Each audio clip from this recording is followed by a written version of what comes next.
Prologue. Present day. It had been a month since I'd seen him, but my body still knew when he was near. The skin on the back of my neck tingled and my hands curled around my middle like my body was preparing itself to fall apart.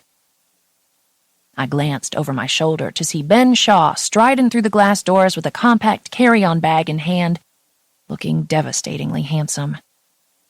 My heart pinched painfully in my chest. Long-forgotten memories infiltrated my brain, his large hands splayed across my hips, his full mouth nipping at my throat, the filthy things he murmured in my ear, the way his gorgeous mouth would turn up in a lopsided smile when I tried to refuse him. My heart, though utterly destroyed, beat just for him. My hands ached to hold him. My body longed to be nestled against his. And there wasn't a damn thing I could do about it. Last month, I'd left my job and fled New York City to go back to the safety and comforts of my home in Tennessee. Now I was standing on the curb at LaGuardia, one of the busiest airports in the world, running smack into the reason I'd left. But Ben, purposeful in his stride, had yet to notice me. Pulling my eyes away from him, I focused on getting the hell out of there. I turned away, hoping Ben wouldn't see me, snapping my fingers to get the attention of a cab driver. He sped past as if I didn't exist. Figures. Damn New York cabbies. As I turned from the curb, Ben's eyes scanned the lines of waiting cars. I was only a few feet away, and he still hadn't noticed me. This both relieved and offended me. I tightened the grip around myself, though I was barely holding on. Emmy. The deep timbre of his voice washed over me in a familiar way, knotting my stomach and making my knees weak.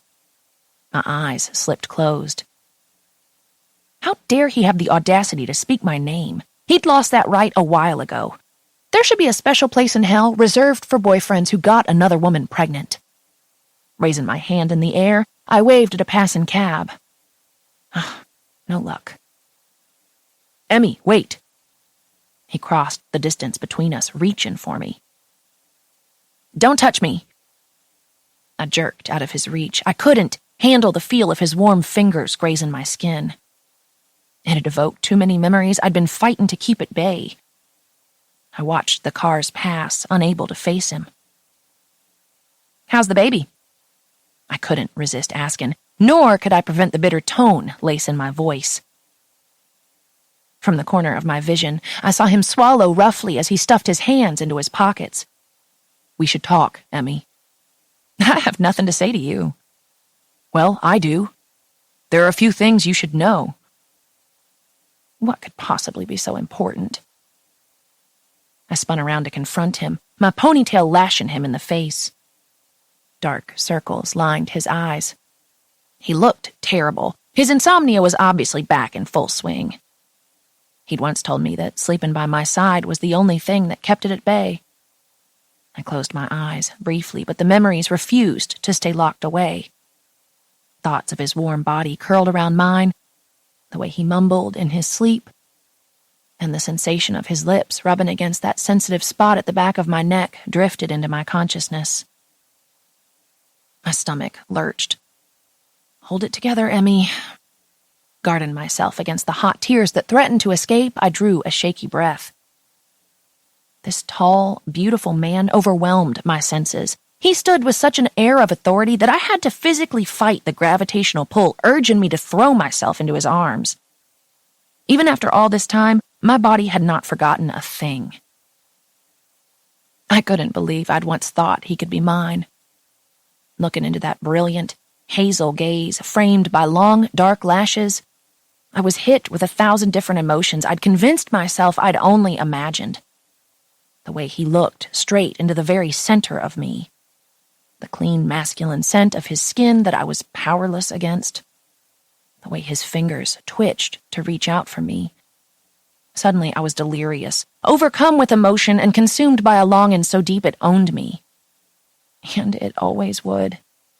I loved him with every fiber of my being. There was no getting over this man. It was too much to look directly at him. It was like staring into the sun. I blinked, looking down at the dirty sidewalk, needed a moment to pull myself together. "Please, my driver's here." He motioned to the waiting black sedan parked at the curb. "Let me take you home and explain." Ben lifted my bag from beside my feet, and then those brilliant eyes locked firmly onto mine. I felt my resolve weaken and slip away. This was why I'd left, why I hadn't answered his calls. He was going to say he didn't love her, and it had all been a terrible mistake. God help my wounded heart, I'd lap it up. I knew myself, though. Knew I couldn't handle living in her shadow with the knowledge of their shared past. But being a polite Southern girl, or just a complete glutton for pain, I followed Ben to the car and slid inside.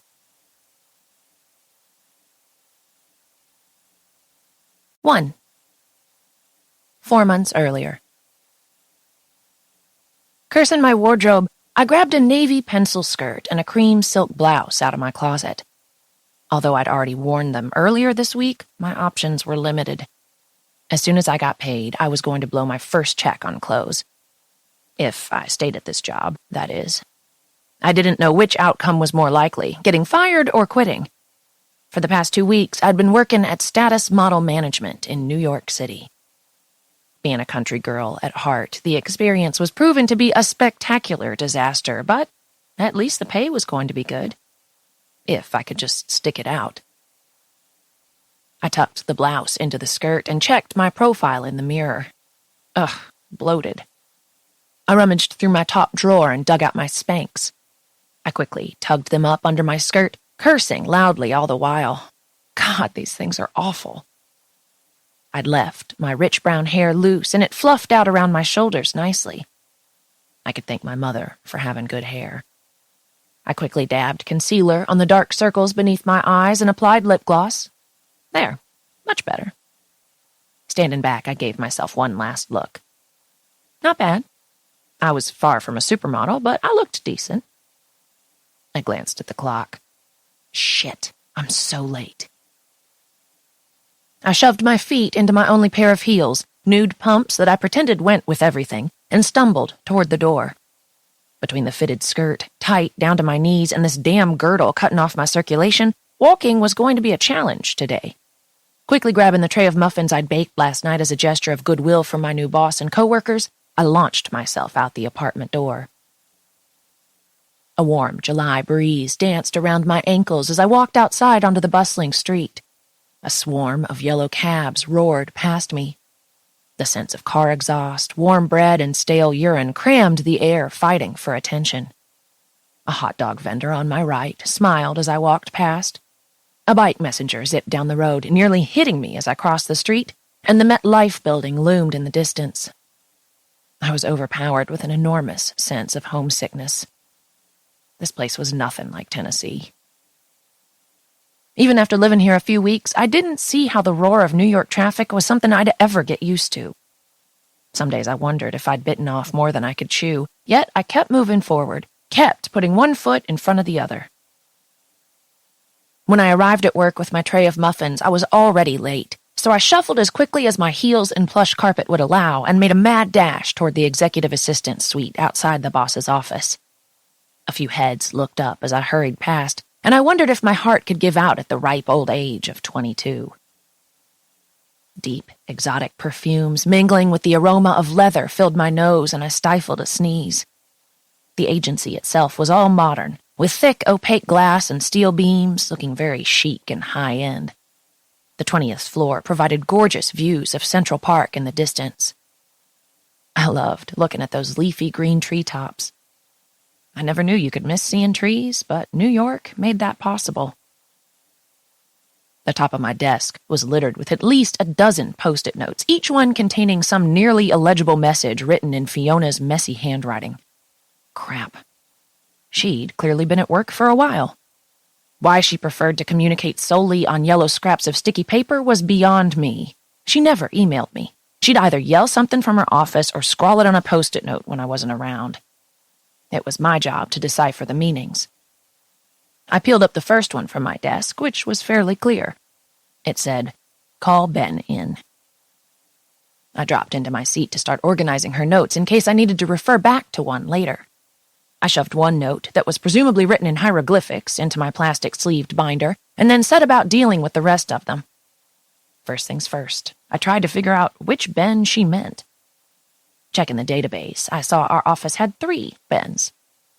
2 of them hadn't booked a job in several months, so by process of elimination, I assumed she was referring to Ben Shaw, one of our most popular models. I took a deep breath and dialed his number. "Yeah?" a deep voice answered. Yes, hi. This is Emmy Clark from Status. Fiona would like to see you today." "Okay." He sounded mildly annoyed. "What time?" I opened her calendar, silently cursing myself for not having that information ready. Thankfully, my computer cooperated and quickly loaded the information. She was free all morning. "You can come in any time before noon."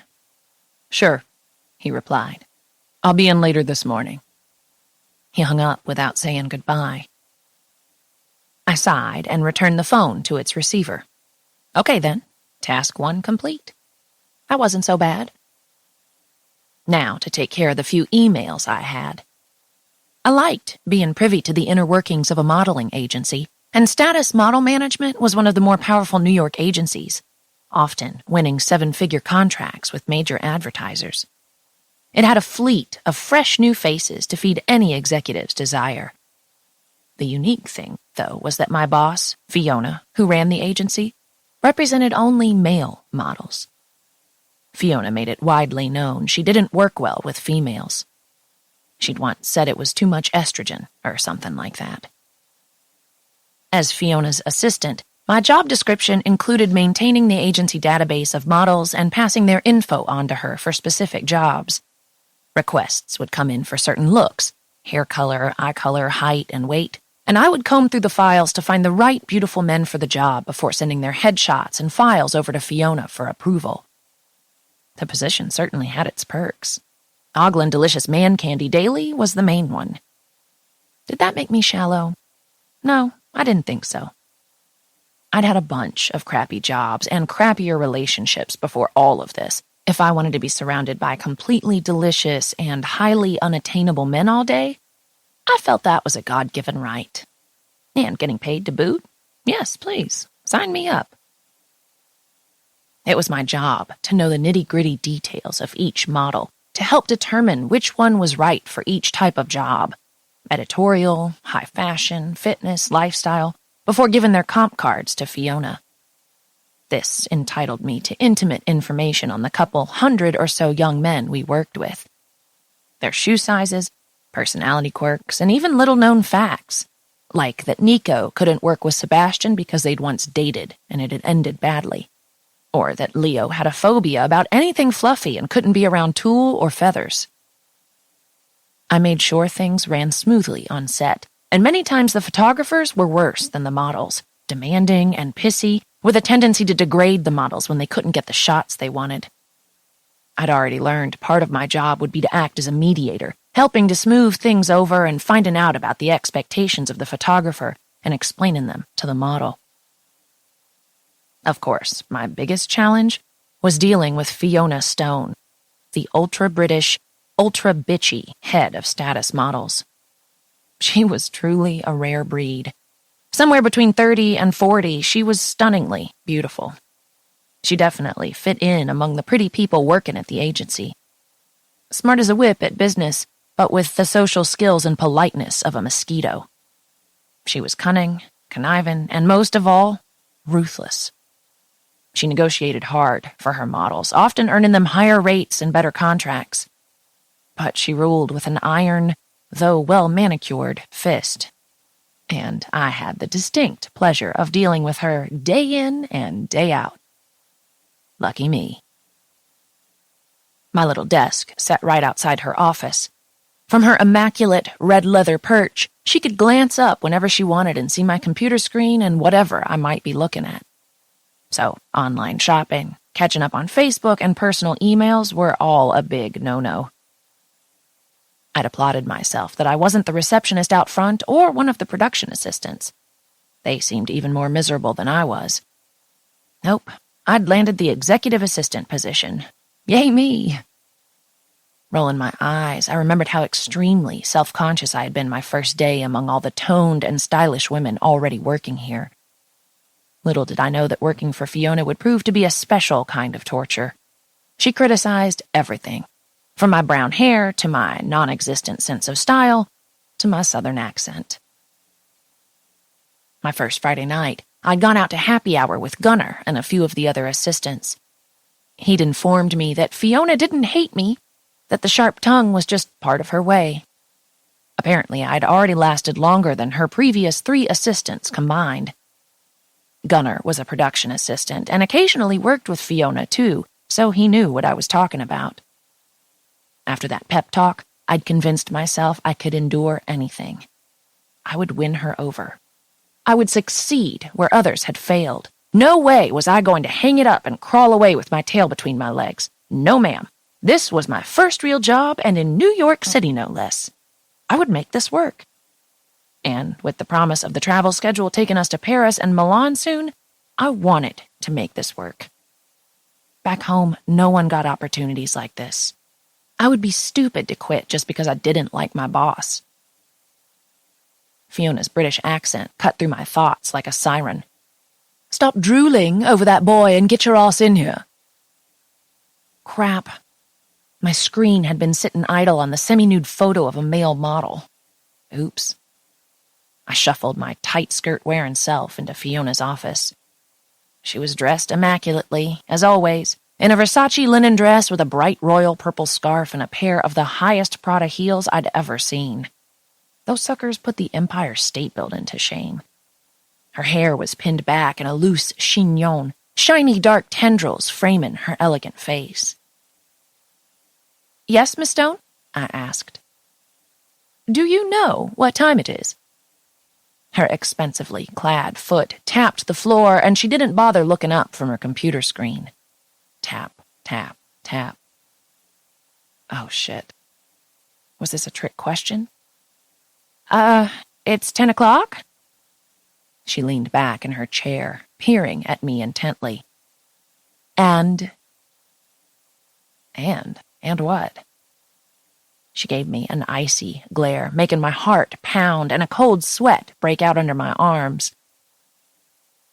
After 10 seconds of stony silence, during which she looked me over from head to toe in disgust, making me want to hide behind the big potted plant in her office, she finally spoke. It is time for my tea. She grunted and waved a dismissive hand in my direction. Oh, right. Her mid-morning tea. How very British of her. I dashed for the kitchenette as quickly as my restrictive skirt-Spanx-heels combo would allow to heat some purified water for her tea. I added the package of English breakfast to the cup and scuttled back just in time to see a man entering her office. Great. Another blunder. I was sure I'd catch hell later for letting a guest inside unannounced. I stepped into her office behind him, still carrying the tea. Ben, love, come in, Fiona drawled and gestured to the leather seat facing her desk. Oh, so this was Ben Shaw. Seeing his photos on the computer was one thing. Seeing this delicious piece of man-meat in person was quite another. My damn mouth was watering. He was tall and poised with dark hair, broad shoulders, an angular jaw, and a pouty mouth built for kissing. I briefly wondered if I'd be scolded for letting someone into her office unannounced, but Fiona was all smiles where Ben was concerned. Benjamin Riley Shaw, the agency golden boy. Our most in-demand model and top earner by a wide margin. Seeing him in person for the first time, it was obvious why. He had a certain aura about him, a glow. My eyes were unconsciously drawn to him. He was by far the most captivating thing in the room. Having just reviewed his file, I felt slightly pervy, knowing so many personal details about him, but it also made me feel just a little bit smug. Height, 6 feet 3 inches, eyes hazel, hair brown, shoe size 12. suit 42L, inseam 34 inches. I watched in stunned silence as Fiona rose and went around the desk to lean in and brush her boobs against his chest. She air-kissed both of his cheeks. He remained still, politely allowing it but not returning her affections. Something inside me liked that about him. Fiona was a grade A bitch, and to see a fine specimen like Ben pretend to fawn all over her would have twisted the knife in my heart. "Of course, it's lovely to see you, but did you need something, darling?" she asked him, pulling back only slightly. Personal space much? Ben shifted his tall, statuesque form, moving away from her in the most elegant way. "I was asked to come in today," he said flatly. Fiona's eyes landed on mine. Panic coursed through my system, and I felt the teacup rattle in my hands. Her icy glare pinned me in place, imploring me to explain. "But your, note said to call Ben in," I stammered. Ben's gaze traveled to mine, and my stomach did a little flip. Whoa. His eyes were a brilliant hazel color with flecks of deep, mossy green, and they held such sadness, such mystery that I was stopped cold. As he continued to stare at me, my ovaries did a little happy dance, totally defying the strictures of my Spanx. This guy was wreaking havoc on my libido. With difficulty, I turned my gaze and attention back to Fiona, who was sighing dramatically. She scoffed. "I meant for you to call Ben's sizes into the designer for his shoot next week." She shook her head like I was a complete moron to mix up the message. Crap. My eyes flicked to Ben's again, and the cup and saucer shook in my hand. I attempted to cross the room to deliver the tea to her desk, but Ben's heavy gaze following my movements proved to be too much, and the teacup and saucer went tumbling to the floor. The teacup shattered, and scalding hot water sprayed my exposed skin. Mother, that was hot. I winced and took a step back, assessing the damage. Shit. The dark stain was spreading over the beige carpet in front of me, and I looked like an overexcited puppy that had pissed itself in front of the world's top models. Pull it together, Emmy. Ben's eyebrows drew together, and Fiona let out an exasperated huff. "It's a wonder she can even walk and talk at the same time. She's from Tennessee," Fiona said by way of explanation. Ben's attention slowly pulled back to Fiona. My face heated with embarrassment. I liked my quaint country upbringing, and I wouldn't change it for all the glamour and designer labels in the world. So I wasn't from London, big whoop. I wouldn't let her make me feel like I was 2 inches tall. "I'm sorry. I'll handle this." I picked up my chin and scurried to my desk. Ben. Tennessee, huh? That explained the sweet little lilt to her voice. She wasn't Fiona's usual assistant. First, she was female. Secondly, she was still female, and Fiona didn't play well with those of her own kind. The assistant, with her tight little knee-length navy skirt and proper tucked-in blouse, would have looked like an innocent schoolgirl if it weren't for those curves. Holy hell, those curves. A luscious ass and the swell of a generous chest.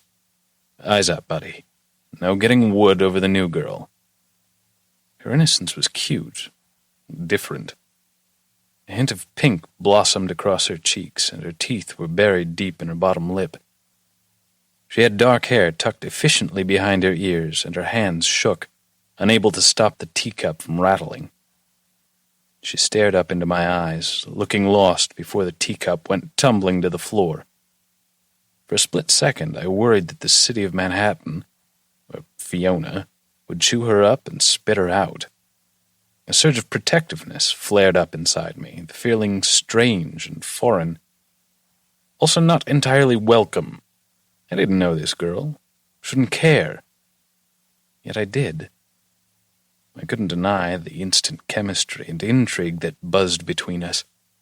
the suppressed shudder when I met her gaze, the soft inhalation of breath. I'd be lying if I said I didn't feel something when watching her fidget in front of me. Fiona turned to face me, curling her hand around my bicep, bringing me back to the situation at hand. "Well, since you're here, love, you might as well take me to lunch." "Sure," I responded automatically. I could see through Fiona's ploy.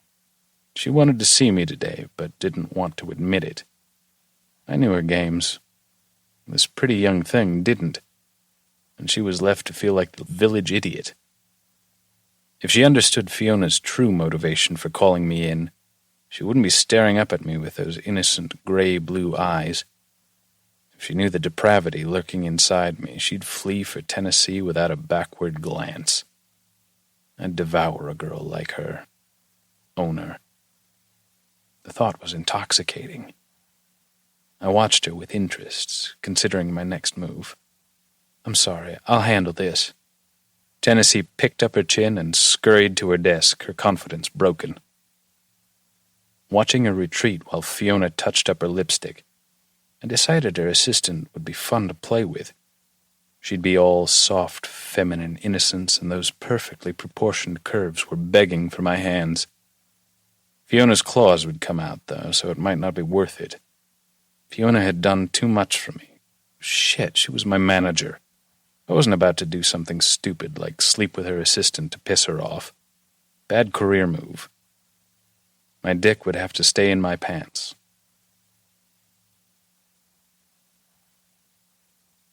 Emmy. The low murmur of voices coming from Fiona's office kept me from re-entering. I searched my bottom desk drawer for the emergency roll of paper towels I kept there. I was waiting for them to leave before I scampered in on hands and knees to clean up the mess, but they seemed to be taking their sweet time. I couldn't hear the discussion, but their postures were tense and they spoke in hushed voices. Every time I thought about the way he'd gazed into my eyes, my heart did a funny leap. There was a certain depth to this man, one that his beauty kept hidden. I doubted most people dug below the surface. Yet, strangely, I wanted to know him. It was a stupid thought, and I had no idea where it came from. Perhaps it was my upbringing, Southern hospitality or something like that. But I wanted to take care of this man. Ease that little worry line creasing his forehead. The depth and complexity in his eyes had held me captive a moment too long. As if my thoughts had lured him away from Fiona's clutches, Ben came striding out of the office and hesitated at my desk. "Did you get burned?" His question took a moment to resonate. Oh yeah, my legs. The humiliation had blocked out the pain, but now that he mentioned it, I realized they were tingling where they'd been splattered with the searing water. With his gaze so intent on mine, it took me a moment to remind my mouth how to work properly. "Just on my legs," I stammered. Brilliant. Put a gorgeous man in front of me, and I became a bumbling idiot. This job did not bode well for my self-esteem. His eyes fell to my naked shins, and I forgot all about the burn. Fiona appeared, dropping a tube of lipstick into her Fendi handbag. That thing cost more than I made in a month. She lifted her chin, sniffing the air. "What is that smell?" Her face twisted in repulsion. She looked from Ben to me. All I could smell was the mouth-watering goodness of baked treats emanating from the container on my desk. "It smells like processed sugar." Frown lines deepened around Fiona's mouth. "I baked blueberry muffins for the office." I opened the lid, and the most delicious scent wafted out, reminding my stomach that I'd skipped breakfast in lieu of taking the time to dress in something presentable and straighten my hair. "Would you like one before I put them in the kitchenette?" Ben's gaze flicked down to the floor as he tried to hide a smile. Fiona looked at me like I was mentally unstable, like I was trying to serve her a pile of manure rather than a homemade blueberry muffin. What was her problem? Guess my gesture of goodwill was a dumb idea. I sniffled and raised my chin. I was damn proud of my muffins. but the look of disdain dripping from Fiona's pouty red mouth instantly told me bringing baked goods into a modeling agency was akin to killing a puppy. Slowly, Fiona groaned and strode away. I looked down at my burned, tea-splattered legs, and my self-confidence fell to an all-time low. "Hey, blueberry muffin girl." Ben's voice was low and authoritative, drawing my eyes back up to his. He fixed me with that sexy stare. "Make sure you put some ice on your burn." His expression was flirty and kind, even if his concern felt out of place. Forming words wasn't possible at the moment, but I managed a nod. Ben followed after Fiona, chuckling to himself. I heard snickers around me. They're probably taking bets on how long I'll stick around. 2. Emmy. I thanked the gods it was Friday as I dragged my sorry carcass into the apartment I shared with Ellie. I wanted to do nothing more than slip into a pair of sweats, eat takeout Chinese food, and drink mass quantities of cheap wine. And after the day I'd had, I might need my own bottle. Ellie was already in the kitchen when I arrived, with apparently the same thought. She was opening a bottle of wine, or rather, wrestling the cork out of it. Our corkscrew really was a piece of crap. "Emmy," she called when she saw me. "Survive another week?" "Yep." I pulled off my jacket and tossed it on the cluttered dining room table. "Thank God." "Good, because I was a bit worried you weren't going to make it, and I mean, the chance to go live in Paris for 3 months? I'd work for Satan himself. I'd even have his babies." I laughed and accepted the filled-to-the-brim glass from her. "Well, before you go spawn with Satan, I'm not cleared yet. I know for a fact she hasn't bought my ticket yet." Ellie pushed her sexy nerd glasses up higher on her nose and took a sip of wine. "Please, if you've made it through her temper tantrums and snotty insults this far without going postal, you're golden. I would have cracked that first day." What was her comment again? Kmart chic? I shuddered at the memory. It was my first day. We had sat in Fiona's opulent office, covering the basic roles and responsibilities of my new job. She'd brought up the dress code and said she had an image to maintain and my Kmart chic wardrobe wouldn't be tolerated. I had been dressed according to the dress code, or so I'd thought, in black pants and a button-down top. No matter. What Fiona didn't understand was that a few nasty comments weren't going to drive me away. I'd always wanted more out of life, and with my parents' encouragement, I'd set my standards fairly high, attending a state university on a scholarship and getting my degree in communications and fashion design. I didn't need an Ivy League education and a 6-figure job offer. I just wanted to break free from the financial stress of living paycheck to paycheck like my parents. I had lived the quintessential simple upbringing while constantly striving for that ever-out-of-reach American dream. Underpaid, hard-working parents, double-wide trailer in a one-stoplight town in western Tennessee with a jock younger brother who delivered idle threats to any guy who showed even the slightest interest in me.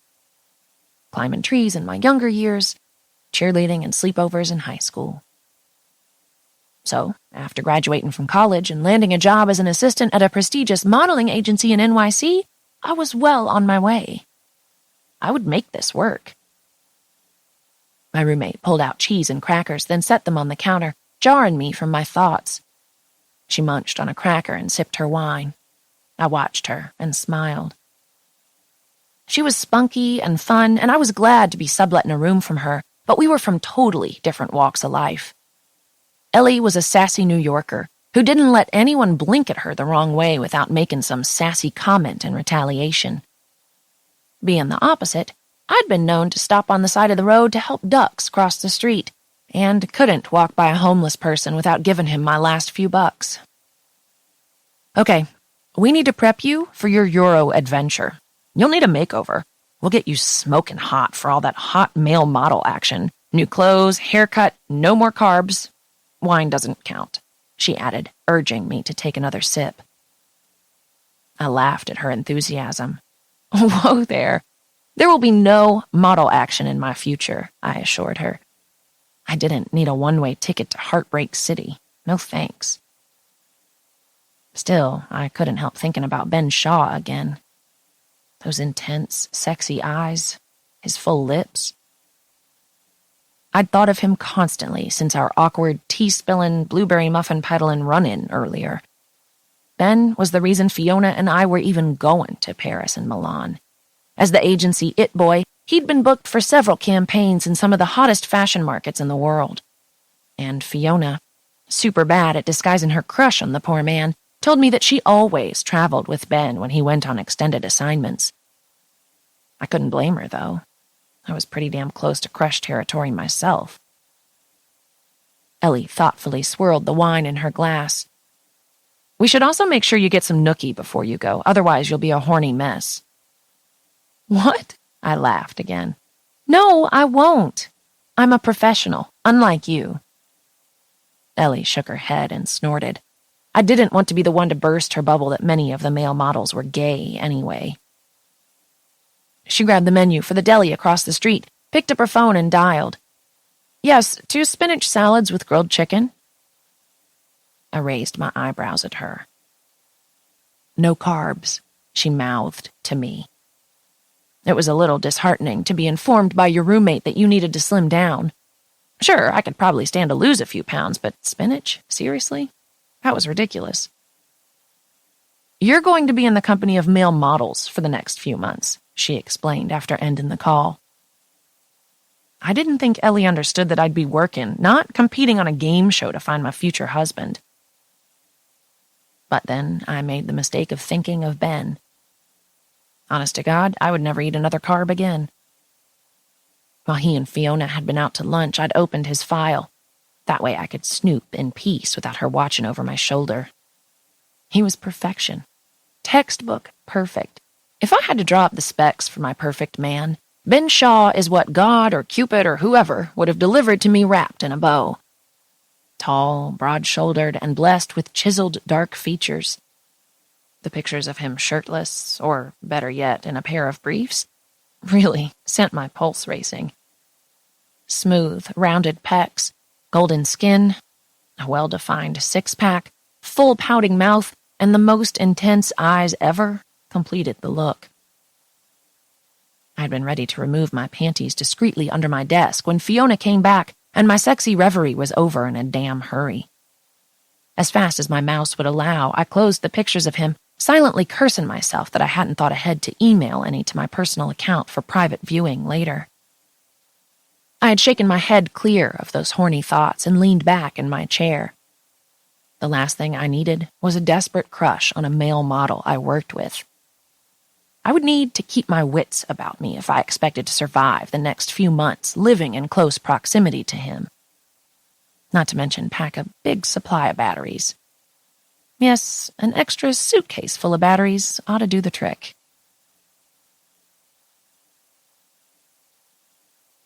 Three. Emmy. After a relaxing weekend watching Netflix and lounging with Ellie, it was back to the grind Monday morning. Oddly, Fiona seemed like she was in a great mood for once. Her smile was sincere as she greeted me. Good morning, Emerson. Morning. I wasn't sure what to make of her sudden shift in attitude. The number of post-its on my desk reflected her good mood. There was just one. Book your ticket to CDG.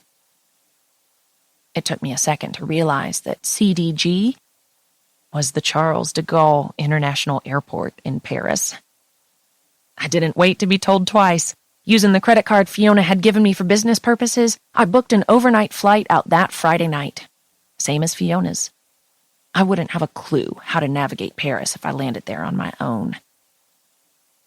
I wasn't sure when Ben was flying out, but I'd overheard that he would be there a few days before us to visit a friend. That week, leading up to our trip, was crazy busy. During the day, I organized the many details that were Fiona's life, coordinating her weekly massage appointments to take place in Paris, ensuring I had a whole caseload of her favorite brand of English breakfast tea, and arranging the Post-it note Bible in alphabetical order, with subsections according to things I thought might pertain to our trip. My evenings were spent shopping with Ellie and packing everything I owned into 2 rolling suitcases. It was weird to think I'd be gone for 3 whole months. Ellie even had someone lined up to sublet my room while I was away. My life was about to be totally turned upside down, and I couldn't have been more excited. Pushing the strap of my duffel bag higher on my shoulder, I squeezed through the narrow aisle as I boarded the flight. I spotted Fiona sitting in the 3rd row of first class, glass of champagne in hand, flirting with the businessman beside her. The stewardess leaned over to pass her a warm towel. Of course, I was sitting much farther back in coach, but on the bright side, I was going to Paris. Nothing could have dampened my mood right now. Fiona's mouth pursed when she saw me gawking, but she continued her conversation with Mr. Business Executive in seat 3B. Ellie's advice to take Tylenol PM at boarding was sound. I was asleep before takeoff and only woke when we were an hour from landing. Leaving my seat, I freshened up in the tiny airplane lavatory, attempting to fluff my flat, greasy hair and dotting concealer under my tired eyes. But there was no helping the lack of color in my cheeks or the rumpled clothing.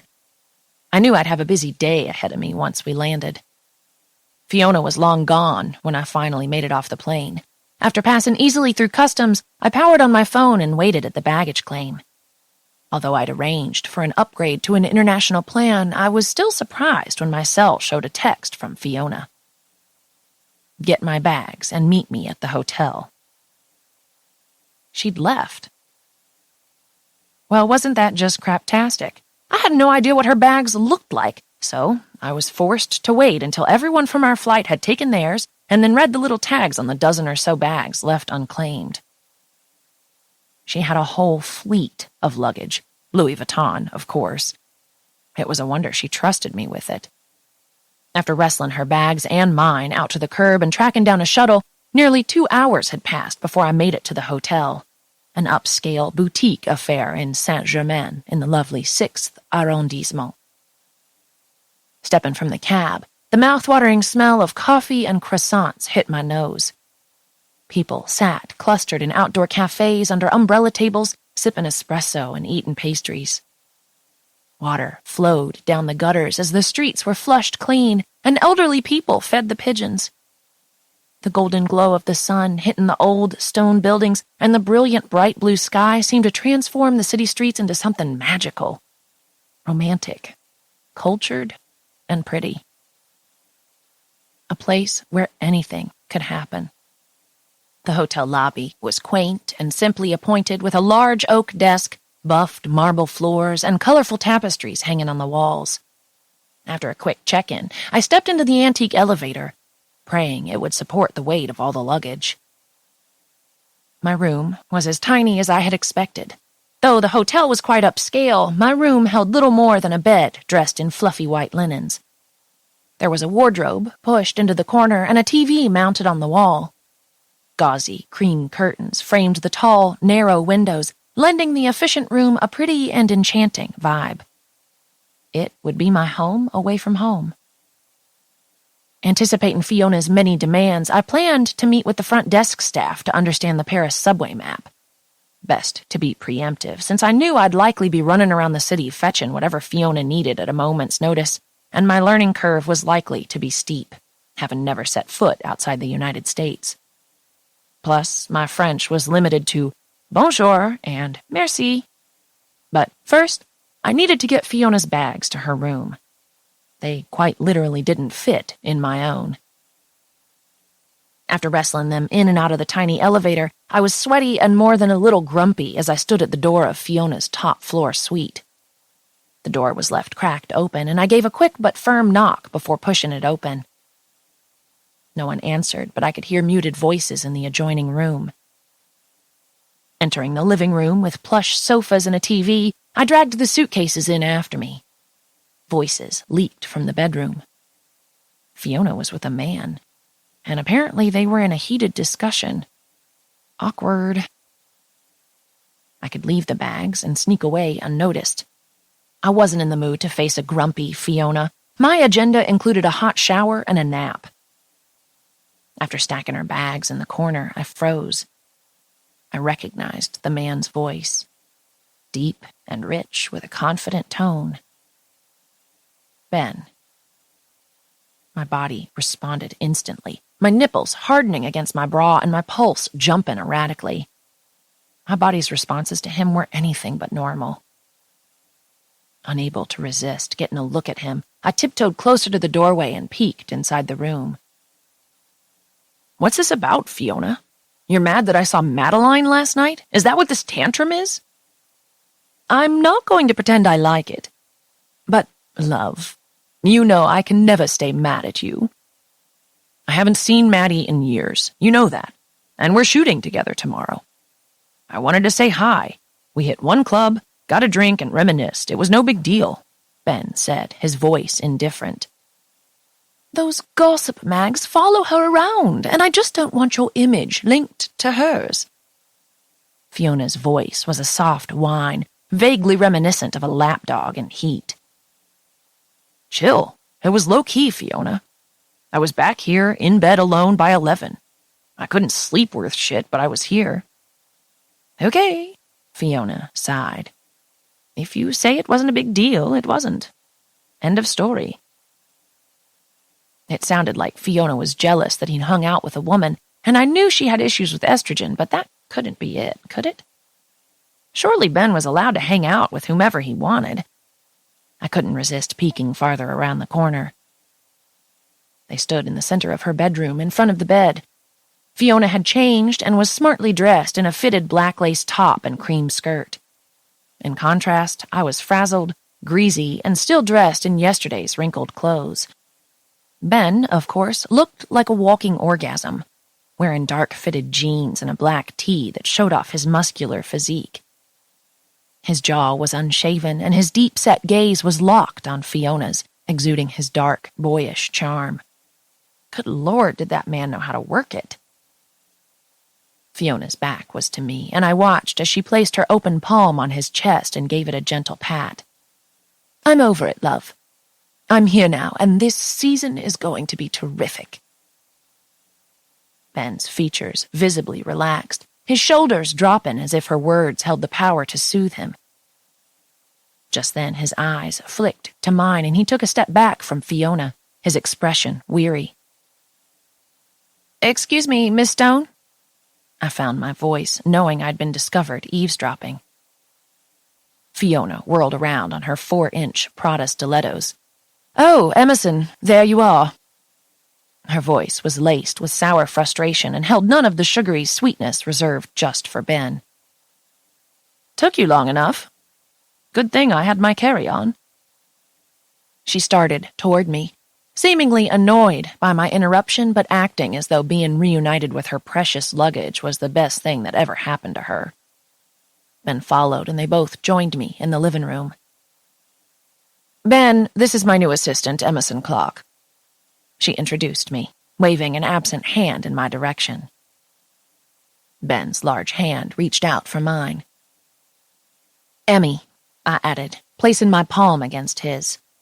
A jolt of heat at the contact of his skin made me shudder. Ben stared at me with an unreadable expression. Maybe he'd forgotten me. "Blueberry muffin girl," he smiled. "Burn all healed up?" "Oh, it was nothing. I'm fine." Why couldn't he have forgotten that disastrous first time we met? "Where's my garment bag?" Fiona asked, pulling my attention away from Ben's deep hazel gaze. "Your what?" Hands anchored on her hips, she stood surveying the 4 large brown monogrammed suitcases with a frown. "I had a hanging bag of gowns. It's not here." "I'm sorry. I didn't know about the garment bag, but I can call the airport and arrange for it to be delivered." Fiona grabbed the smallest suitcase, heaving it past me so I had to jump out of her path to avoid being knocked over.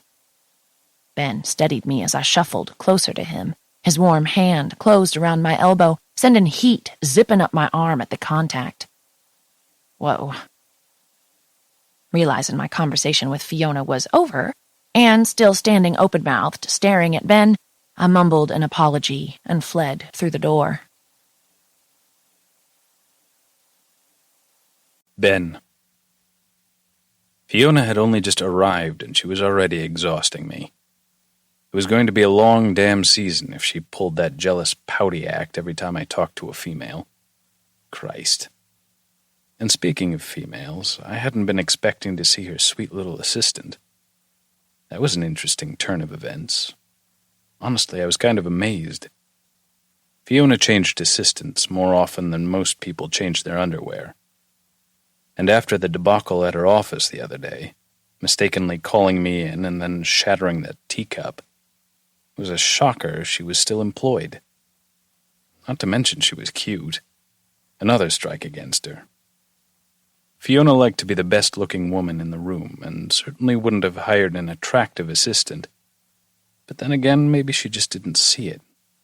Fiona was buffed, waxed, manicured, and Botoxed, and Emmy was au naturel, makeup-free skin that let the pink of her cheeks show, and long, straight hair that looked touchably soft. I chuckled to myself.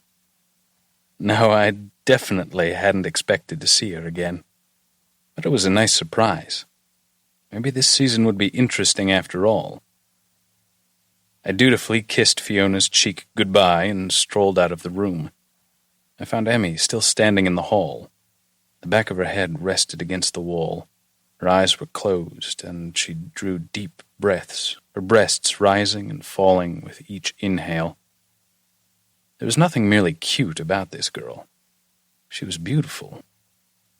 I had an insane urge to hold her, to comfort her. Instantly, I changed my mind. I wondered how much she'd heard of the conversation between me and Fiona and what she'd made of it.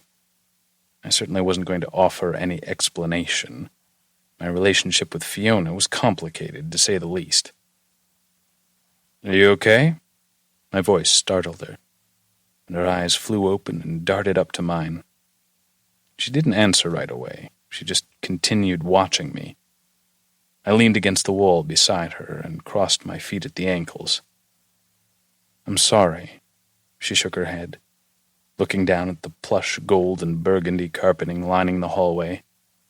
"I'm fine. I'm just overtired and hungry." She didn't elaborate, but she was also most likely confused about what she'd just heard transpire between me and Fiona, and embarrassed for being chastised in front of me. The last thing I wanted was her thinking that it was some lover's quarrel between me and her boss. She remained rooted in place, pulling deep breaths into her lungs, like she was fighting for control. I wanted to reach a hand out and soothe her, brush the loose hair back from her pretty face. I wondered if her hair felt as silky as it looked. Instead, I shoved my hands in my pockets. She looked up, pushed her shoulders back, and struggled to appear put together. She fixed me with a determined, gray stare. "I'm fine. I gotta go track down that missing bag of Fiona's." She turned to leave. When I reached out and caught her elbow, a flash of heat zipped up my arm at the contact. That was interesting. Emmy. His penetrating gaze held me immobile. "Don't let her get to you." "Her? Oh, Fiona." "She's only cranky because she just turned 38, Ben said, still looking at me expectantly.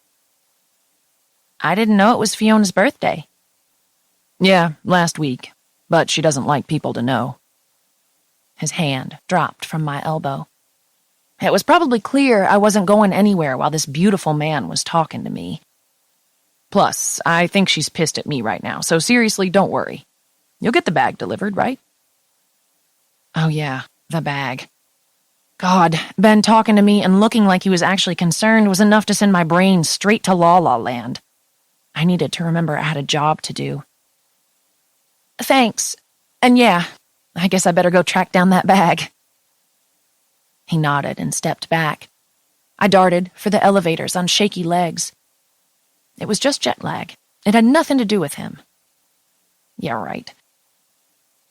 Once the precious bag had been located and delivered, I spent the afternoon coordinating details for the next day's photo shoot. It would take place at a historic Paris hotel, and after confirming that the photographer, makeup artist, lighting techs, and catering would all be there, I then double-checked Fiona's notes in the Post-it Bible for anything I might have missed. I still needed to email the models to give them their call times.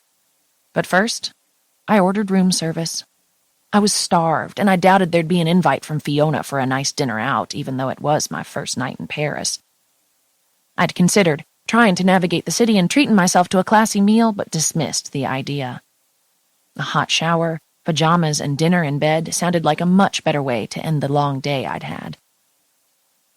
After showering, I fell into the fluffy comforter covering the bed and situated my laptop on a pillow on my lap.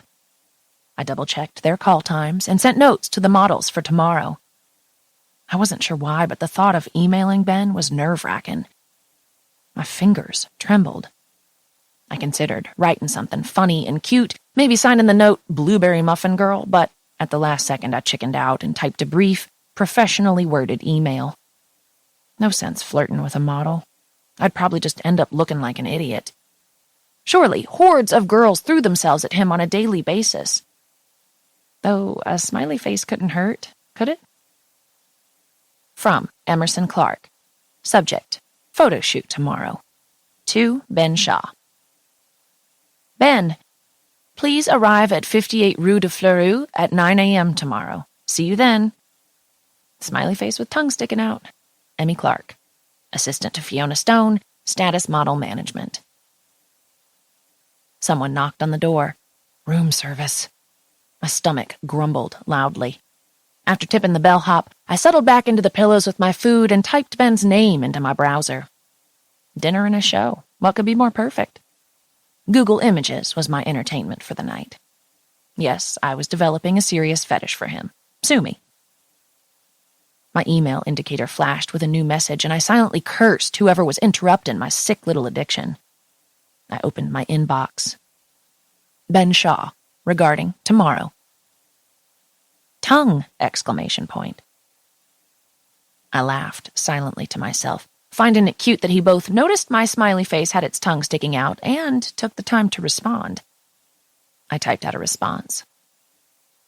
Me. Always. Smiley face. Oh my gosh, this had to be sleep deprivation talking. Who did I think I was, flirting with a supermodel? But I didn't have to wait long before my inbox informed me there was a new message. Ben. Naughty little thing, aren't you, Miss Clark? I approve. I read his reply twice, savoring the fact that he seemed to be flirting back. I didn't care that I was probably living in an alternate universe. I didn't want to come back down to Earth. Chewing my lip, I hesitated with my fingers over the keyboard. Did I ignore this message or respond? That was the million-dollar question. Obviously, ignoring him was out of the question. Oh, hello, nerves. Me. Glad you approve. I wished my mind was working properly so I could have written something witty and sexy. I hit send and took a bite. Before I could even swallow, he'd replied. Ben, what are you doing? I was currently stuffing my face with a delicious sandwich of French bread, butter, and ham, and was pretty sure I had butter smeared on my chin, but I wasn't about to tell him that I was in bed with a sandwich, wearing my ratty sweatpants with my hair piled up in the world's messiest bun. Wiping my mouth on a napkin, I swallowed the bite. Me. In bed. Alone. What about you? Ben. Alone? That's no fun. I giggled to myself. As I pondered what to write back, another message popped up. Ben. I'm in bed too. Just got back from dinner with Fiona. Ugh. Her name was like a bucket of ice water on my rising temperature. Suddenly my sandwich tasted like cardboard. Finding myself no longer quite so famished, I stood and moved the tray of food across the room, setting it on a table beside the door. Me. Sounds like fun. Hopefully she's not still mad about earlier. A few seconds later, his message flashed in my inbox. Ben. No, she was fine. That was my fault earlier. She was worried I was going to get sucked into a relationship and have no time for working 24/7 like I usually do. I couldn't resist what I typed next. I was like a giddy high schooler having an out-of-body experience. Yes, I was baiting him to get some much-needed intel. Evil little genius right there. Ellie would be so proud. Me. No offense, but I thought a lot of male models were gay. I couldn't help but grin. Ben. Don't worry. I like pussy. Sweet baby Jesus. Did he just use that word? He did. He really went there. My jaw dropped open. Suddenly the room felt much too hot, and the sheets rubbed against my bare skin annoyingly. I clamped a pillow between my knees and whimpered. Ben had actually just used the P word. Me. Good to hear, winky face. He didn't need to know I was a hot, whimpering mess. Ben, is that so? Me. Yes? I squealed and hid my face in my hands for a minute. This couldn't be happening. Ben, it's fucking delicious. Oh my God, this information was not helping my growing crush on him, not one bit. Me. I feel the insane need to admit that I'm looking at pics of you online now.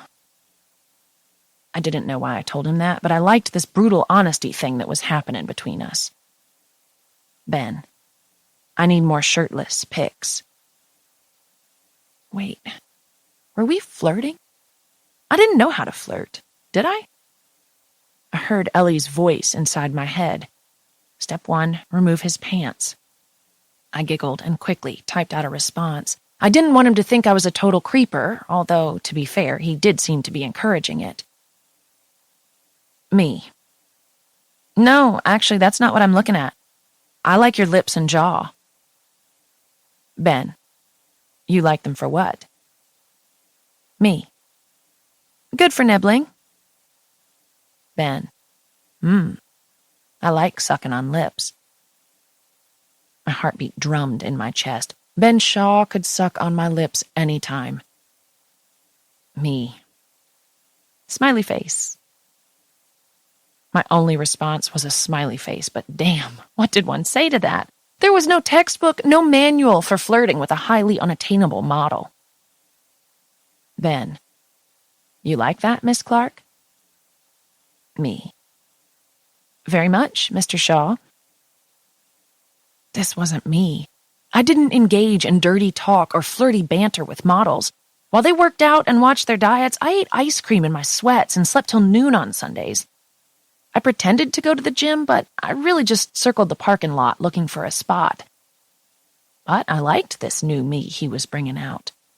I felt confident, though probably just because I was hidden behind a screen where I could blush and giggle all I wanted. Ben. Good girl. I'll see you in the morning. Me. Yes, you'd better get your beauty sleep for tomorrow. Winky face. Ben. Done. Winky face. I shut my laptop and rolled over in bed, the ridiculous-ass grin on my face refusing to fade.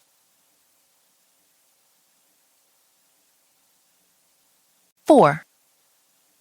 Emmy. I was up early, and had already made 3 trips between the hotel and the shoot location before 7 a.m.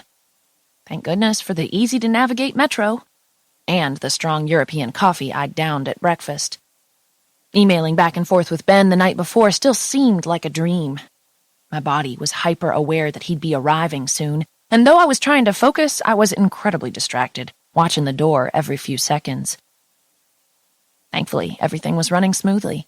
Fiona had arrived 15 minutes ago, the photographer and creative designer were discussing the set, and the makeup and hair people were setting up their stations. Our first model, Madeline, the girl Ben had gone out with the other night, was set to arrive soon. The shoot was for a magazine layout of a luxury brand of European clothing. We were in the courtyard of a beautiful hotel. Big green hedges surrounded a lovely fountain, and lush green grass had been spray-painted to ensure it looked perfect. The morning was brisk, but the sun was already shining. It was going to be a perfect day, and the elegant grounds were well suited for the sophisticated fall wardrobe look Ben and Madeline would be wearing. We also had reserved a meeting room inside the hotel, adjacent to the outdoor space. The doors had been propped open, and people filtered in and out, arranging things and preparing for the shoot. Ben's headshot was posted next to a cluster of hangers, holding dark gray trousers, a silk button-down shirt in charcoal, a woven black tie, and a deep burgundy blazer. Really, he could be wearing a burlap sack and look stunning, but these clothes were gorgeous. The shoes were classic and dressy, too. Intricate, brown leather lace-ups with burgundy soles. I had a feeling shoes like this would be in all the department stores next year. Madeline's digital photo was pinned next to a plaid wool skirt and navy blouse. In her photo, she was a plain-looking blonde with high cheekbones and a heart-shaped face. But when she arrived, I dropped the croissant I'd been nibbling into the wastebasket. Madeline was stunning. Statuesque and thin, she commanded the attention of everyone in the room. She had a handler with her, and I approached the girl to point them in the direction of hair and makeup. Fiona found me beside the catering table and shoved a Post-it into my hands like we were passing a secret note. It said, "Always bring me a spare pair of flats." I looked down at her higher-than-high heels. "Flats. Got it." I shoved the note in my pocket and nodded. "Madeline has arrived," I said. "Brilliant." She smiled, though it didn't quite reach her eyes. "Slutty cow," Fiona muttered under her breath. Fiona's attention turned from me to the spread of snacks laid out in front of her. I was proud of the array. Fresh seasonal fruit, a selection of French cheeses, and the flakiest croissants I'd ever tasted. Plus glass bottles of Perrier and various sodas. Fiona plucked a bottle of Perrier from the stash. I sensed she was about to criticize something when our attention was captured by Ben and Gunnar entering the room. Gunnar headed to the makeup area, while Ben paused just inside the door, glancing around the courtyard. He spotted us, and his eyes lingered on mine. He sized me up as he sauntered toward us. A little chill skittered down my spine. I felt hot under his gaze and the memories of his sexy words from last night. My face was flushed and my underarms felt damp. Maybe I had a fever. I like pussy. Okay, so maybe it was a Ben Shaw-induced fever. I suppressed a shudder as Ben's eyes drifted over me. His gaze flicked to Fiona, and he stopped in front of her to allow her to press a kiss to both cheeks. "You look dreadful, love." Her hand captured his jaw to tilt his chin up. He had dark circles beneath his eyes. "Couldn't sleep," he murmured. Then his gaze danced over to mine. Shit, no way. I couldn't be responsible for ruining his first shoot in Paris because I kept him up last night. They had concealer for that, right? His gaze roamed my jeans-clad hips unapologetically, but he still hadn't greeted me. His gaze lifted, sliding over my chest and making my breasts ache before landing on my eyes. "Tennessee? Sleep okay?" So we'd moved on from Blueberry Muffin Girl to Tennessee? At least it wasn't hurled like an insult the way it was when Fiona said it. I suddenly found myself wondering where he was from originally. "I slept well. You?" "It was an interesting night." He laughed softly, the sound rumbling against my skin, causing it to prickle with goosebumps. "Very interesting." "Well, I've got your cure. Come on." Fiona set off across the room, heading for the makeup area. She directed Ben to have a seat at one of the makeup stations and pulled a plastic bottle from her purse, handing it to him. It was filled with some sort of green goo. Fiona produced a straw and then gave him a handful of pills. Vitamins and minerals, I presumed. I had figured the models would eat the catering I'd ordered. I'd imagined Ben praising my choice of cheeses and exotic fruits. But I should have known Fiona was staking her claim, fawning all over him, as usual. He uncapped the drink and stuck in the straw, grimacing as he took a large sip. The concoction looked brutal, whatever it was.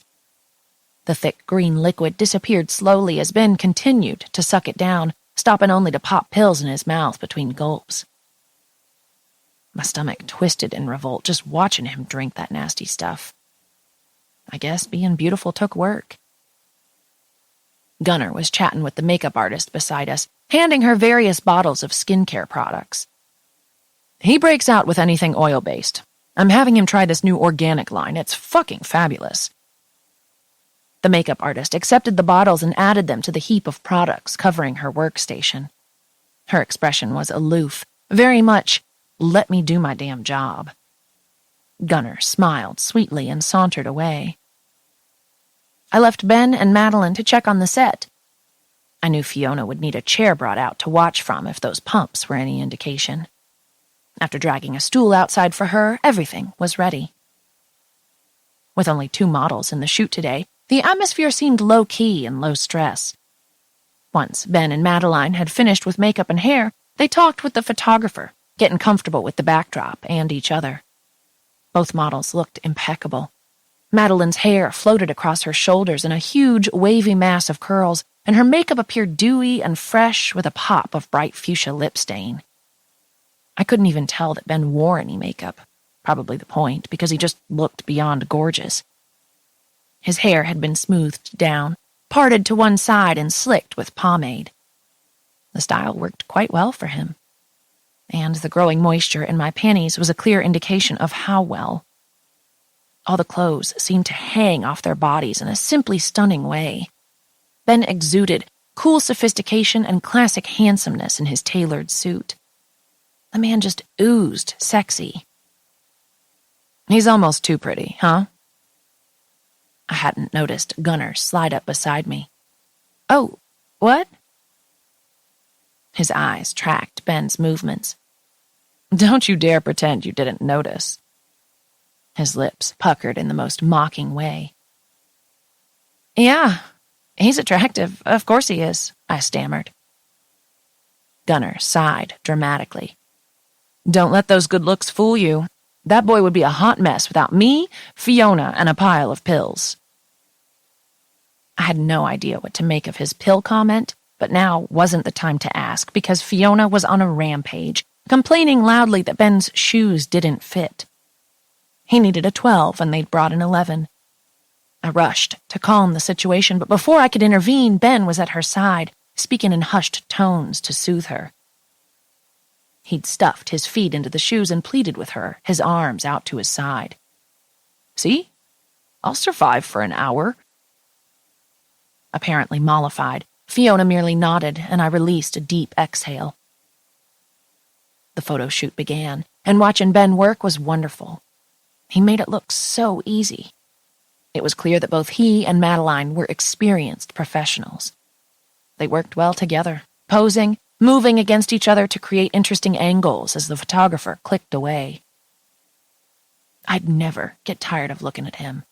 My body exploded as awareness, endorphins, and desire flooded my system. Remembering our secret conversation last night made it even hotter.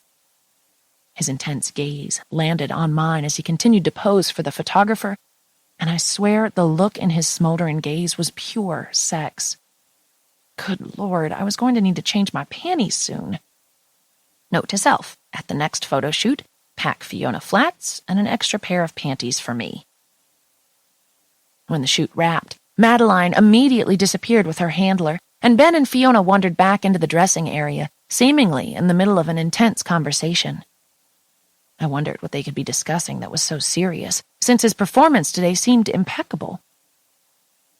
I busied myself packing everything up and even helped the photographer carry equipment to his car, but I could linger for only so long. Not to mention I was beginning to feel like an idiot for thinking that Ben and I actually shared something the previous night. He'd been bored, tired, drunk, or jet-lagged. Who knows? Maybe all of the above. I hated how desperate I was to get another look at him and made myself move on. Big girl panties, Em. I decided to walk back rather than take the metro so that I could find a cute little sidewalk cafe at which to treat myself. 2 glasses of red wine and 1 delicious tarte au chocolat later, I was en route to the hotel, stumbling along the uneven cobblestone streets, delightfully buzzed and carefree. Ben who? I could take on the world right now, or just master this archaic elevator to get to my room. Either way, I was counting tonight as a win. When I reached my hotel room, I was lightheaded and buzzed, from the wine, the sugar, my beautiful surroundings, or probably all three, but I wasn't tired. After changing into my PJs, I fell into bed with my laptop. Perhaps some further stalking of Ben would relax me. But before I could even open my browser, my inbox showed I had one new message. The sender was Benjamin Riley Shaw. My heart fluttered like a little idiot inside my chest as I waited for the message to load. Ben, you disappeared today, Tennessee. Make it back to the hotel okay? I hit reply, my breathing coming in fast pants. Me. Back, safe and sound. You looked great today, by the way. The email notification blinked within seconds. So, he was awake and at his computer too, it seemed. My heartbeat thumped unevenly in my chest. Ben, thank you. It was fun today. I worked out after, so I should be tired, but I'm not. I worried why he seemed to have trouble sleeping. Perhaps it was the time zone change? And what about Gunner's comments today? Another message popped up before I could respond. Ben, want to entertain me? Holy shit. How did he make 4 little words sound so fucking hot? Especially since I heard his deep, masculine voice in my head as I read them. I took my time, thinking of a cheeky response before I replied. Me. What does that involve, Mr. Shaw? I should probably behave myself. Ben, you don't have to behave. If that wasn't an open invitation to flirt with him, I didn't know what was. I giggled to myself in the otherwise silent room, wondering how to respond when he sent another message through. Ben, you want to text instead? Me. Yes. And by yes, I meant God bless America. His phone number appeared in my inbox. 917 area code. How very New York City of him. I crossed the room and grabbed my phone, typing in his number to compose a new text. One word. Simple. It was my attempt at keeping things casual so I could see where he wanted to take this. Me. Hi. His response came almost immediately. Ben. Hi, darling. Me. How do I know this isn't someone pretending to be you? I'm slightly worried I could be talking to a 40-year-old overweight creeper. Winky face. Ben was silent for a moment. Then my phone blinked at me, informing me I had a new photo message. It took my trembling fingers 3 attempts to tap the correct button on the screen to open it. Ben was leaning against the headboard, wearing a white V-neck t-shirt. His hair, though still shiny and full of pomade from earlier, had been fussed with, like he'd run his hands through it several times, giving it a messy, just-been-fucked look. He wasn't smiling, but he looked sexy as hell, gazing thoughtfully into the camera. My heart pounded painfully hard. Seeing his photo made this all the more real. Ben. Here's your 40-year-old creeper. Winky face. Me. Cute. Ben. Send me one of you. I scrolled through the photos I already had on my phone. Crap. All of these were either me with Ellie or with our dog Buck back home. I ran to the mirror, added some lip gloss, and fluffed my flat hair. I didn't want him to think I was taking too long or overthinking this, so I snapped a quick selfie and hit send. It wasn't my best picture, but it wasn't horrible either. The lighting in my room was soft and lent a sort of romantic feel to it. Ben. You look like a girl I fucked once. Holy crap, he did not just say that to me. His responses floored me. He seemed so polite and well-mannered one minute, and then bam, filthy-mouthed the next. I'd honestly wondered what he thought of my looks, and his comment, however crass, told me that perhaps I did measure up. My phone pinged with a new message. That little ping was the sweetest sound. Ben, what kind of panties are you wearing? My pulse sped up. I wore full-bottomed undies. None of those damn dental floss impersonating G-strings, thank you very much. Those blasted things felt like they were chafing your ass like a piece of sandpaper. But dear Ben didn't need to know all that information. I thoughtfully typed out my response. Me. Depends on the day's outfit. Right now I'm in pink lacy boy shorts. Ben. It'd be better if they were around your ankles, but I approve. Holy crap. Moisture dampened my panties.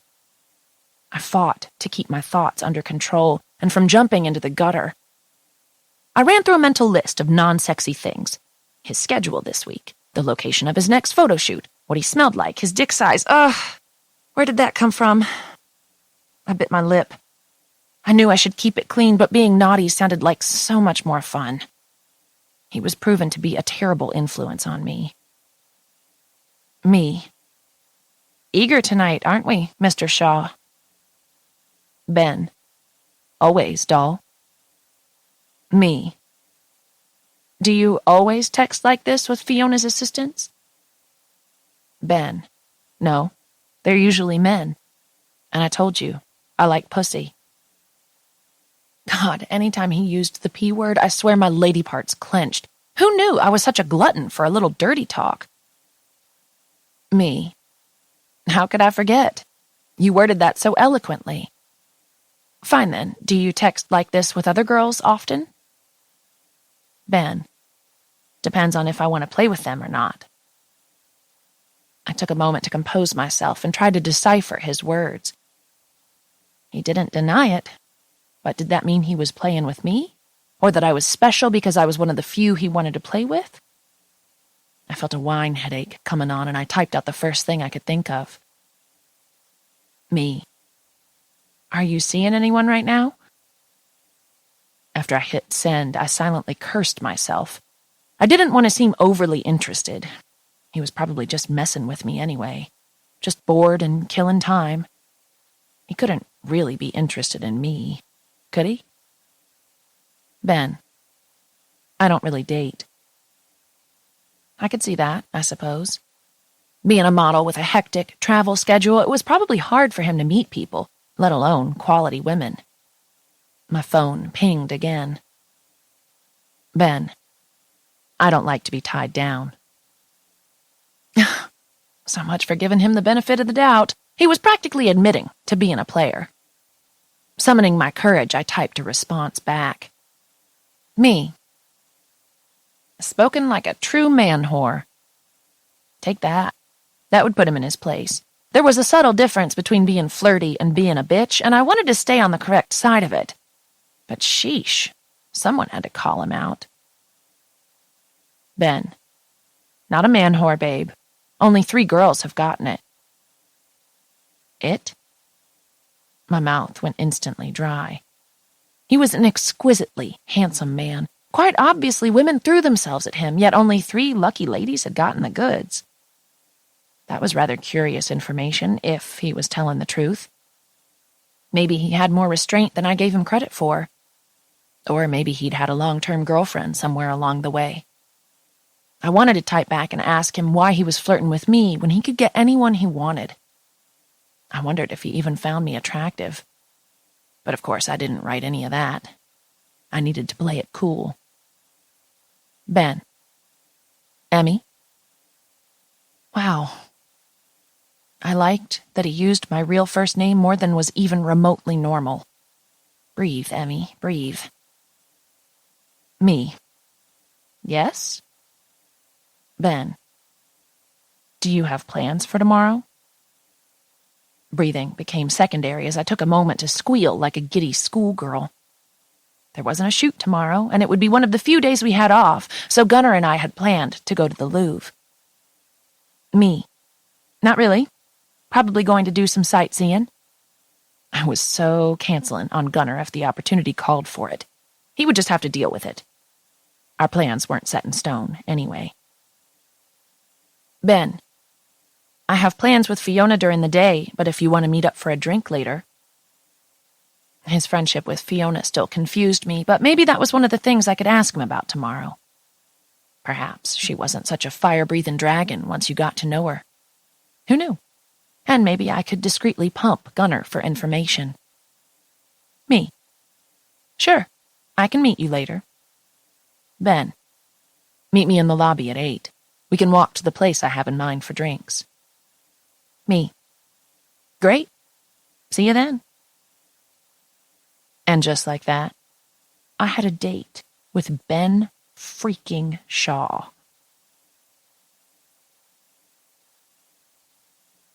Five. Ben. Fiona signaled the waiter for more wine. I took a piece of bread from the basket in the center of our table, and Fiona frowned. She could shove it. She rattled on about some up-and-coming French designer and a sample sale she wanted me to take her to. Oh, joy. I tuned her out and let my mind drift back to last night. I couldn't stop thinking about Emmy's playful texts.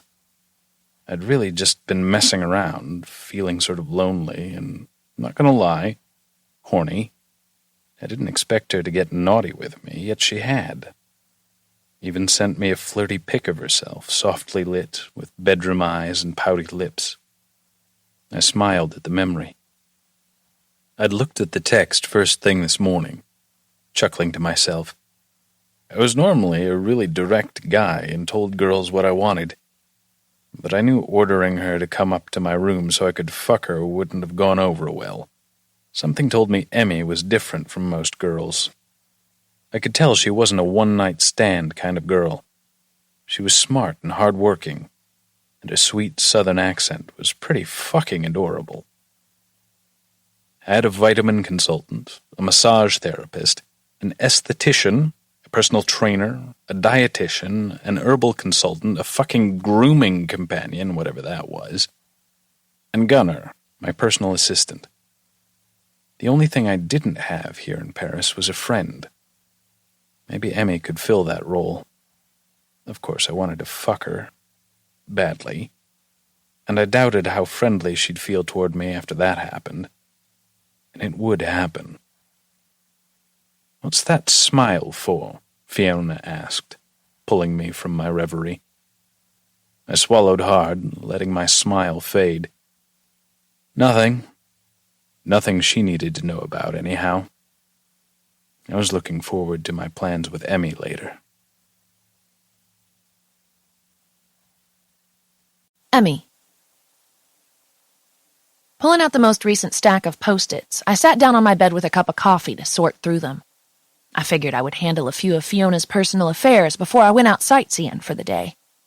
After booking her facial appointment and making dinner reservations for her and Ben early that Monday night, I decided some further Ben Shaw research was in order. Relaxing on my duvet with my laptop, I typed his name into Google and hit enter. Then I sat back to enjoy the view. Holy mother, he was hot. My brain screamed at me, "Abort! Abort!" I knew this was a bad idea, yet I couldn't help myself. I watched him go about his life. VIP parties, red carpet events, black tie charity functions with a beautiful model on his arm, and photos of him at the beach on his Instagram page. A sharp pain stabbed at my chest. It was a decidedly bad idea to crush on him. I knew that, but he was gorgeous and he flirted with me. Clearly, my fantasies knew no limit. I hoped that wouldn't come to a crashing end tonight when he realized I was so far out of his league that there were probably laws against us dating. Yet, still, my stalking knew no bounds. Instagram, Facebook, and Twitter. I'd need a 12-step program if I were to cut myself off from this. But he was so good-looking, I couldn't possibly be held accountable for my actions. He seemed to communicate professionally and politely with fans online, but I liked that I secretly knew he had an absolutely filthy mouth. Pulling myself away from my computer, I dressed in jeans and a t-shirt and grabbed my camera. Gunnar had hooked up with a French waiter last night and subsequently canceled on me since they were apparently still in bed. Regardless, the Louvre and I still had a hot date today. It was just the cultural and visual distraction, and I needed the diversion to keep my thoughts from diving into the gutter. Deciding what to wear on a date with Ben Shaw was like trying to solve a Rubik's Cube in the dark. Damn near impossible. I tried on and abandoned every article of clothing I brought. But soon it was 10 minutes to 8, and I was forced to make a decision. A pair of dark-washed skinny jeans, ballet flats, since he'd said we'd be walking, and a lacy black top with a camisole underneath. There was just one question. Did I wear my Spanx to keep everything looking tucked in and in tip-top shape? Or did I hope for action later and forgo those awful things, knowing there was no sexy way to get them off? No, there would be no action later. That was silly. He was him, and I was me. Duh. It was a no-brainer. Still, I chose in favor of breathing and opted to leave the Spanx behind. My hair was down and pinned straight, and my makeup had cooperated for once. I'd managed to line my eyes with liquid eyeliner without stabbing myself in the retina even once. Yay me! Ben was already waiting in the lobby when I got downstairs. Since he hadn't looked up yet, I allowed my eyes to rake over him unashamedly, noting the way his black leather jacket stretched across his shoulders and hugged his biceps, and his white V-neck t-shirt exposed his very kissable throat. His shirt was just snug enough to hint at how cut he was underneath. I could already envision the washboard abs hiding beneath the fabric. He could have just walked off a GQ shoot with the sexy charm he exuded. I didn't stand a chance. He was all man, but he was stylish as well, and I suddenly felt a pang of nerves, realizing my clothes carried none of the designer labels his did. Did that type of thing matter to him? Ben's eyes lifted to mine and a slow, sexy smile spread across his lips.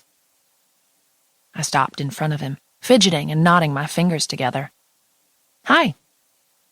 Hi, darling. You ready? His mouth was still tugged up in a playful grin, and I couldn't help but smile like a lovesick fool at this sexy man. Ready, as I'll ever be. He led me outside and across the street to the stone walkway along the Seine, where we quickly fell into step together. I felt the warmth of his hand hover at my lower back, but he never made contact. It was sweet and innocent, yet highly erotic at the same time. The promise of something more between us hung in the air, unspoken and unknown. I enjoyed the endorphins that flooded my system. I felt alive.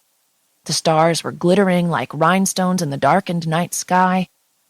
Paris at night was magical and seductive. It had a vibe, a casual sexiness that oozed from each little patisserie and brasserie we passed. Ben glanced down, looked at my shoes, and gave me a smile. I like that you wore flats. Girls never wear flats. Now we can actually walk. Oh. I didn't know if that was a compliment or not. Of course, the beautiful women he dated obviously wore the most exquisite shoes, but I went for comfort. Damn. Fail. Or win, depending on how you looked at it. Yeah, I knew he'd be walking, I quickly added. He didn't need to know that I always wore flats. Heels and I didn't get along. Wearing them had resulted in head trauma more than once as I routinely fell on my face when I tried to walk in them. At 6'3", he had a full foot of height on me.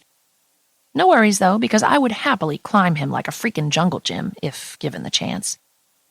I felt little next to him, and it was a decidedly nice feeling. Just being near him gave me a thrill. His presence alone held the power to captivate, titillate, and turn me on. In other words, I was doomed. When we reached a very Parisian cafe at a charming intersection, Ben stopped and guided me forward, his fingers brushing my hip, sending a zip of heat through my belly. He spoke in flawless French. Flawless to my untrained ears, at least, to the maître d'. Regardless of how busy the quaint little cafe appeared to be, authority radiated off him, and we were quickly seated at a table for two out on the patio beside the bustling sidewalk. It was a perfect spot for people watching. Ben pulled out my chair and I lowered myself in a ladylike fashion while he gently pushed it closer to the table. We had a view of the Eiffel Tower in the distance, lit up and glowing with brilliant yellow lights. It was spectacular. I loved everything about this date so far, and it had barely begun. Ben's small, knowing smile remained in place as he passed me a drinks menu. Thirsty, beautiful? I merely nodded and flipped open the menu. Crap, everything was in French. Shall we order a bottle? Ben asked. And I should have asked earlier, are you hungry? First, there was no way I was eating in front of him. Second, bottle? Yes, please. I would need a couple of glasses to calm my nerves. A bottle sounds good. Were you thinking white or red? Red, but I can do either. Red is fine. The Chateau Saint-Pierre is good. Medium-bodied, creamy finish, and just a touch of sweetness. Sounds great. Note to self, this man knows his wine. That little fact only added to his hotness. He smiled and folded his menu, setting his smartphone on the table in front of him. I couldn't help but notice the little blue light that flashed to indicate he had a new message. Ben ignored it, though, and when the waiter came back, he spoke in the most mouth-wateringly beautiful French and placed our order. Moments later, the waiter appeared to open our wine and fill 2 glasses. Just having something in my hands set me at ease. Ben crossed his ankle over his knee and leaned back. The stem of his wine glass remained between his fingers, and he thoughtfully swirled the ruby-colored liquid within the glass. His gaze met mine, and that devilish, boyish charm that melted my resolve to stay away from him flashed in his eyes. To our adventures in Paris. Yes. I met his glass with mine, a satisfying clink piercing the night air. So, his mouth turned up a playful smirk. Tell me everything there is to know about Miss Emmy Clark. I fumbled with the drinks menu, clumsily rearranging it on the table in front of us. Let's see. I've been working for Fiona for a couple of weeks. I'm from Tennessee originally. Pretty standard stuff. What do you want to know? He shrugged. I swallowed and shifted in my seat. Okay, taking a deep breath, I continued. In college, I double majored in communications and fashion design. A flicker of interest in his eyes revealed that he was impressed. I have a younger brother and 2 parents who are still very much in love. Someone shut me up. God, was I trying to put him to sleep? Nothing really that exciting. Tell me more about you. What do you want to know? His smile was playful, like he almost expected that I'd Googled him and assumed that I knew everything there was to know. I did know a lot. His mom was retired supermodel Dakota Shaw, rumored to be quite a swinger. His dad appeared to be a mystery, possibly a politician or a rock star, but it didn't seem right to try to probe him for answers now. Instead, I simply asked, Where did you grow up? His eyes drifted to his glass of wine, which he'd stopped swirling. I briefly wondered if I'd touched on a topic he didn't care to discuss. All over, really. New York City, London, Barcelona, Prague, Rome, Brazil, everywhere. I want to hear more about you, though. Normal family, Tennessee, what else? He grinned, taking a sip of his wine and licking those full lips. The wine had started to get to me already, and it seemed surreal that Ben Shaw was sitting across from me. What was he even doing here with me? Was this a date? 2 friends? Co-workers? My head was a wreck. I needed answers. I set my glass down on the table and summoned my courage. Ben. My tone came out too serious, and his gaze flicked up to mine. I'm sorry to disappoint you, but I'm probably a bit boring for your tastes. Ben abandoned his casual posture and leaned in toward me. I assure you, I'm anything but bored, Miss Clark. I twisted my fingers around the stem of my glass. We both know I'm not a model. I'm not like the women you usually go out with. Emmy. Ben set his glass down in front of him, his expression stern. I don't only date models. I actually typically don't date models. So relax. His little declaration did nothing to calm my anxieties. The fact that he only sometimes dated models was supposed to calm me? Ha! My insecurities were too deep-rooted to vanish with that information. He leaned closer, fixing me with an intense stare. How about I admit to a little secret? Will that make you more comfortable? I stopped fidgeting at the table. I hated that I was being a girl, all self-conscious and nervous. Yes, I admitted. Ben took a sip from his glass. Okay. Would it make you feel better if I told you I lost my virginity to a much older woman? My mom's friend, actually. Whoa. I couldn't imagine losing my virginity to someone my dad's age. Creepy. My first time was with my high school boyfriend in the back of his Jeep my junior year. My life was shockingly normal in contrast to his. I could only imagine the cougar-turned-seductress must have persuaded him. Were you okay with that? Yeah, she gave great head. He shrugged, giving me a megawatt, panty-dropping smile. Okay, then. No overanalyzing going on there. I guessed that was the difference between guys and girls. Girls were more emotional about sex. Guys thought about the physical first. Good to know. I needed to remember that. Keep my head about me. So are you into older women, or did she, seduce you? I asked, unable to hide my curiosity at how things went down. No pun intended. It was one of my first overnight shoots, and she was with me since my mom couldn't be bothered to come. She'd been sending me signals all day, touching my arm, rubbing my shoulders, stuff like that. I was 18 and horny. He chuckled. I couldn't sleep, being away from home and all that. So that night I went up to her hotel room. Damn, that was bold. He just showed up on her doorstep expecting sex? But I supposed when you looked like him, you'd earned the right to be bold. Lucky day for that cougar, whoever she was. I was slightly jealous. But I had the man sitting in front of me, all hard, toned muscle, golden skin and lips built for kissing. All she had was the memory. I couldn't envision many women rejecting him. Something about his confidence, his penetrating eyes and his blunt mouth. He had a knack for getting what he wanted. Of that, I was certain. His little admission had done several things at once. Intrigued me, ignited a fire in my belly, and set me at complete ease. This man was good. Oh, he was damn good. Ben, I whimpered. Yeah, beautiful? His signature cocky smirk was firmly in place. I squeezed my legs together. Ben using endearing nicknames was enough to undo me. I liked it a little too much. Nothing, I murmured. If I spoke just now, it wouldn't be pretty. I'd either admit to wanting him or mumble something incoherently dumb. Best to keep my trap shut.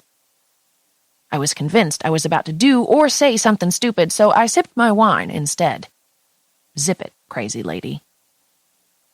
He refilled our wine glasses and continued to study me. After several minutes, I found my courage again. So, how did you get into modeling? Ben met my eyes. I grew up around it, but my mom wouldn't let me get involved. She didn't want me modeling and wouldn't let me until I was 17. Then she didn't really have a choice because I sent my photos off to a couple of agencies in New York. They all ended up being interested, so I started working right away. Why didn't she want you modeling? That seemed curious to me, considering his mom was a world-renowned supermodel. She wanted more from me. She knew the downsides to the lifestyle, constant travel, and invariably being judged on your appearance.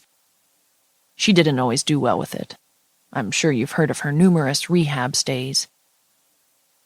His gaze begged me to disagree. I had to look away. Of course, I'd heard of Dakota Shaw's fall from grace. I'm sorry. Is she... She's fine now. Living in Australia with a guy my age. He shook his head like it was a thought he wanted to clear rather quickly. So you started working when you were 17? That's really young. He nodded. Yes. Fiona actually helped me get my start, and I signed with her exclusively a short while later. We've been working together for several years now. She's helped make me what I am today. I wanted to disagree, to tell him that he'd have made it on his own, but I guess I had no way of knowing. Already I'd seen glimpses of just how cutthroat this industry was. His phone buzzed again, rattling the glass tabletop until Ben reached down to quiet it. I couldn't help but notice Fiona's name flash across the screen. I took a sip of my wine and noticed Ben was still staring down at his phone, lost in thought. Do you need to get that? His gaze snapped up to mine. No, it's Fiona, and I have nothing to say to her right now. I still didn't understand the extent of their relationship. Was it just a close business partnership or something more? I brushed off the feelings of insecurity swimming inside me. My bitchy boss would most certainly not like me out with her golden boy right now, but I didn't care. She didn't own him. I took another healthy swig of my wine, hoping that the alcohol would completely banish all thoughts of self-doubt inside me. That wouldn't happen, though. I was seated across from one of the world's most sought-after male models. My head was an absolute wreck over that fact, not to mention my fluttering heart and damp panties. I'm sorry, but this is all new for me. I'm at a loss about what it is you want, I admitted, folding my hands in my lap. All traces of seriousness disappeared from his face. His eyes danced on mine, possessive and hungry, and he leaned closer, sexy, boyish charm and playfulness radiating off him. I think you know exactly what I want. Heat crawled up my neck, staining my cheeks. The man certainly didn't mess around. He chuckled, a rich, warm sound that flooded my senses and sent me reeling, like there was some inside joke that only he and my pulse were privy to. Let's get you to bed. I'm sure Fiona will have you up early for work tomorrow. Cool authority laced his voice, and I knew it'd be pointless to argue or probe further. He rose and guided me from my chair, his hand resting against my back to assist my movement, leading me off into the night. Ever the gentleman, Ben walked me to my door and pressed a kiss to my hand. I leaned against the door, ready to collapse in a heap on the floor. My legs were done. My entire body was done. I was a limp noodle, turned on and humming for the past 2 hours spent with Ben. He was polite, yet flirty. I hated that I didn't know if this was a date, but he did pay for the wine. Thank God for that, too, because I was pretty sure I didn't make that amount of euros in a week. Good night, Miss Clark, he said, his voice low and sexy. Night, I breathed. He leaned in, close, giving me a chance to pull away. I let my eyes slip closed, and seconds later felt Ben's full, sensuous mouth cover mine. One hand wound its way into my hair, the other curled around my waist. The warm weight of his hand anchored me, pulling me close until our bodies were pressed together. The hard length of his body against mine was a thing of bliss. His skilled lips made the other men I'd kiss look like boys. His hand drifted from my waist, found my behind, and clutched me closer, pressing his hips against mine. His teeth caught my lip and grazed lightly against the flesh. My mouth opened in surprise, and Ben used the opportunity to stroke my tongue with his. I let out a soft groan, and his kiss deepened, seemingly fueled by the small sound. My hands fumbled behind me for the door handle. Relieving me of the chore, Ben's hand swept the key past the reader and pushed open the door. I tried to calm my fluttering heart, to take stock of what I'd learned tonight. 1, Fiona called Ben about every 15 minutes, which he completely ignored. 2, Ben was fucking hot and the most incredible kisser. 3, I was falling for him. Hard. This information made me feel excited and depressed all at once. He was out of my league, but was that going to stop me? Nope. No, it wasn't. I'd gotten a taste, and there'd be no stopping me now.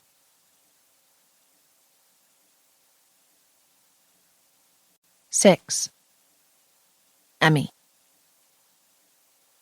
Once inside my room, we were tangled limbs fighting to get closer as we moved across the floor. Ben's big hands held my jaw so sweetly as his tongue made laps against mine. His commanding body forced my feet backward toward the bed. My emotions were a combo of, let's go make babies, to must stop kissing. Shutting off my brain, I allowed my hormones to take over. I kicked off my shoes, crawled onto the bed, and tugged him down on top of me. His warm weight pressed me into the mattress, and his mouth was everywhere. He nibbled on my collarbone, nipped gentle bites at my neck, and used his tongue to sweep a damp path over the tender skin. Holy hell, did he know what he was doing. Ben's rough hand was suddenly under my shirt, cupping my breast and rubbing his thumb along my nipple. A bolt of desire zipped through my body. My hips moved against his, pressing against the firm ridge there, and a broken plea tumbled from his lips and into my mouth. It was the sweetest sound, desperate and wanting, exactly like I felt. I was glad I wasn't alone in that. His palm found my ass again and squeezed, hauling me closer. I felt his thick erection press into my lower belly, and my insides went all molten.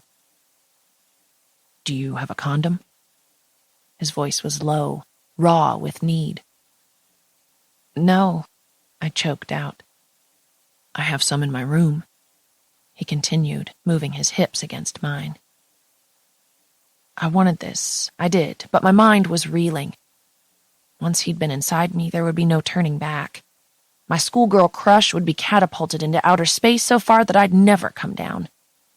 I needed to keep my wits about me. I just didn't sleep with men I wasn't dating. No, I managed. No? His tone told me he wondered if I wanted him bare, and the hint of a smile on his lips told me this idea was a welcomed one. I'm not ready for all this. My body was in complete disagreement with my brain, my legs winding their way around his backside to press him closer. Ben groaned at the contact. Come on, baby, let me fuck you. He breathed against my neck. I promise it'll feel good. He gripped my ass, pushing his erection against the damp spot between my legs, and I couldn't help the whimper that escaped my throat. That's not a good idea. We work together, I managed. Fuck work. Let me get you off. His deep, sexy voice and the grinding of his hips were almost enough to convince me. Almost. We can do some other things, but no sex. I didn't even know what I was saying, but I was certain which part of me was controlling my mouth. My throbbing sex. Ben had gotten me soaking wet and needy, and we'd barely rounded second base. Talk about playing out of my league. His gaze met mine, and he swept the hair back from my face. I like other things. Yeah? I was thankful he'd followed my line of thinking and didn't make me spell it out. Yes, and I think you'll find I excel at them, particularly oral. His deep-set gaze was directed my way, and that full, pouty mouth was just inches from mine. Holy crap. The look on his face. I was defenseless. We'll see about that, Mr. Shaw. He fixed me with an intense stare and leaned in close, his nose brushing past my jaw. I felt him inhale against my neck. I wonder if you taste good. His low whisper caused heat to drift from my neck and pool at the base of my spine. His warm, wet tongue slid against my neck, and I whimpered in response at the sudden, heated, longing ache between my thighs. His hand slid down the front of my jeans and into my panties. Fuck, you're soaking wet, baby. He kissed my throat, his breath tickling my ear. I know you want me to fuck you, but we'll do things your way this time, okay? His fingers slid against me, massaging the slick, swollen tissue. Pleasure rocketed through me. I'd fantasized about his touch, and now that it was actually happening, it was beyond any expectations I'd had. His skilled fingers massaged my clit with just enough pressure and a lazy rhythm that allowed the pleasure to build slowly. "You're so soft," he whispered. He palmed one breast while his other hand remained buried in my panties. I was soft, with extra padding on my hips, thighs, and breasts. My body was curvy and womanly, and though I would have thought this was a bad thing, especially for a toned and firm model like him, he seemed to like it. He kissed a wet path across my neck as his hands explored.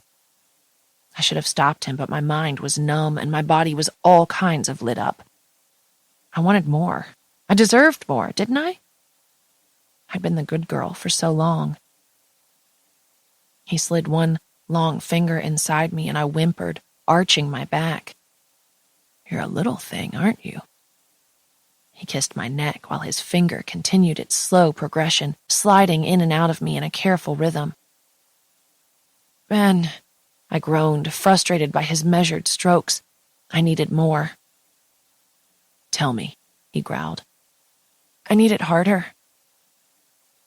His mouth captured mine while his finger plunged deeper inside me, his bicep flexing with the motion. He added a second finger and pressed his thumb against the top of my sex. I moaned loudly, rocking my hips against his hand. I didn't care that I looked like a horny mess. Hell, I was a horny mess. He rhythmically fingered me in and out, his thick fingers filling an ache left untouched for too long. And now, Ben Shaw was in my bed. Holy hell. Ben. She might have told me she didn't want this, but her body disagreed. She had sent me all kinds of signals. She liked this a lot. Her breathing came in soft pants and her hips rocked closer.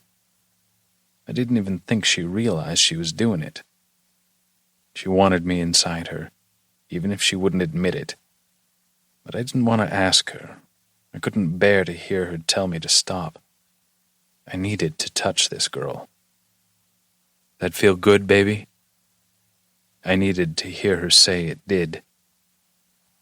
I was naturally pretty aggressive, and that had always served me well with girls. But something told me Emmy wouldn't like being told what to do. As much as I'd like to command her to strip naked, take off her panties, and stand before me, I wouldn't. She wasn't ready. She was too skittish around me, too unsure. She let out a soft groan, her only signal that this felt good. She let her eyes slide closed and her head rested in the crook of my neck. That wouldn't do. I wanted to see her face when she came, but I let her remain there, feeling the soft pant of breath against my neck. It felt nice. She was by far the classiest girl I'd been with. Double major in college, she was smart, hard-working, and articulate. She didn't sleep around. I could tell she was 2 seconds from pulling the plug on this whole thing, and I couldn't let that happen. I'd never wanted a girl more. Not that I was about to get all introspective and examine why that was. No, my goal was much simpler. I just wanted to get her naked and see her tits. From the first moment I'd seen her, we'd been headed toward this very moment. I moved my hand against her, dragging my fingers slowly in and out of her. She was wet as fuck, and it made my dick so hard. I wanted to be inside her. I needed it. But I wouldn't rush her. She felt amazing, and she was literally soaking wet, now writhing against my hand. She went really tight, and I could tell she was close. I could already read her body. I continued my measured strokes, unwilling to rush her to the finish line. I felt her begin to clench around my fingers as she started to unravel. Her eyes were a pretty gray-blue and clouded over with her pleasure. Still fucking her with my fingers, our eyes connected as she started to come. Emmy. My orgasm built slowly, then came rushing at me all at once. knocking the breath from my lungs and making me cry out. My world exploded around me. The climax hit me like a freight train, and I was in mindless ecstasy, clutching at Ben's biceps as I fought to hold on. He knew what he was doing. I'd certainly give him that. Recovering slightly, I pulled in a shaky breath. I wondered how loud I'd been. Ben's smug smile of satisfaction confirmed he was pleased. With his performance or mine, I didn't know.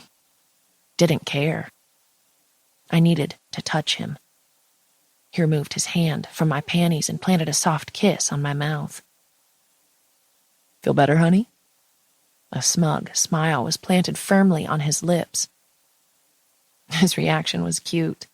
And yeah, that orgasm was a doozy. There was no denying that. Yes, dear. With my eyes watching his, my hands found his belt and worked to unlatch it. The moment felt highly erotic. We lay side by side on the bed, watching each other's eyes as I unbuttoned and unzipped his pants. We both knew what was coming, and the anticipation was thick between us. He kissed me softly on my lips and forehead while I slid my hand into the front of his boxers. I was rewarded with a rock-hard, thick cock pressing insistently against my palm. His skin was warm and taut, and my sex muscles clenched in response. My hand curled tightly around his shaft, and he groaned. The noise came from deep inside him, and I loved that sound. Closing my hand around him, I began stroking. Ben dropped his head back against the pillow in complete surrender. I liked knowing that I did that to him. Not some supermodel. Me. His hips rocked forward into my hand, and his mouth momentarily stilled over mine as he released a low moan. Emmy. The feel of Ben in my hand was amazing. A powerful rush surged through me. Even if it was just for this moment, he was mine. Fuck, that feels good. He watched me with a sexy, half-lidded stare of awe, his breath coming fast through those pouty lips. Faster, baby. A little faster. I could feel warm pre-cum already leaking from the tip. My hand gripped him tighter, and I increased my speed, rubbing along his hardened shaft up and over the head. A few more strokes, and I was rewarded with a throaty groan and felt Ben come, warm jets of semen erupting against my hand and his stomach. Neither of us had removed a single article of clothing, but we'd each succeeded in finding release together. I was guessing I'd regret this in the morning. The stupid feeling of bliss spreading through my chest wouldn't be dampened right now. Ben dropped a kiss against my forehead, then reached for the tissues on my nightstand. He quickly cleaned us both up, then tucked his still hard cock back inside his pants. Ben stood from the bed and leaned down to kiss my forehead. Shall I tuck you in?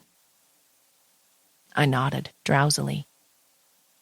He peeled back the covers, and I shimmied out of my jeans, suddenly too tired to feel self-conscious. He chuckled at me and swept my hair back behind my ears. Sorry, I yawned. I guess the wine hit me pretty hard. Ben's lips curved upward. Was it the wine or the orgasm? Shh, hush, I smiled. Night, darling. Night-night. Ben, still smiling, looked down at me. Thanks for tonight. It was good to go out with someone who's not looking for me to be the guy they see in the pictures. I'm glad you felt comfortable enough to be yourself.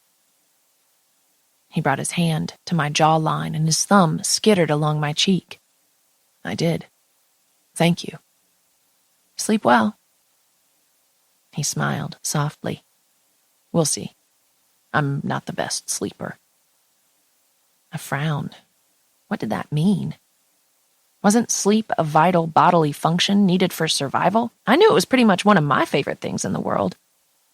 Well, if you can't sleep, you know you can text me. Can I now? Captain fucking obvious. Nice one, Emmy. I simply nodded. I'll keep that in mind.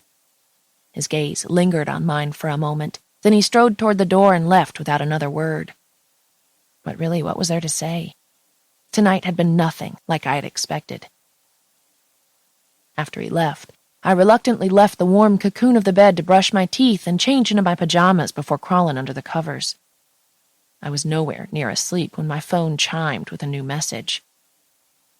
Ben, are you awake? Wasn't there some rule about texting a man back after midnight? I glanced at the clock. It was 12:20. I didn't care. I would break the rules for Ben. Me. Yes, hi. Ben. You sure it's wise to text me back when you're in bed, Miss Clark? Now that I've got that visual in my head, ... Me. Yes. Ben. He misses you. There was a dimly lit picture of Ben lying in bed, just his chest, abs, and black boxer briefs, which were nicely filled out in the front. I smiled to myself and shook my head. My exhaustion took a back seat if it meant flirting with Ben was an option. I liked that he'd texted me just moments after leaving. I liked the idea that he was still thinking of me. My brain refused to focus on anything else. I studied the picture more closely, imagining licking those grooves in his abs, working my way lower to bite his cock through the fabric of his boxers. Something about this man brought out my primal side. Me. Are you hard again? Ben. Nah. Me. He looks that good just being lazy? Who was this girl, and what had she done with careful, straight-laced Emmy?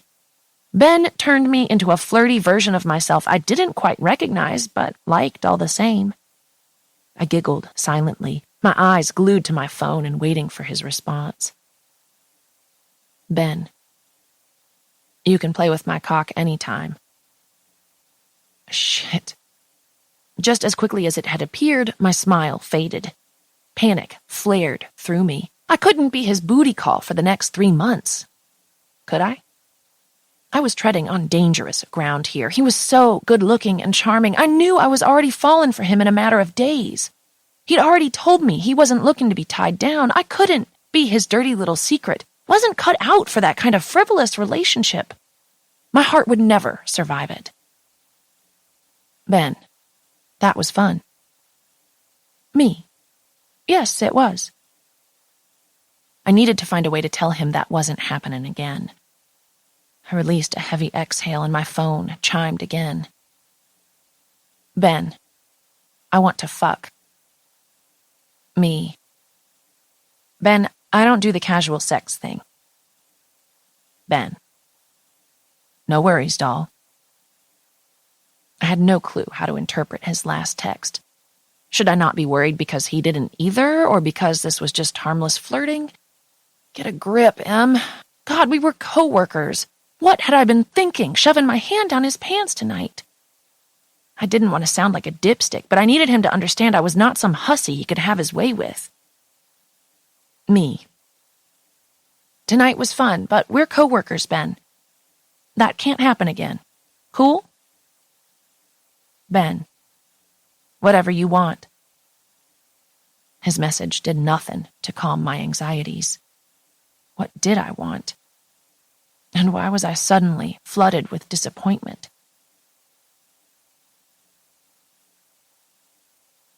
Seven. Emmy. By Thursday, I was ready to dropkick Fiona. We'd spent the week prepping for Ben's upcoming campaign. She had daily meetings to discuss budgeting, location scouting, styling, and storyboarding, all while weighing me down with heaps of Post-its. I sat at the desk in her suite, and she leaned over my shoulder as if supervising my typing skills was a necessity. I was creating a new portfolio page for Ben that included a couple of his most recent shots. Fiona would share this with the fragrance company that was considering making him their spokesmodel. I opened the photo from his Calvin Klein shoot. Ben was in just his skivvies, a lucky pair of heather gray boxer briefs that hugged him in all the right places. I reached for the mouse to click to the next photo, but Fiona's talons caught my hand. Hold on. She leaned in closer to the screen. I glanced at her from the corner of my eye. Gosh, drool much? It was Ben in his underpants, so I got it, but sheesh.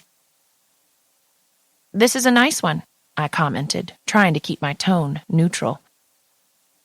A slow smile curled Fiona's mouth upward. He's a big boy. Heat blossomed in my cheeks. Her words were confident, sure, and left me reeling. Yes, let's use this one, the one from his Gucci shoot, and the GQ cover. Still speechless, I assembled all the photos into the document. Then I added his height, measurements, and the status model's logo before printing several color copies. Fiona slid them into her leather portfolio and began packing up her things for her meeting. I scrubbed a hand across my face. I hadn't heard from Ben since our encounter in my hotel room and our subsequent texting when I told him that was a one-time thing. I didn't know if that was good or bad. Supermodels probably weren't used to the word no. My last text to him ran through my head on repeat. He seemed to have taken it to heart, but what did I expect? Did I want him to argue with me? Hold me down and make love to me? The visual made me shiver. I checked my phone for messages. Nothing. It was time to get ready for tonight's cocktail mixer, anyway. I excused myself from Fiona's room and made my way downstairs to shower, fighting off the feelings of disappointment and hurt. Ben. I stood under the rough spray of water, letting it wash away the makeup from the shoot. It had been a tiring day. Henri, the photographer, was known for favoring a jumping style in his shoots. He liked to capture his subjects mid-jump to evoke a sense of movement, so I'd spent several hours leaping into the air, pushing my body into various positions and angles, while keeping my face neutral and making sure the clothes and my hair remained in place. Fun times. The streaming, hot water beat against my back, relaxing me, and my thoughts wandered to Emmy. She was proving to be quite the contradiction. Some girls were model fuckers, willing to drop their panties as soon as they heard my profession. Others were intimidated and self-conscious, assuming they'd never be good enough to be with a model. Both types annoyed me. Emmy was neither. Her self-confidence wasn't as robust as it probably should be. I sensed some of that was from Fiona's hurled insults. But mostly, I was attracted to her uncanny ability to keep me guessing. Since I was pretty sure that fucking me wasn't number one on her agenda, her behavior confused me. She was flirty and sexy through texts, polite and professional at work, distant even.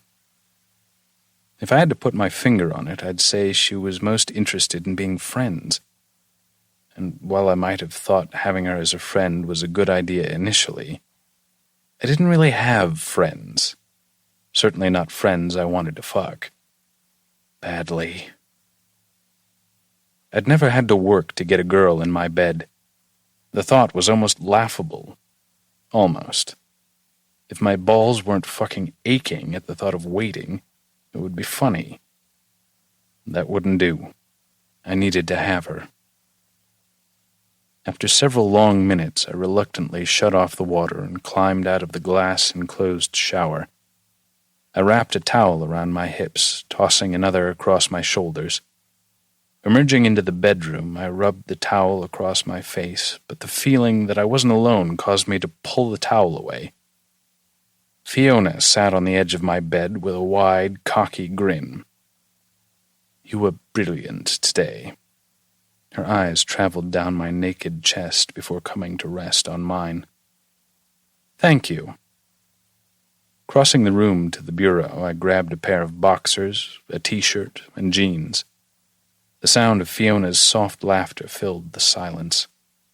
I pulled the shirt over my head and turned away from her, letting the towel drop to the floor. It wasn't like Fiona hadn't seen my bare ass before. I pulled on the boxer briefs and heard her softly padding across the room to stand behind me. Her hands came around my middle, encircling my waist as she pressed her breasts into my back. "Love," she whispered, Her voice was a desperate plea, full of longing. "I'm tired, Fiona." I removed her hands from where they'd been caressing my abs and turned to face her. The clouded look in her eyes fell away as she snapped her gaze to mine. "Of course. You worked hard today. Dinner's on the way, and then I can give you a massage after. We'll see if we can get you to sleep tonight." She offered a weak smile. I merely nodded. I'd been hoping to text with Emmy again tonight. Maybe even pay her a visit, see if I could get beyond that exterior she tried to put up. A quick glance past Fiona to the clock told me it was only 8. She should still be up for a while. A knock at the door broke our eye contact. Fiona let in the room service while I pulled on my jeans. We sat on my bed and dined as we had so many times before in cities around the globe. Even the meal was familiar. Grilled fish and vegetables, wine and sparkling water. God forbid there should be fat or carbs involved. Fiona's mouth moved sensually while she ate, gliding over the tines of her fork. Her eyes stayed on mine. She was an attractive woman. Despite our 16-year age difference, I found her appealing. Then again, I found things to appreciate about all women. Their frilly panties, their little manicured toes, the curve of a lower back, their scent. Yes, I loved women, just looking at them, admiring them. Maybe it was because of my chosen profession that I was aware of all their beauty. I'd spent countless hours with my mom's old issues of Vogue and In Style. We'd sit in her big canopied bed on Sunday morning, have breakfast in bed, and flip through every page. As a mom-son bonding experience, it was odd, but it was the one we'd had. She was usually too hungover for breakfast, but she'd sip her coffee and watch me eat, and we'd comment on all the looks. Brunette, blonde, redhead, olive-skinned, or freckled. I found beauty in it all, and I didn't discriminate. Sure, most of my female companions were models, but I attracted more than my fair share of attention from other girls, too. I'd messed around with girls in my teen years, at first a little shy and fumbling, but as I learned their bodies, I grew confident. And after I lost my virginity at 18, my sexual appetite increased dramatically, much to Fiona's dismay. She regularly reminded me how much my interest in other girls displeased her, and since she was more than just my boss, she was a family friend, I'd tried my best to keep her happy. I think I'd been blown on every continent as a result. Quick indiscretions were easier. Plus, there was no girl to try to get out of my hotel room later on. Of course, now just 22, almost 23, I already felt jaded. Being alone was just easier. I'd never had a girlfriend, never really wanted one, and it was clear Fiona wouldn't take well to the idea. Not that it should bother me, but it did somehow. We finished our meal, and Fiona removed the dishes, setting them outside the door to be picked up later. "Shall I get your pills?" she asked. "Sure." She returned a moment later with a few bottles, shaking the pills out into my hand. No matter how much trouble she was, she really was good to me. I dutifully swallowed down the handful. "I can rub your back if you like," Fiona said. The massage sounded heavenly, but I had other plans tonight. "No, that's okay." I didn't want to straight up ask her to leave, but I wasn't above doing it if she didn't take my subtle hints. Fiona frowned and shifted a step toward the door. "Well, I guess I'll go then." I nodded and walked her to the door. "Night, and thank you for dinner." "Of course." She kissed both my cheeks before heading out. It was almost 10, and I wondered if Emmy was asleep. She said before that I could text her if I couldn't sleep. I wondered if that offer still stood, since she also told me we needed to keep things professional from now on. Too bad I had no plans of letting that happen. A few minutes later, I'd brushed and flossed and crawled between the sheets with my phone. Flipping off the bedside lamp, the bluish glow from my phone illuminated the keypad enough to type. Me. Hey, sexy. I hit send and set the phone on my stomach, laying back to stare at the ceiling. I wondered if she'd be bold and return my text, or if I'd be able to get to sleep tonight. Several long seconds later, my phone chimed. The sound made me smile. She wasn't immune to me, despite what she'd said. Emmy.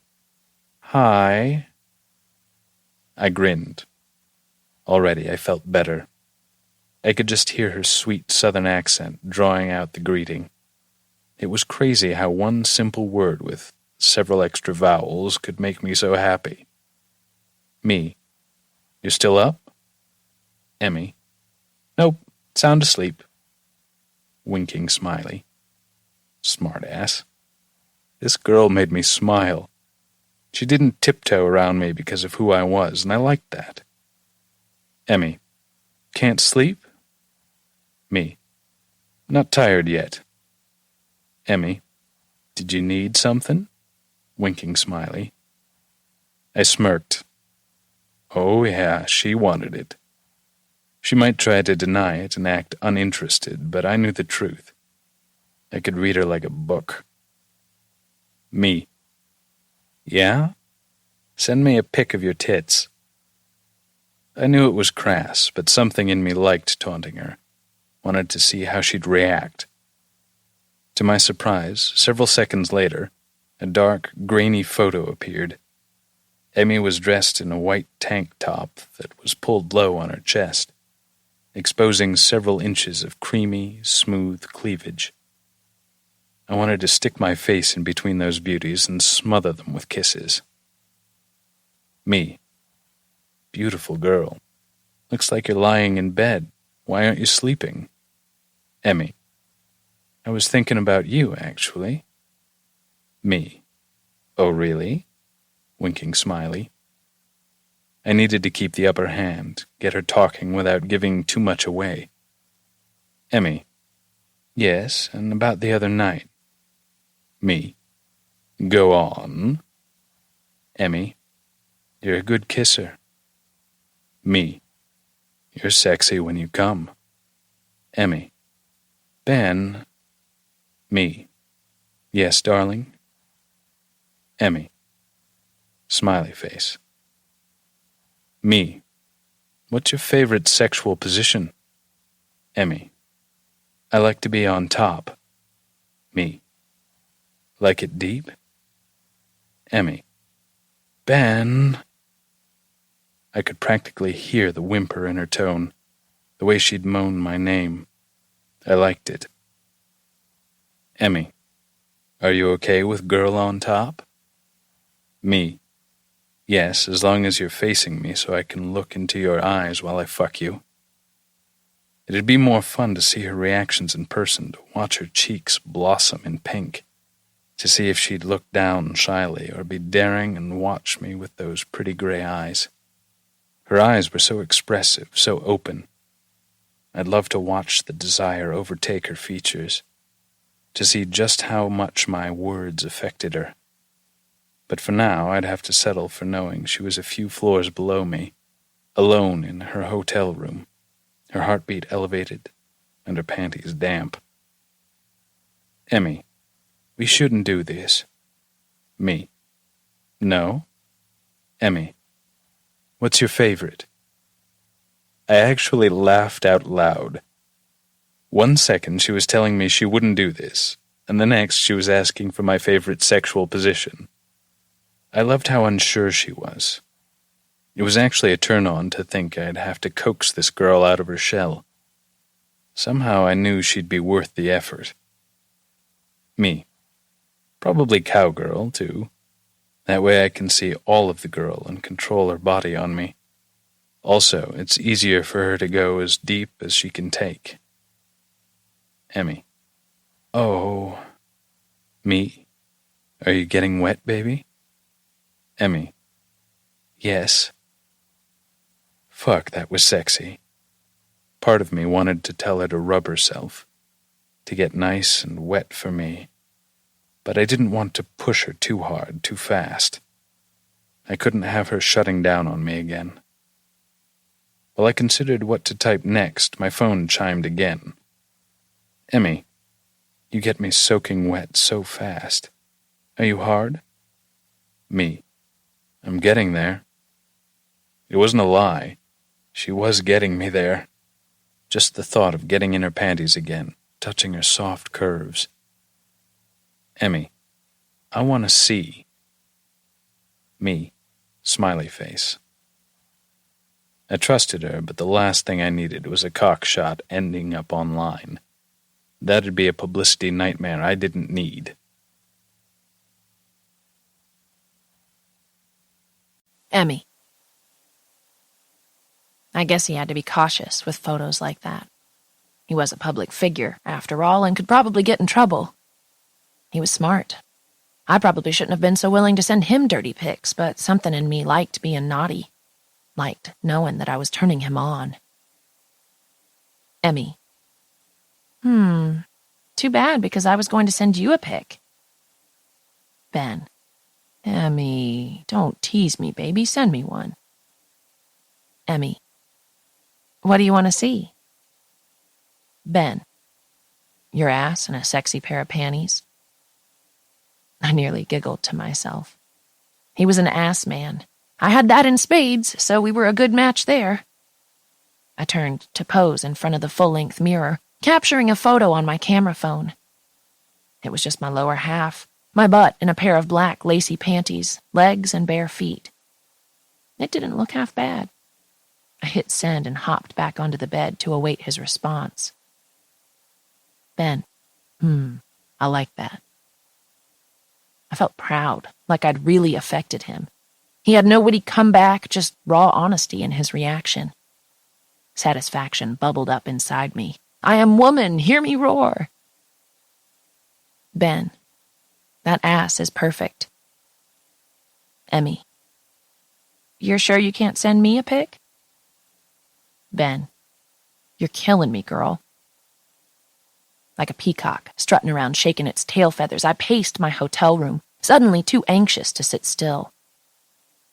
Ben. Behave or I'll have to spank that sexy ass. Texting with Ben was made even hotter, knowing that his room was only a few floors up, and he could ask me to come upstairs if things got too heated. What would I say then? How would I respond? I would say no, of course. I had morals. I wouldn't be someone's middle-of-the-night secret. Not even Ben Shaw's. Because I knew already it wouldn't be that simple. It wouldn't be the no-strings physical relationship he was probably looking for. My pesky heart was already in the game, sporting a jersey with his name on the back. I was firmly on Team Ben. Shit, I could have been the team captain. His witty banter, sense of humor, dirty mouth, all of it was adding up to trouble. I needed to keep my head on straight. Ben was never going to be my boyfriend. We were co-workers. Well, I guess that wasn't entirely accurate. He was a god. I was a lowly assistant. Emmy. Maybe next time, ... Ben. Next time, yes. My heart raced and my skin was warm and flushed all over. There was no denying how turned on Ben got me. Of course, the brain was the largest sex organ, and all this mental stimulation was like foreplay. My nipples puckered and rasped against my shirt, feeling extra sensitive. The cotton panties I wore were thoroughly drenched and annoyingly bunched against my skin. I was too turned on. I needed relief. Slipping one hand inside my panties, I held the image of Ben in my mind. His chiseled jawline, his full mouth, those dark eyelashes and intense hazel eyes. I soothed the pad of my middle finger over my swollen clit, a soft moan tumbling from my lips. Using the warm, slick fluid, I rubbed in small circles, quickly building toward orgasm, my body primed and ready. I pushed my tank top up with my free hand and palmed my breasts, rubbing my nipples as I imagined Ben would do. All too soon, waves of pleasure crashed against me, a blind sensation ricocheting through my womb, causing it to clench violently with the need for something to fill it. With a ragged breath, I moaned out Ben's name as I came. I squirmed under the weight of Fiona's exasperated stare.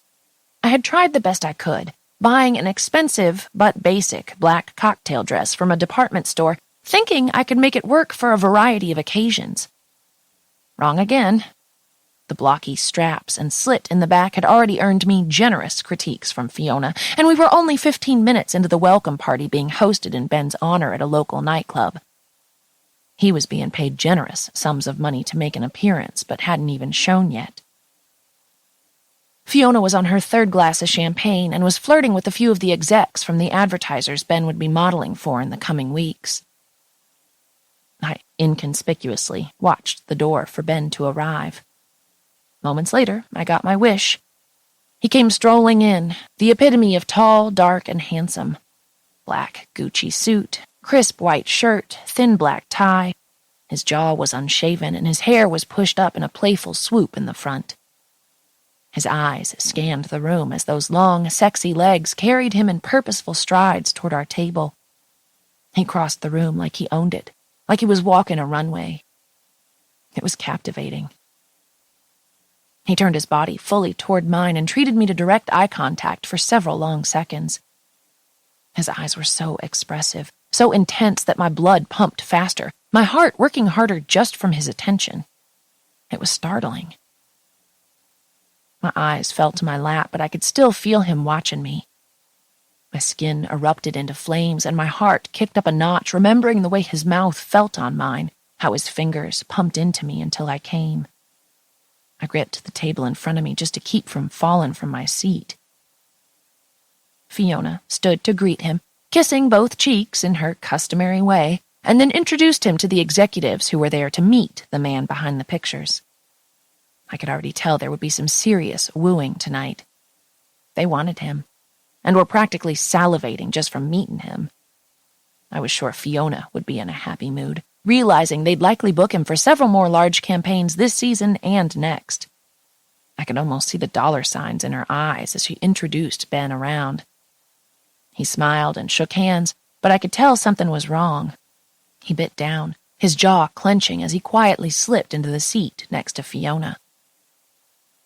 What was supposed to be a casual night out, Fiona had turned into a promotional opportunity to sell Ben. She pulled a stack of the new comp cards and passed them across the table. Ben smiled and fielded questions, turning up the charm like Fiona expected. But I could tell he wasn't happy. I found myself wondering if he ever got a day off. Just time for himself. Time to not be the model everyone clamored for. I knew I shouldn't, but I felt bad for him. He was gorgeous, wealthy, well-traveled, multilingual. Yet I did. A tiny piece of me felt bad that he probably didn't know the simple pleasures of being utterly carefree, able to eat whatever he wanted. Hell, eating enough comfort food to ensure a breakout and an increased pants size were practically the norm after a good breakup. Ben had probably never had that luxury. He pulled out his phone, checking his schedule as they discussed the upcoming campaigns. Had he known tonight was going to be about work, I'm guessing he would have brought along Gunnar. Fiona leaned across and whispered in Ben's ear. She tried to keep her features relaxed, glancing up nervously at their guests, but Ben made no apologies for his pissed-off look. Fiona thrust her camera at me. "Take a group shot of us, will you?" I accepted the camera and stood, heading around the front of the table. "Squeeze in a little." Fiona threw one arm around Ben, the other around the French executive on her left, and proudly beamed. "We'll get the waitress to take it. Emmy should be in the photo too," Ben said. The look Fiona shot him was pure venom. He should know better than to try to stick up for me. "Not wearing that, she's not. Pierre, if you sign us up, you may have to throw in a new dress for this one." She waved a dismissive hand in my direction. All their eyes found me, and the wave of laughter at Fiona's joke hit me like a smack to the face. I swallowed hard and kept my chin up. I counted to 3 and snapped the photo, mentally high-fiving myself that Fiona's eyes were half closed in the picture. She looked like a stroke victim. I inwardly giggled. Take that, bitch. It's perfect. I turned the camera off and passed it back to her. Then I excused myself. I tried not to get emotional, not to let Fiona bother me. But I was PMSing, bad, and I knew that wasn't a promise I could keep. I made it to the restroom and ducked into a stall, blinking against the stupid tears filling my eyes. This was supposed to be a great adventure. Working for the elite status models agency, living abroad, making something of myself. But it was times like this that I missed home. I missed the smell of Tennessee and fresh-cut grass, lazy Sundays watching football with my dad, and the fact that the guys at home weren't supermodels. They drove mud-encrusted trucks and wore holey jeans. And they didn't send me into a near panic attack with their sexiness, either. I sucked a cleansing breath into my lungs. I wouldn't let Fiona win. And things with Ben were confusing, but fine. Yes, everything would be fine. I smoothed the dress that I now despised over my hips and studied myself in the mirror. My brown hair had gone flat. My eyes were tinged in red and I looked pale. Screw it. I exited the bathroom, needing this night to end. Stat. Ben. Tonight was supposed to be a relaxing night out, not some circus where I felt the need to sell myself to these douchebag executives. And Fiona commenting on Emmy's dress like that was utter bullshit. I fought to keep my anger under control. Fiona, can I have a word? She nodded tightly and rose, following me from the table. I took a deep breath. I could handle myself in whatever tasks Fiona threw my way, but I was bothered by how she treated Emmy. We paused in the corridor, facing each other. Take it easy on Emmy, all right? She's not used to this world. Her mouth pulled into a frown. I don't want you distracted by some country bumpkin. Biting down, my jaw tensed. I shook my head. I knew I needed to handle this the right way.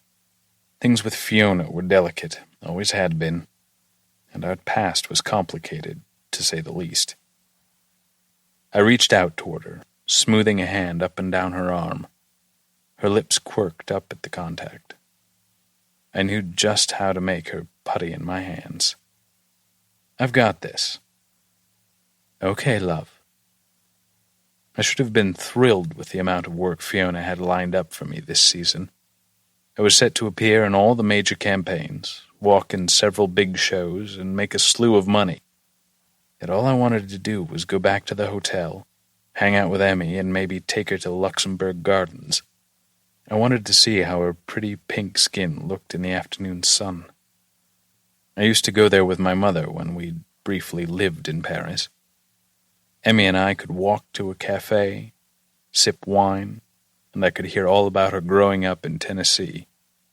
Surely her childhood had been much different than mine. I had never let anything get in the way of my work. I didn't know what it was about this girl, but I liked her. I wanted to get to know her more, and I wouldn't mind getting her naked. Her skin was so soft, her body a thing of wonder. She had curves, real curves, not like the models I was used to. Her tits were full and heavy. Fuck, I wanted to suckle those babies. I wouldn't mind kissing her all over, for that matter. I shook away the thought, focusing on Fiona again. She was discussing my campaign. I'd show up and do whatever she wanted me to. We both knew that. And Gunnar or Emmy would make sure I got where I needed to be. I mean it, Fiona. Relax, okay?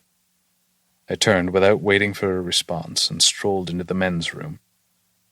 Sooner or later, I would need to make a break from her. Emmy. Exiting the restroom, I ran smack into something hard. Ben. Sorry. I stumbled back a step, smoothing shaky hands down his lapels. He was standing in the hallway, leaning against the wall. Was he waiting for me? Everything okay? His eyes saw too much. When he looked at me like that, I felt it deep inside my body. I ached to know the intensity that lurked behind those hazel eyes. Fine, I bit out. The enormity of everything hit me. I was thousands of miles from home. My boss hated me, and I was in over my head with Ben. Tears welled in my eyes. I hated that I was about to cry in front of him. It all hit me in that moment, and there was no stopping my tears now. I was half a world away and out of my depth. A lone teardrop rolled down my cheek. It's all right. He reached a hand out for me, and I took a step back, quickly wiping my cheek. I think I'm going to head out. My voice sounded surprisingly composed. Thank God for that. Small miracle considering my emotional state. Damn PMS. It's not true, you know. His voice, in comparison, was thick, husky, and rolled over me in the most sensual way. What? What Fiona said.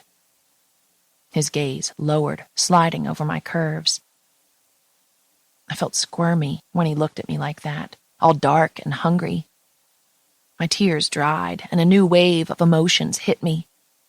The way his eyes wandered made me remember his kiss, his warm tongue gliding against mine, one hand buried in my hair to pull me closer, his dirty texts last night.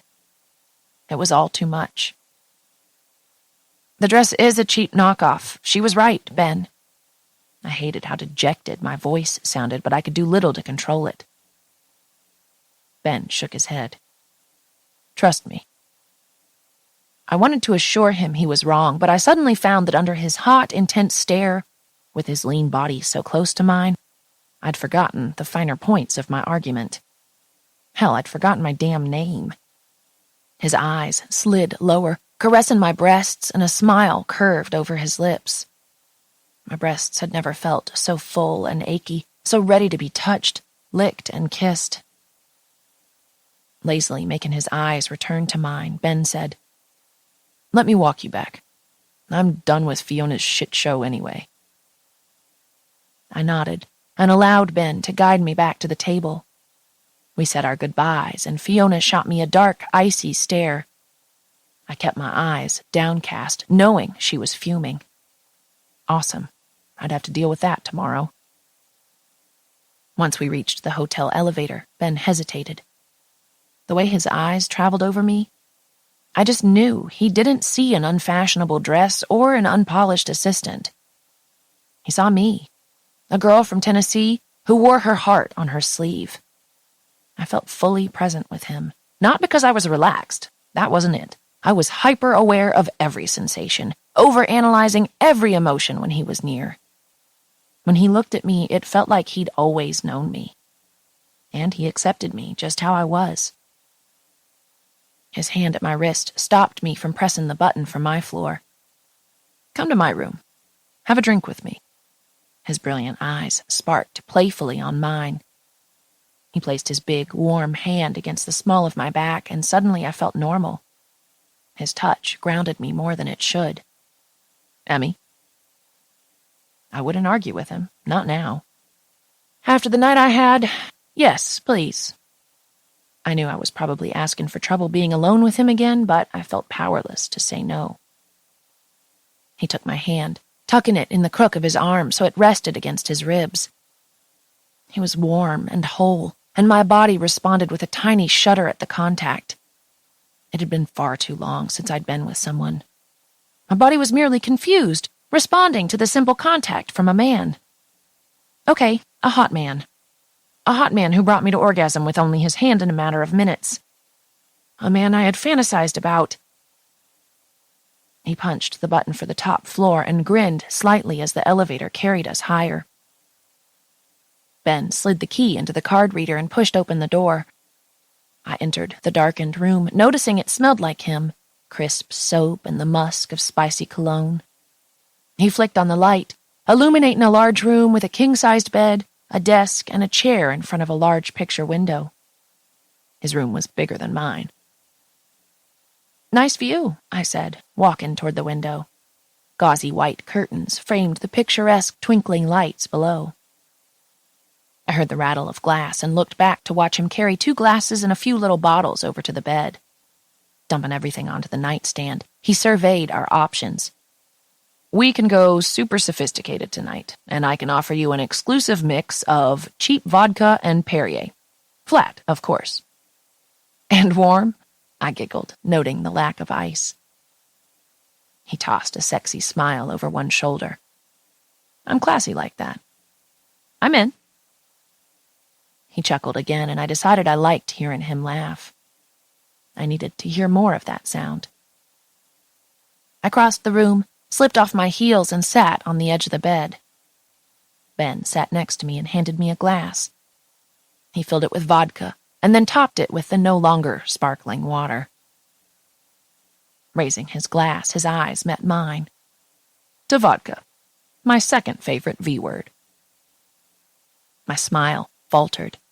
I wondered if our flirty, playful banter was permitted only through text messaging since we'd yet to actually flirt in person. Was this allowed? I took a sip and grimaced at the bitter concoction burning a path down my throat. Vodka and water." Ben shrugged, taking a much more poised sip of his own. "At least it's low-cal." That made me sad. Don't get me wrong. I appreciated his flawless physique, but I wanted to give this boy a cheeseburger stat. Maybe a big cupcake and a sugary daiquiri, too. But I supposed vodka would do the trick. And Lord knew my waistline could use a break.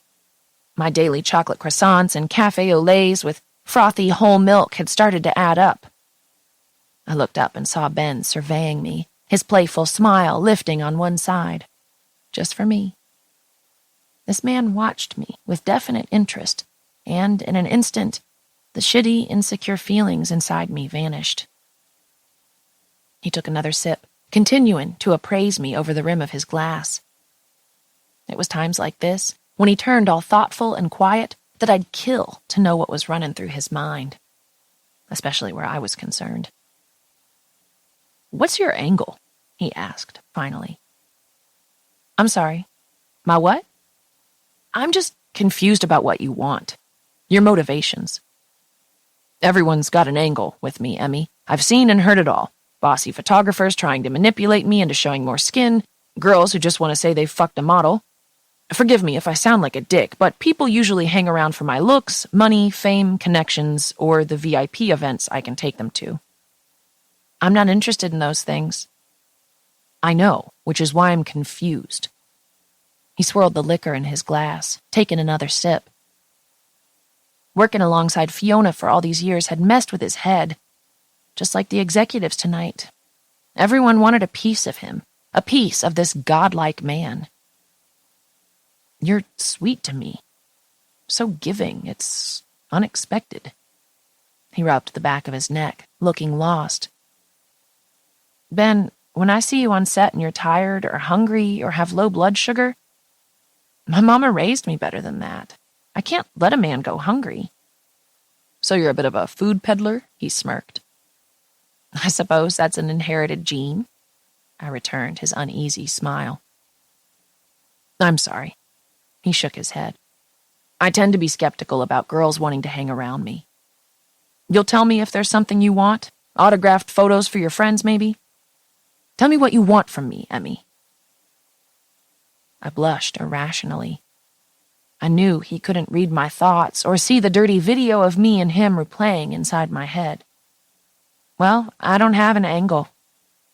I didn't know how to answer him, and I certainly couldn't admit my feelings, so I did the only thing I could. I picked up the book, sitting on his pillow. "The Prince, huh?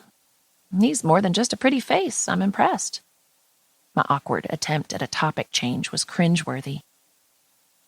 Ben seemed to go with it, however, a smug smile tugging at his mouth. "I can read. let's calm down," he said dryly, plucking the book from my hands. "Sorry, I didn't mean to sound so surprised, but honestly, you have to know, models aren't usually known for their intelligence." Regret instantly followed my little rant. Ben's jaw twitched. "Fair. Annoying, but fair. Nothing's worse than showing up for a shoot only to have a photographer speak to me like a small child." "They do that?" "You wouldn't believe how often. Half of them are just arrogant and rude, and the other half act like they want to get in my pants." I giggled. "Asshats." "Precisely. Can I top you off?" My sick little sex-deprived mind thought we were jumping into the dirty talk, until I realized he was opening another mini bottle of vodka and was awaiting my response. "Oh, sure. Can I just hit the little girl's room first?" "I only have a boy's room, but it's all yours." I strolled to the bathroom, closing the door behind me. A line of men's upscale grooming products littered the marble countertop, and a fancy electronic toothbrush sat cradled in its charger. If all that wasn't enough to tell me that this man was different from the boys back home, the pair of black Armani Exchange boxer briefs that lay discarded on the floor should have. Part of me liked seeing that he was still just a guy. A messy, toilet seat left up and everything guy. I couldn't explain to him, let alone myself, what I was doing here, other than simply giving in to the pull to be near him. He was gorgeous and funny and made me feel all kinds of alive. Okay, I suppose that was reason enough. I glanced in the mirror as I washed my hands. This man dated supermodels. The girl in the mirror was no supermodel. I wasn't delusional enough to think I could compare with the women he was exposed to. Straight brown hair, big bluish-gray eyes, a funny mouth that often curled into a smile for no reason at all. I was typically described as cute. Not that I'd ever minded that before. But being around models all the time made me wish I was 6 feet tall with legs up to my armpits and looks best described as exotic. Sadly, that wasn't in the cards. I finger-combed my loose brown waves. The girl staring back at me was a mess of nerves. What was the real reason that Ben asked me up here? I wondered if Fiona ever felt this insecure. Not likely, with her $1,000 Louboutins, designer clothes, and the male attention she garnered with a simple smile. I gave up and tucked my unruly locks behind my ears. Ben was sexy, rich, and probably had girls dropping their panties left and right. Yes, I was sure that he got more ass than a toilet seat, yada yada yada, 3 girls, as if. Shut up, Emmy. I was smart, hardworking, and a good cook. If that was all I had to offer, it would either be enough or it wouldn't. I was the girl he'd invited back to his room, damn it. I lifted the hand towel from the counter and stopped cold. 2 bottles of prescription medications were sitting underneath. 3 more pill bottles sat on the glass shelf under the vanity. I wondered what they were for. He didn't seem sick, but he had more pills than a pharmacy. Seriously, was he sick or dying? That could be the only probable reason for all these bottles. Otherwise, he had a major problem. Gunner's words rang in my head. Something about Ben being a mess without a pile of pills. It couldn't be true. Ben didn't seem that way at all. My hand shook as I lifted the bottle from the counter. The name of the medication was something foreign to me. No chance of pronouncing that. Ben knocked on the door. "You okay in there?" "Fine," I called. My heart jumped into my throat like he was going to somehow know I had snooped. It wasn't really snooping, since everything was sitting out in the open, but still. I buried the bottles back under the towel and wiped the confused scowl from my face before rejoining him. "There she is. Thought I was going to have to send in a search party." Ben had removed his dress shirt and was now in black slacks and a white V-neck t-shirt that sharply contrasted with his tanned skin. "Nope, I'm here," I smiled, tension falling from my shoulders. Ben watched me with guarded eyes, and I wondered if he knew that I'd seen his pill collection. Then again, he could have been watching for my reaction, because when I saw what was on his bed, my breath caught in my throat. He chuckled softly. "That excited, huh?" I stumbled to a halt.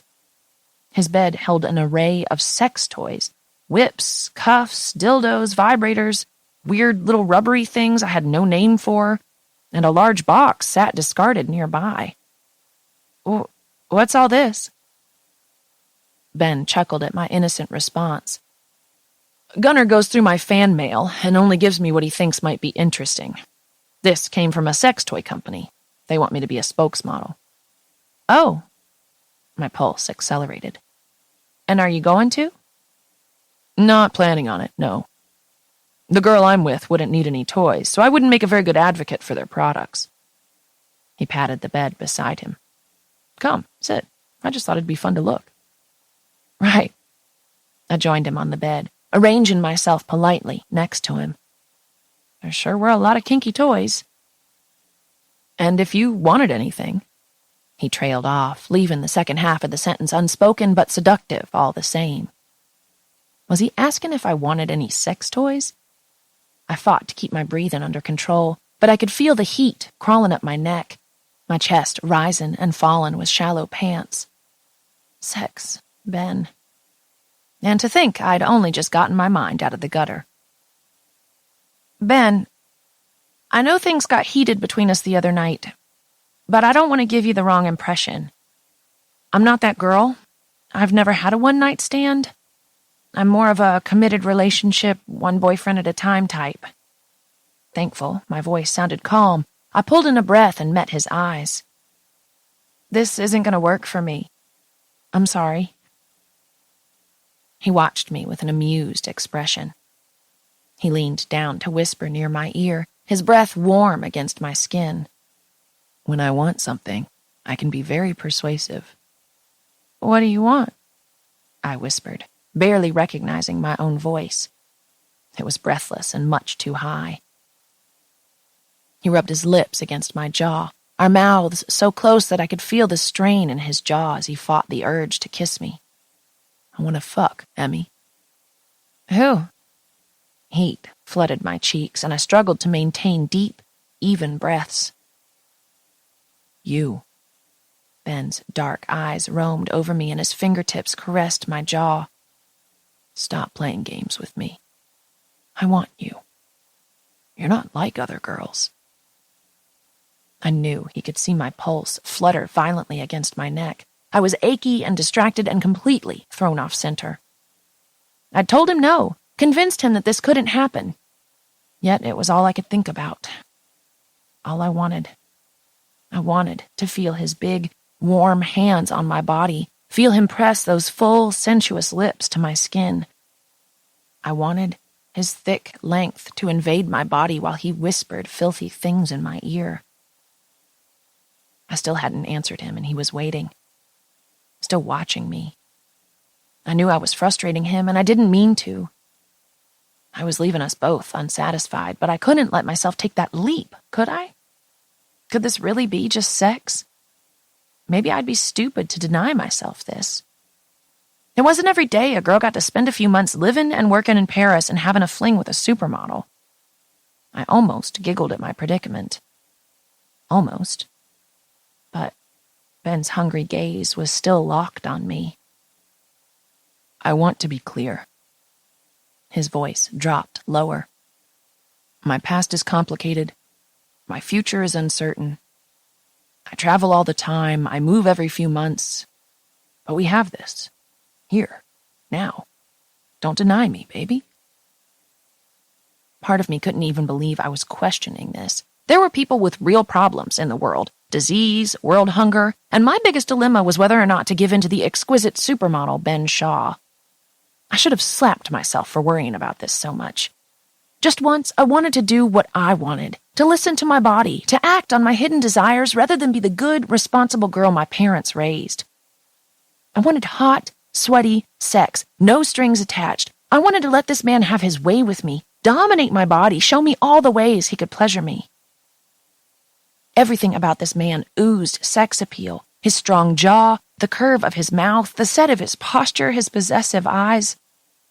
His smile had disappeared, and he was watching me intently. Ben dropped his hand from my jawline and pulled in a sharp breath. Any of these interest you? His hand swept across the bed, indicating the array of oversized toys. I chuckled nervously. A lady never tells. And a gentleman never asks, but I'm neither, so spill it, darling. Don't let him see how rattled you are. Be confident. Pushing my shoulders back to conceal the flash of heat that traveled through my core, I pointed to a modest purple glittery toy. That would do the trick. He thoughtfully looked over the toy I'd indicated. We'll have to work up to this, then. He placed the largest one next to my hip, a long, flesh-colored member, thick as all get out. Aren't you funny? I shifted uncomfortably on the bed. The damn thing was nudging my hip. No, I don't need all that. I wasn't talking about the toy, sweetheart. His stare cut straight into mine. He picked up a little silver vibrator, holding it in his large, masculine palm. You can borrow this one. It won't do me any good. His voice had dropped even lower and sent a rush of desire through me. I didn't have the heart to tell him I had the upgraded model down in my room. My heart kicked up a notch, stuttering inside my chest. My resolve to keep things professional vanished. The alcohol had left me gloriously relaxed and slightly turned on. Ben turned on the toy, running it along my knee. The gentle buzz against the bare skin made my entire leg tingle. I swallowed roughly. I clamped my knees together, my breathing shallow and much too fast. The gentle hum from the toy sent little jolts up my leg as Ben lazily traced it against my skin. My panties were soaking wet, and my breasts felt so full and heavy they heaved with each breath I drew. He placed the toy against my knee. I started to quiver. Ben. My voice was a soft murmur, but I meant it as a warning. He ignored me, moving the little buzzing toy in a slow progression up my thigh. Shh. Let me make you feel good. He pushed the fabric of my dress up, exposing my white panties, and lightly pressed the toy against the already damp fabric. I gripped his biceps for support as pleasure rocketed through me. I knew things could go further if I wanted, and I wanted to give in, so bad. But I knew that despite only knowing him such a short time, this wouldn't be just a physical act. My heart was already engaged. I sucked so hard at casual sex. We can't do this. I found my voice, however shaky it sounded. Let me make you come. His voice was raw with need. He touched my panties with the toy, rubbing it in circles along my sensitive flesh. Isn't that what you want? I pulled my bottom lip into my mouth and bit down. Oh God, yes, I wanted to come. I needed that release. Without waiting for my response, his warm mouth closed over mine. His lips were full and soft and at the same time demanding. He kissed my lips, my neck, before pulling back to watch me. He took his time, barely brushing my lips with his, letting the anticipation build while our breath mingled. His lips pressed lightly against mine, not taking, but seeking. The answer was yes. God help me. Yes to anything he wanted, to this, to us. Even if it was only one night of passion, I was defenseless against this man. The toy hummed against me, bringing me closer and closer. He nibbled my bottom lip, and I let out a weak murmur of protest or encouragement. I wasn't entirely sure which. Ben read it as desire for more because his tongue suddenly caressed my bottom lip where his teeth had just been. My hands moved against the back of his neck, and I pulled him closer. His tongue entered my mouth, flirting, sliding gloriously against mine. The stolen moments inside my hotel room came rushing back. His kisses were addictive, and desire pooled between my thighs. The powerful sensations spiraled through me, and I exhaled in a whimper. He didn't kiss me. He just watched my expression as he moved the toy against me. I was going to come, with him watching me. My fingers curled around his wrist, and I let out a breathy moan. I was so close. My legs parted and my hips shifted, allowing him to reach the spot I needed. Ben groaned and, using his free hand, shifted the erection, tenting his slacks. I looked down and watched him massage the toy against me, and my world exploded into a million tiny pieces. My body clenched wildly, needing something to fill it. Still reeling from my intense orgasm, I moaned, "Ben, fuck me." He turned off the toy and roughly pulled my damp panties down my legs, kissing my inner thigh as he stripped the fabric away. Our hands were suddenly everywhere at once. He unzipped my dress while I pulled his shirt over his head. He stripped his pants and boxers away in one brief movement, leaving him nude and fully erect in front of me. Now I understood what he meant about the large toy and working up to it. To him, a rock-hard chest and defined abs led the way to a heavy erection. He was big, bigger than any of the guys I'd been with before. And he was beautiful down there. All man, long, straight, and thick. I had the strongest desire to curl my hand around him, to touch him and see if he was real.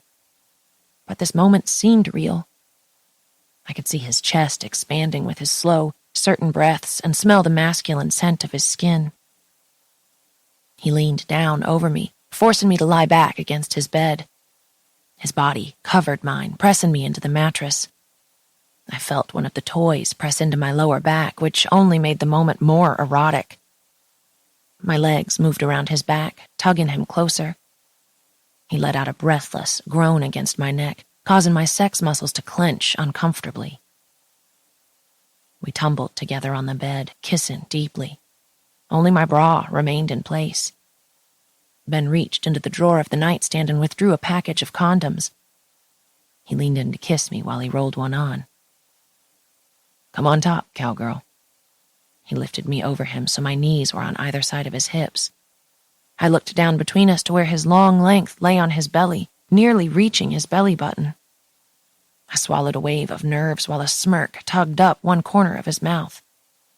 "Only take what you can handle." Sweet baby Jesus, I was already out of my depth.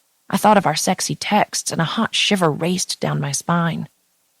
No one could turn me on the way this man could. He nudged against me, and I suddenly worried if he would fit. I lowered myself onto him and sank down slowly, inch by agonizing inch as he stretched me. I was completely overtaken by the sudden feeling of fullness. Sucking in a sharp breath, I closed my eyes and gripped his shoulders as he slowly but completely filled me. Ben's large hand on my hip guided, encouraged, and his dark eyes watched mine. His hips moved up off the bed, filling me and retreating so his thick cock dragged slowly in and out of me. The sensation was incredible. Too much, yet not enough at the same time. I sat up straight, rotating my hips in tiny circles, unable to stop the whimpers tumbling from my lips. I increased my movements, sliding up and down, and his eyes dropped closed. A surge of pride swelled within me. Each time I sank lower and was completely filled, the pleasure burst into a new sensation. Raw need consumed me, and my rhythm increased against him. Ben. His name was perfect for moaning, and I used it to my advantage, repeating it like a mantra each time he hit the right spot. His hands reached behind me, unclasping my bra and removing it from my arms as I moved against him. He sat up to take my breast in his mouth, licking and sucking as I bounced with our movement. I was only faintly aware that the lights burned brightly overhead, and while it should have made me self-conscious, it didn't. I wanted to watch this beautiful man. With him, I felt alive. There was no room for self-consciousness to creep in around the edges.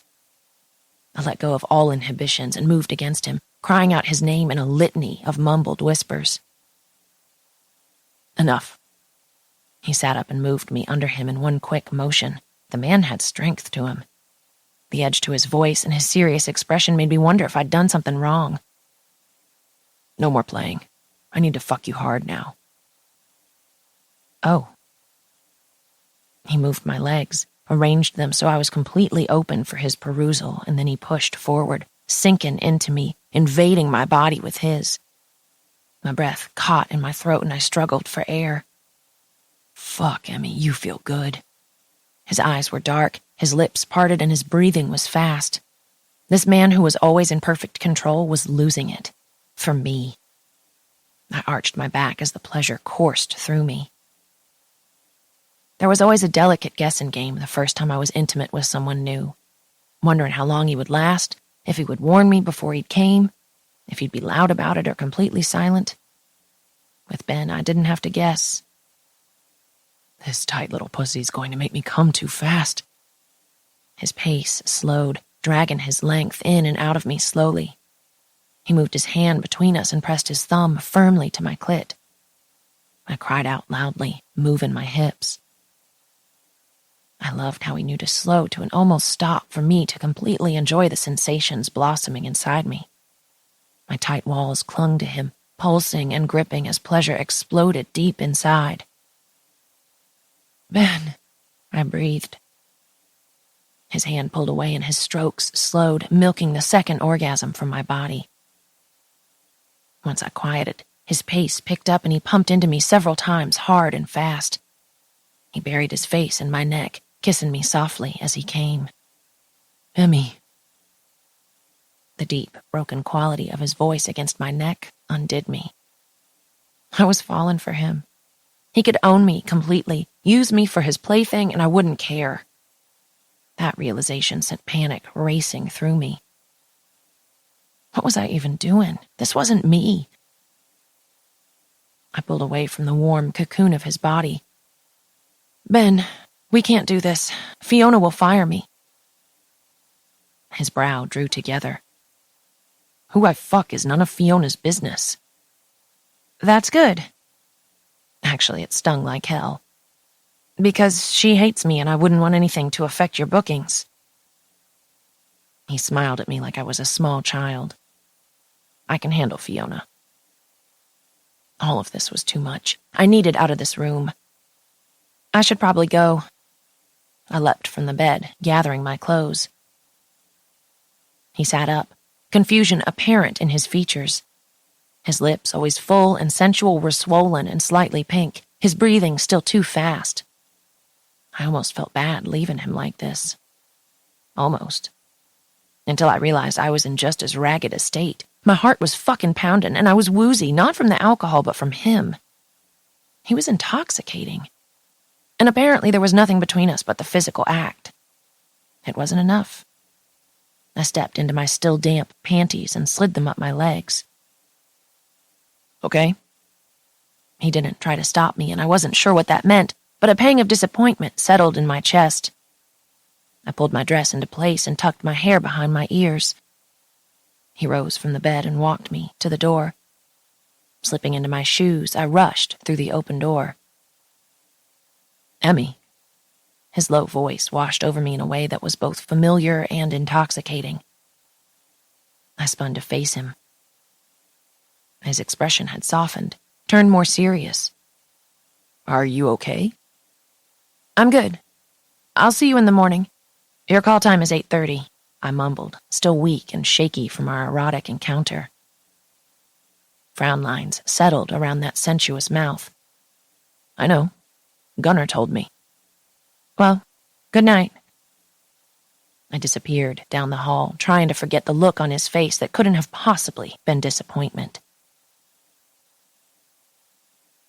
When I reached my room, my heart and head were at war with my body.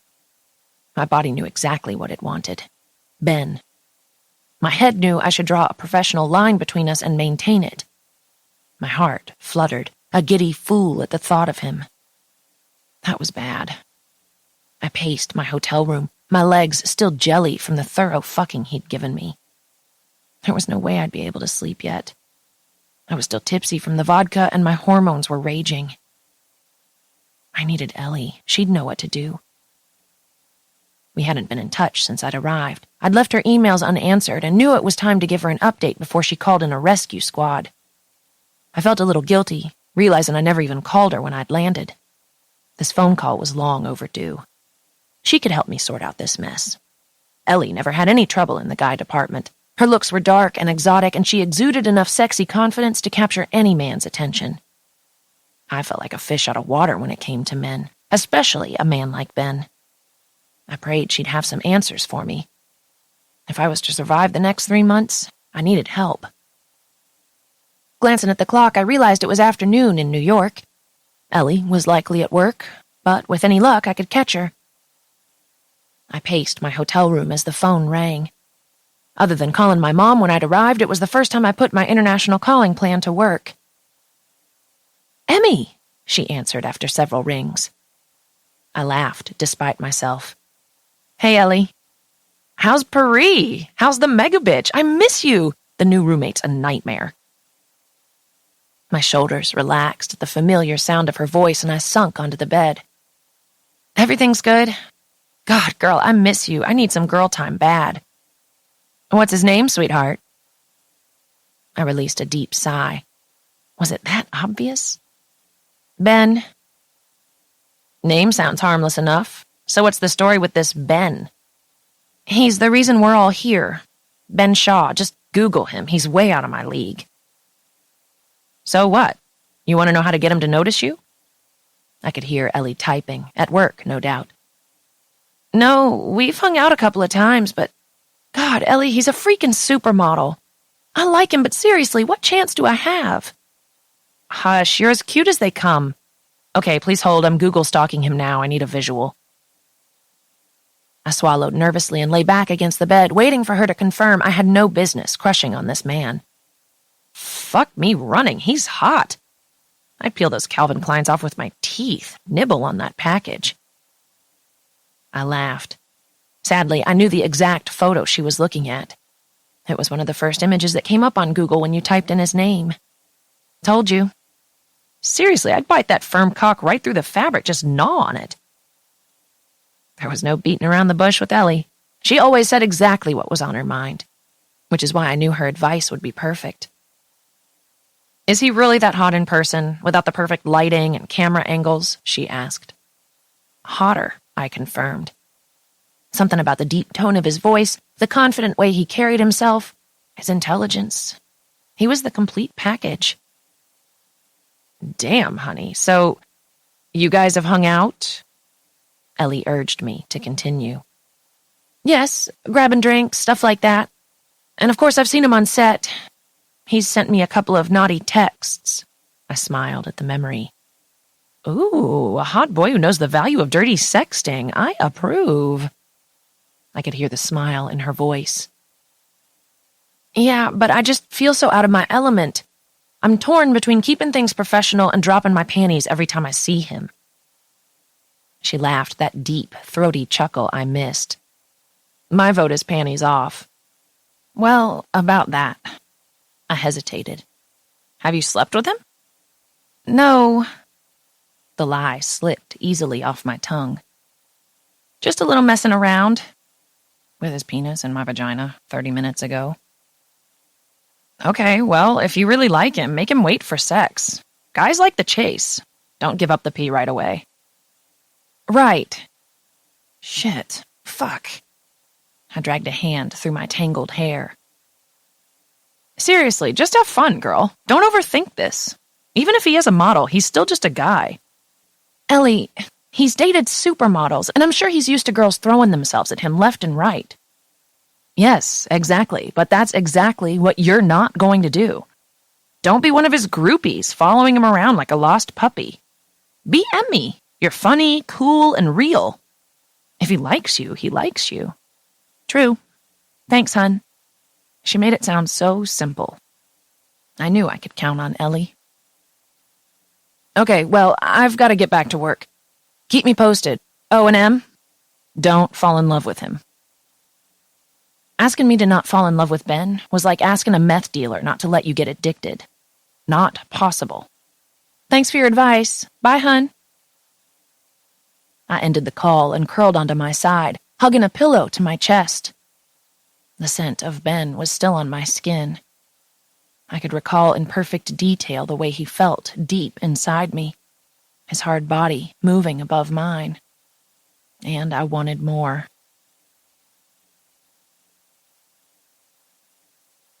8. Emmy. With Ellie's words still ringing in my head, I got ready for work, faking a confidence I didn't feel. The combo of 6 hours of sleep and a vodka haze didn't help either. Anticipating seeing Ben on set was a special kind of torture. My cheeks were lit up like a Christmas tree, and I could do little to hide it. The memories of last night flooded my senses. Ben rubbing the toy along my panties, pushing his big cock inside me, stretching me, filling me almost to the point of pain, kissing me while his throaty groans punctuated the silence. I remembered how he lost control, moaning my name when he came. It wasn't a memory I would soon forget, if ever. He was by far the best lover I'd ever had. He was confident and sure, extremely in tune with both his body and mine. There would be no forgetting last night, and that was what I was most afraid of. I'd be forever comparing every man to Ben, which was exactly why I shouldn't have let last night happen. I silently cursed myself. How could I work around this man all season? I could hear Ben's voice, and I mustered the courage to enter the makeup area. I didn't know where we stood after last night. I begged him to fuck me and then promptly ran out of his room. I felt like an idiot. That was exactly what I didn't want to happen, an awkward morning after run-in. We had to work together in close proximity for the next few months. I needed to keep my head on straight. I pushed my shoulders back and headed behind the curtained-off makeup area. As soon as I saw him, all my sexual thoughts were obliterated. He looked like hell. Dark circles lined his eyes, his hair was a mess, and he was slouched over in his seat. My heart squeezed in my chest. "Don't play with your breakfast," Fiona scolded, standing over him. Ben looked up, almost as if he sensed my presence. He had arranged his pills into a smiley face on the table in front of him. His green smoothie from hell sat untouched beside him. I wondered if he woke feeling the effects of the vodka like I had. Poor guy. No way could I stomach a handful of pills or that drink. Why the hell did he let Fiona do that to him? Thankfully, my upbringing kicked in, and I didn't even have to think. He needed taking care of. He was hungover. Too much vodka last night. And, by the looks of it, too little sleep. I jumped into Southern hospitality mode and strode to the catering table, returning with a plate of toast and a cup of steaming black coffee. It was the exact thing that had cured my hangover a few hours before. I moved his green drink aside and set down the plate and mug. "You need to eat something." His tortured gaze met mine, and he smiled weakly. "Thank you." Fiona huffed and walked away, muttering something under her breath about processed carbs. Whatever, she could bite me. I was raised better than that. My mama would have a fit if she saw what they were feeding this man. Pills and blended vegetables were not a proper meal. Ben lifted the slice of buttered toast to his mouth. "I'm not supposed to have this, you know." "Eat up. It'll make you feel better." His eyes danced on mine, communicating so much. He clearly wasn't used to people taking care of him. Just him as a person and not as a model. His eyes slipped closed as he took a sip of the strong coffee, and he let out a soft moan of bliss. I knew that would do the trick. The man was human, after all, and no human should be forced to endure pureed spinach and kale on a hungover stomach. I studied the pills spread before him in the shape of a smiley face. The eyes were 2 golden caplets, vitamin E, I assumed, and the rest appeared to be vitamins too, leaving me to wonder about all those prescription bottles I saw in his room. Did he only take those in private? What were they for? "You're trouble, you know that?" he asked, finishing the coffee and toast. "You like it," I flirted. He cracked a smile. "I know." He watched me refill his coffee, and I couldn't help but notice there was a softness there I hadn't seen before. That softness was every bit as seductive as his hard body. Little by little, Ben was letting me in. I could sense that the real him was just a regular guy looking for a connection. The thought tugged at me. Everyone took from him. No one gave. They wanted photos, autographs, endorsements. Girls wanted to sleep with him. Gunnar was dying to turn him gay. But no one was signing up to selflessly give him the simple acceptance he craved. I wasn't sure why, but my taking care of him this morning was a bigger gesture to him than getting naked in his bed last night. He just wanted to be, not be the Ben Shaw, the man, the legend. That must have been what he was trying to tell me last night. Maybe I had a shot with him after all. Or I'd had one too many vodka waters and believed what I wanted to. Mama would love nothing more than for me to settle down with a nice guy. She reminded me of that each time we talked. What she didn't understand was that all the nice guys I dated were just so boring. It made me want to try something different, something new and exciting. Nice guys never sent my pulse racing with a sexy text, or used a toy on me until I was begging to be fucked. The memories of last night refused to fade. Would never fade, I was sure. Visions of us moving together against his sheets danced through my mind as I tried to distract myself from staring at Ben. Just act normal, Emmy. Rifling through my purse, I handed him 2 new pills to add to his collection. Pain reliever. Here, take these. Then go make pretty pictures. He smiled. Okay. I looked down, unable to handle the full force of that megawatt smile he used just for me. I forced myself to find something to do while Ben was shuffled off to hair and makeup. 30 minutes later, my body was instantly aware when he entered the set. Seemingly recovered, with a little more color in his cheeks, Ben looked amazing. He stood in the center of the studio against a white backdrop while 2 stylists fussed over him. One played with his hair, which was styled into a perfect mess. Bedroom hair. Another tucked his shirt halfway into the designer jeans to show off the impressive bulge in front. She said something to him, and he chuckled softly, then stuck one hand down his pants and adjusted himself. Holy crap. Did she just tell him to adjust his junk? I almost laughed if it wasn't for the overwhelming memory of that beautiful, large cock. The fact that I now knew it intimately. Ben's gaze flicked to mine and my cheeks blossomed in heat. I felt like I'd been caught with my hand in the cookie jar, but I guess he'd been the one with his hand there. He said something to the stylists and then strode purposefully toward me.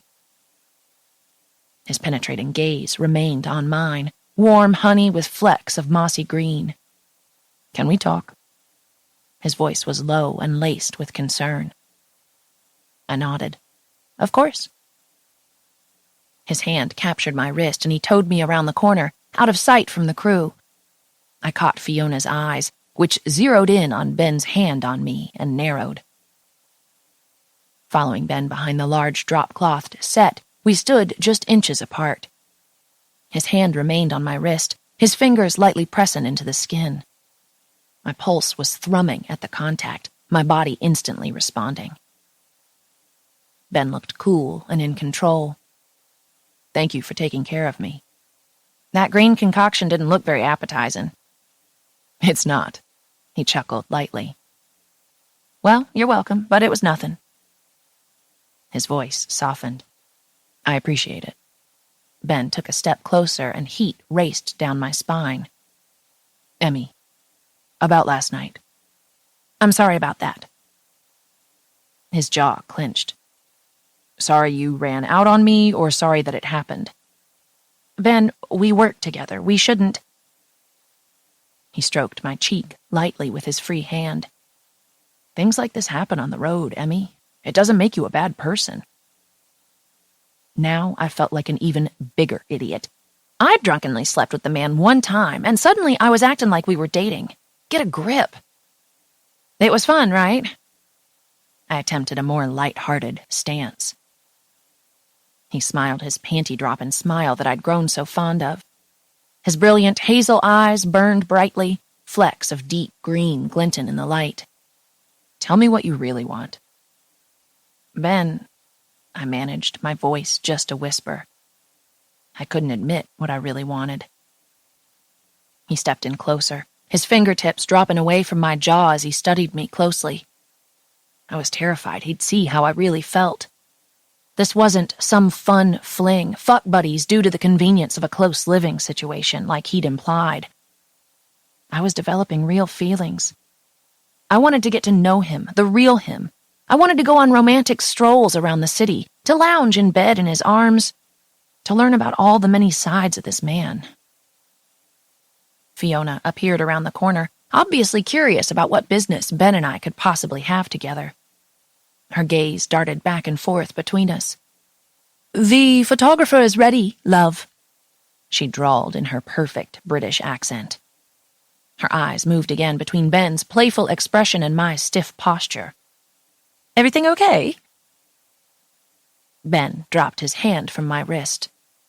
"Of course, I was just thanking Emmy for her concern earlier." Fiona's mouth clamped closed, her jaw working. "Brilliant. Good thinking, Emerson." I nodded. "That was nothing." The three of us made our way back to the set by silent agreement. The photographer was waiting for Ben, a DSLR that likely cost more than a small car hanging around his neck. He motioned Ben over.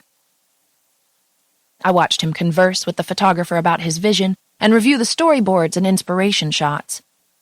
Ben took his work seriously. He managed to be commanding, all testosterone, edgy, yet cool and playful, all at once. He was mesmerizing. Despite his fame in this industry, he had a way of setting people at ease. Everyone from the set designers to makeup artists to executives who lingered just off set. Which was good, because Fiona usually put everyone in a fucking tizzy. I know she did me. But I watched Ben work, discussing the specifics of the shoot with this famed photographer, and I instantly calmed again. He had the strangest effect on me.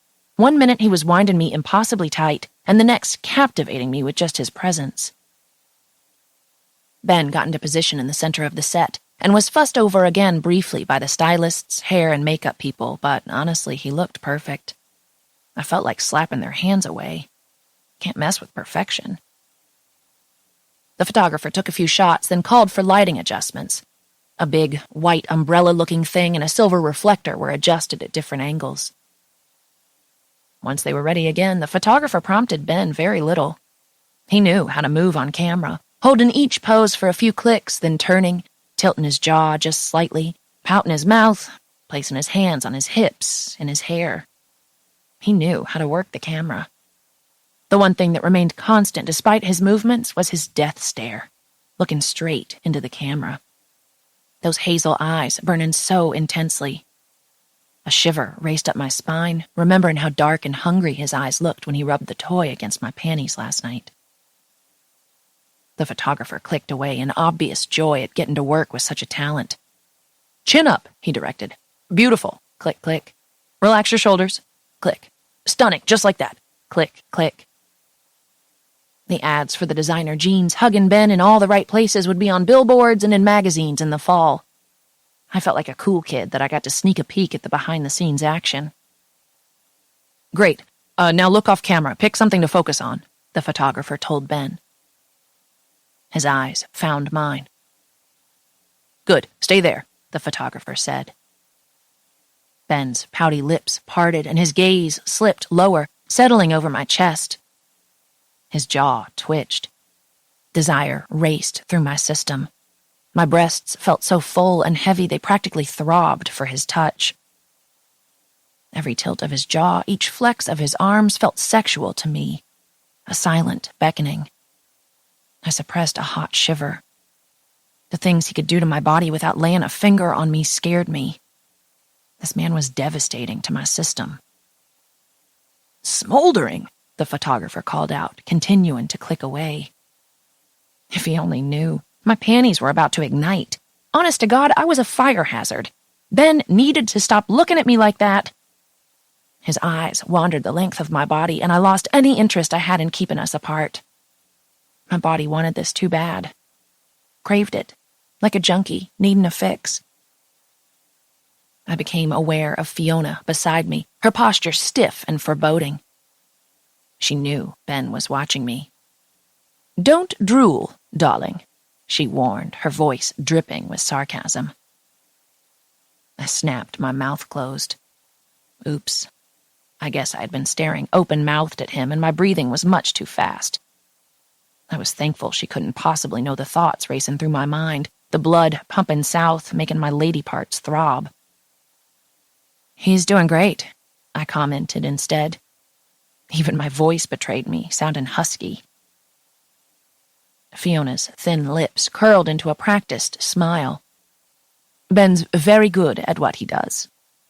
Don't let him fool you, though. He's a complicated man with a very complicated past. I've been with him since he was 18. Trust me when I say girls come and go. He needs to focus on his career, not get hand-fed by some southern housewife type. I know what's best for him." I nodded. Her warning was ridiculous, wasn't it? She couldn't really think that Ben was interested in me, could she? But Fiona obviously knew him well, working alongside him for the past 5 years. The photographer captured his final shot, and Ben's gaze reluctantly dropped from mine and landed on Fiona. I fled to the makeup area, needing to find something to do with my shaking hands.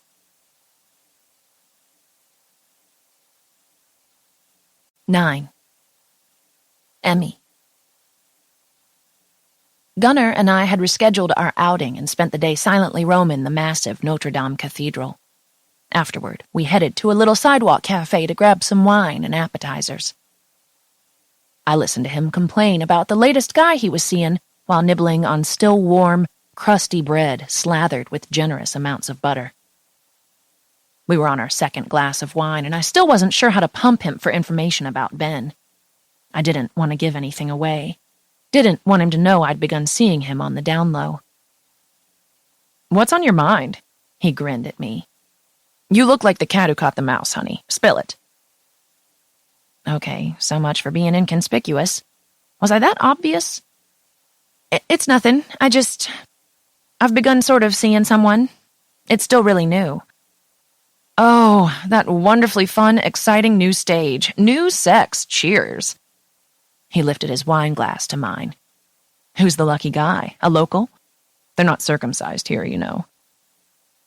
I nearly spit my wine. I knew that circumcisions weren't common in European men, but geez, was this really our lunchtime conversation? He's been, never mind. I smiled politely. I was not telling him that Ben was circumcised. Lord.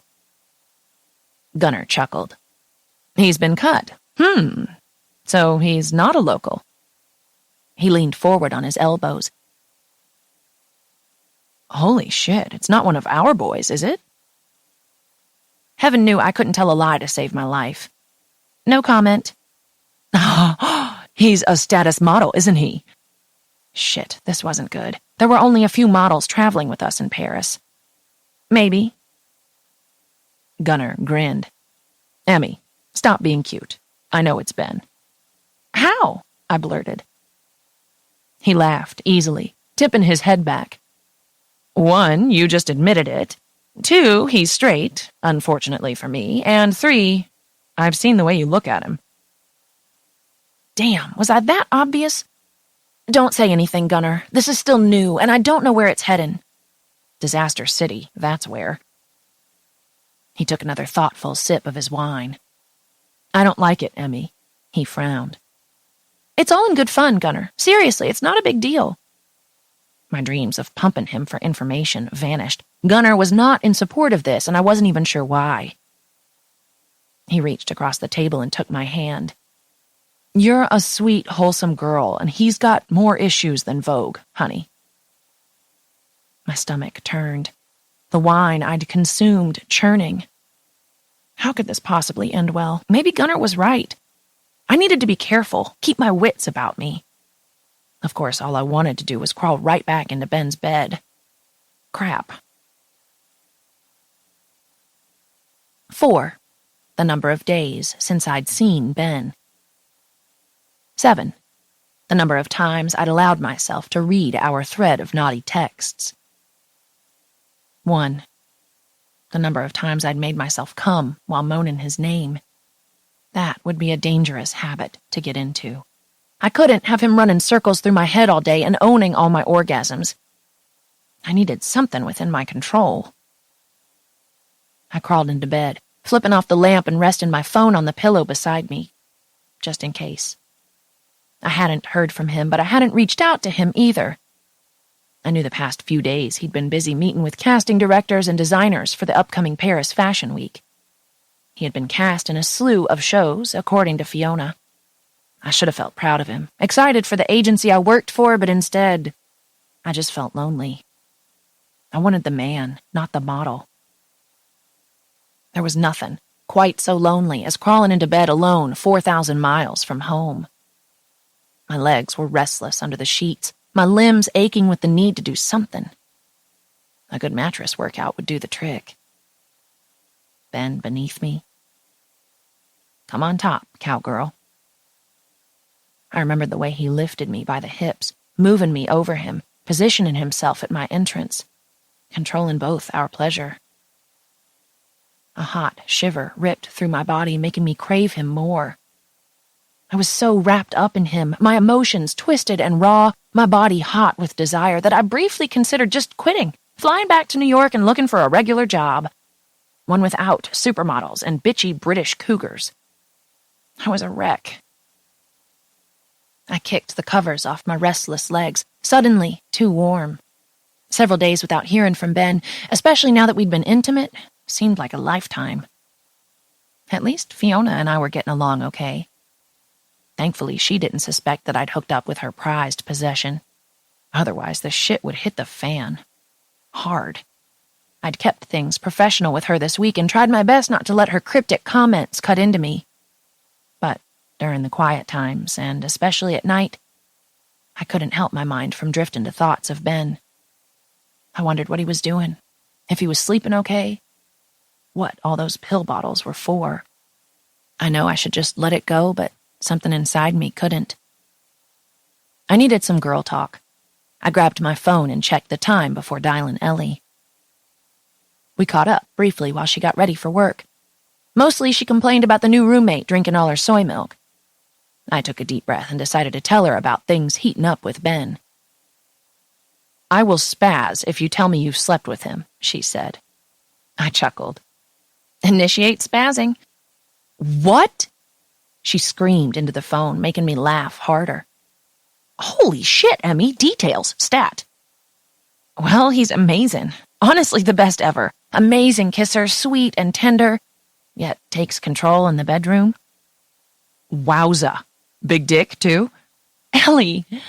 I laughed again. What? Inquiring minds want to know. What's that boy working with? A teeny-peeny or hung like a hippo? Hippo. I couldn't keep the smile from my face. God, I missed Ellie. I was seriously overdue for some girl time. So, what's the problem? I took a deep breath. It's just, he's repeatedly told me he doesn't want a relationship. I think I'm in over my head. Babe, his dong rivals a Subway footlong. Enjoy it. What the fuck is there to think about? I let out a sigh. She made it sound so easy. He's hard not to fall for, Ellie. He's gorgeous, smart, funny, considerate, amazing in bed. The list went on. Oh, and apparently he has more issues than Vogue, according to Gunner. Ah, I see. Well, listen, baby girl. There's no reason you can't be the one in control. This isn't about love or being tied down. Do you think any man on the planet would think twice about engaging in some no-strings sex with a supermodel? Of course not. Any man would go for it. Hit it and quit it. Think like a man, Emmy. Think with your dick. I laughed again at her choice of words. Fuck buddies with Ben Shaw. I could do that. After Ellie's pep talk, I felt a little more encouraged and in control about my relationship with Ben. I've got to get to work, she reminded me. 'Kay, and I've got to get some sleep. Talk soon. Mwah, Ellie said, ending the call. I curled up on my side, hugging the pillow beside me, and was just about to sleep when my phone chimed beside me. My hands scrambled for it in the dark. Just that little chime made me think of Ben, which in turn made me horny. I was like a trained Pavlov dog for that sound.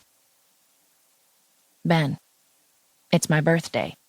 In 4 minutes. I glanced at the clock. Almost midnight.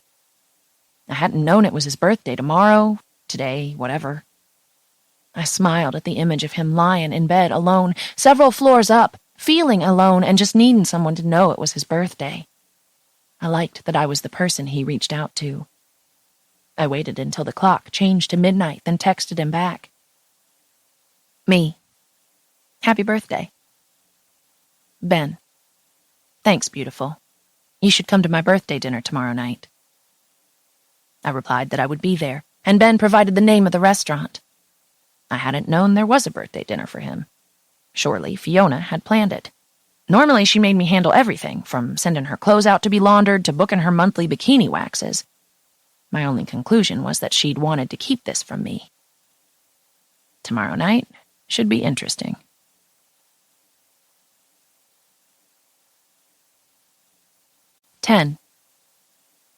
Emmy. I stood naked in front of the full-length mirror while the bathtub filled. Lazy heat vapors drifted toward the ceiling as I inspected myself in the mirror. My thighs jiggled when I walked. My breasts, while still high, would sag with their weight as I aged. It was just gravity. I pressed my hands into my fleshy hips, willing them to shrink. I'd never been so aware of my body in my entire life. It turned out getting naked with a supermodel would do that to you. I remembered Ben's hoarse whisper, the desire in his voice when he said I was soft. But maybe I was only remembering it the way I wanted to.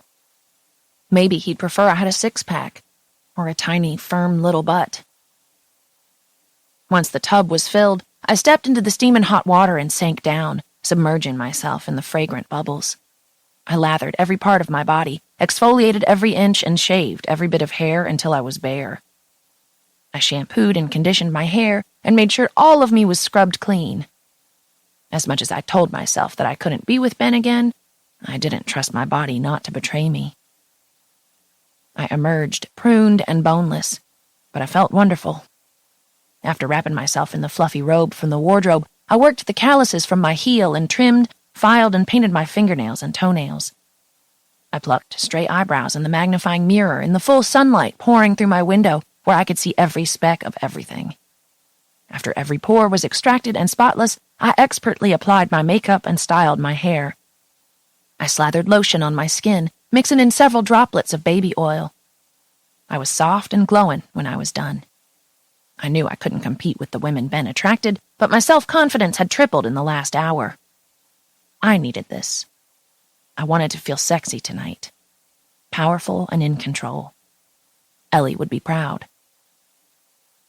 I slipped into my black skinny jeans, ballet flats, and a gauzy cream top that fell off one shoulder. I added a few chunky necklaces and fluffed my hair one last time. Ready as I'd ever be. The dinner was being held at a swanky restaurant on the river. I found it strange that Fiona had booked the reservation for Ben's birthday herself. I hoped she wasn't going to shit a brick at the sight of me. I arrived a few minutes after 8 and learned our party was still having drinks at the bar.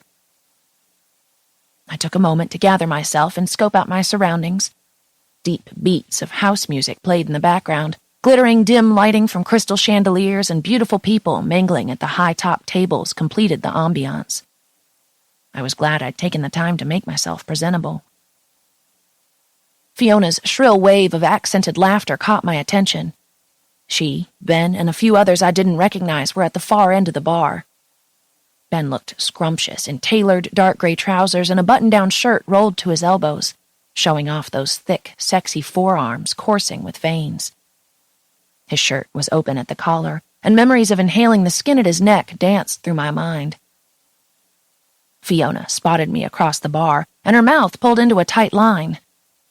Ben's smile fell at Fiona's sudden change in mood, and his gaze lifted to meet mine. "Hi," I mumbled weakly, suddenly regretting my decision to come. Ben pulled me close, wrapping his arms around me, and all the fears I had fell away. He wanted me here. Fiona could shove it. "You came," he whispered against my hair, breathing me in. "Happy birthday." I smiled up at him as he released me. Ben grinned. One little tug of his mouth and my heart was beating like a drum. I could tell he'd already had a few drinks. His normally penetrating stare was relaxed and happy, and he was holding a glass of amber-colored liquor, the strong stuff. "Hi, Fiona." I gave her a cordial smile. I knew she wasn't my biggest fan, but we could at least try to be civil about things. "Emerson." She tipped her head and turned her focus back to Ben. I sensed the mood shift in the little group when I arrived, like they'd been in the middle of a story. But a strange, hushed silence fell over the group as their eyes moved back and forth between me and Ben. I hated being the center of attention. I hated feeling scrutinized. Stepping away, I murmured, "I'm going to go grab a drink." I recognized one of the photographers from an earlier shoot, and Madeline. I said hello, but she didn't seem to recognize me, even though I'd just met her a few days before. The few others were new faces. Approaching the bar, I ordered a beer. You could take the girl out of the country, but you'd never take the country out of the girl. The bartender filled a pint glass with amber-colored goodness and slid it toward me. Grabbing it with shaky hands, I took a long, icy sip. When I rejoined the group, Fiona slyly smiled at me. "You know how many calories are in that, dear?" Soft laughter erupted nervously across the group. They could sense the catfight brewing. Stupid industry people sipping their stupid skinny cocktails. Ben stood across from me looking troubled. I didn't like being responsible for that look. I didn't want to be a source of tension between him and the head of the agency, our boss. I didn't think she'd do anything foolish, like stop booking him for jobs. He was too valuable for that. But she could fire me. And something told me if I got too close to Ben, that's exactly what she might do. I could handle her snarky comments about my clothing and calorie consumption. I didn't want to blow this out of proportion, so I merely smiled and nodded and took another sip of my carbohydrates-rich drink. "Fiona, can I have a word?" Ben asked. "Of course, love." Fiona followed him around the corner and out of sight. I knew I shouldn't, but I slipped away from the group and trailed after them. In what universe was this okay? I must have been dropped as a baby, but if this was about me, I needed to know. They stood at the far end of the hall in an alcove near the restrooms. I remained just out of sight, hidden around the corner, but near enough that I could hear their low, murmured conversation. "We're not curing cancer, Fiona. Stop being so serious," Ben said. "I'm always serious where you're concerned," Fiona returned, her voice tense. "Why don't you tell me what this is really about?" Fiona let out a heavy sigh. "I think you know." She hesitated a moment, silence fallen over them as my pulse thrummed in my ears. "You haven't come by to see me lately. Is this about her?" Her voice took on a whiny plea. "I told you that was done. That has nothing to do with Emmy." Holy shit. What did this conversation have to do with me? And why was my spine tingling like there was something big I was missing here? "Just be civil," Ben added. "Then don't shag my assistant," Fiona hissed. "Calm down, pussycat," Ben chuckled. "It is my birthday, after all." "Love, if you want birthday sex, all you have to do is ask," Fiona's sultry, accented voice whispered. "Fiona," Ben warned, letting the rest of the statement hang in the air. All the oxygen was sucked from my lungs. Had they slept together? I didn't doubt that Fiona would be interested, but would Ben do that? Damn. The situation was far more complicated than I'd imagined. "Do you have plans for a girl later?" Fiona asked. "No girls, Fiona. I told you. You can relax." My legs felt shaky, but I pushed them into action, disappearing back down the hall before I was discovered. Rejoining the group, I stood on trembling legs, sucking down mouthfuls of the icy cold drink until my temples throbbed. Ben and Fiona rounded the corner, and he crossed the room to stand next to me, letting his hand rest at the small of my lower back. The contact made me jump, and I sloshed a bit of the beer from the rim of my glass. "You okay?" Ben murmured beside me. "I'm fine." He took a deep breath and reached for my hand. "Our table's ready. Come on." Ben sat between me and Fiona, which was good because I wasn't above flicking a booger in her food, given the chance. Lord knows she'd deserve it. She leaned over him, reading the menu and pointing out things he would like, which annoyed me to no end. He ordered the salade niçoise. I wondered if he ever got to actually eat what he liked. It seemed like a birthday was the one day you should be entitled to do so. I sure as heck wouldn't order a salad on my birthday. I switched to sparkling water toward the end of dinner. I wanted to be clear-headed for later. I didn't know if I'd get any alone time with Ben, but if I did, I wanted to be thinking clearly. I needed to know what was happening between us. Clouding my head with alcohol probably wouldn't help any, and I didn't want to see Fiona have a coronary at the table if I ordered another beer. The guests chatted with Ben throughout much of the meal. I quickly learned the others in our party were more executives for luxury brands that Fiona was trying to book. I was so frustrated I couldn't even look at her fake smile. Tonight was supposed to be a relaxing, low-key night for him, but of course, she had turned it into a job interview. Ben politely fielded all their questions, acting like none of it bothered him, but I could tell it did. I nibbled on my food and stayed quiet for the most part, but Ben glanced my way several times and once squeezed my hand under the table. The drinks continued flowing after dinner, and Fiona told story after story about Ben, designed to either impress our guests or scare me away. She painted him as quite the playboy, and my dinner churned in my stomach with each new bit of information. "We were in Singapore. What was it, 2 years ago, love?" Ben nodded. "We were on set for Versace, and he was all sour and Marty." Ben grimaced like he knew the story she was about to tell. "He hadn't been sleeping well, jet lag and all that." "Fiona," he warned, his voice dropping lower. "Oh, hush, it's funny, love."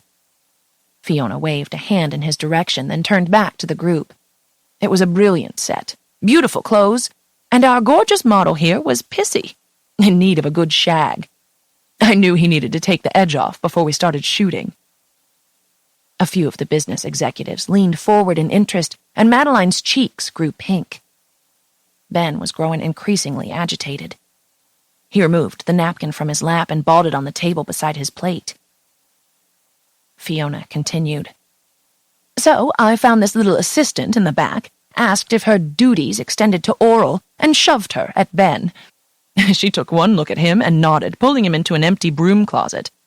I don't know what happened next. All I know is that when he emerged 15 minutes later, there was a smile on his face." The table erupted in soft laughter. A lump lodged in my throat, and I had to take a drink of water to get my windpipe working again. Fiona's story demonstrated that Ben was in an entirely different category of men. He'd lived and worked all over the world and apparently got blowjobs from assistants at the drop of a hat. Did he even remember her name? Was that what I was to him? A plaything to take the edge off? That was exactly why I wasn't cut out for this. Sex meant more to me. There was no way to separate the physical connection from the emotional in my mind.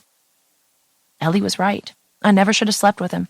But I also knew if he asked me to bed again, I probably wouldn't say no. Part of me wished I was stronger. Part of me was dreaming up ways to get him alone later.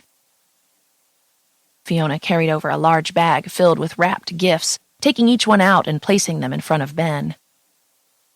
He smiled and tried to act humbled, opening each one and thanking the giver.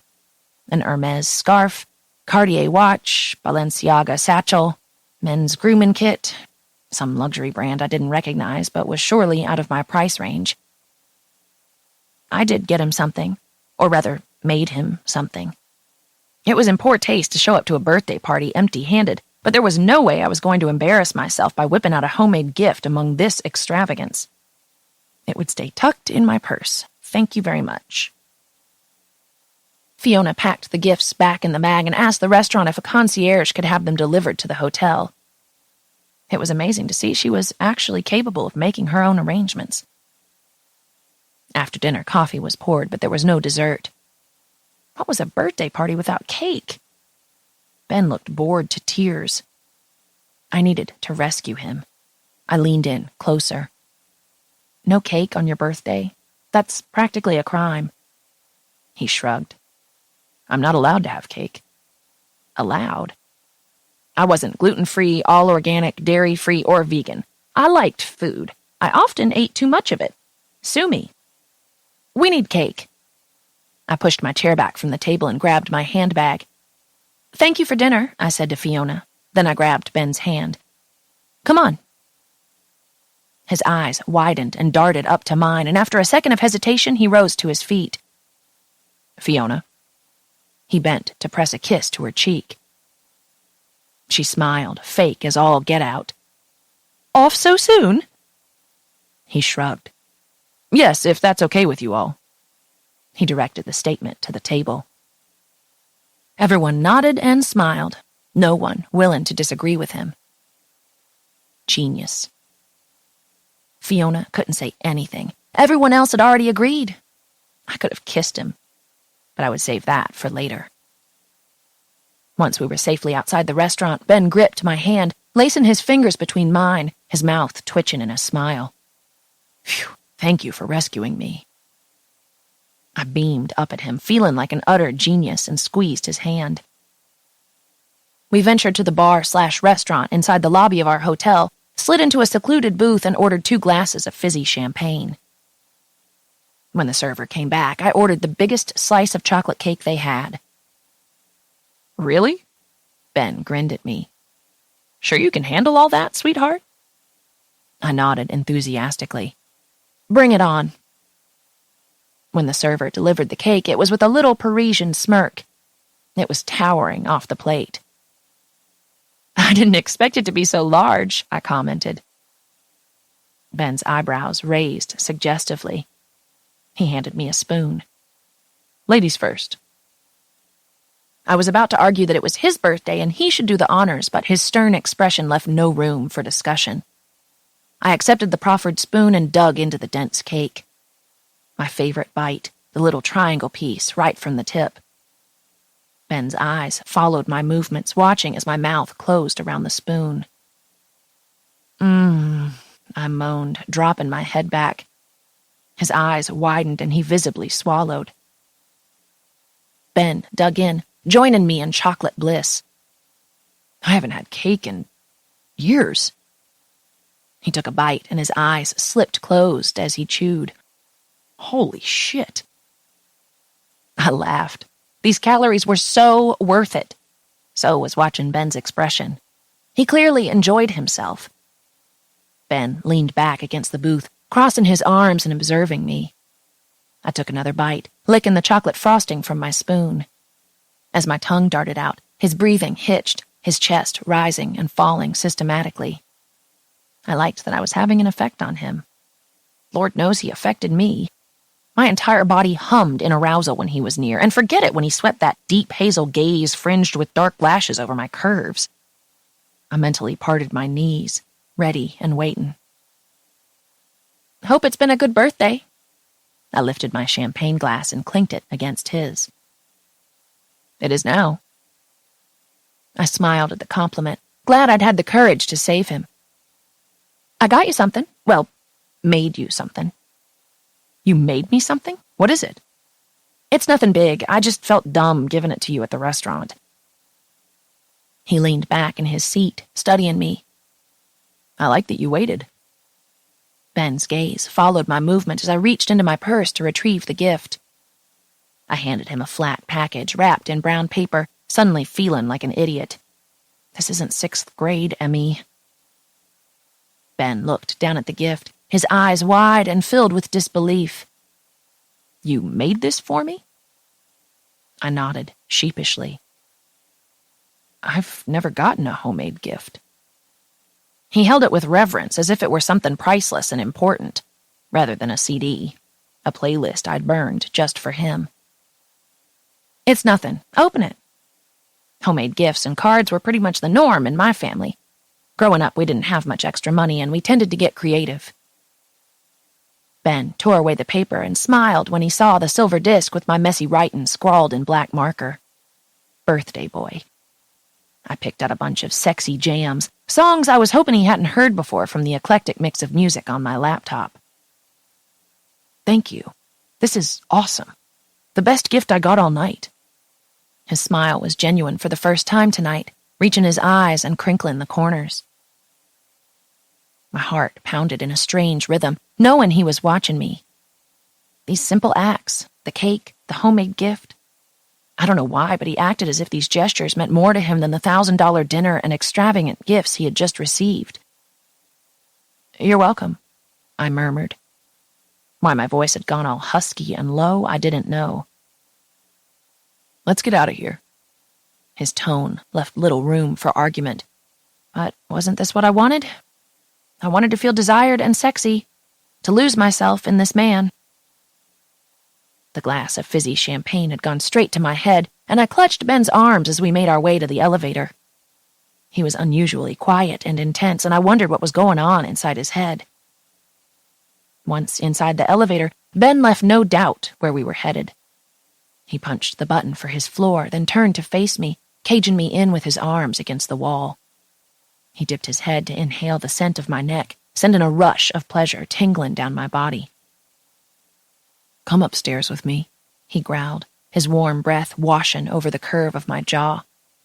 My pulse drummed in my throat where his lips hovered. I didn't answer. Couldn't. My body wanted this. My brain wasn't so sure. Whatever was between him and Fiona was a definite concern. Once he was done with me, it would be like a Taylor Swift song, Heartbreak City. No amount of ice cream or vodka would cheer me up. Would I lose my job, too? Ben pulled back and met my eyes, his fingertips grazing the thinking lines etched into my forehead. "Hey," his voice went all soft and sweet. "Stop fighting this." Easy for him to say. I swallowed the lump lodged in my throat. I don't do the casual sex thing. Who said that's what I wanted? I remembered his earlier comment that only 3 girls had gotten it. I guess that made me lucky number 4.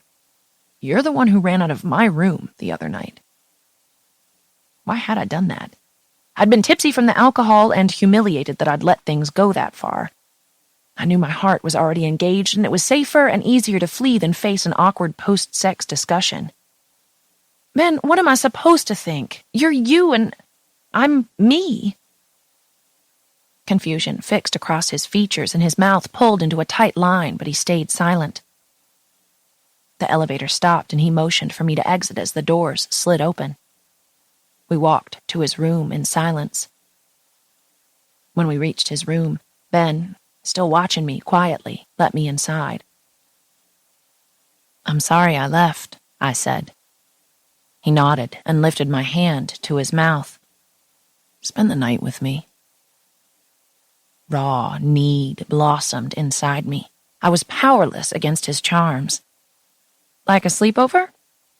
"Yes, with playtime," Ben confirmed, a smirk tugging his lips. My pulse thundered in my ears. I like playtime. His hands circled my waist, hauling me closer. "Good girl. And this time, I get to taste that sweet pussy."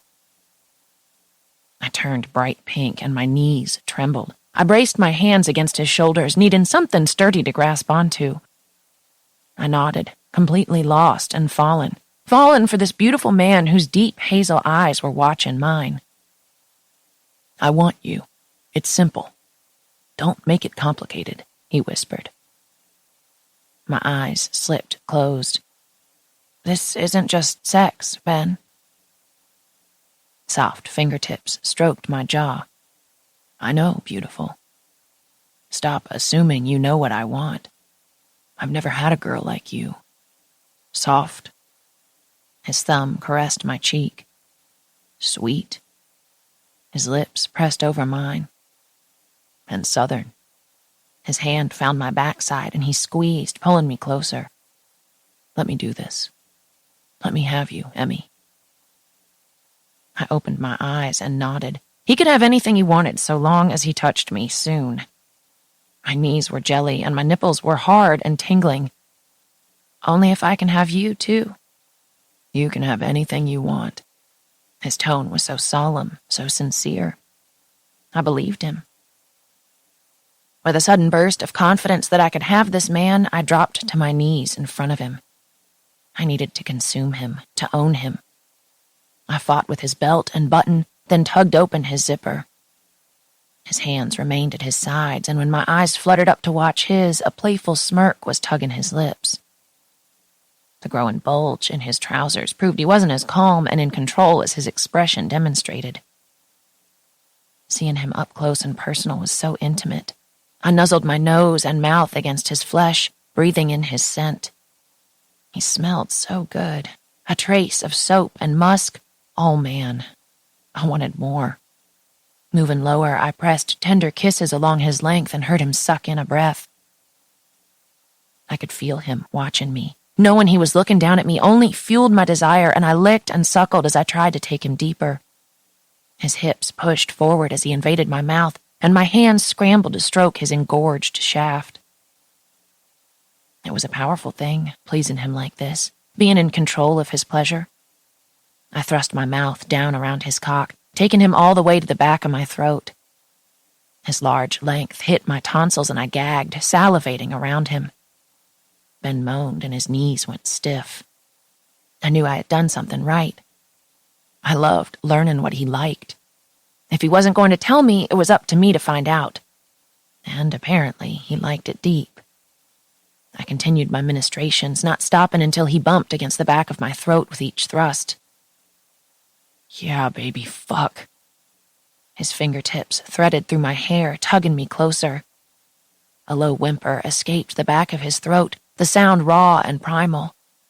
A rush of endorphins hit my bloodstream, and I tightened my grasp around him, needing him closer, wanting him inside me. I let his cock fall free from my mouth and rose on shaky feet. His big hands cradled my jaw, and he kissed me deeply, his tongue flirting with mine. Ben, anything you want, he breathed against my mouth. I had no idea how to ask for what I wanted, so instead I kissed him again, the one thing I felt confident with. His breathing was accelerated, just like mine, so I at least felt comforted that I wasn't alone in the craziness overtaking my system. He tugged at the button on my jeans, popping it open while he kissed me. Take off your panties, baby. I need to be inside you. His deep, sexy voice sent shivers racing down my spine as I fought for control.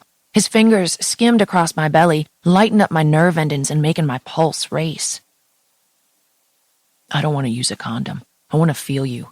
I'm clean. Are you on the pill? I nodded, and it was all the information he needed. He captured my mouth in a hungry kiss, and his hands found mine. He helped me pull my jeans and panties down my legs until I was bare from the waist down. Ben suddenly lifted me, and I wrapped my legs around his waist. He walked us backward until my back, the wall, forcing a breath from my lungs. I groaned at the sensation of his thick erection pressing against me. I ground my hips against his. But Ben, always in control, made no move to join our bodies and continued kissing me deeply. I craved him. I needed him. Ben, I whimpered, breaking free from the kiss. Tell me what you want. His lips rubbed against mine as he spoke, our foreheads resting together. Was he serious? I could feel his erection nudging me. Please. Beg for it, baby. Ben, I need you, deep inside me. His guttural moan sent a new wave of wetness rushing against his hardened flesh. He was teasing me, running his slickened manhood along me, making me whimper. You want me to fuck that beautiful pussy, baby? Ben pressed his hard tip against me without entering. Yes, please, Ben, fuck me. How I always seemed to end up begging for him, I had no idea, but this man made me crazy with desire. I'd never been this way before, this out of control and desperate. He pushed against me, sliding inside slowly, letting his body invade mine until he was deeply buried within me. The pleasure-pain combo sent a groan tumbling from my throat. I gripped his shoulders and he held my ass in his hands, lifting me up and down, fucking me hard and without mercy. My back bumped against the wall with each thrust, but I didn't care if I had bruises tomorrow. I wanted it hard, needed it. I needed him to claim me and show me I was his. Watching Ben lose control was a thing of beauty. His face remained impassive, but his pulse thrummed in his neck and his muscles tensed and quivered as he held my weight. Never normally vocal during sex, I mumbled his name and moaned with each stroke. Sex had never been so intimate before. This was more than Sharon and bodily pleasure. Ben's gaze stayed locked on mine as he read my every cue, responding to my every need. I braced my hand on the wall behind my head. Ben's hand cradled the back of my head in his hand. "Is this hurting you?" Without waiting for my answer, he walked us across the room and tossed me down on the bed. The physical separation was abrupt and unwelcome. I instantly missed him. His erection hung heavily between us, and I couldn't resist the urge to lean forward on the bed and plant a damp kiss against his tip. My hands moved to my hair and arranged it away from my face. His eyes were dark, his pupils dilated as he watched me. "Fuck, girl, you're too good." I smiled up at him, and Ben's hand cupped my cheek, stroking lovingly as his eyes met mine. I felt beautiful, desirable. Tugging him by the hand, I pulled him onto the bed. I needed him closer. Once he'd successfully rid me of my shirt and bra, Ben pressed against me again, easing inside me slowly. I wrapped my legs around his waist and held on as he rocked into me, slowly at first, letting me adjust, then with an urgent rhythm. He felt incredible. Big, almost too big, but pleasurably so. I lost myself in the sensations, the roughness of his stubbled jaw rubbing my cheek, his fingertips biting into my hips, his broad chest rasping against mine as he moved over me. Losing all control, his body pounded against mine ruthlessly, bringing us closer and closer to release. I wanted to make it last, to savor everything he had to offer. But all too soon the pressure built inside me. Ben read my body and slowed his thrusts, dragging himself almost all the way out of me and sinking in again slowly. My back arched and I tilted my pelvis to meet him, letting the sensations overtake me. I came loudly, groaning his name in a litany of murmured whispers. Ben pressed his mouth to my neck, lightly biting me as he found his release. His body shuddered against mine as hot jets of semen exploded within me. Refusing to move, we lay together in bed, a heap of sweaty, tangled limbs and sheets strewn about. I was glad to see there was no post-sex awkwardness. Why had I been so desperate to flee last time? Ben was proven to be nothing like I would have imagined. He wasn't the overconfident, self-absorbed model my worst fears had made him out to be. He was sweet and caring and apparently liked to cuddle. He pulled me close, his arms circling my waist in a tight embrace. Once our breathing had returned to normal, Ben lifted up on one elbow to look down on me. "Hi." "Hi," I smiled. I liked the easy playfulness between us. "I have an extra toothbrush, pajamas, whatever you want." He leaned down and kissed my forehead, then removed himself from the bed. I got a peek at his tight backside before he slipped back into his discarded boxer briefs.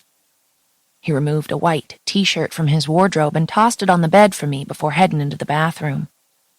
He left the door open, and I could hear the water running and the soft hum of his electric toothbrush.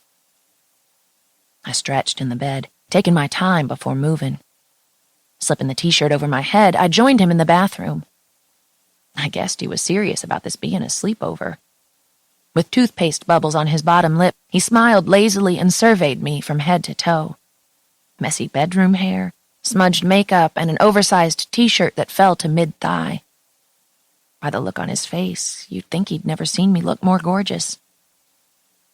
He leaned in to kiss me, leaving a dot of toothpaste on my top lip. "I like you in my clothes." Ben handed me a spare toothbrush, still wrapped in plastic, and leaned down to rinse his mouth. This felt very comfortable and domestic, sharing a sink with him. I liked it. I couldn't help but notice his bottles of pills were neatly lined up on the counter. I wanted to ask him about them, but Ben wiped his mouth and headed out, giving me some privacy. All types of special creams and serums lined his bathroom vanity, but I liked that he seemed to be low maintenance. I didn't think I could handle a guy who had a more involved bathroom regimen than me. When I returned to the bedroom, Ben had turned off the lights so just the dim glow of the bedside lamp illuminated my path to the bed. He lifted the covers and I crawled in beside him. He wasted no time, pulling me closer so that we lay spooned together. "You feel so good," he mumbled against my neck. "So soft, so warm." I relished the feel of his arms around me. I felt safe and warm and feminine, his hard body pressed against mine. The few times I'd spent the night with my college boyfriend, he'd rolled over, facing away from me to sleep, his large back looming like an impenetrable wall. And when I tried to hug him from behind, he'd shrug me off, saying he was too hot. This was different and nice.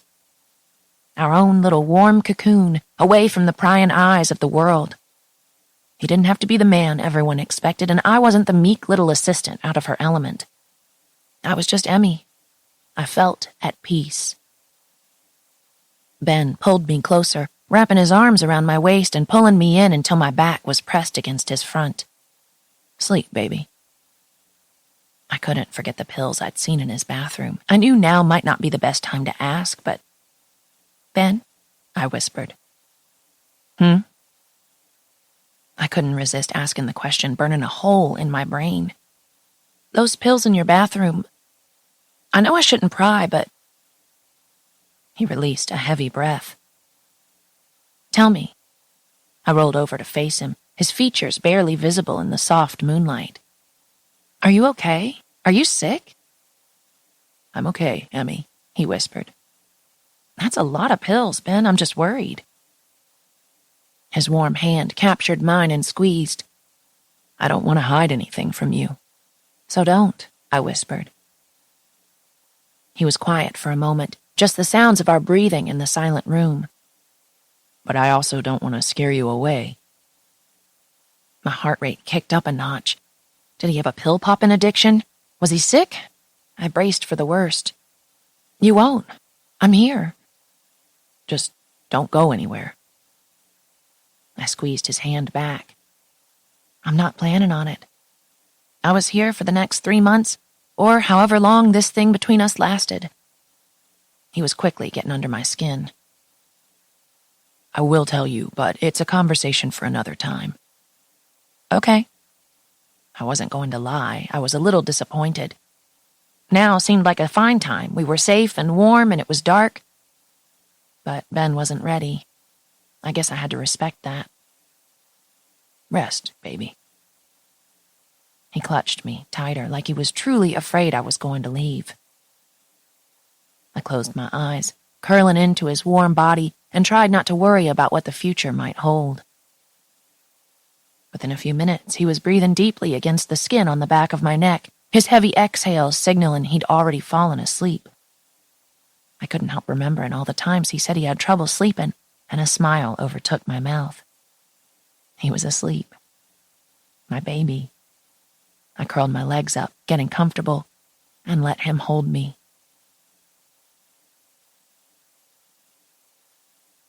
11. Emmy. In the morning, Ben woke me with a trail of soft kisses down my thigh. I blinked my eyes open to find him leaning over my lower half. He lifted my leg to his mouth, kissing along my calf muscle, my ankle, the arch of my foot. "Mornin'," I whispered, stretching my arms above my head. His scent still clung to my skin, and I was deliciously sore. "You're fucking sexy in the morning," he growled in a sleep-roughened voice. I laughed, watching him press soft kisses along the top of my foot, my toes. It was a lovely way to be woken up. I felt worshipped, pretty, and very much wanted.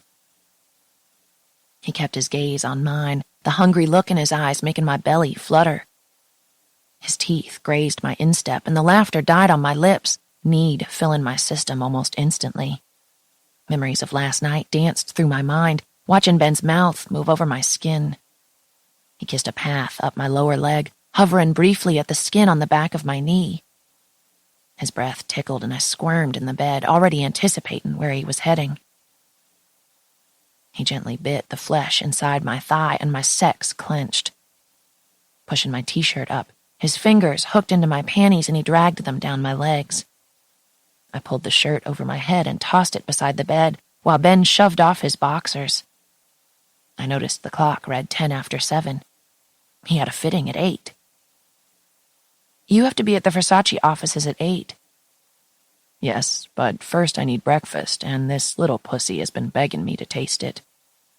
He resumed, nibbling along my inner thigh, and my protests died. He pressed a tender kiss on the top of my pubic bone and began kissing his way lower. I had never felt so cherished, so thoroughly worshipped. The feeling was addictive.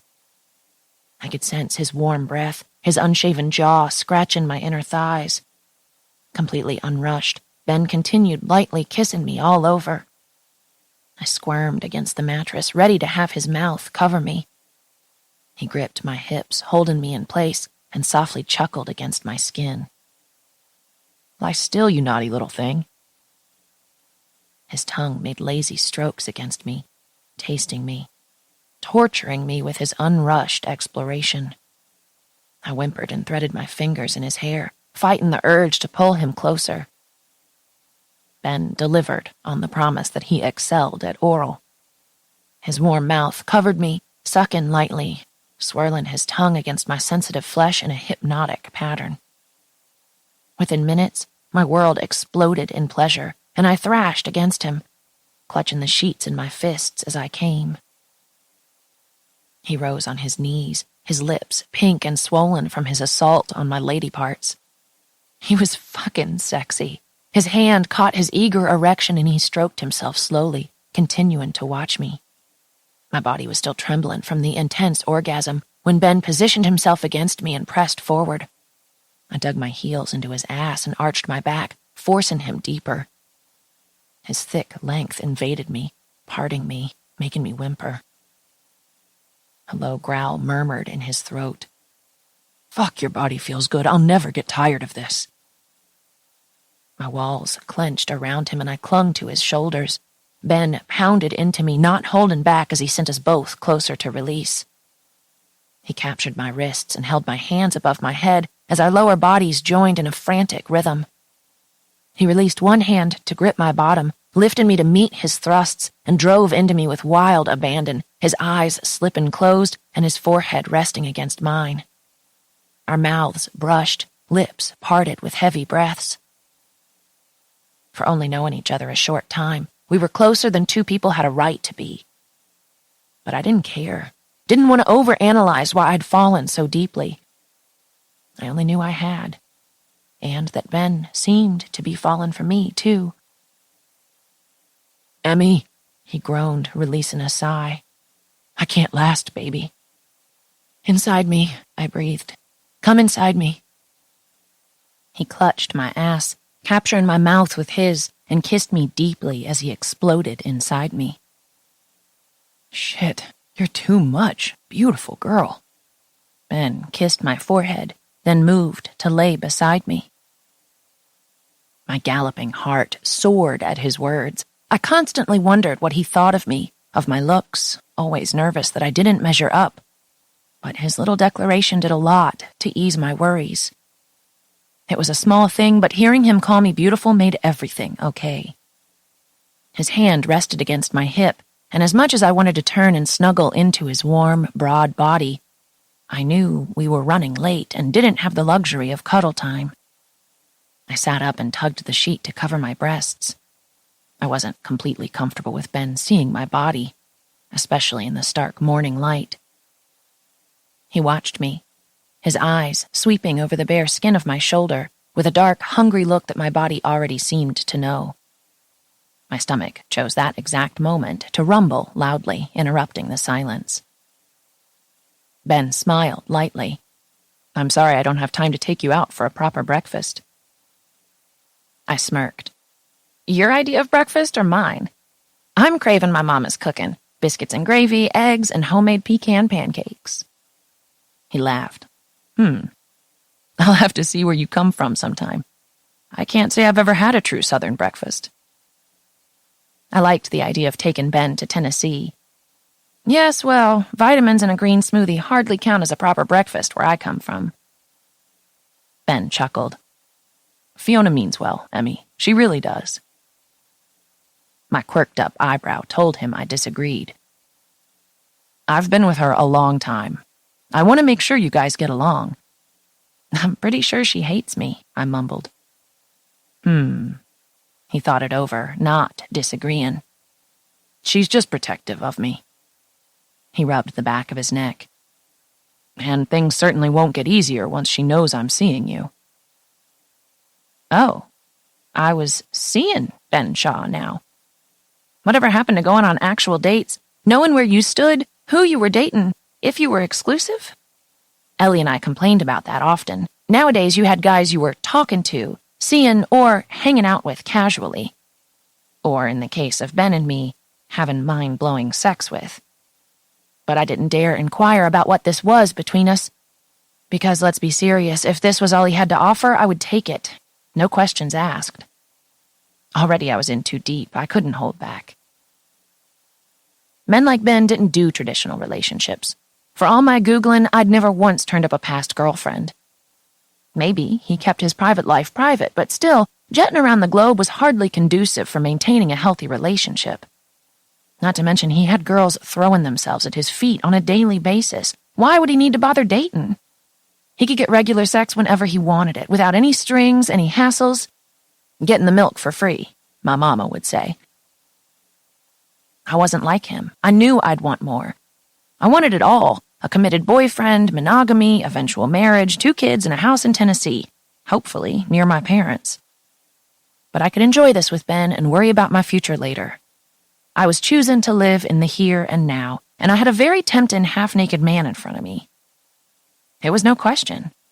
All doubts and insecurities fled my brain. "Ben, we should just keep this between us. Fiona doesn't need to know." He watched me thoughtfully, stroking my thigh with his fingertips. I could easily imagine how she'd treat me if she found out about me and Ben. He ran a hand through his wildly misbehaving hair, cursing softly. You might be right. At least he wasn't so fooled by Fiona that he couldn't see that. But I don't want to have to sneak around. I'll find a way to talk to her. I wanted to tell him not to bother, but I liked that he'd be willing to tell her about us. This, whatever this was. But maybe I was reading too much into it. It wasn't some chivalrous act, some romantic gesture. He just didn't want to have to sneak around for the next 3 months. Ben pushed the loose strands of hair back from my face. "And what about what you asked me last night? We'll talk about that tonight, okay?" Ben's big, warm palm cupped my cheek. I didn't forget. Our whispered conversation in the darkness last night came rushing back. His raw, emotional state, the bathroom cabinet full of prescription bottles, Gunner's warning, Fiona's possessiveness. All of it hit me like a wave. I was headed for an early nervous breakdown at this rate, but I was powerless to stop the crazy train carrying me straight for destruction. In fact, I wanted an express ticket. I nodded, pulling my shirt over my head and letting the sheet drop away once I was covered. I knew he'd be busy all day with fittings and meetings. "Go."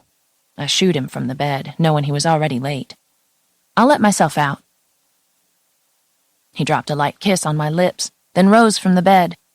I stepped into my panties and jeans while Ben headed into the shower. Back to reality.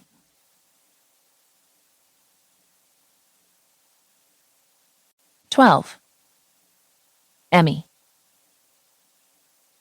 After a hot shower back in my room and my usual coffee and croissant, I logged into my email. The benefit of Fiona having a separate room meant her usual mode of communication, post-it notes, was reduced to email. There was just one message, sent at 1 a.m. Crap. I sipped my coffee and stared at the offending message without opening it. I wondered if she'd commented on last night. It had been a bold move even showing up at Ben's birthday dinner and then stealing the guest of honor right from under her nose.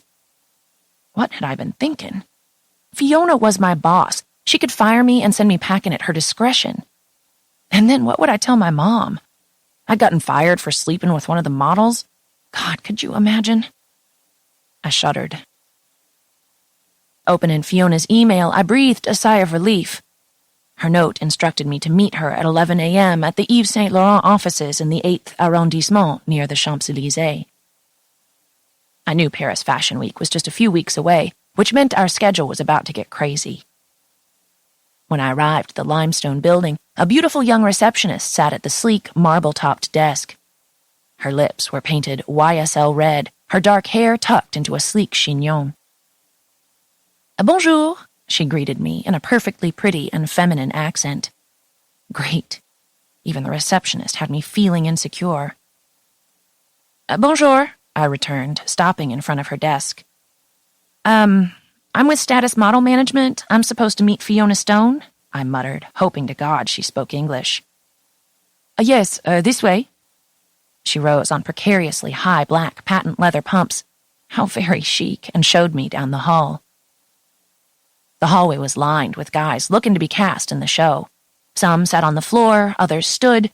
Many played with their phones, while others talked quietly to the guys near them. I pushed open the heavy door as the receptionist retreated back to the lobby. Aside from the row of chairs facing the front of the stark white room, it was empty.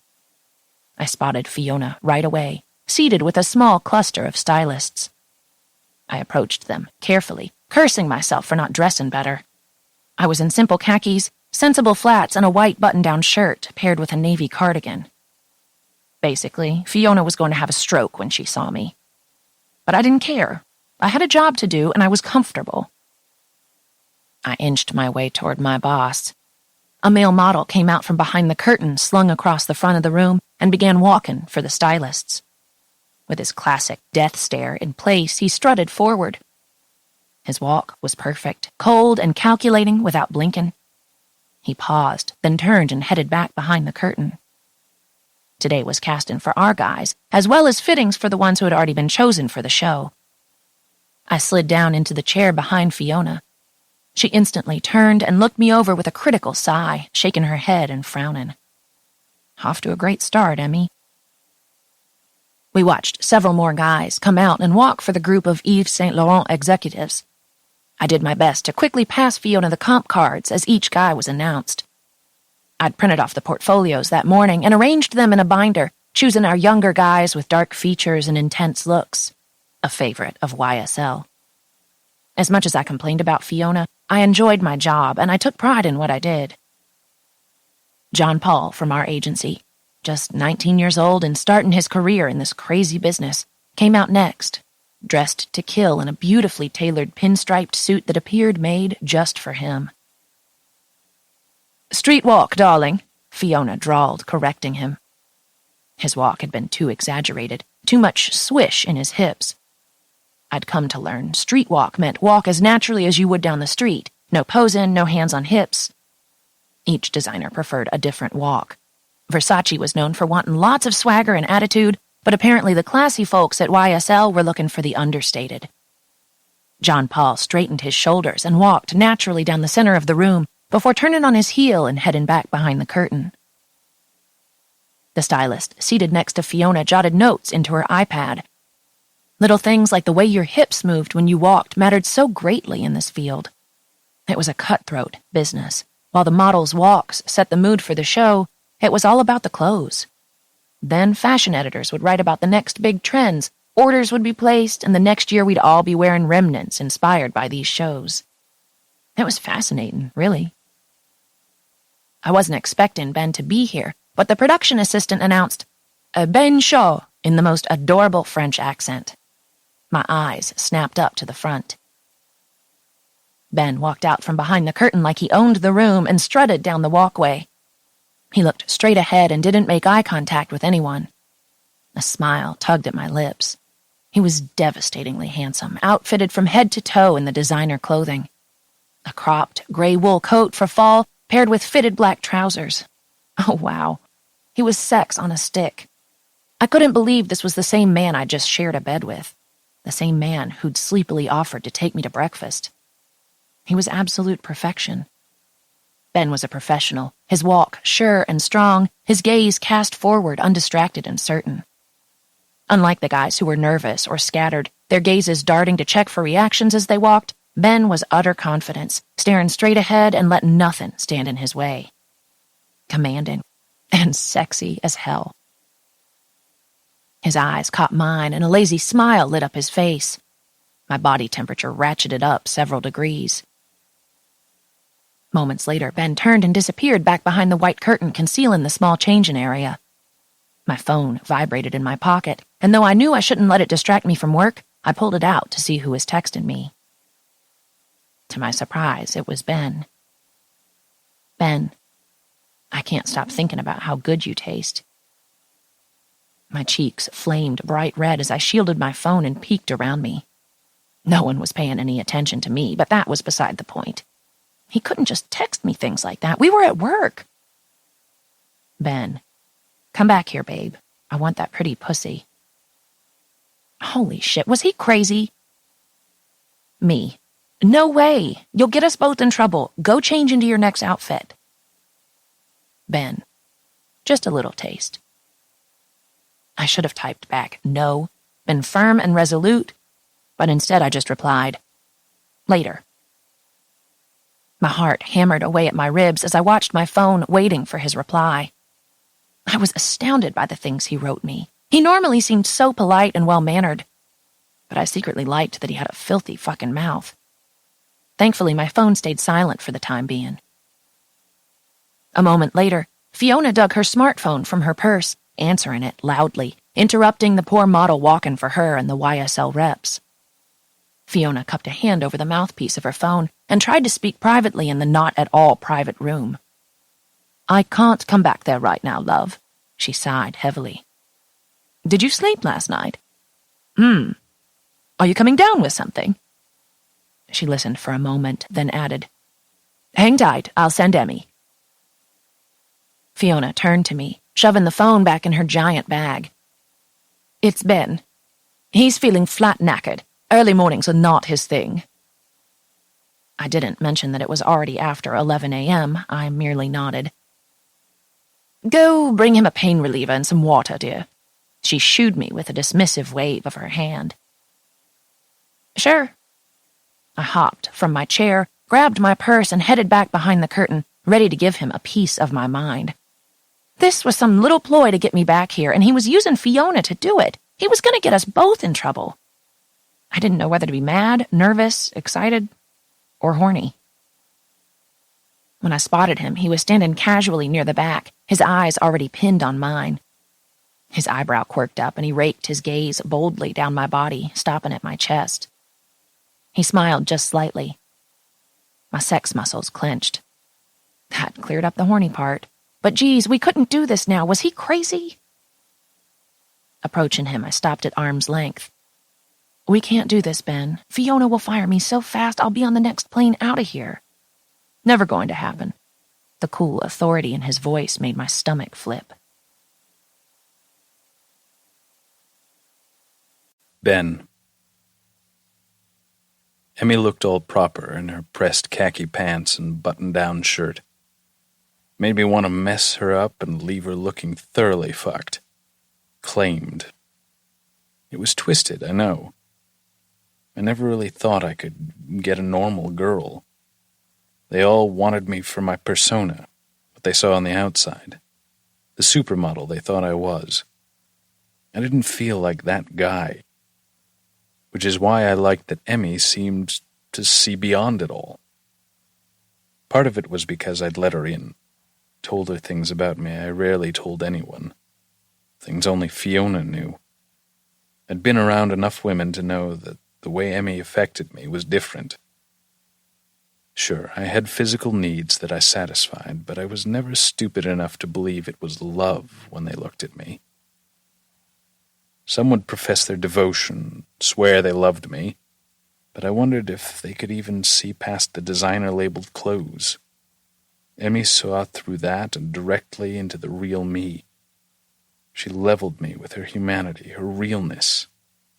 She'd pushed me to be more open, taken care of me on and off set, been my advocate simply because it was the right thing to do.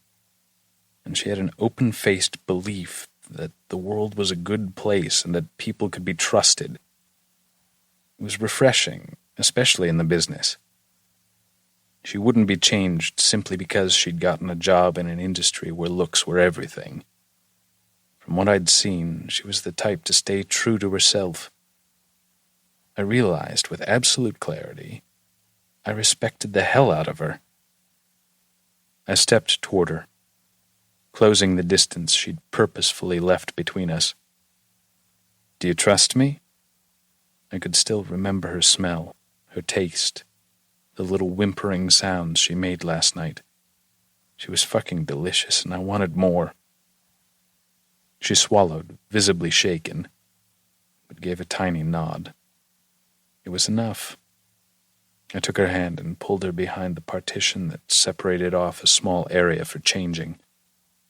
There was a dude behind there buttoning up a shirt. I tossed him a look that he accurately read as, "Get the fuck out." He made a hasty retreat. Smart guy, because I was 3 seconds away from having Emmy's panties around her ankles, and no one was going to see her bare little pussy but me. I wanted to smell her, taste her, devour her. Never had a girl gotten under my skin so completely. I had to have her.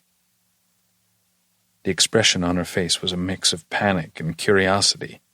She bit down, burying her teeth in her bottom lip, and met my eyes. She did trust me. I saw that. And she was worried how far I'd push her. Fuck. I wouldn't betray her trust by doing something she wasn't sure about. She took her job seriously, and now I'd lured her back here for sex. Shit. My hard-on would have to wait. Sorry, buddy. Later, okay? You're mine. She looked up into my eyes, her face awash with relief. Yes, she confirmed. Later. The promise of later would have to be enough to get me through the next few hours.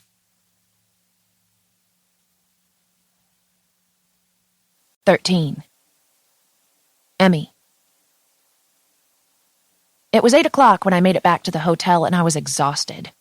My body was fighting this European schedule, and Fiona's ridiculous demands kept me running. But Ben's text said to come straight to his room and to come hungry. When I arrived at his door, he planted a tender kiss on my lips and pulled me inside. "I listened to the CD you made me." "And?" "I loved it. Thank you." He pressed a soft kiss to my forehead, his expression truly grateful. I sensed this was a new side of him, a softer, sweeter Ben, and I liked it. I didn't know what had changed between us, but he was clearly letting me into his world. I noticed a room service cart with various platters covered with silver domes. "Breakfast in bed okay?" he asked. "Breakfast for dinner?" I loved the idea, but it was a little unusual. "Since I didn't get to take you out to breakfast like you wanted this morning." I didn't realize it before, but now that I could smell the food, I was ravenous. Ben lifted the domes from the plates and my mouth began to water. Golden waffles dusted with powdered sugar and topped with a mixed berry compote, fluffy omelets with goat cheese and mushrooms drizzled with truffle oil, thick cuts of ham and a green salad on the side. It was anything but a country breakfast, almost too pretty and elegant to eat, but it was perfect. "This is lovely, thank you." "Dig in." "You didn't have to do all this." I wanted to remind him he'd said this was just sex between us, but I didn't. Couldn't. "I need you fueled up for what I want to do to you tonight." His eyes lingered on mine. Oh, so it wasn't some romantic gesture. It was about sex. I helped myself to the food. I might as well enjoy the meal. We made our plates, taking a little of everything, and then settled on the bed. Ben flipped on the TV to some French news program for background noise while we ate. It was relaxing and so ordinary and perfect. We chatted casually throughout the meal, and Ben asked me questions about college. He seemed genuinely interested and admitted he'd always wanted to go to college, but Fiona thought it would slow down his career. Money and exposure now, college later. Even if I could see her reasoning, it made me sad for him. The conversation I really wanted to have about his prescriptions remained just out of reach. I'd already asked about them once. I didn't want to push him. He'd tell me when he was ready. I had to believe that. Ben cleared away the dishes, then stretched out on the bed next to me. I was comfortable and full and relaxed into the fluffy white bedding. Ben lifted my bare feet into his lap and began lazily rubbing them. It felt amazing. I let my eyes slip closed, allowing the food coma to set in. "Thank you for breakfast." It wasn't anything like the home cooking where I'm from, but I smiled. It was delicious. "Maybe you'll have to come to Tennessee with me sometime." His brow crinkled. Ben, I want to be up front with you. Her eyes lifted to mine. God, she was so sweet. It almost made me feel bad. Almost. But I knew what I wanted and the pleasures I could show her. I wouldn't let anything complicate that. If she was talking about taking me home to Tennessee, clearly we weren't on the same page about what this was. Emmy, I'm not looking for a relationship. I've been on my own too long. I've gotten too good at it. That doesn't mean that's how it has to be. Her voice was small, and she looked down. She wanted to challenge me on this, but seemed reluctant to push me. She wanted it to be my choice. But I knew what I wanted. Using 2 fingers, I lifted her chin, forcing her eyes up to mine. I know, but it's how I like it, having to only worry about myself. Emmy waited, her eyes on mine, waiting to see what else I'd say. If I was smart, I'd push her away right now. I'd spill my history, my twisted past, all the many ways I'd fucked up. That would send her running. But something in me wouldn't do that, refused. I wanted her too badly. This sweet, soft-spoken girl who was far too normal and nice for me. I wanted her. And it wasn't just about sex, either. I couldn't lie, being buried balls deep in her sweet body sounded fucking amazing. Though that wasn't all I wanted, if I was being honest. But unwilling to let myself fuck with her body and her mind, I needed to remind her that this was only about sex. I pushed on, needing to kill her hope for more. Is what we have right now so bad? I asked, one side of my mouth lifting in a playful grin. She merely blinked up at me, like she wanted to disagree, to tell me I was wrong, that this could work if I would only try. But she deserved better, a proper boyfriend who'd cherish her and not hide her from the world in a hotel room. Ben, she started. My finger over her lips silenced her. I'm just not capable of giving you everything you need. She took my hand and squeezed it in hers as if saying, You're wrong. My chest throbbed. She looked at me like I was good and whole and something she wanted to take care of. I wouldn't push her away as long as she knew what she was getting and not getting. I don't know where I'll be living a few months from now. There's constant temptation in this business. Don't complicate this, Emmy. It's 2.5 months. Let me have you. She hesitated. Baby, you're on my mind constantly. There's no one else. Come on, let me have you how I want you. I promise you won't regret it. Emmy, let me have you. Ben's words rang in my head while his soulful eyes remained locked on mine. Could I do that? Could I hand him the keys to my body and not my heart? I realized with shock and clarity that this was who he was, how he grew up. He had watched his mom with a constant parade of men, and that was the norm. Moving all the time, relying only on himself. He learned to meet his physical needs with whomever was there with him, never getting too attached, knowing he'd eventually move on. In contrast, my parents were high school sweethearts.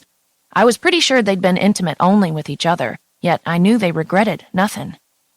They were still deeply in love after all these years. The resolute look in his eyes, his belief that he was better off alone, broke my heart.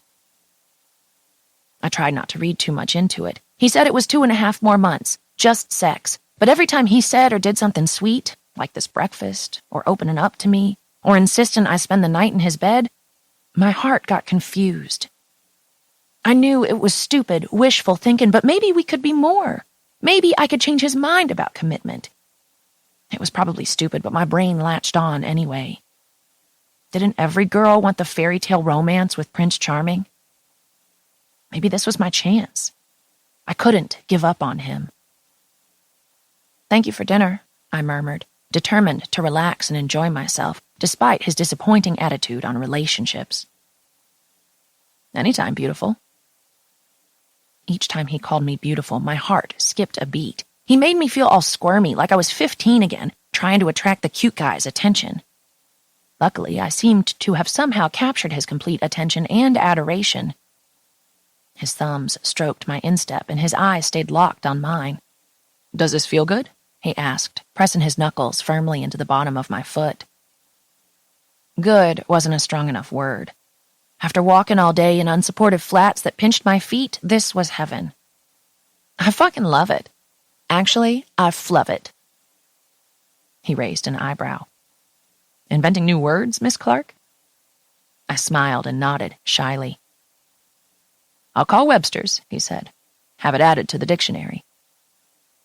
His playfulness should have lightened the tone, but I could tell something more was on his mind.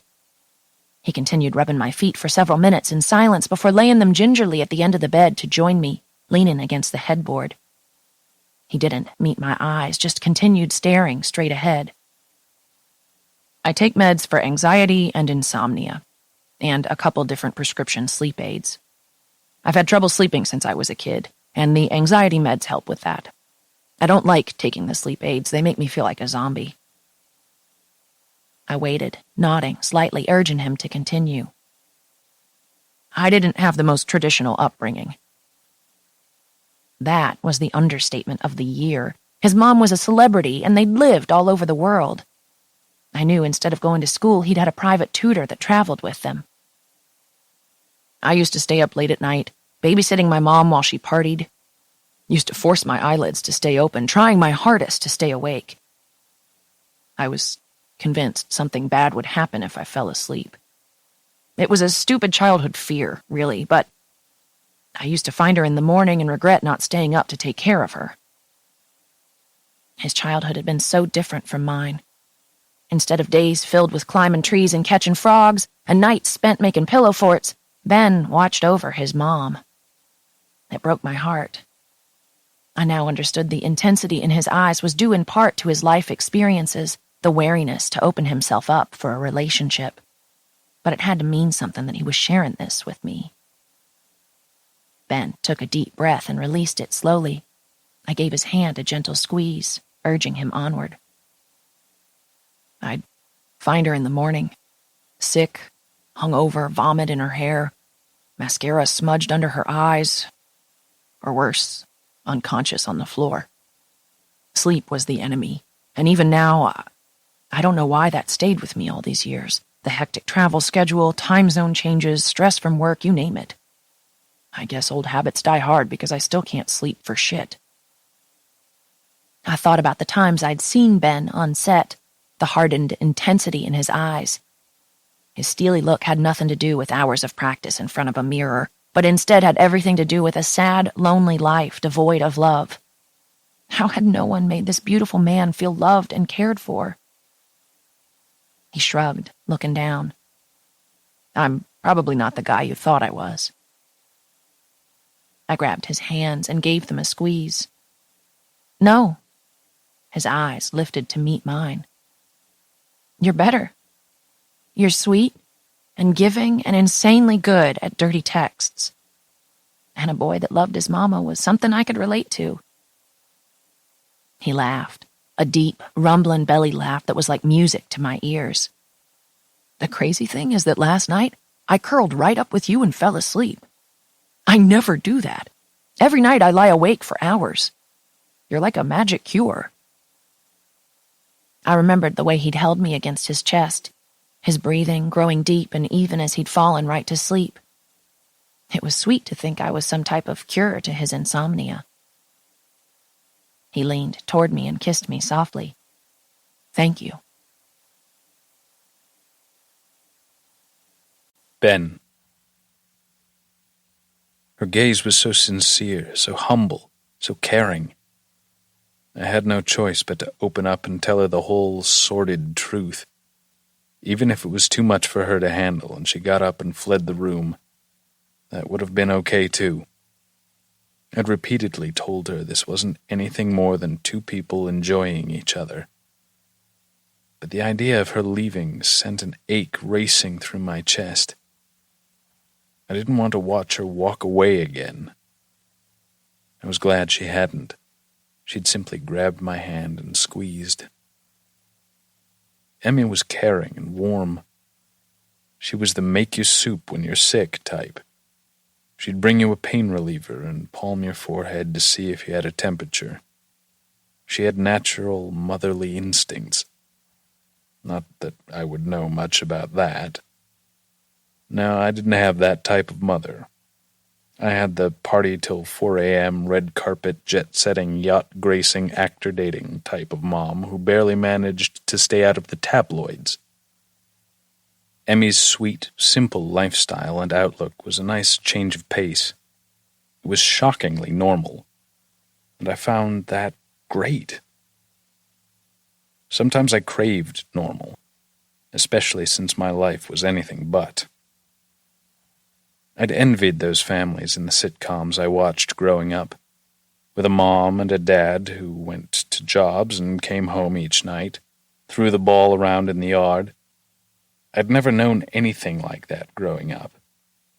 I was willing to bet Emmy had. She'd listened to me speak without interrupting, a little line creasing her forehead. She didn't judge me. Didn't look at me like I was some damaged asshole. Then after we'd been intimate, she'd changed into one of my t-shirts while we got ready for bed. I loved seeing her wearing one of my old shirts. She looked a fuck of a lot better in them than I did. Her soft, curvy body and chest filled out the front nicely. Climbing into bed, Emmy turned to face me, looking up at me. The way she looked at me wasn't like I was used to.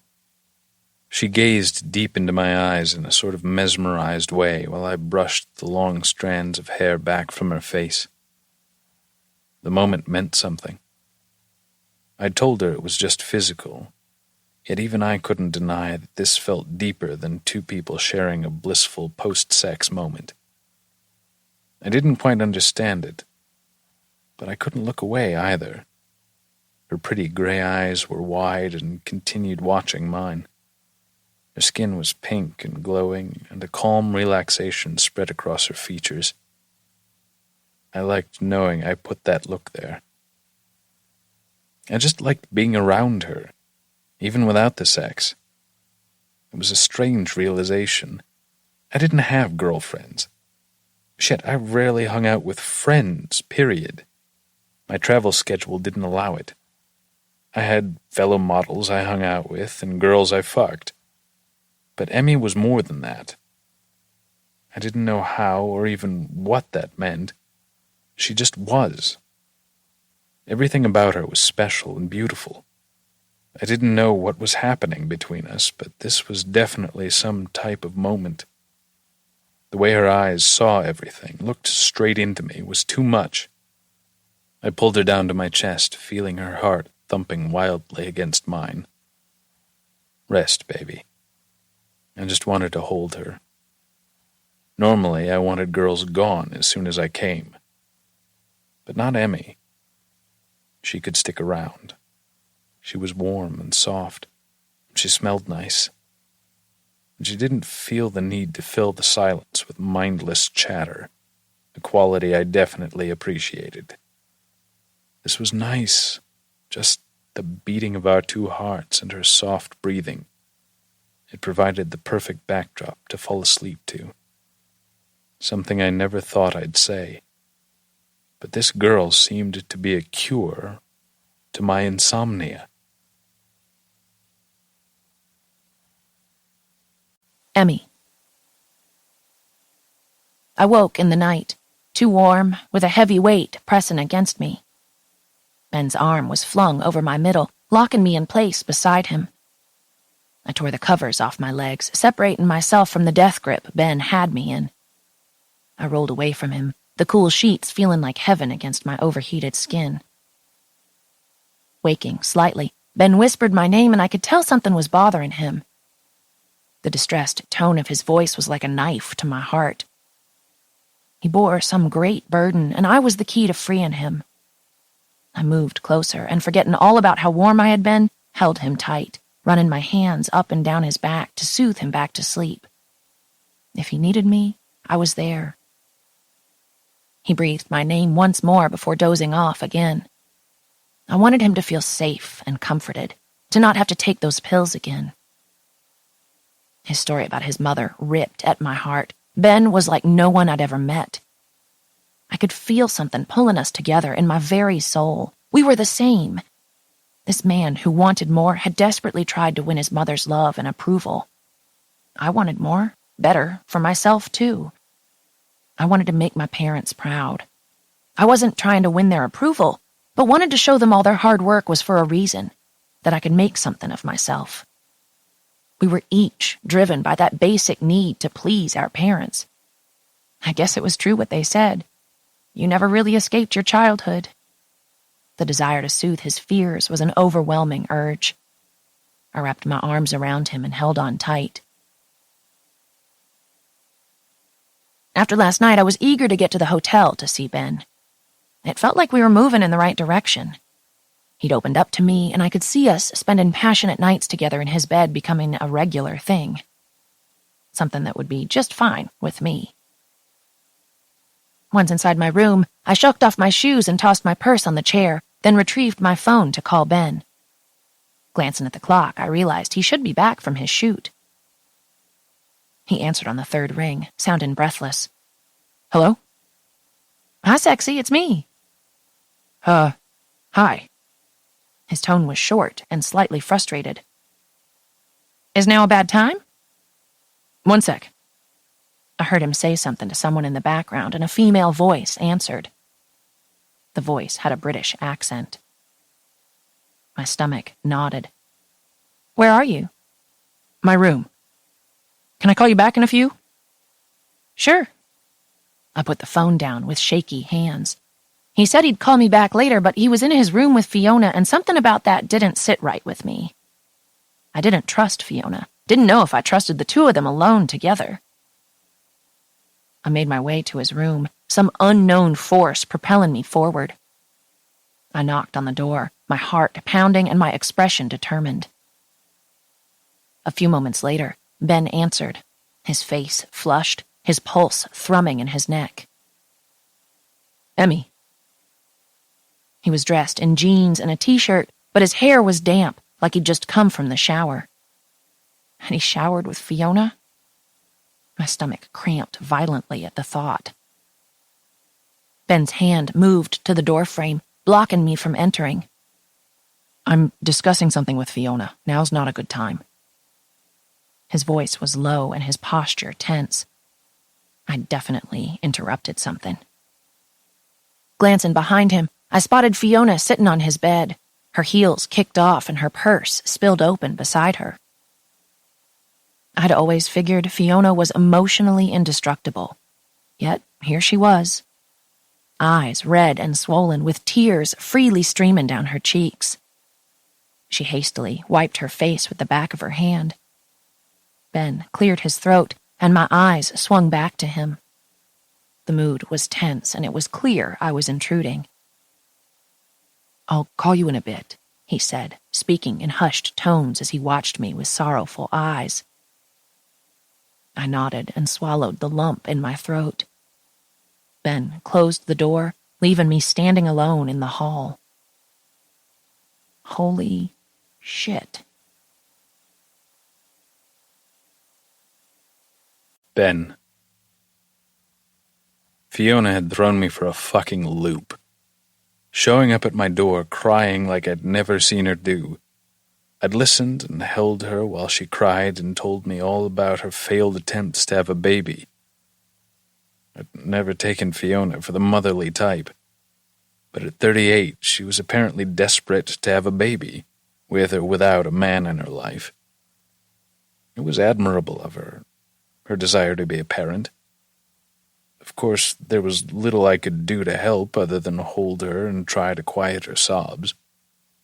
But then, when she dumped the contents of her purse out onto my bed, revealing the syringe filled with fertility drugs she wanted me to inject her with, I quickly learned why she'd come to me. She said she didn't want anyone to know in case it didn't work, and she was too scared to give herself the shot. Just as she was walking me through the instructions, a knock at the door had startled us both. I couldn't tell Emmy about this. I respected Fiona's desires to keep it private. Hopefully she would get pregnant with her next scheduled artificial insemination, and no one would ever need to know about her struggles. Fiona's puckered mouth told me she wasn't naive. She was all too aware of Emmy's evening visit to my room. "You're getting too close to my assistant," she said after a full minute of silence. "Emmy?" I played dumb. "Yes, Emerson. And don't act surprised. I can see there's something between you two." I stayed quiet, unpacking the syringe and alcohol wipes on the bed beside us. "Ben, I'm serious. I don't like it. When I told you not to shag my assistant, I meant it." "Relax, Fiona. You can't be tensed up for what I'm about to do." She pulled in a deep breath, trying to calm herself. "Okay. But you realize if there's something going on, I could fire her and send her home." My jaw tensed, but I didn't tell her that if she fired Emmy, I'd just move her into my room and have her remain here with me. "You wouldn't do that. You want me to continue helping you, don't you?" I uncapped the syringe and Fiona nodded meekly. We both knew I had the upper hand here. She walked me through the instructions the nurse had given her, how to swab a spot near her belly button with an alcohol wipe, then pinch the skin before swiftly jabbing in the needle. After I administered Fiona's shot and sent her on her way, I made myself a stiff drink. Now, with one vodka tonic under my belt, I sent Emmy a text message and waited for her response. I was considering pouring another drink when my phone vibrated against the nightstand. "Emmy, are you still with her?" I could tell she was pissed. She didn't even want to save Fiona's name. I guess I couldn't blame her. I sensed they had some strange female jealousy thing happening, and it wasn't something I wanted to encourage. Me. "No, she's gone. Have you eaten?" Emmy. "Not hungry." Me. "Come back up. Let me make you a drink." It took her several minutes to reply. Emmy. "Okay." Her response was less than enthusiastic, but she was coming. A few minutes later, just as I'd returned from filling the ice bucket, she knocked softly at my door. I pulled it open and tugged her inside, kissing her gently on the mouth. Emmy was tense at first, but as my hands curled around her waist and slid down to cup her ass, I felt her relax against me. God, her ass felt amazing in my hands. I knew I owed her some type of explanation, but damn if my body didn't jump to attention when she was near. There'd be time for talking later. I wanted her. I deepened the kiss, hauling her even closer, until her chest was pressed flat against me, and her tongue softly flicked against mine. She was perfect. "I need to be inside you, baby." Emmy let out a whimper, and my dick jumped. I loved her soft, feminine sounds. Backing her across the room while my tongue flirted with hers, I gave Emmy a playful shove onto the bed. She laid back, a little grin tugging up her lips. Her eyes danced on mine while her smile grew even wider. I loved seeing her honest reactions to me. The flush of her skin, the way she bit into her bottom lip. She was beautiful, natural, and something inside me loved that. Maybe it was this overly critical, overly judgmental business I was in, but I admired her simplicity. Maybe it was her country upbringing. Hell, maybe it was just her. But whatever it was, Emmy Clark was quickly becoming a habit. As I stood in front of her, her eyes wandered from mine, down my chest, and rested on the erection, tenting my slacks. She bit her lip again. "Come here." I extended a hand toward her, and she accepted, placed her small palm against mine, and crawled across the bed toward me. Emmy knelt in front of me, those large, gray-blue eyes watching my movements as I freed my belt buckle. She licked her lips as I unbuttoned my pants and then slowly tugged down my zipper.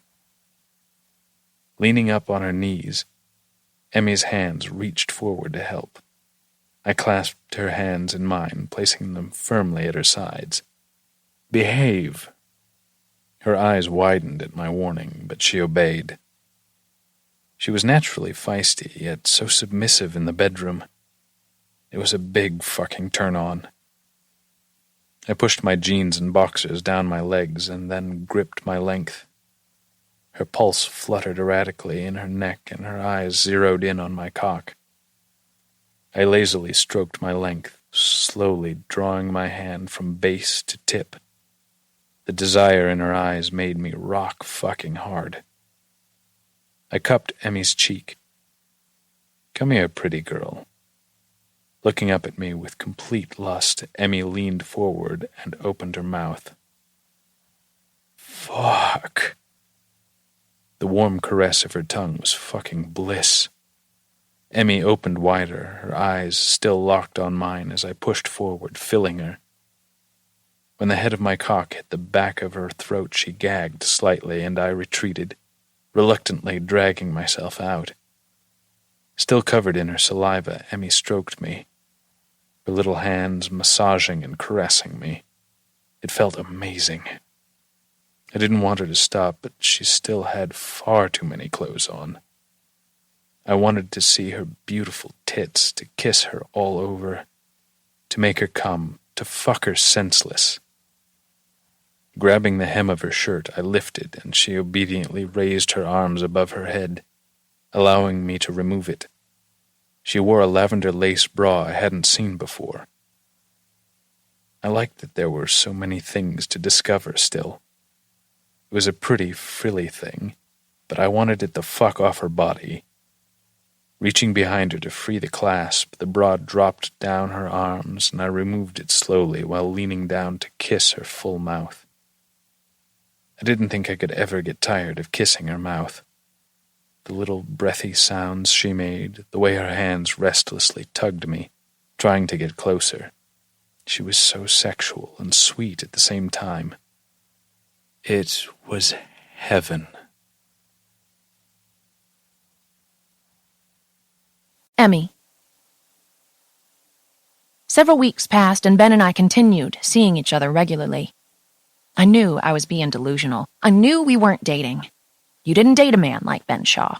He couldn't be tamed. He was like Clooney. But we'd been having regular sex, enjoying meals together and talking. He shared things with me as I did with him. I had no idea what all that added up to. The question was, did it matter? A man like Ben had the potential to destroy me. I knew this from that first time he'd been inside me, moving above me, his stubble scraping against my neck, his warm breath on my shoulder. We were closer than I'd been with anyone. My body was addicted, my heart was engaged, but my head knew this would probably end badly. I had a weakness where he was concerned. I couldn't stay away. His relationship with Fiona still worried me. We'd never spoken about that teary moment in his hotel room. Ben didn't offer up the information about what Fiona was doing there that night, and I never asked. Whatever their history, I wasn't sure, but he was her golden boy and I was her country bumpkin assistant. She freaked if he overlooked taking his vitamins. She'd no doubt think me touching him tainted him in some way. Ben had cast-in calls and fittings during the day, which was fine because Fiona kept me running. He sent me unexpected sweet texts while I was at work to let me know he was thinking of me. In one, he grumbled about an outfit a designer had put him in. After some prodding, he'd sent me a funny picture. The outfit looked like a lampshade, but he still looked hot. My lampshade hottie. Paris Fashion Week was coming up, and I knew Ben was going to walk in several designers' shows. I was excited to see him on the catwalk, with all eyes glued to him and knowing he was mine. I felt like Cinderella who'd somehow captured Prince Charming's attention. I glanced down at my watch. I couldn't wait to get back to the hotel and see him. It was ridiculous how attached I had become to him. Ben waved an airline ticket at me. Milan tomorrow. Want to come? Fiona hadn't mentioned anything about Milan, which I took to mean I wasn't invited. I can't just go to Milan with you. I have to work. He crossed the hotel room, his warm hand coming around me to cut my backside. Oh, I'll put you to work. His hand caressed my bottom, pulling me closer so he could plant a soft kiss on my lips. Pulling back before I got lost in his kisses, I placed a hand on his chest. Fiona won't just let me go with you guys for the fun of it. She's not coming. It's just me. And you, if you'll join me. It's only one night. I looked at him skeptically. She wasn't coming? She has doctor appointments. Don't worry, I'll take care of Fiona, he said. The fact that he was willing to discuss me with Fiona was a big deal. He planted a soft kiss against my forehead before stepping away and pulling his phone from his pocket. He dialed and resumed packing a small brown leather bag that sat open on his bed. Hey, it's me, he said into the phone. Fine, and you? He continued, shoving items into the bag while I paced the room. Fiona was going to freak. I'd like Emmy to join me in Milan. Can you do without her for a night? He paused, listening while I held my breath. Thank you, that'd be great. He ended the call and tossed the phone on the bed. Go pack, babe. I stood there, dumbfounded. She said yes? He flashed me a gorgeous smile. She's calling the airline now to get you a ticket. Fiona was calling to arrange my ticket? Had I entered an alternate universe? Clearly, Ben had powers of persuasion with her. Something about the blind way she obeyed him didn't sit well with me, but I nodded and ventured to my room. When we arrived at the airline ticket counter, Ben's cheerful mood disappeared. The agent told him my ticket had been booked in coach, back of the plane, middle seat. With him sitting in first class, we wouldn't be sitting together. It looked like Fiona had exacted her revenge. Ben began conversing with the woman in French while I stood uselessly beside him. His jaw tensed while she clicked away at her keyboard. I tugged on his arm. It's okay if we're not together. It's a quick flight. I'm seeing if I can get you a seat in first class with me, and if not, I'm getting moved to coach. Man, no, that's silly. I'm fine in coach. That was Fiona's way of pointing out my place. He and the agent exchanged a few more tense words, and then he pulled out his wallet and handed her his credit card. You don't have to do this. First class is expensive. I want to, baby. Let me do this. His hand found mine, and he laced our fingers together. I nodded, seeing that he wasn't going to be deterred. It did feel nice to be looked after like this, though. And I'd never sat in first class before. Soon, we were seated in the wide leather seats of the plane's first row, sipping champagne from crystal stemware. First class blew my expectations out of the water. Instead of having a cramped, smelly seat with someone bumping my arm and stealing my armrest, Ben and I lounged and chatted, sipped champagne, and nibbled on salted almonds. Before I knew it, we were deplaning and en route to our hotel.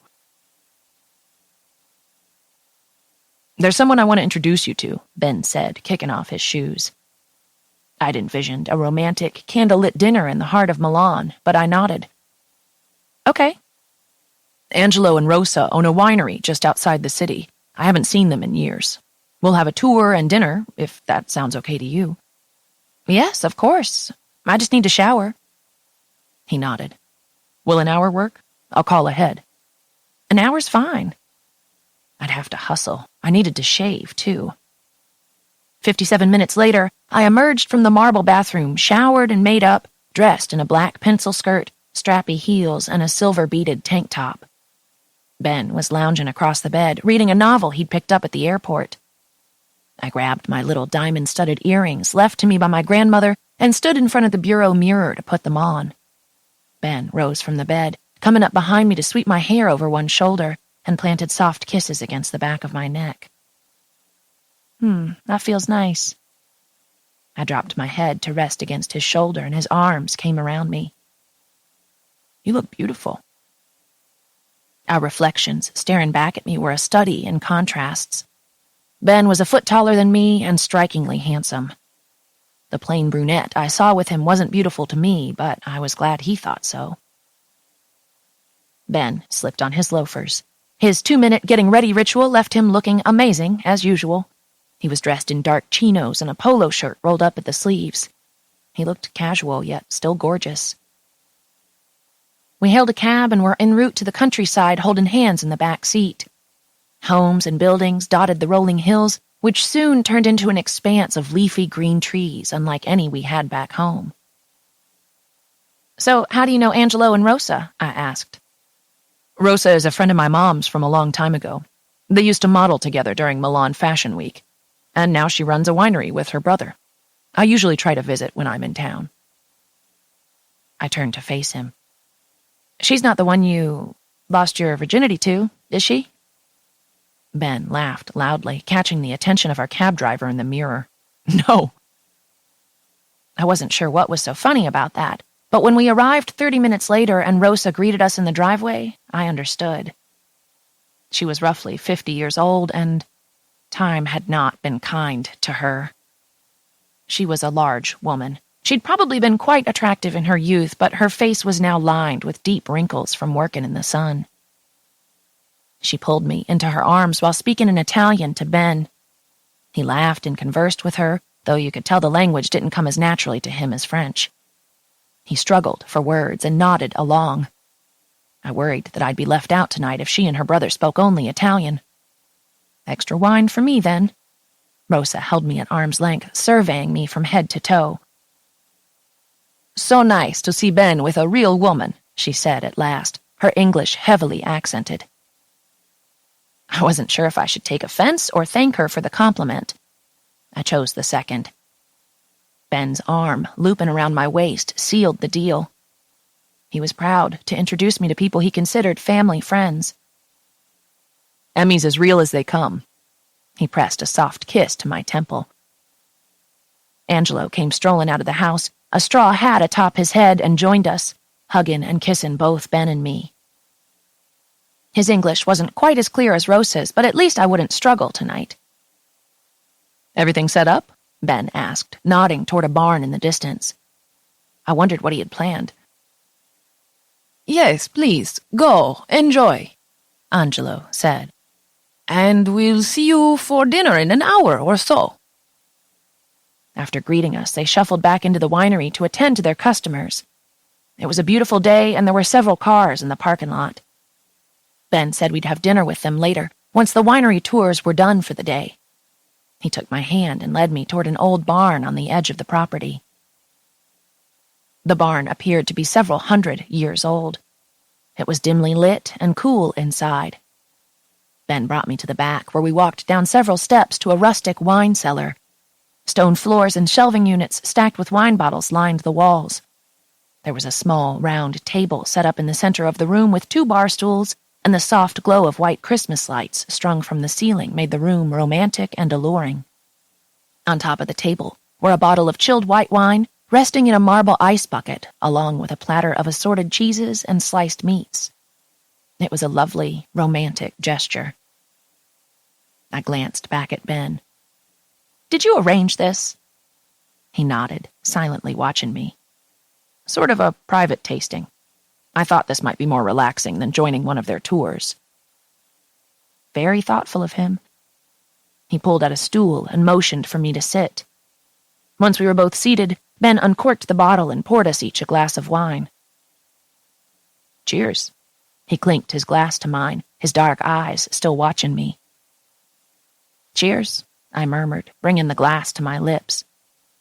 It reminded me of our first date, sharing a bottle of wine and some polite conversation.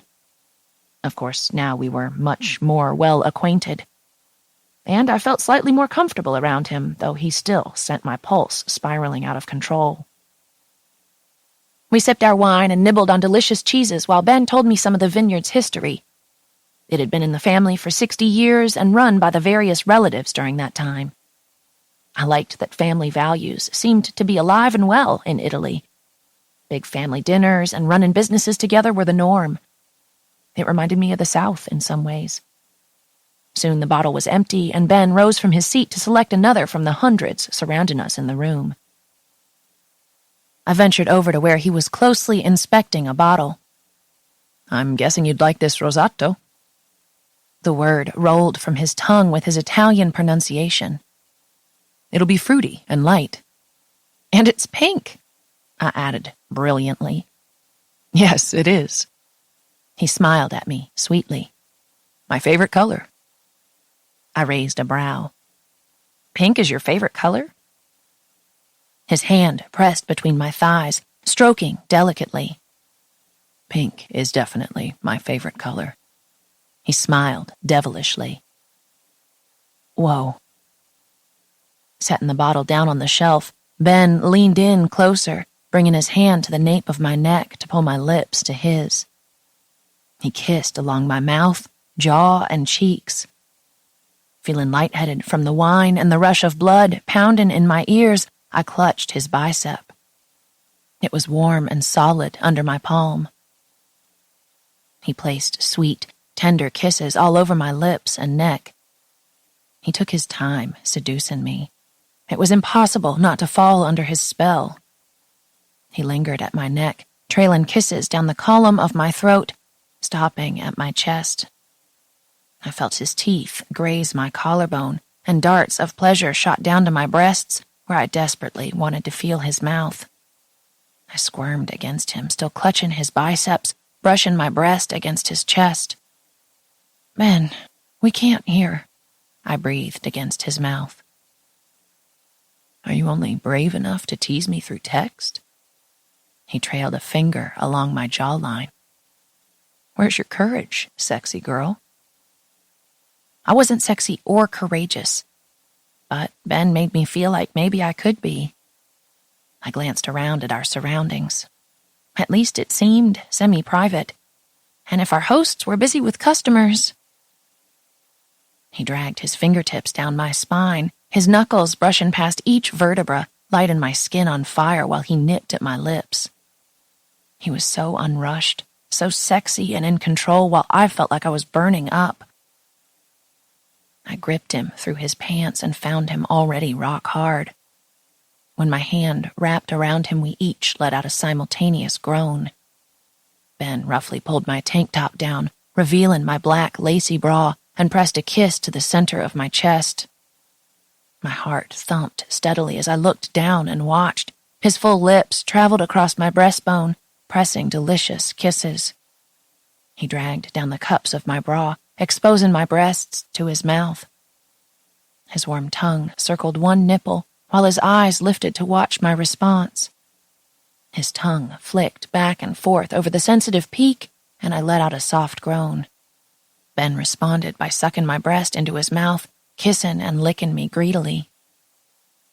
You taste so fucking good, baby. His hand caressed one breast while his tongue stroked the other. I was lost to the sensations, my panties growing damp and my knees already trembling. My fingers wound their way into his hair, holding him in place as he worshipped my breasts. His cell phone rang, interrupting our bliss. He groaned a frustrated growl and pulled it from his pocket. Fuck. 1 second, baby. It's Fiona. Probably just wanting to check in. He answered the call, leaving me standing in front of him with my breasts damp and exposed. Ben watched me while he spoke, placing one hand on my waist, his thumb lightly stroking my hip. He asked about her visit to the doctor, and even though I knew he was just being polite, it frustrated me. The conversation dragged on, something about Paris Fashion Week. Then Ben's brow crinkled in concentration. He pulled the phone away from his ear and mouthed, "Just a few more minutes."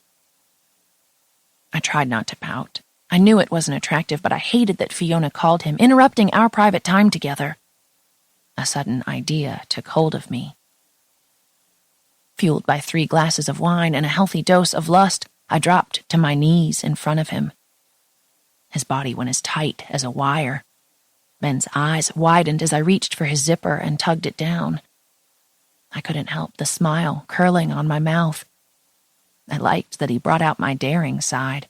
Not only were we in a public place where someone could discover us at any time, but he was on the phone with my boss. His hand caressed my hair and he looked down at me with a wicked grin. I slid his pants and boxers down to his knees. He wasn't fully hard, but as my hand curled around him, stroking him slowly, I felt him thicken and lengthen in my grip. I watched his face as I worked. Pleasure overtook his features, his eyes growing dark with desire. "Yeah, I'm still here," he said roughly into the phone. "Sorry, what did you say?" I wanted to claim him, to own him. Would he tell me to stop, or would he get off the phone with Fiona? I wasn't sure which was more likely, but I grinned at myself for thinking up this little experiment. I needed to see who he would choose. If she was more important to him, he'd stop me to continue his conversation. I prayed he made an excuse and let her go. Now, fully hard and long, I stroked him faster and felt his knees tremble. My mouth closed around him and a sigh broke from his lips. I wrapped both my hands around his thick length and suckled the warm flesh of his tip, using my tongue to lavish him in broad strokes before pulling him all the way to the back of my throat. I heard him saying something into the phone, but all my attention was on him. I worshipped his cock, thoroughly enjoying myself. A strangled squeak escaped the back of his throat as he fought for control. When both of his hands cupped my jawline, I knew he'd ended the call, and I was flooded with emotion as Ben surged forward, filling my mouth. I lifted my eyes to watch him. He pushed his hips forward, invading my open mouth, and retreated, dragging himself in and out of my mouth slowly but deeply. The expression on his face was raw pleasure. His eyelids were heavy, his breathing accelerated. Soft groans escaped his parted lips each time he thrust forward and bumped the back of my throat.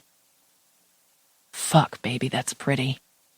Ben's warm hands swept the hair back from my face as his eyes followed my movements. "I love seeing you with my cock buried in your mouth." I realized I'd never done this start to finish for him, and suddenly I wanted to make him come. I opened my mouth wider to accommodate him, still gripping his length in my hands. "Emmy, fuck. His breathing increased, and a soft rumble in his chest told me he was getting close. Baby, fuck." Cupping the back of my head with one hand, he pressed forward as he came, sending hot jets of semen sliding down the back of my throat with minimal effort on my part. He knew what he was doing, that was for sure. Ben reached down for me, pulling me up to my feet, and kissed my forehead before tucking himself back inside his pants. That was... wow. He smiled sweetly. I basked at his compliment, happy and proud to have brought him pleasure. "It was okay?" "I'm about ready to get down on one knee," he chuckled. There was little time to ponder what his comment meant, because almost as quickly as he'd hauled me to my feet, his mouth was traveling down my throat, and his hands moved to the edge of my skirt. I hadn't realized just how wet the process of pleasuring him had gotten me, but there was no denying it. I was soaking. His large index finger invaded me, and I let out a whimper. I gripped his shoulders, kissing him greedily as he steadily brought me closer and closer.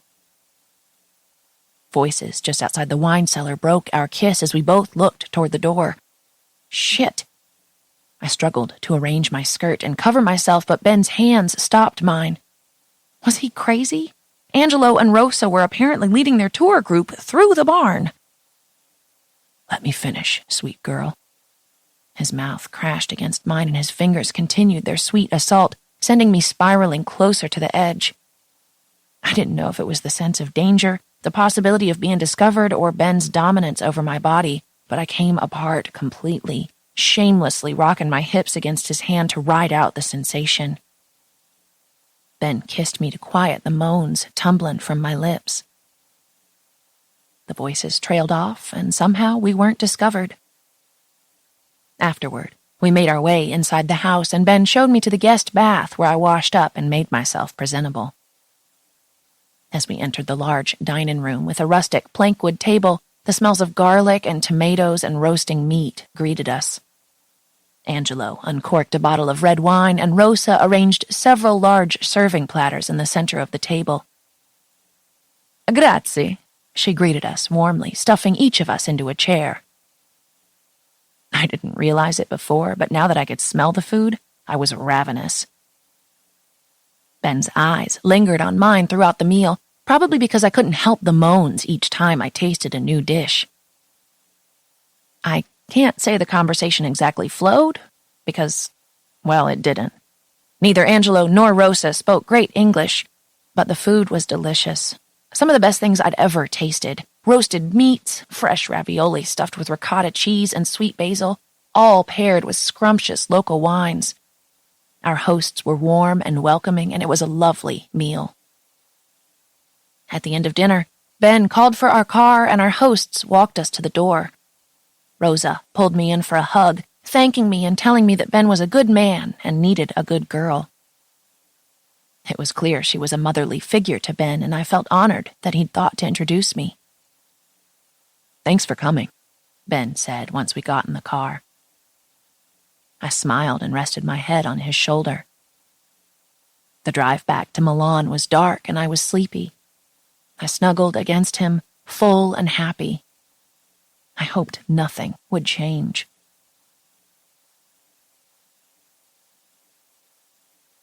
"14. Emmy." The following day we had a late flight out, but first Ben had a photo shoot. He urged me to stay at the hotel, sleep in, order breakfast, and take a swim in the deep tub. He'd be back to collect me in a few hours. I didn't argue. After all the wine last night, a little extra sleep was exactly what I wanted. When I woke an hour later, I called for room service and let the bathtub fill, adding a generous pour of bubble bath. It was nice to have a morning to myself to relax. Usually, Fiona had me running around early, so this was a rare treat to be savored. After a leisurely bath, I dressed in the fluffy hotel robe and ate my poached egg and toast. Then, while I waited for Ben, I crawled back into bed and watched the Italian-only TV stations. I checked the time, and realizing it'd be early morning back home in Tennessee, I decided to try my mom. My mom's accent burst through the phone. "Emmy Jean, I miss you. How's Paris, honey? Are the French being snooty?" I laughed. God, I needed this. Needed to hear her voice. It was like a little slice of home and instantly grounded me. "Oh, Mama, it's amazing here. I've been to the Yves Saint Laurent offices and Versace castings and got samples from Louis Vuitton. I'm actually in Milan right now." I didn't mention Ben. She was quiet on the other end, and I wondered if she knew the names of the famous designers I'd name-dropped. "Don't get caught up in that world. Those people aren't like us, Emmy Jean." Her words stopped me. She was right. I'd never felt more out of place, yet with Ben, I didn't have to pretend to be someone I wasn't. "Don't worry, Mama. I'm still me." I smiled, knowing it was true. "Good. I can't wait for you to get home for a visit. With your dad on the road so much, I get lonely." My dad was an over-the-road truck driver and was gone much of the week. I listened as she droned on about the church potluck and her prized tomatoes, occasionally asking her questions and probing deeper. It was good just to hear her voice. It reminded me that there was a bigger world beyond the glitz and glamour of Fashion Week, that I was destined for more in life. This was a temporary adventure, and the realization unsettled me. I'd been so caught up in this whirlwind, I wondered what would happen once I was back home. Would Ben still be interested in me once we were in New York? I tried to picture him in my little, dingy apartment hanging out with me and Ellie. It was like trying to envision Fiona dressed in last year's couture. Never gonna happen. "I'll come home soon, Mama. Say hi to Dad for me. I love you." She seemed so far away. My childhood home in the country was a distant memory in the bustling fashion world of Paris and Milan. And my affair with Ben consumed everything, every waking thought, and even inspired my dreams. I knew it probably wasn't healthy, but it was my reality. I'd been sucked into this bubble, and I didn't want it to end. After saying our goodbyes, I curled up on the bed to await Ben's arrival. Was I really so shallow that an attractive, albeit stunningly attractive, man could turn me into a pile of goo? But it was more than that, I reminded myself. As much as I enjoyed his outward appearance, I liked him for all the qualities that had nothing to do with his good looks. He'd been honest and forthright with me about his goals. The way he talked about his future and his financial savvy was sexy. It demonstrated his ability to plan ahead and provide. He put my needs first when we'd been intimate, which was more than I'd expected based on my prior disappointing experiences. Not to mention, the man had the dirty talking gene, which meant over the long haul he'd be the type to keep things interesting. Just enough of that spontaneity to keep the fire burning. I knew I was getting ahead of myself, though. Damn, I was ready to pick out bridesmaid dresses, and he hadn't even told me we were exclusive. If this was sex, why did it feel like so much more?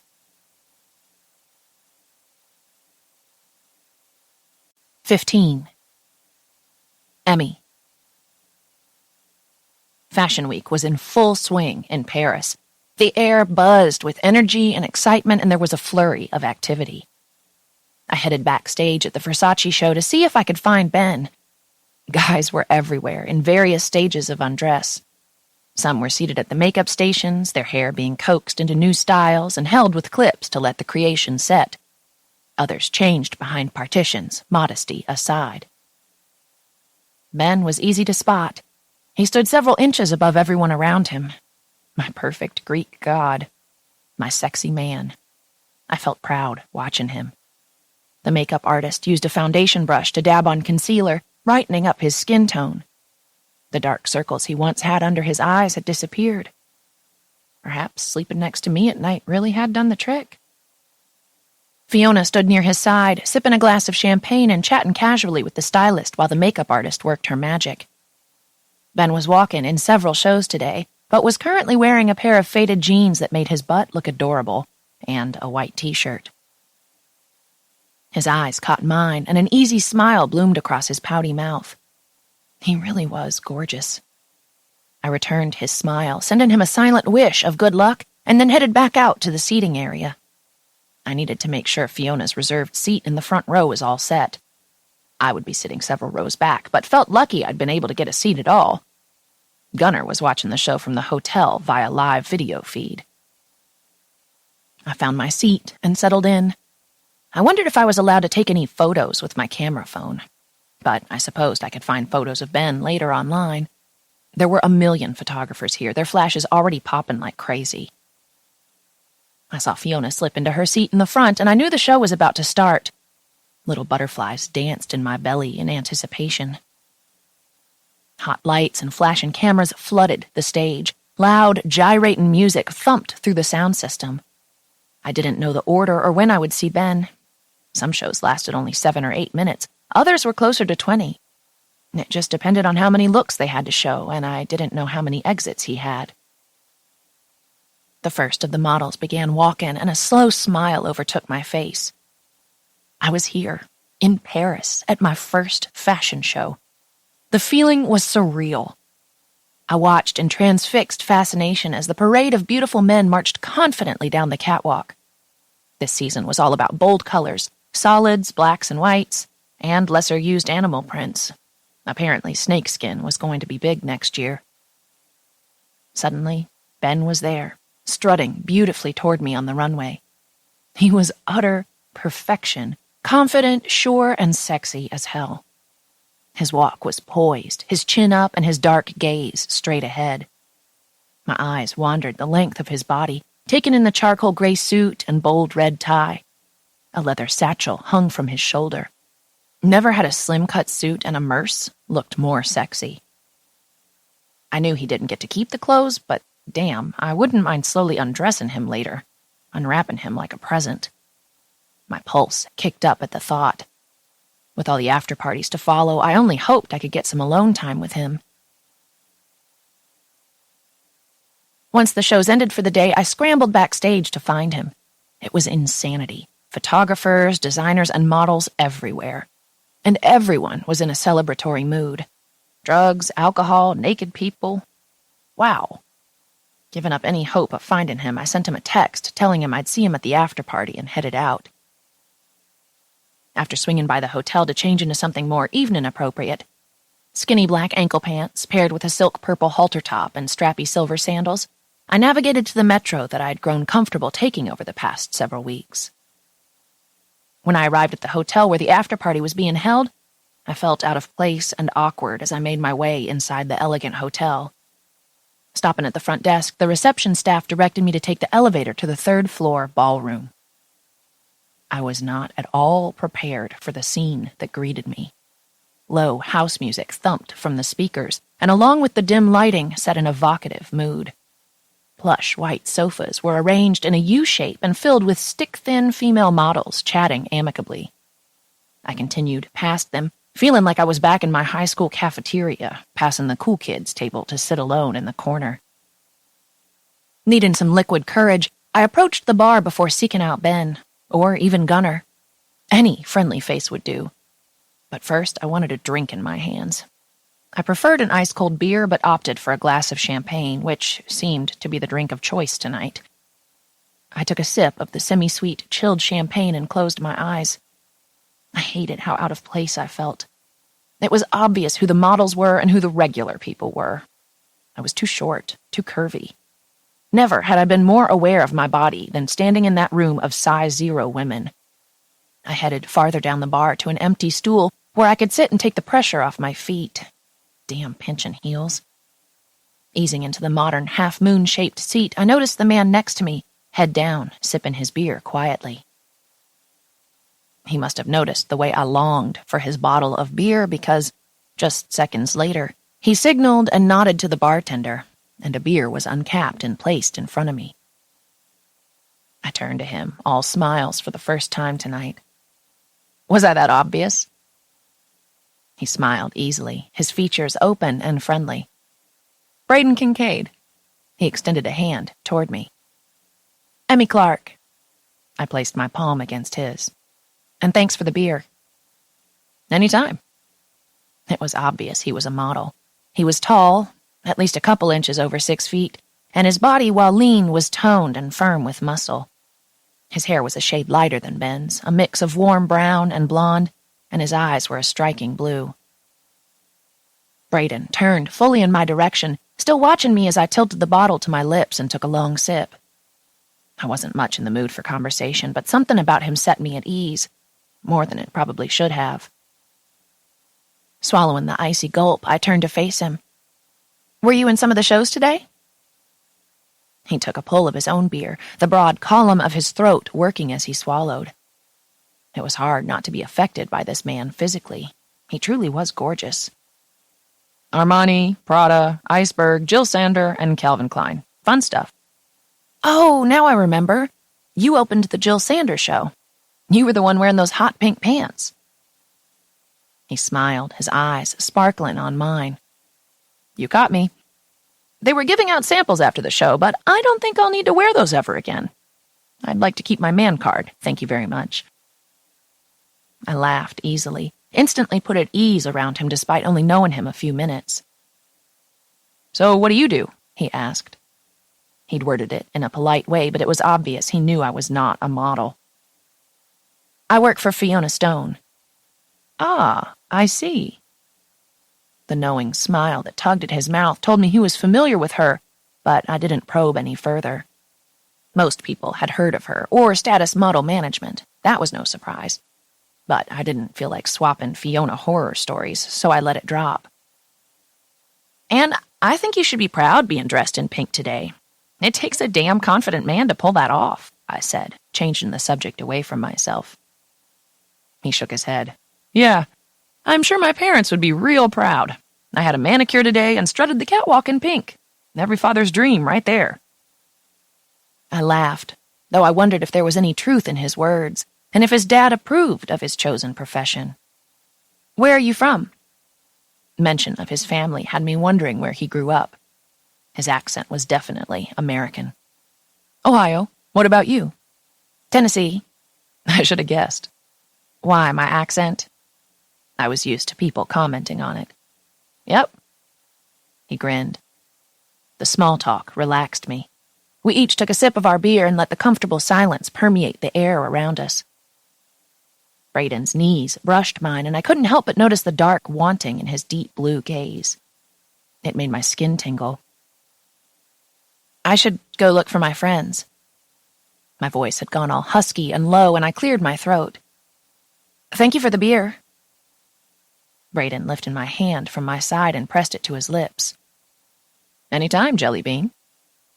His playful words, the glint in his eyes, and the soft press of his lips against my skin sent a zip of heat rushing through my core. I swallowed roughly, my eyes lingering on his. When I finally moved away, it was on shaky legs. Crossing the room, I headed straight into the more dimly lit VIP lounge area. Mirrored walls and spinning disco balls threw off little flecks of color that bounced across the room. The effect was disorienting. I spotted Ben on the far end of the room, seated with a group of guys and girls on one of the white leather sofas. He hadn't yet noticed me, and when I got closer, I spotted thin lines of white powder drawn on the table in front of them. While Ben and I had never discussed drug use, I had assumed he didn't use. Now I wasn't so sure. He held a glass of amber-colored liquor, and his eyes were a bit glazed. Panic gripped me, my stomach dropping to my feet. Maybe I didn't know him at all. When his eyes met mine, recognition crossed his features. He sat up straighter in his seat, pulling away slightly from the waif-like girl tucked in by his side. Emmy! He reached a hand toward me, and I took it, easing in between him and the model beside him. I didn't know her name, but her face was familiar. I was pretty sure I'd seen her in the Prada show earlier. Rather than squeezing myself between them, I remained standing, wedged between the sofa and low coffee table near Ben's knees. He looked up at me, his smile somewhat somber. Suddenly, I didn't want to be there. I wasn't part of that scene. Drugs weren't okay with me, and sitting back and enjoying a drink felt like I'd be condoning the cocaine use going on around us. And I certainly didn't. Call me stuck up, prudish, whatever you want, but going back to my room and taking a bubble bath sounded a lot more appealing than hanging out with these people. I think I'm gonna go. Ben rose, unsteady on his feet. Then I'll take you back. I gripped his bicep, keeping him steady. It looked like I'd be the one taking him back. I'd never seen him this drunk, and something in me didn't like it. I was worried for him. How much had he drank, and should he be drinking so heavily on his medications? I helped him maneuver from where we stood in the space between the table and sofa. As we made our way through the center of the room, I looped an arm around his waist to keep him walking on a straight path. I'd never seen him so smashed, and I couldn't say I was a fan. I knew from experience there was nothing fun about taking care of someone drunk, and likely to be sick later. Yay me. Ben staggered towards the door, clutching a hand around my hip. Thanks, baby. I was willing to guess he hadn't eaten a thing all day. I swear, no one fed these models. At least I hoped that was all this was. Too much alcohol on an empty stomach. I fought to keep us both heading in the right direction, keeping my hold on Ben, my handbag, and trying to balance on my stiletto heels. I felt a large hand close around my elbow. I've got him. The familiar deep voice from earlier. Braden said from behind me. I released my hold on Ben and allowed him to step between us. He tossed one arm under Ben's shoulder, easily guiding him to the elevator. I trailed behind them, slightly embarrassed. Too much to drink, buddy? Braden asked him once we were all inside the elevator. Ben gave a nod, recognition flashing in his eyes as he appraised the man standing before him. Bray. Braden stepped closer, pulling me inside the doors while keeping his hold on Ben. Braden's hand remained glued to my hip, holding me near him. The heat from his hand simmered up my side, pushing my nipples against the lace of my bra. My body was curious about him, even if my mind was wrapped up in Ben. "You gonna share this one with me?" Braden asked Ben, his eyes still on mine. Ben shoved an uncoordinated hand into Braden's shoulder. "No, asshole." His voice was flat, not amused. Had they shared women before? And why was this information like a shot of adrenaline to my system? These two beautiful men worshiping the same woman? Holy shit. I felt weak. I bent down to adjust the strap of my sandal digging into my ankle. Keeping one hand on Ben's shoulder to steady him, Braden reached for me, relieving me of the handbag that dangled awkwardly from my arm. He slipped the strap over his wrist and winked at me. "Let me help." I met his kind eyes and smiled, seemingly at a loss for words around this tall, fair-haired, gorgeous man. A man who currently had a pink wristlet dangling from his thick forearm. "Which hotel are you guys at?" I gave him the name, still wondering how he knew Ben and why he was being so nice to me. "I'll get a car." I'd taken the metro here, but figured trying to get a drunk Ben on and off the subway wasn't an adventure I particularly wanted to experience right now. Or ever. Not to mention he didn't need paparazzi. We wouldn't want someone to realize who he was and start snapping pictures, especially given that Paris was crawling with photographers during Fashion Week. I sat in the back of the car, wedged between the two men. Ben took my hand and held it in his lap. He leaned his head back against the seat rest and mumbled apologies to me. "Braden."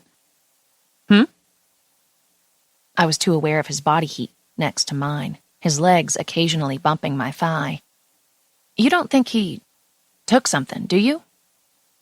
"Drugs? Nah, Ben doesn't touch that shit. Never has."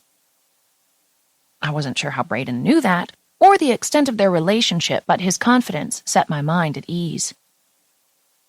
When we reached the hotel, I woke Ben and he seemed to have sobered up a bit on the 20-minute ride back. Once inside the room, he fell heavily onto the bed, leaving Braden and me standing awkwardly at the foot of the mattress, staring at each other. "Emmy, come here." Ben pulled me down onto the bed with him and nuzzled into my neck, breathing in the scent of my hair. His hand moved from my waist down to my behind, cupping my bottom and giving it a gentle squeeze. He turned to address Braden. "Thanks for the lift, but time to go, Bray."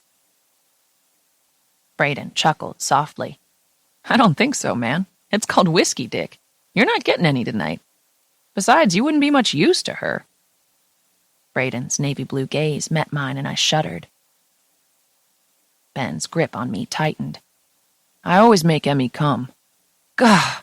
Okay, story time's over." I excused myself from Ben's grasp as my cheeks heated. Apparently, Ben needed a muzzle when he was drunk. I crossed the room and grabbed the phone.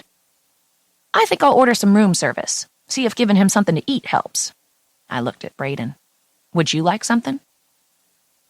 Braden smiled lightly, removing my purse from his arm and handing it to me. "Sure, I could stay for a bit." I ordered sandwiches and bottles of water, and we sat on the bed and ate. Ben nibbled at his, but I was happy to see him drink an entire bottle of water. He then stripped down to his boxer briefs and lay down on the bed, obviously not shy about getting undressed in front of another man. Braden and I exchanged a smile. I was relieved to have the company and to have Ben safely tucked into bed. The shrill ring of a cell phone startled my eyes away from Braden's. Ben leaned over the side of the bed and dragged the phone from his discarded pants pocket before groaning and tossing the phone on the bed beside him. Braden reached for the still-ringing phone and checked the screen. "It's Fiona." "It's after midnight. What could she possibly want?" I couldn't help the disdain in my voice. Ben exchanged a knowing glance with Braden. There was something big, yet completely unspoken, being communicated between them. "Don't tell Emmy about Fiona," Ben muttered softly. I think you just did. Braden's eyes met mine, studying, watching for my reaction, but I gave him none. Call me if you need anything. Ben has my number in his phone, he said finally. I nodded, still too stunned to speak. I wanted to go to my own room, to shower, to change, maybe have a good cry. But Ben tugged me down to the bed just seconds after the door closed behind Braden and folded his body around mine. You feel so good, he murmured, his lips brushing the skin at the back of my neck. I let him hold me, unable or unwilling to tell him to let go. 16. Ben. I had the next several days off, and now that the craziness of Fashion Week was behind us, Emmy and I enjoyed some sightseeing in Paris. I felt bad about getting so drunk at the after-party. Emmy had taken good care of me, and I wanted to make it up to her. We lounged on a blanket on the expansive lawn in front of the Eiffel Tower, she lying in the warm sun and me quietly reading beside her. I felt her watch me as I read. I was used to being looked at, critiqued, but the way Emmy looked at me was different. I skimmed the pages, feeling her gaze take in the way my lips moved as I read, watching my fingers turn the pages. She lifted her sunglasses, wanting an unobstructed view. What? Have you and Braden really shared a woman? She asked, her eyes squinting on mine. I set the book down beside me. Yes. More than one? I wanted to be honest with her. A couple. Does that bother you? No. Her eyes darted away from mine, looking longingly at the sunglasses she'd discarded. There was something she didn't want me to know. It is something you'd like to try? I asked. She swallowed heavily. I don't know. Individually, Braden and I were no match for a woman, but together the two of us were devastating. We'd attracted some of the world's hottest supermodels. It was all in good fun, but something about doing that with Emmy felt wrong. She caused the alpha male in me to want to mark my territory. She was off limits, not to be shared. But unless I read her wrong, I could tell the idea of Braden and me moving against her, two rock-hard cocks to stroke and suck, was getting her hot. I catalogued her reaction. Her pulse quickened, fluttering wildly against her neck, and her nipples pebbled against the front of her tank top. Interesting. I wouldn't have taken you for a threesome type of girl. I'm not. Her voice was tiny, a little broken murmur of uncertainty. She bit her bottom lip, her eyes blinking up at mine in complete surrender. She may have never considered it before, but it was obvious she was now. I was willing to bet if I reached a hand inside her panties, I'd find her wet. I wasn't sure how I felt about that. She wasn't mine. I'd made that clear. And now I was being a selfish prick. If this was something she wanted, I should give it to her, if only to prove to myself that I could. Ben? Fiona called last night after midnight, and Braden didn't seem surprised she was calling. My gaze dropped from hers down to the blanket. Shit. She's not one of the women you two shared, was she? My heart throbbed in my chest. She'd asked me directly about Fiona, and I didn't see any way to avoid it. I knew she wasn't going to be happy, though. I didn't enjoy the thought of hurting her. Did you and Braden sleep with Fiona? She prompted. Would that bother you? To know that you had sex with Fiona? Yes. Her voice was firm, and I could only imagine the many thoughts swirling inside her head. Was it just once? Her wide, gray-blue eyes blinked twice, finding mine. With Braden? Yes. I knew I wasn't being entirely truthful, but my answer to her question was honest. It was the best I could do. She twisted her hands in her lap. I couldn't help reaching for her, cupping her jaw to lift her chin. Hey, are you okay? I whispered. She nodded. I guess so. I smiled and leaned in to softly kiss her mouth. It wasn't a big deal, okay? Emmy stayed quiet. I prayed we could move past this. I didn't want my past with Fiona fucking up my present with Emmy. She straightened her posture, but I couldn't help but notice the movement shifted her farther away from me on the blanket.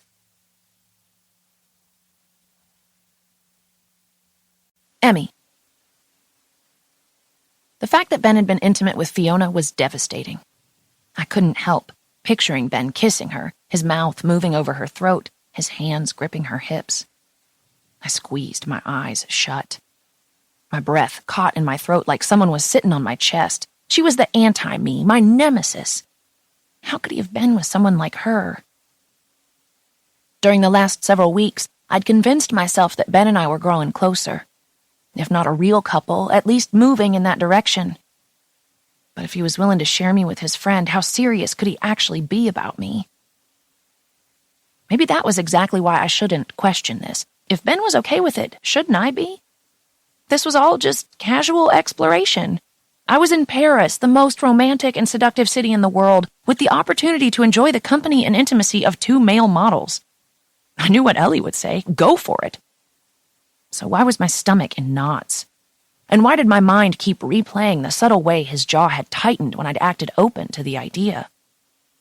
Part of me wanted this, if only for the chance to read Ben's reaction, to see if this really was okay with him.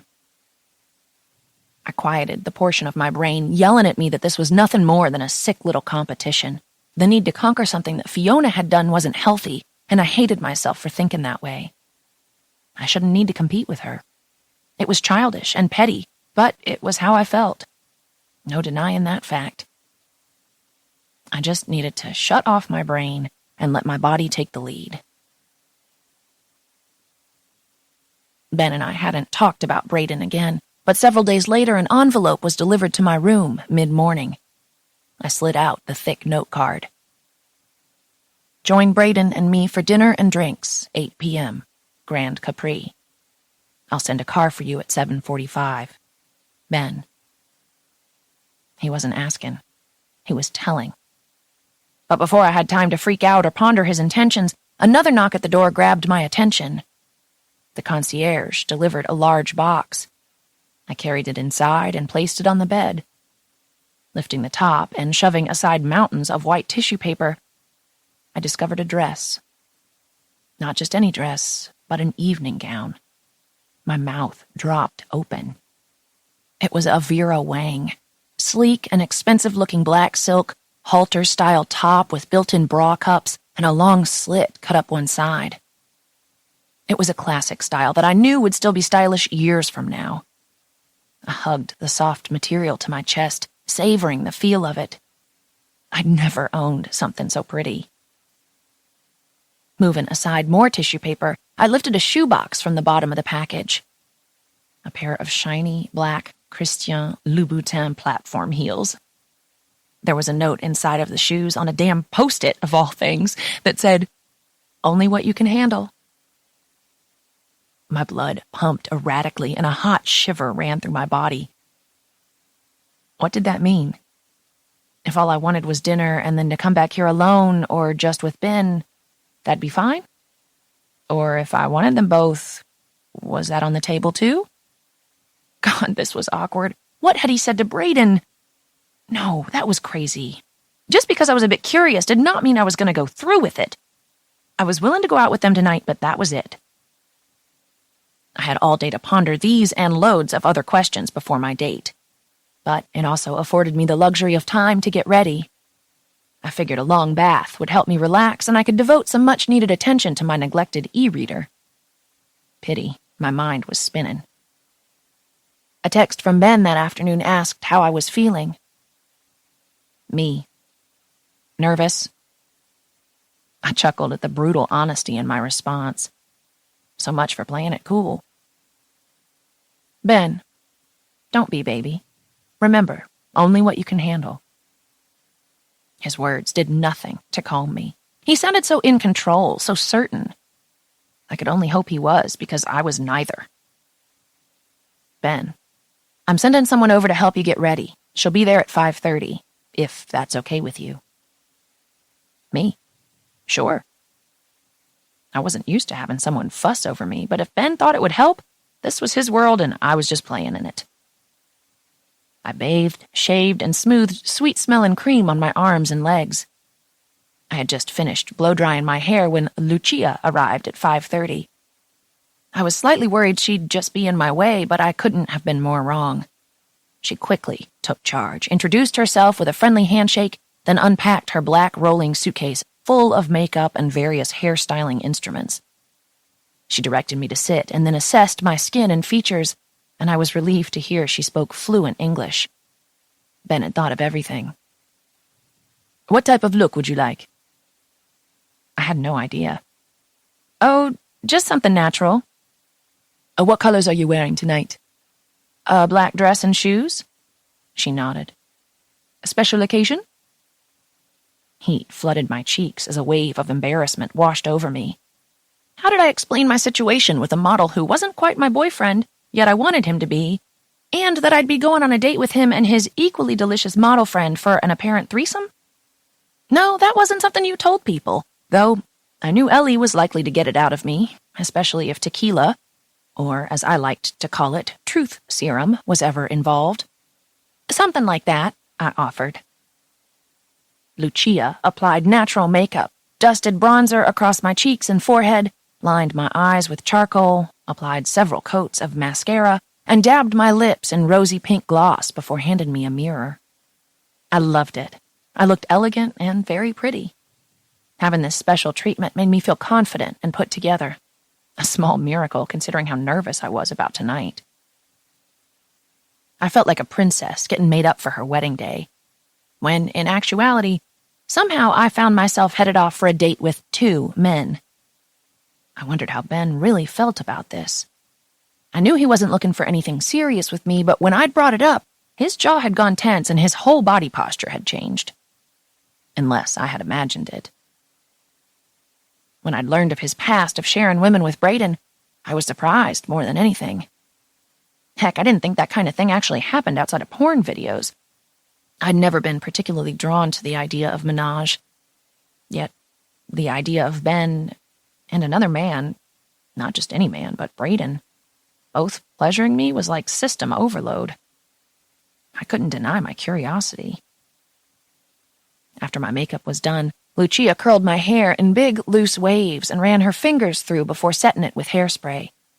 I never took the time to style it this way, and I loved what she'd done. After she packed up and left, I took my evening gown into the bathroom to get dressed. Since the style couldn't accommodate a bra, the only undergarment I put on was a tiny scrap of pink lace, one of the few thongs I'd packed. The smooth silk glided over my hips and fell into place, brushing the tops of my ankles. I tied the halter straps behind my neck, letting the silky ribbons form a bow. I took in the plunging neckline that hugged my breasts perfectly. I'd been worried about going without a bra, but this seemed to work. The addition of my little diamond-studded earrings made me feel a little more like me. When I turned to face the mirror, I barely recognized the girl staring back. She looked sophisticated, confident, and sexy. Inside, my emotions were a mess of nerves and insecurity, but at least it didn't show on my face. I shoved my feet inside the beautiful pumps and wiggled my toes. The peep-toe opening showed a glimpse of my red toenail polish. I was ready as I'd ever be. Ben arrived alone in a black limousine. I was grateful for that. I didn't think I could handle seeing him and Brayden together quite yet. He stepped out of the limo and greeted me on the curb. He looked dashing, smart and sinfully sexy in a black Armani suit and black shirt open at the neck to expose his sexy throat. The dark clothing made his eyes stand out, shining brighter than usual and looking more green than hazel today. He bent to kiss my cheek, and the intoxicating scent of his cologne washed over me. "You look lovely," he whispered, sending a shiver down my spine. His gaze lingered at my breasts, which were squeezed together by the form-fitting dress, before his eyes finally lifted and settled on mine. "Are you sure you're okay with this?" I asked. "This is for you, Emmy. It can be anything you want." I couldn't help but notice he didn't answer the question. His hand on the small of my back led me to the limo, and I climbed inside. It was dimly lit and spacious. The smell of leather and a trace of Ben's cologne were waiting for me inside. Sitting down across from me, he lifted a bottle of champagne from an ice bucket. "Would you like a glass?" "Something stronger if you have it," I murmured, arranging the dress around my legs. He nodded thoughtfully and poured us each a measure of vodka over ice and added a splash of cranberry juice, almost as an afterthought. "Thank you," I said, accepting the glass and taking a sip. Whew, mother, that was strong. "It'll be just a few minutes for us to pick up Braden, and then about a 20-minute drive to the restaurant." I nodded. "Fine." I focused on my drink, suddenly unable to meet his eyes at the mention of Braden's name. Why should I feel guilty for wanting this? It wasn't cheating, since Ben approved and he'd be there with us. Nor was I in a real relationship with Ben. Besides, I wasn't entirely certain that anything would even happen. The alcohol on my empty stomach had an immediate effect, relaxing me despite the quiet intensity radiating off Ben. He didn't once take his eyes off me. When we arrived at Braden's hotel, he opened the door and climbed in, choosing to sit beside Ben so they were both facing me. "Damn, Jelly Bean." His eyes roamed my exposed skin, taking in my dress and heels. I smiled shyly while Ben handed him a bottle of beer, seeming to anticipate his drink of choice. "She looks good enough to eat," he told Ben, accepting the drink and taking a long sip, his eyes never leaving mine. "I bet she tastes even better." A zip of heat flashed up my spine. "She's fucking delicious, sweetest pussy I've ever had," Ben whispered, his husky voice dropping lower as his eyes traveled along my cleavage once again. Braden swallowed roughly, his Adam's apple bobbing in his throat. "Is she bare?" "Completely. She's soft and smooth." Ben's voice was a low growl. Oh my God. My pulse hammered behind my ears.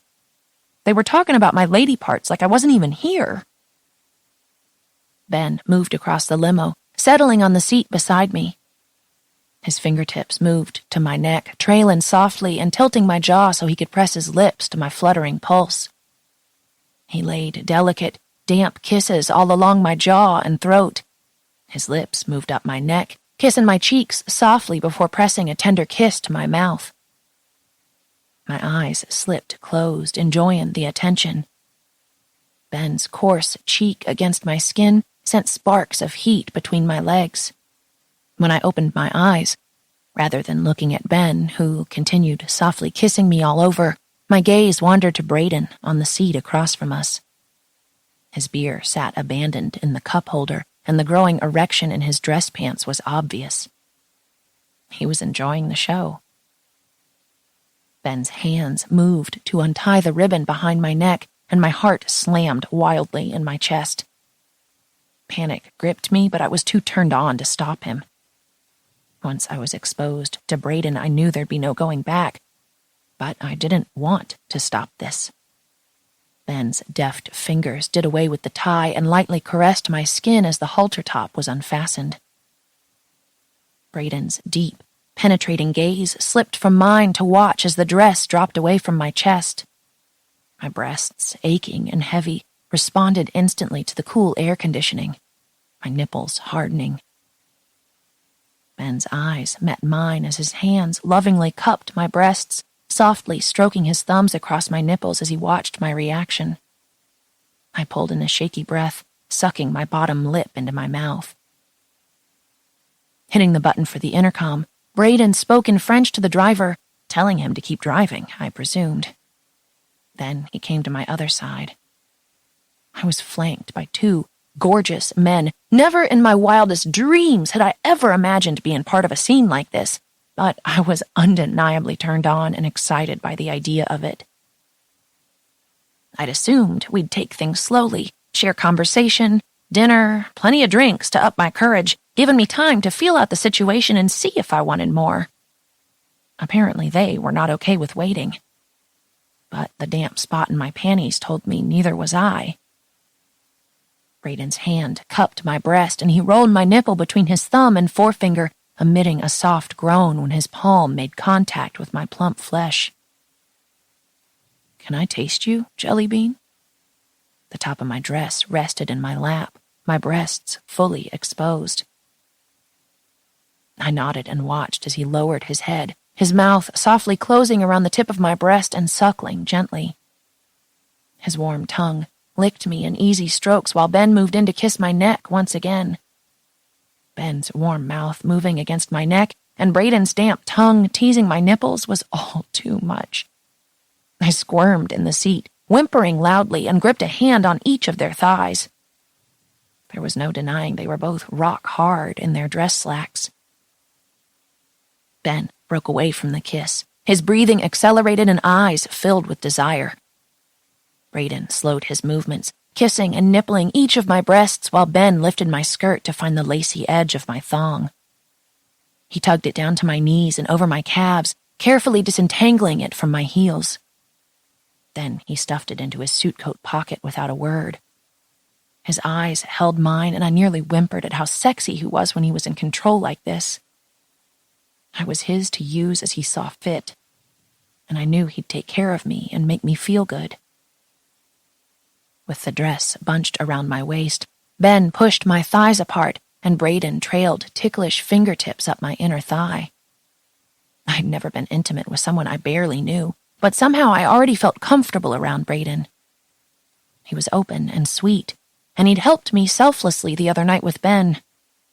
I already had a certain level of trust with him, and of course he was exquisitely gorgeous. Where Ben was dark and intense, Braden was open and friendly. Ben's fingers spread my plump lips, revealing my pink center, and Braden groaned. "Fuck, that's a beautiful pussy." I looked down, feeling self-conscious about being so exposed and quite obviously turned on. I was glistening wet.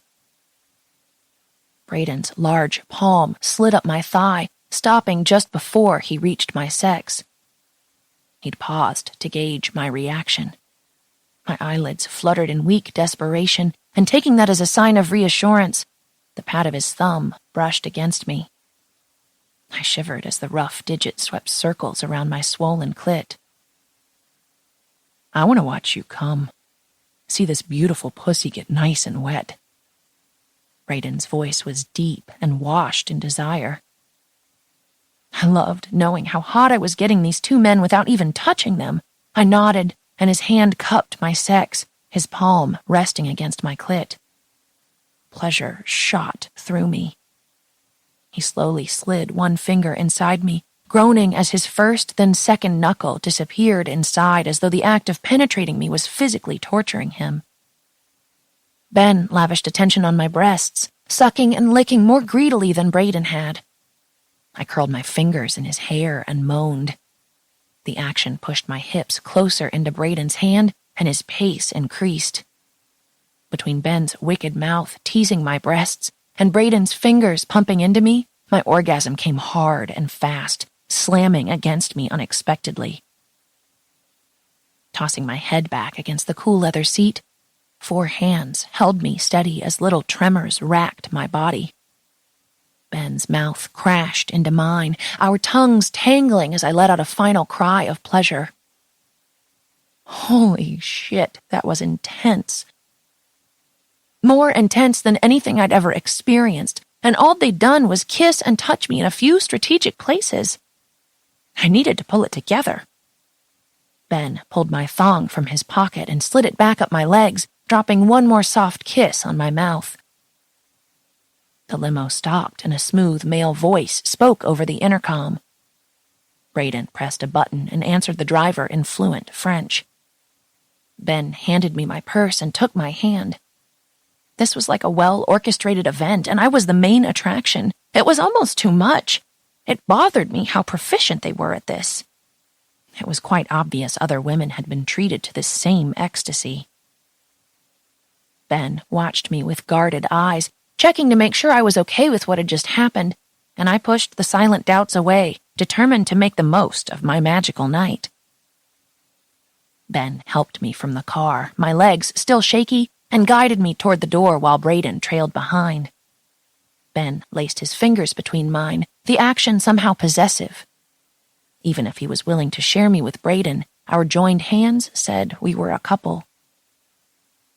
I felt at ease as we entered the beautifully decorated restaurant.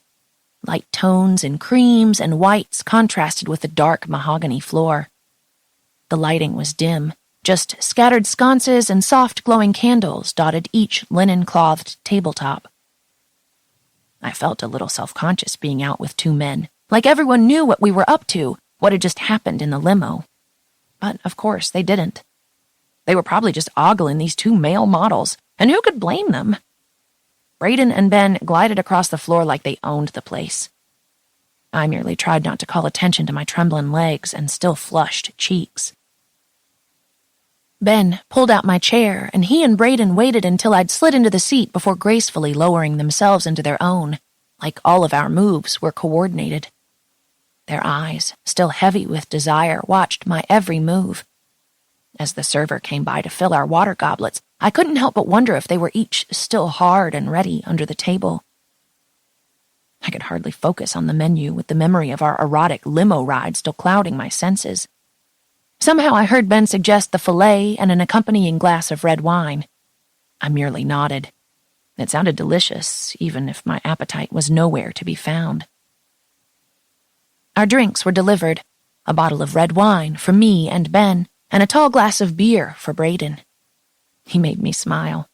It seemed that regardless of his opulent surroundings, he was comfortable in his skin. He'd removed his suit jacket and rolled his shirt sleeves to his elbows. Ben remained the epitome of classic, handsome sophistication. Forget the filet. He made my mouth water. Even if they were both sexy models with truckloads of self-confidence, Brayden and Ben were each very different.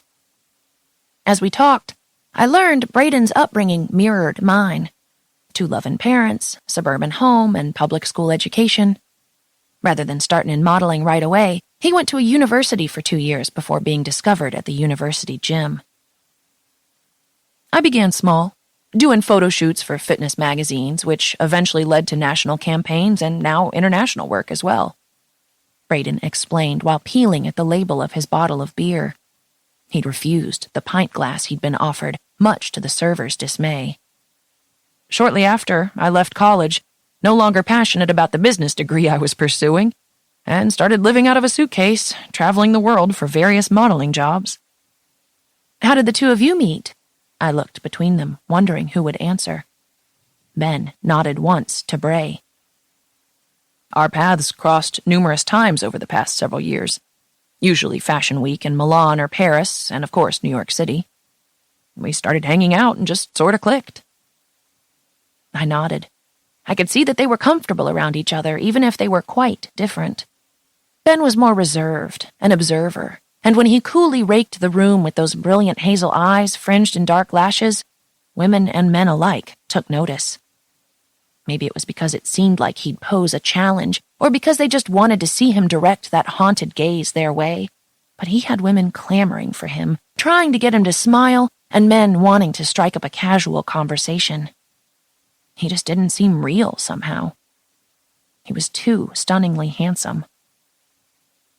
Our meal was delivered and my nerves settled just slightly. So, how long have you two been together? Brayden asked as we ate. I expected Ben to correct him, to tell him we weren't going together.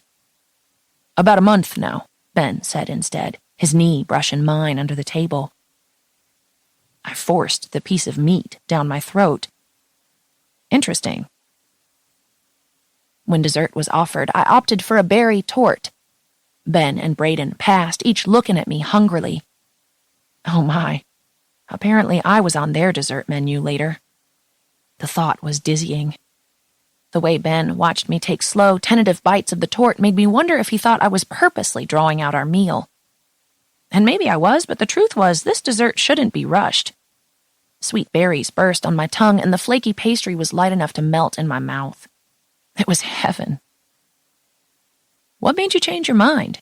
Braden asked, polishing off the last of his beer. "I thought you said you didn't share Emmy." Ben exhaled slowly, his gaze settling on mine.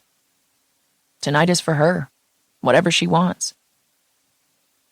Braden nodded slightly. All too soon, we'd finished our drinks and Ben paid the check. Then he rose to help me from my chair, which was good because I didn't think my legs could be counted on to work properly just then. I pulled a deep breath into my lungs, wondering how the rest of tonight would play out. Ben.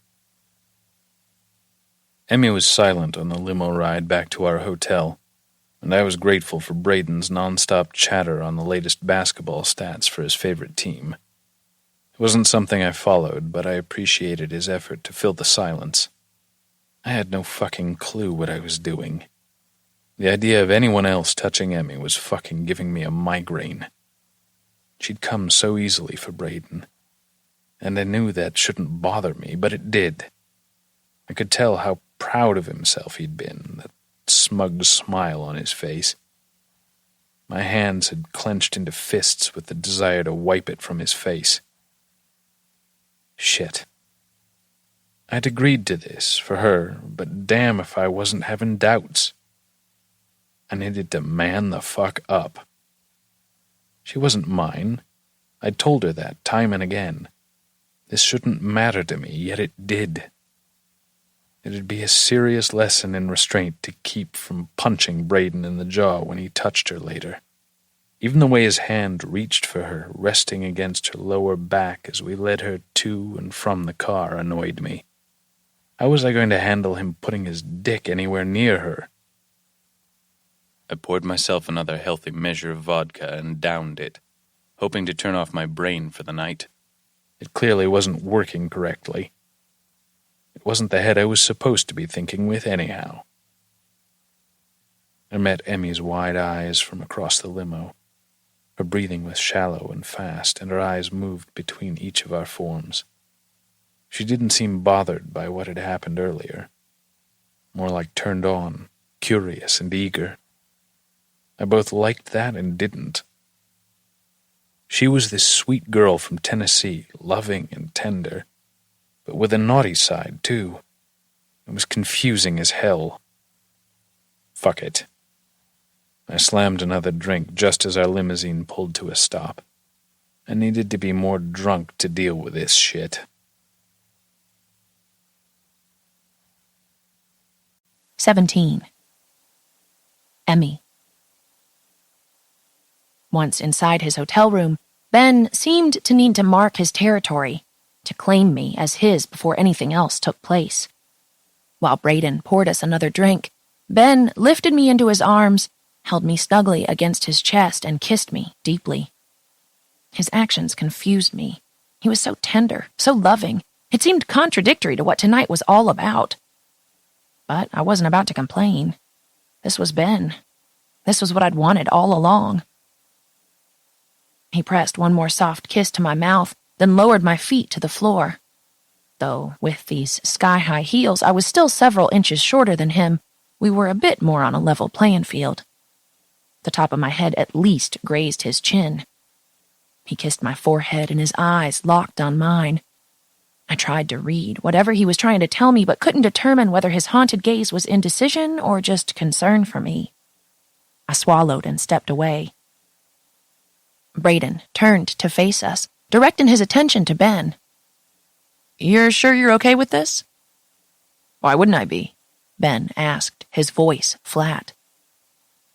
I pulled in a shaky breath, as Braden crossed the room to stand directly in front of me.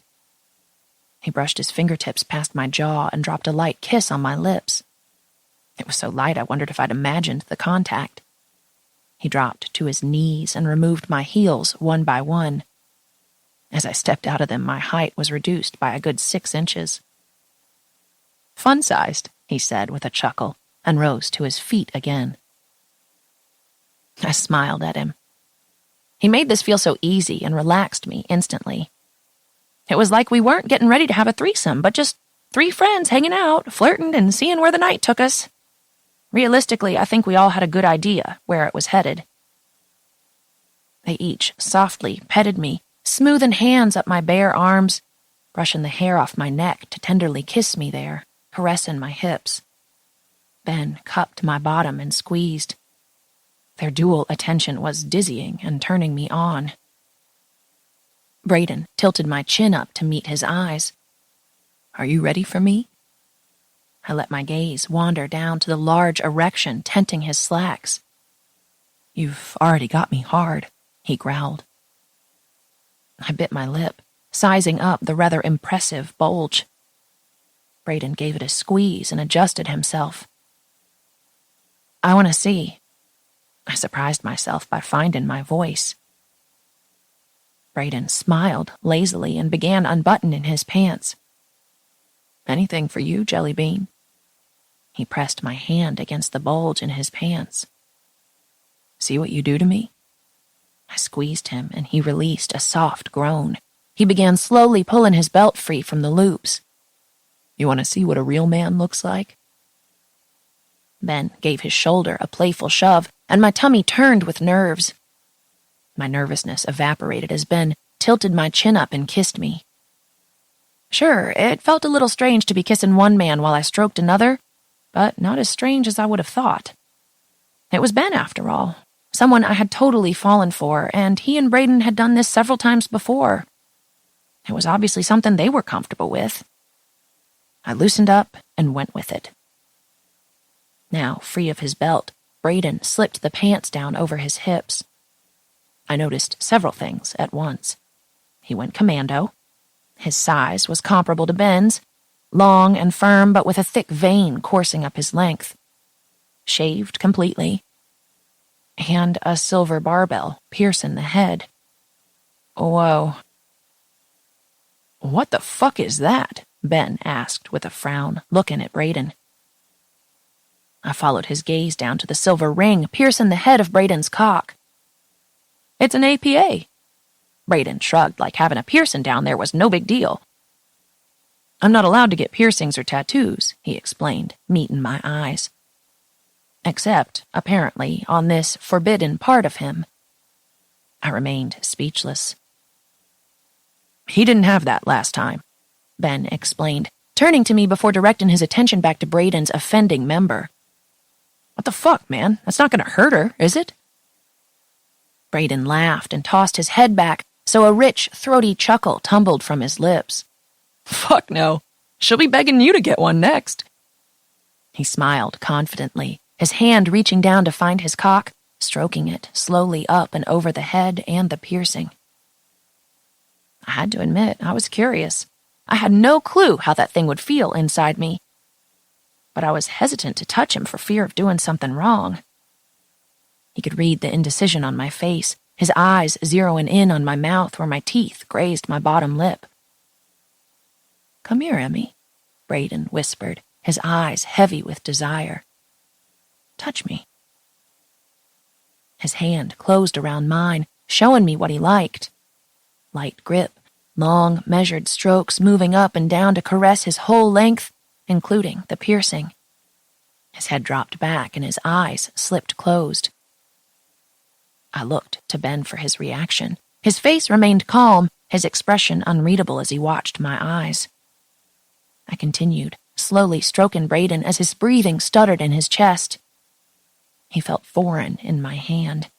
His skin was warm, as was the barbell, but he was different. I'd grown used to Ben in these last several weeks. I felt Ben move behind me. His hands captured my hips, and he tugged my ass back to greet his hardened length. He untied the knot in my halter dress, just like he had in the limo. But this time he let the dress fall away completely, so it pooled at my feet. His cock nestled into the crevice of my bottom, his hands coming up to cradle and massage my breasts. Braden's lips moved over my throat and collarbone, while Ben's lips moved against the back of my neck and between my shoulder blades. I'd been so worried over how I could possibly please two men, but the reality of the situation was that they were pleasuring me, treating me like a goddess. 4 large hands moving over my skin, 2 soft mouths pressing damp kisses all over me. The sensations were overwhelming. I released my hold on Braden to bring my hands up into Ben's hair as he kissed the back of my neck. I sensed there was something happening between me and Ben, but I had no idea what. "Stop being delusional, Emmy. He's repeatedly told you he doesn't want a relationship." I fought to turn off my brain and take Ellie's advice. Have fun. Don't get emotionally invested. Ben slid my thong down my thighs and lowered himself to his knees in front of me, edging Braden aside. "I get the first taste," he said to him. Braden motioned for him to go ahead, as though I was some rare and fine delicacy to be sampled and savored. Ben kneeling before me was a beautiful sight. He raised one dark eyebrow, then, without warning, pressed his mouth to the juncture between my thighs. He dragged his tongue slowly across my center, sending warm darts of pleasure up through my belly. My knees buckled, but Braden's strong grasp on my hips kept me from going down. Ben licked and suckled in that slow, maddening rhythm I'd come to appreciate from him, while Braden held me from behind, offering soothing caresses along my spine. Holy God, this felt amazing. Ben was almost too good at this. My body couldn't handle the direct contact, but he knew what he was doing, and he alternated lapping against my clit and pressing soft kisses against my plump lips and pubic bone.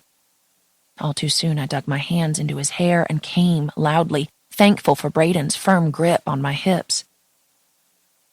Ben rose and lazily smiled, kissing my lips. His mouth was damp from my juices, and something inside me found that incredibly sexy. They each shed their remaining clothing, and I stepped away from the black silk pooled at my feet. The 3 of us moved to the bed. I needed to taste Ben, to show him he was mine and I was his. No matter what he said, I felt that truth deep in my heart, and I was going to show him.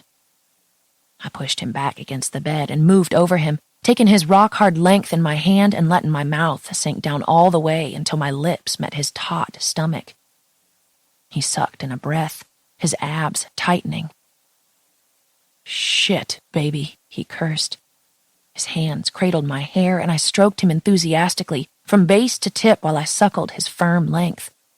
"Fuck, Emmy, yeah, just like that."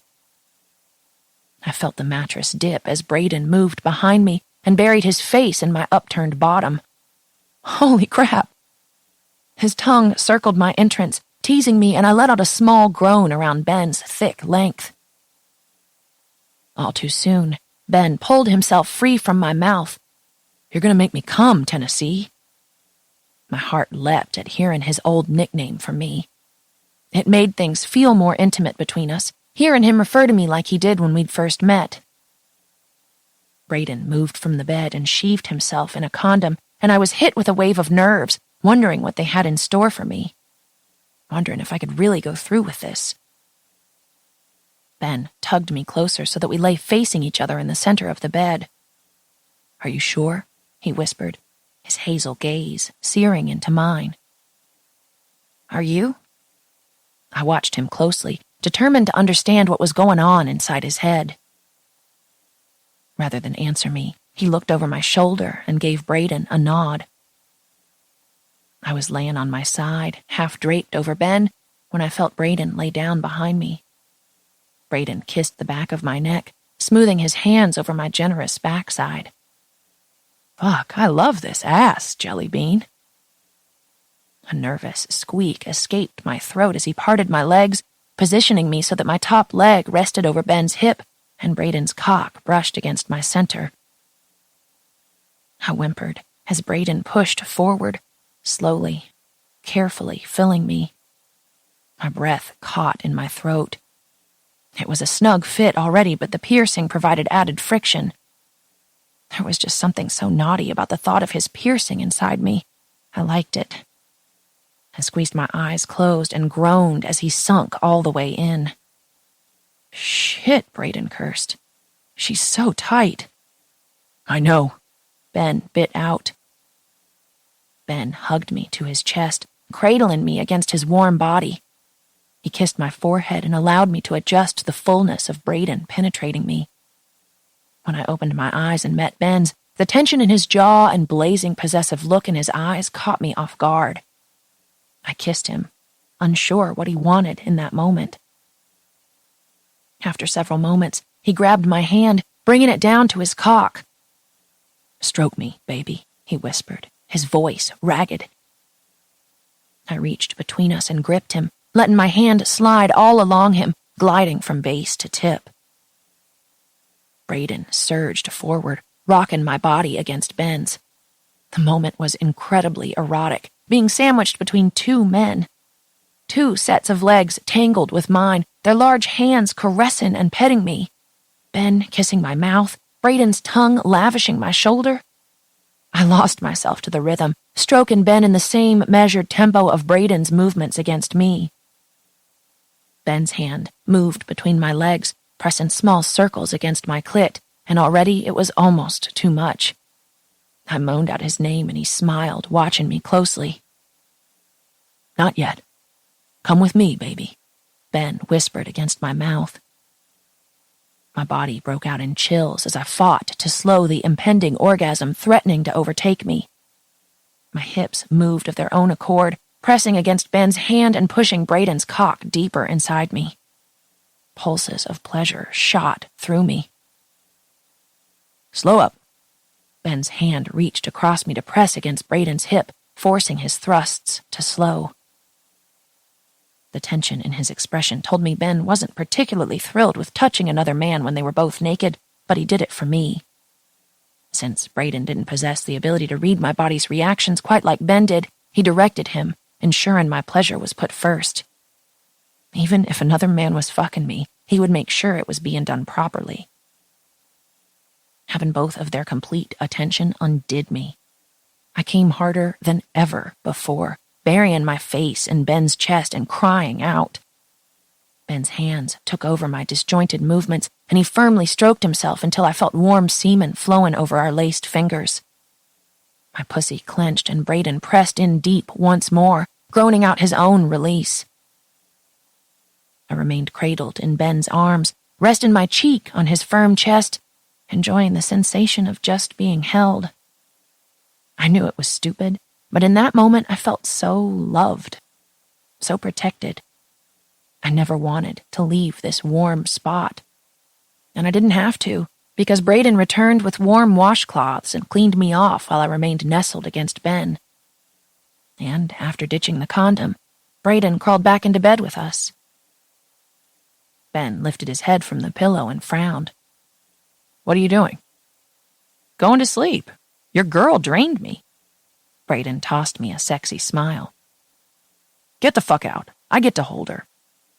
"Ben," I shoved his shoulder. It was the middle of the night and we were all a little tipsy. Was he really going to send Braden away? "The bed is plenty big enough." He narrowed his eyes at Braden. "Fine, but stay on your own fucking side. No one cuddles with Emmy but me." "Damn cuddle hog," Braden muttered. "Well, at least he's not a cockblock," I joked, smiling at Braden. Braden and I shared an easy laugh. I couldn't help but notice Ben's stark expression. I found it rather curious that he just let his friend fuck me, but cuddling was apparently crossing the line. However, Ben had said I was his insomnia cure, so maybe he just wanted a good night's sleep. I didn't get to ponder it for long, because after 2 men and 3 orgasms tonight, my body was done with all non-vital functions. Breathing and cuddling were the extent of my talents at the moment. Sleeping in a big bed between 2 men was another new experience for me. I curled into Ben, relaxed and exhausted, and let him hold me. 18. Emmy. The next morning, I was relieved to see Braden had slipped out and left at some point. Even if I felt bad for Ben trying to throw him out last night, I didn't think I could handle facing him this morning. I had the man I wanted, warm and solid beside me. Ben lazily blinked open his eyes and his mouth twitched with a smile. Morning. I tried not to be self-conscious about my just-woke-up appearance. Morning, beautiful. How are you feeling? I stretched and surveyed my body, taking stock of how I felt. I felt good. Better than good, actually. Fine. Not sore or anything, are you? He asked, his expression concerned. I shook my head. I honestly didn't know he had that piercing. He frowned. I smiled. It was fine, Ben. And fine was code for mind-blowing, but Ben didn't need to know all that. Would you ever consider... I looked down at the sheets, nudged up by his semi-erect length. Fuck no, I'm not crazy, sweetheart. His hand went protectively over his manhood and I giggled, snuggling into his arms. Ben wrapped me tightly in his embrace and kissed the top of my head. The truth was, I didn't need him pierced, inked, or with any other embellishments. I loved him just the way he was. Whoa. Liked. I liked him. Not that other L word. That would be very dangerous and stupid. Our late morning cuddling session was interrupted by a knock at his door. Our eyes locked together in confusion. Was he expecting someone? Ben climbed from bed and looked through the peephole. Fuck, it's Fiona. A cold chill zipped up my spine. What was she doing here?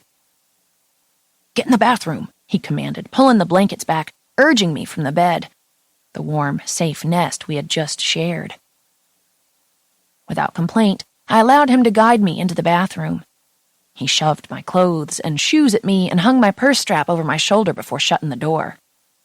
I was too stunned to move, too stunned to think. Instead, I gripped the bundle in my arms and stared at the back of the door as it promptly closed in my face. A moment later, I heard voices fill his room. I stood naked on the cold marble floor, holding the bundle of my dress and shoes. Messy bed. Someone's been a busy boy, she teased. I was sleeping, Fiona. Did you need something? I tried calling you last night. You never come see me anymore. The pout in her tone was clear. She missed him. I told you. It's time we both moved on. I held my breath, waiting for her response, but she was quiet. The soft murmur of voices continued, but I struggled to make out their words. I pressed my ear to the door, trying to hear. I imagined him holding her, whispering soft words to her, knowing I was probably listening. My knees felt shaky, and my stomach flipped at the thought of him touching her. He didn't want to share me with Braden last night, but now I was getting shoved in a bathroom when Fiona came knocking? Oh, hell no. A moment later, I heard the hotel room door close, and Ben opened the bathroom door, his expression concerned. I exited the bathroom and shoved my feet into the shoes still in my hands.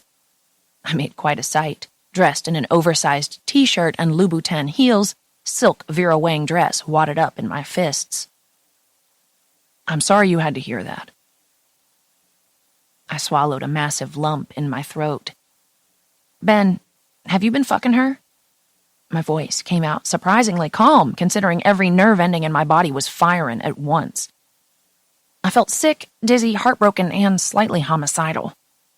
I knew there was that one time with him and Braden, but I couldn't handle the thought of anything more. She and I have a history, he said carefully. I'll tell you anything you want to know, but now isn't the right time. I have to get ready, and if I know Fiona, she's probably ringing your room looking for you. He squeezed my shoulders softly. Go. I nodded. I couldn't concentrate on anything but the impending conversation Ben and I needed to have. I showered, dressed, and went through the motions at work, but my mind was elsewhere. The beautiful evening we'd shared, the way Ben made me feel, the devastation of knowing he'd quite possibly been with Fiona this entire time. Thankfully, Fiona didn't seem to suspect that I'd been hiding in Ben's bathroom that morning while she droned on about not seeing him anymore. I could barely look at her, but she didn't seem to notice or care how coolly I was behaving toward her. Finally, I made my way back to the hotel and collapsed onto my bed. My phone pinged with a new text. Ben, are you back? Me. Yes. Ben, can I take you to dinner? I considered his request. I knew I should be hungry. I'd barely eaten all day. But food was the last thing on my mind. Not to mention, if we were going to have an emotionally charged discussion, I'd rather not do it in public. Me. I'd rather just talk. Ben. Okay, I'll come down to your room in a few. Me. See you then. Nerves took flight in my belly, and I paced the room waiting for him. I had no idea what he would tell me. Would this be the end of us? Even though I had been expecting it, the knock at my door startled me. Ben looked exhausted. The dark circles under his eyes and his defeated posture indicated he'd spent the day worrying, much like I had. I wanted to hug him, collapse against his chest, bury my face in his scent, and forget about everything else. Forget that Fiona had invaded our peaceful bubble this morning. Forget that he'd rudely shoved me into the bathroom. And, most important, forget how he'd continually held me at a distance, insisting this was merely physical when I felt so much more. Can I come in? I realized I was just standing there, blocking the doorway. I stepped aside and motioned him forward. Ben sat down next to me on the bed and sucked in a deep breath. I have some questions. My voice was tiny and unsure. He nodded, solemnly looking down at his hands. I'll tell you whatever you want to know. My stomach knotted into a painful mess of nerves. I wished I could live in blissful ignorance, but I had to know. Straightening my shoulders, I met his eyes. Are you and Fiona lovers? No sense beating around the bush. Ben didn't flinch. Didn't give away any physical clue that this line of questioning made him uncomfortable. We were, yes. He watched my eyes, checking for my reaction. I suddenly felt sick, my worst fears confirmed. I fought the urge to curl into the fetal position and stared back at him, too captivated to look away. I gulped in a lungful of air. I had to know. When? How often? Ben shifted on the bed, the first sign that he was uncomfortable. We've spent a lot of time together. Occasionally, it got physical. And you and Brayden, together, you shared her? He nodded. Yes, that was just once, as I told you. I unconsciously scooted away from him. How long has this been going on? My voice was tiny, just a rasp as my throat threatened to close. Fiona was my first, so since I was 18.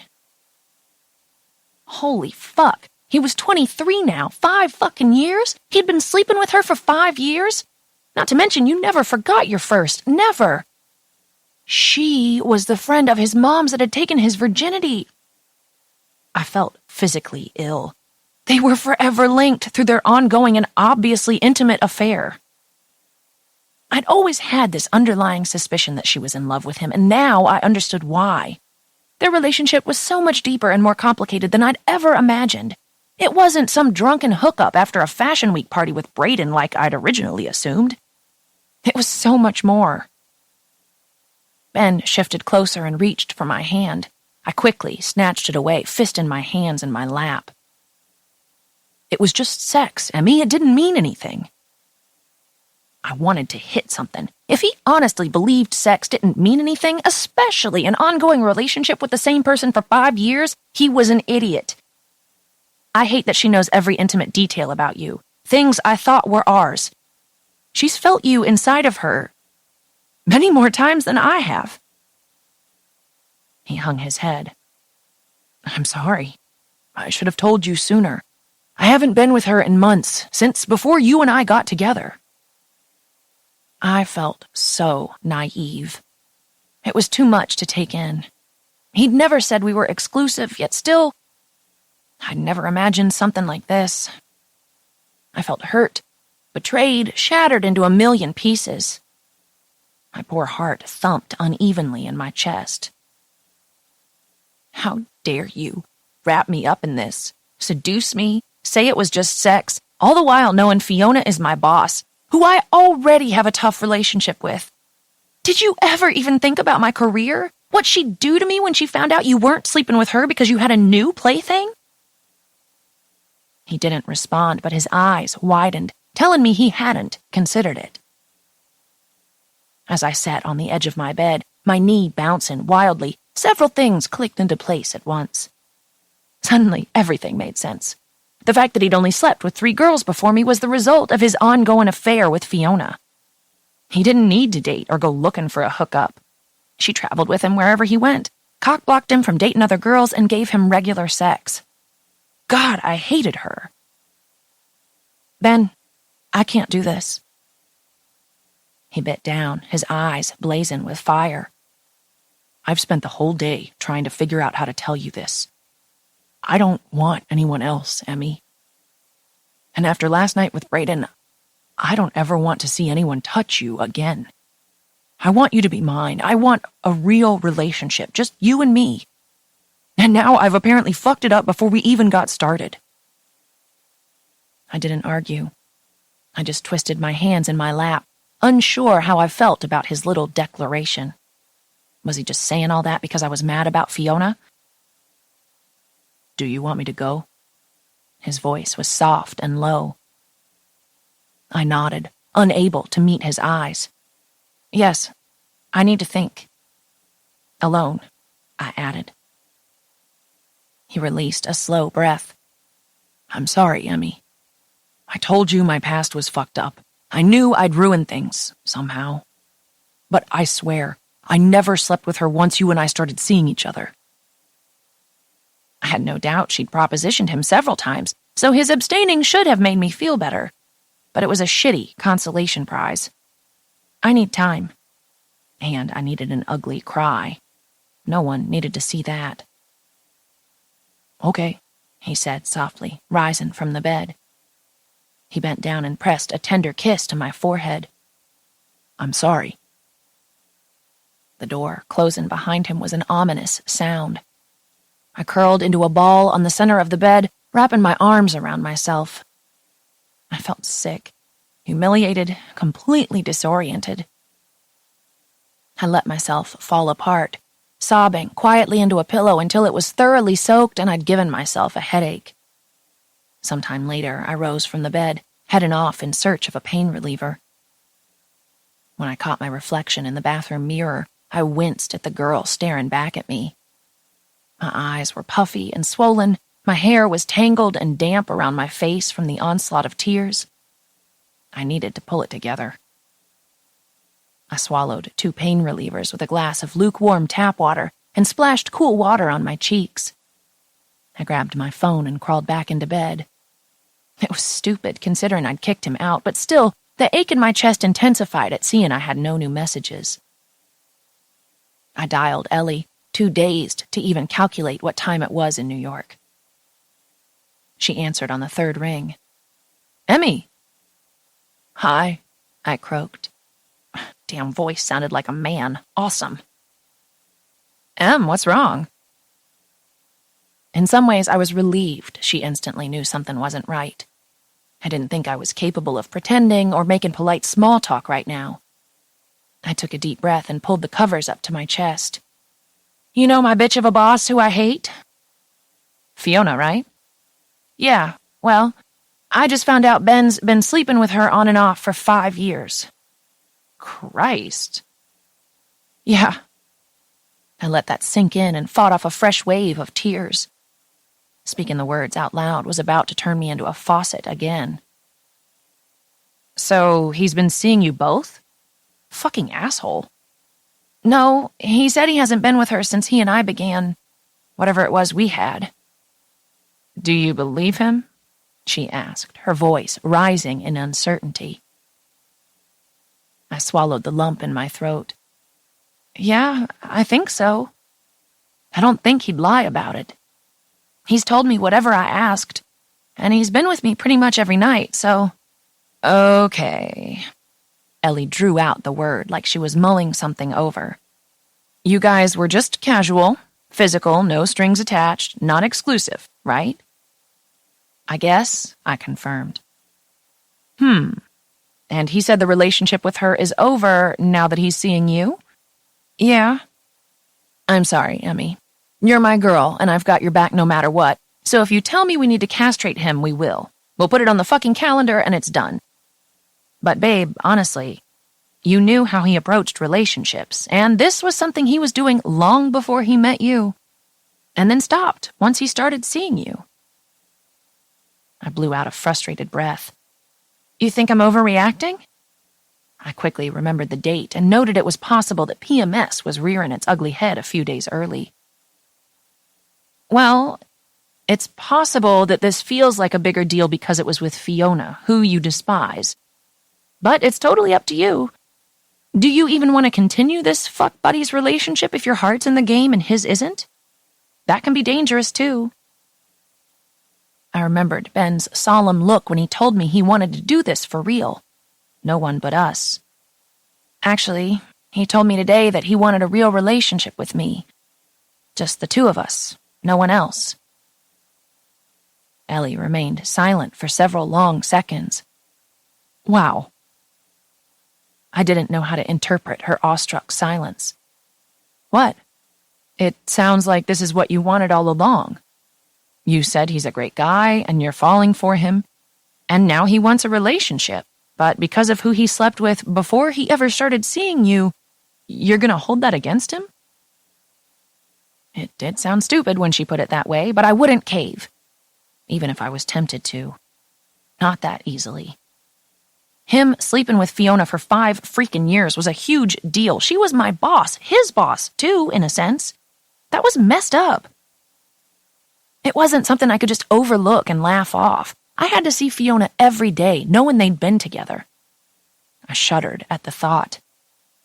Realizing Ellie was still on the line, I thanked her for the advice and said goodbye, needing time to process.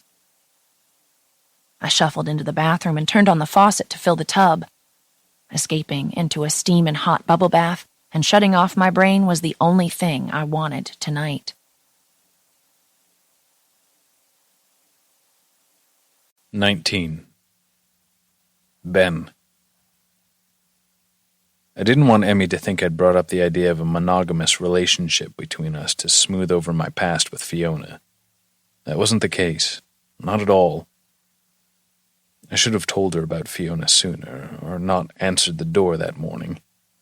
It was a shitty thing I'd done, shoving Emmy into the bathroom and closing the door, like that would erase the problem. I know Fiona and I had a fucked up past, but honestly, it never bothered me. She was an attractive woman, and neither of us was looking for a relationship. We stayed in the same cities where we didn't know anyone else, and we were both typically single. Sex was nothing but convenient, a purely physical release. But I understood why Emmy hated that Fiona had experienced the pleasures of my body. I considered Braden a good friend, and I fucking hated the idea that he'd seen Emmy's gorgeous, plump breasts, that he'd tasted how sweet she was, and heard the soft whimpering sounds that she made when she came. That experience had opened my eyes. I didn't ever want to share her again. She was mine, and selfishly I wanted her all to myself. I'd never wanted a relationship before, but this hit me like a smack to the head. I wanted all that and more with Emmy, my sweet southern belle. The idea of calling myself her boyfriend put a stupid little grin on my face. And now, before we'd even started, I'd fucked it up already. It almost made me rethink what I was doing. Almost. But I knew I would fight for her. I just had no idea how. My texts over the last few days had gone unanswered, and I wasn't bold enough to show up at her door and risk getting sent away. I missed her. And once again, I wasn't sleeping for shit. I decided to call Braden. He knew me, and he'd gotten to know Emmy a little, too. Too much, in my opinion. But maybe he'd have some advice. He was in London doing a small fashion show, and I had no clue what his schedule might be. I'd opted not to do the show. I had the luxury of being a bit more selective with the jobs I took. I sent him a text, unsure if he had time to talk. Me. Hey, I need help with Emmy. Call me. Braden. I'm in. Winking smiley face. Me. No, not for that, fucktard. Call me. A few minutes later, my phone rang. Hey, man, I greeted him. I was just thinking about you guys. Well, not you, but Emmy. He made a low humming sound in his throat. Well, stop thinking about her, asshole. That's never happening again. Whoa! Getting a little possessive, aren't we? That's new for you. Yeah, no shit. All this is new for me. I think I'm falling for her, man. Wow, Big Ben's growing up. That's huge, man. Dick. Well, she's not talking to me right now. Braden chuckled. What'd you do? Let me guess. She wants you to get an APA now, and you won't? This isn't about your dick or its stupid-ass jewelry, dude. And no, I'm never getting my junk pierced. I stood from the bed and began pacing the room, suddenly restless.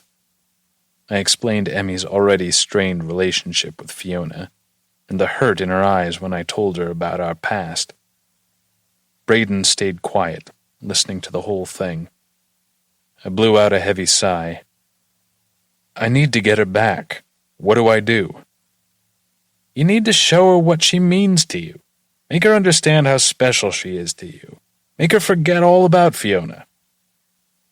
That made sense. So how do I do that?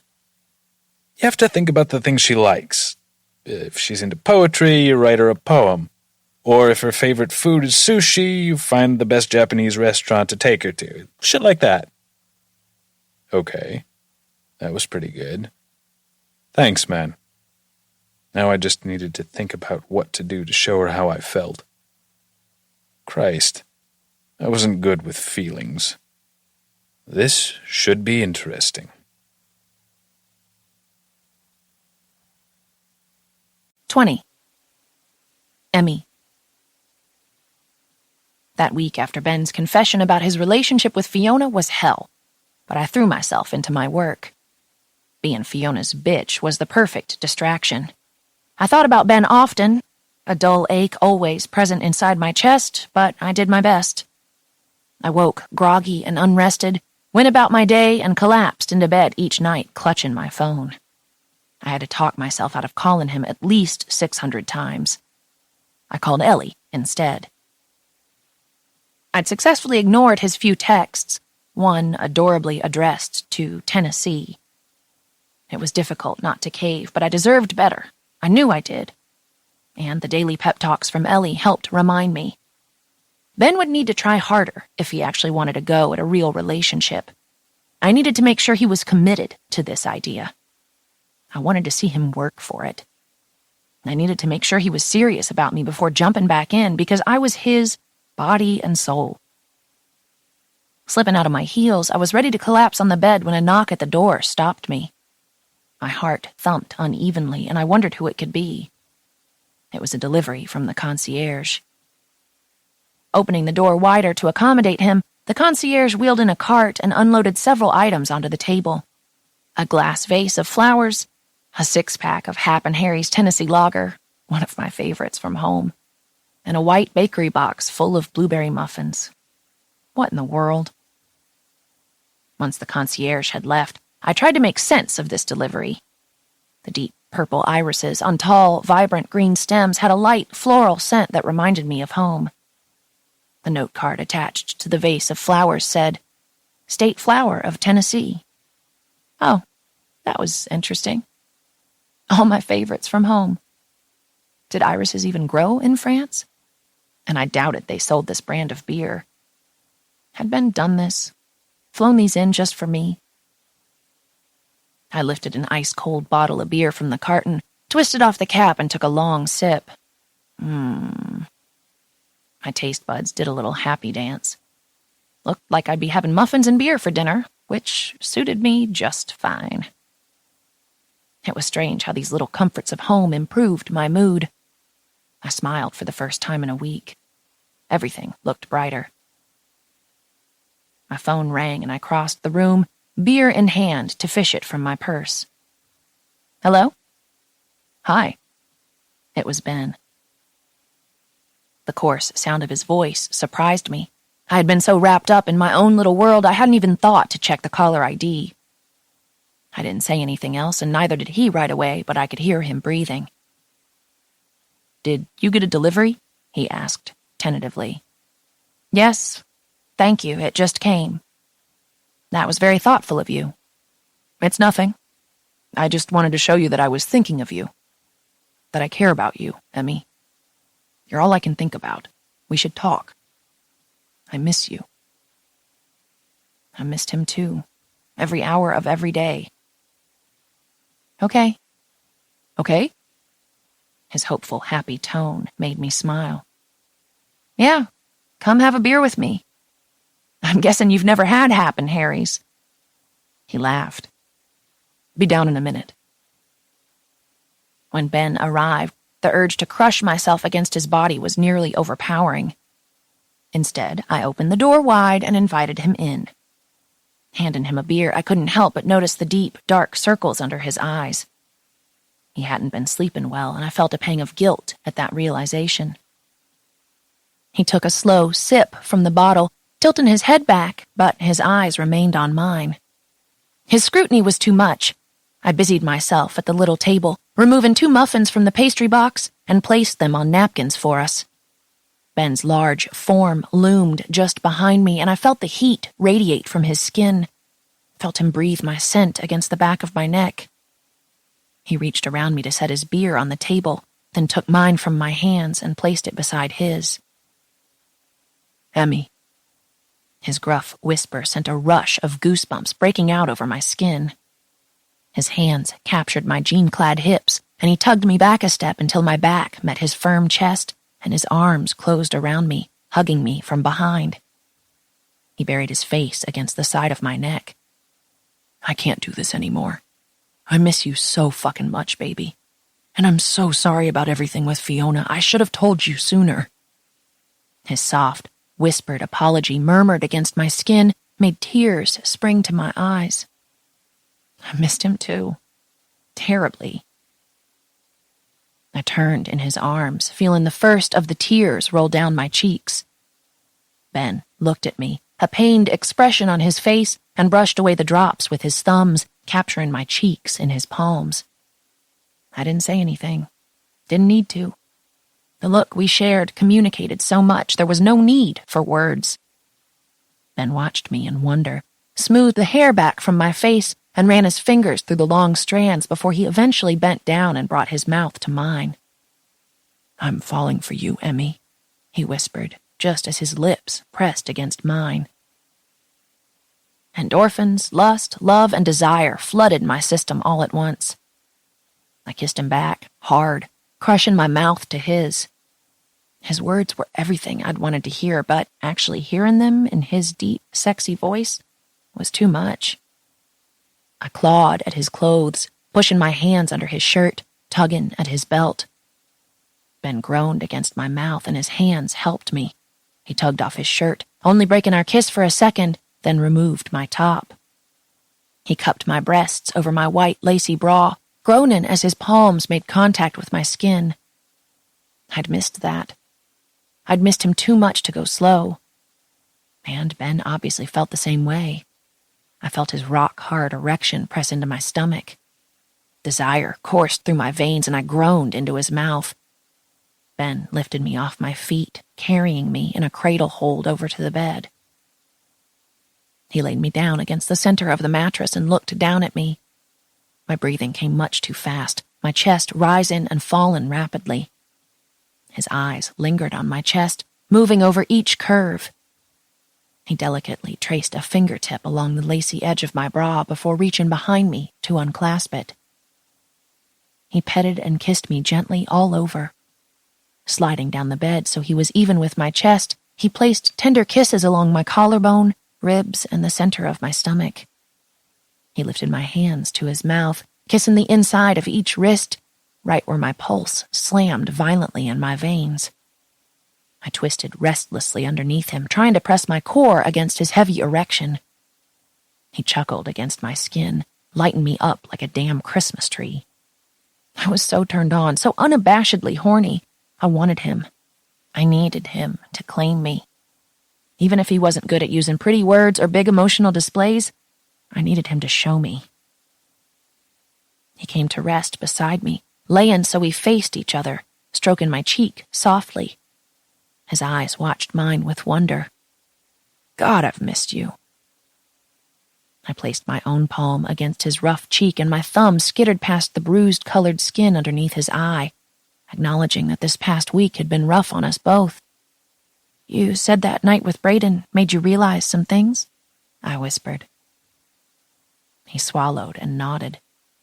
Yes, I'm not good at expressing my feelings, but fuck, I wanted to punch him square in the face when I saw him touch you. I smiled. We didn't have to do that, you know. I'd never even thought about having a threesome before you suggested it. That was stupid of me. He and I had done it before, so I figured it was no big deal. If it was something you wanted and I could give it to you, I didn't want to deny you anything. But then when it was actually happening, I don't know.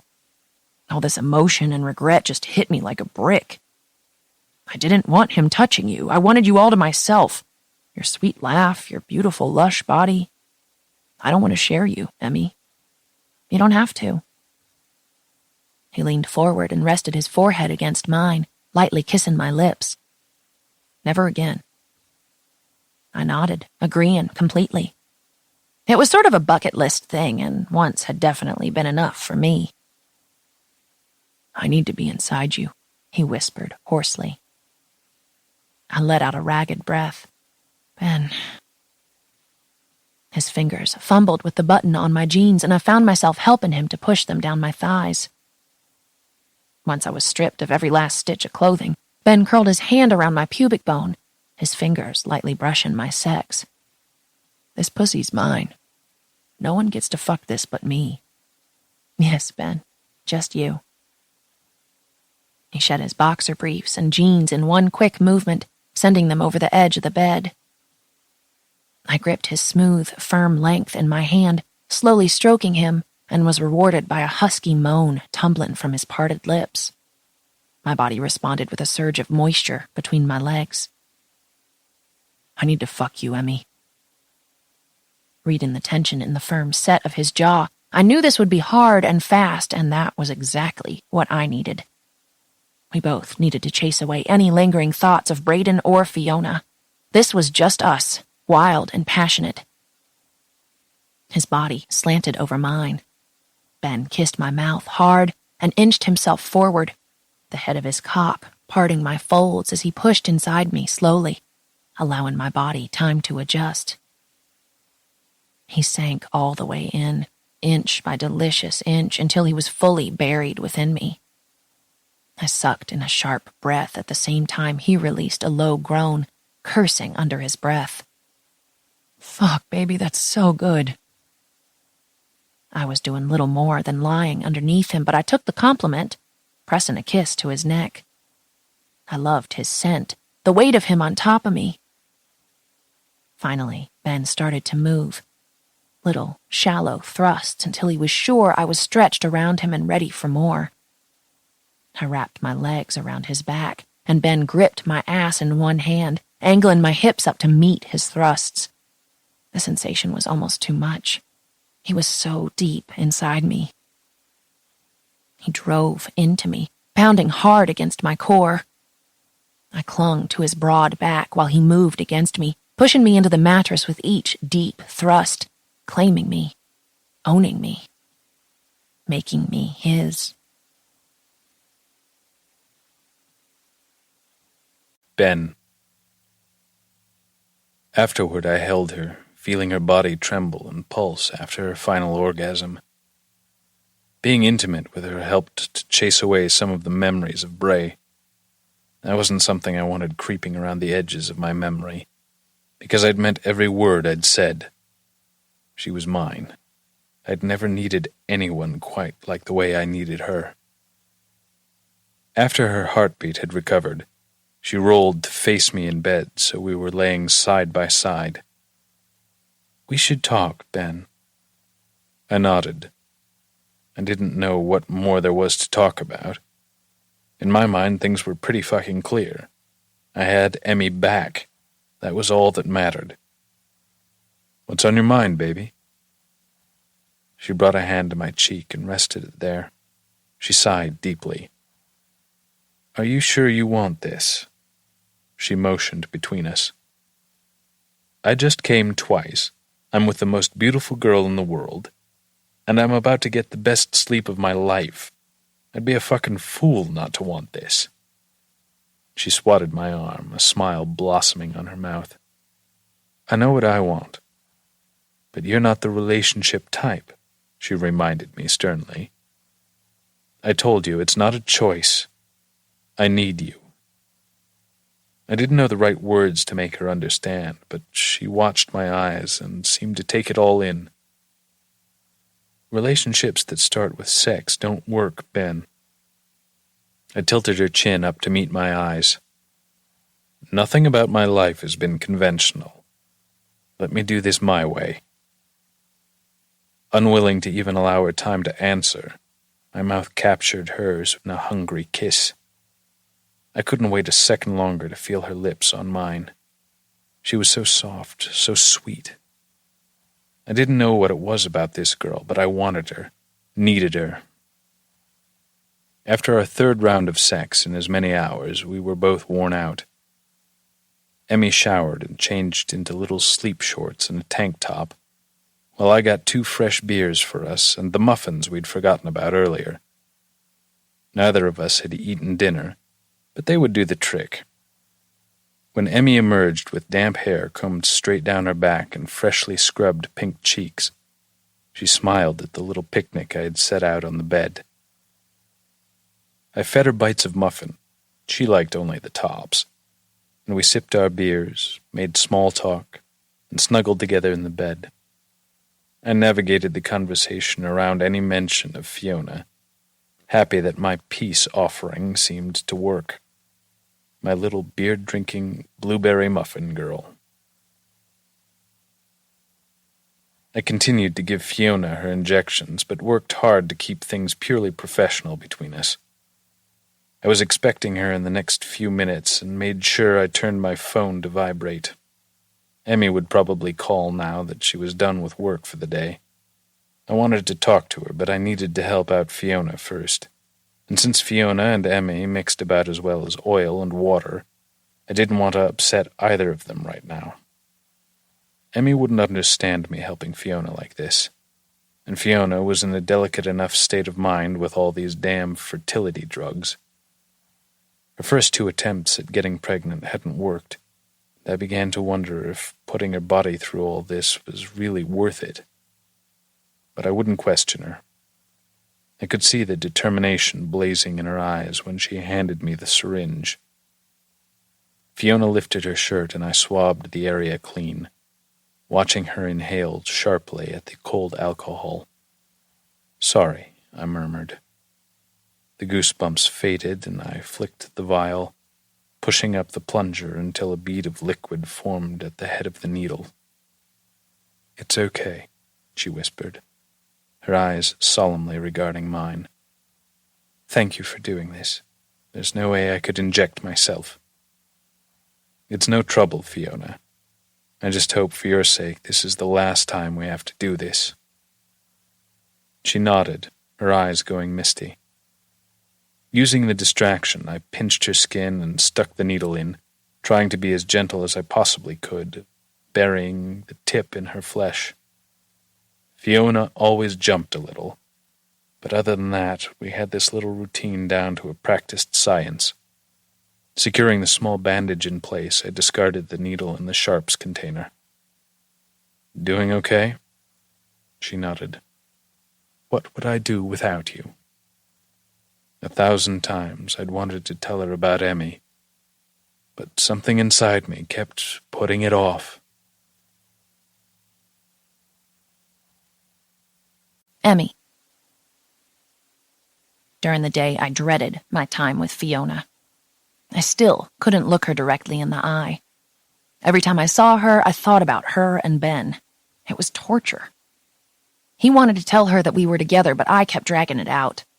I knew she'd flip out, and since she already treated me like crap, I didn't want to see what would happen once he told her. She'd probably end up firing me. In the following weeks, Ben and I became nearly inseparable. During the week, each of us worked, but we spent every night together in Ben's bed. We ordered room service, fed each other, talked about books, music, movies, our childhoods, and future dreams. And we had a lot of sex.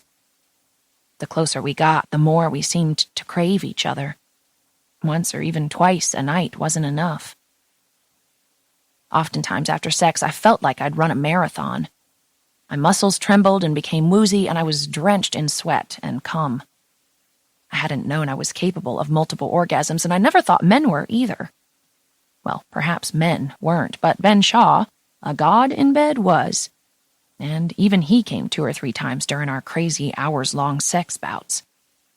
We leapt past any and all physical boundaries, making love constantly. We showered together, soaked together in the bathtub, and slept nude in his big bed.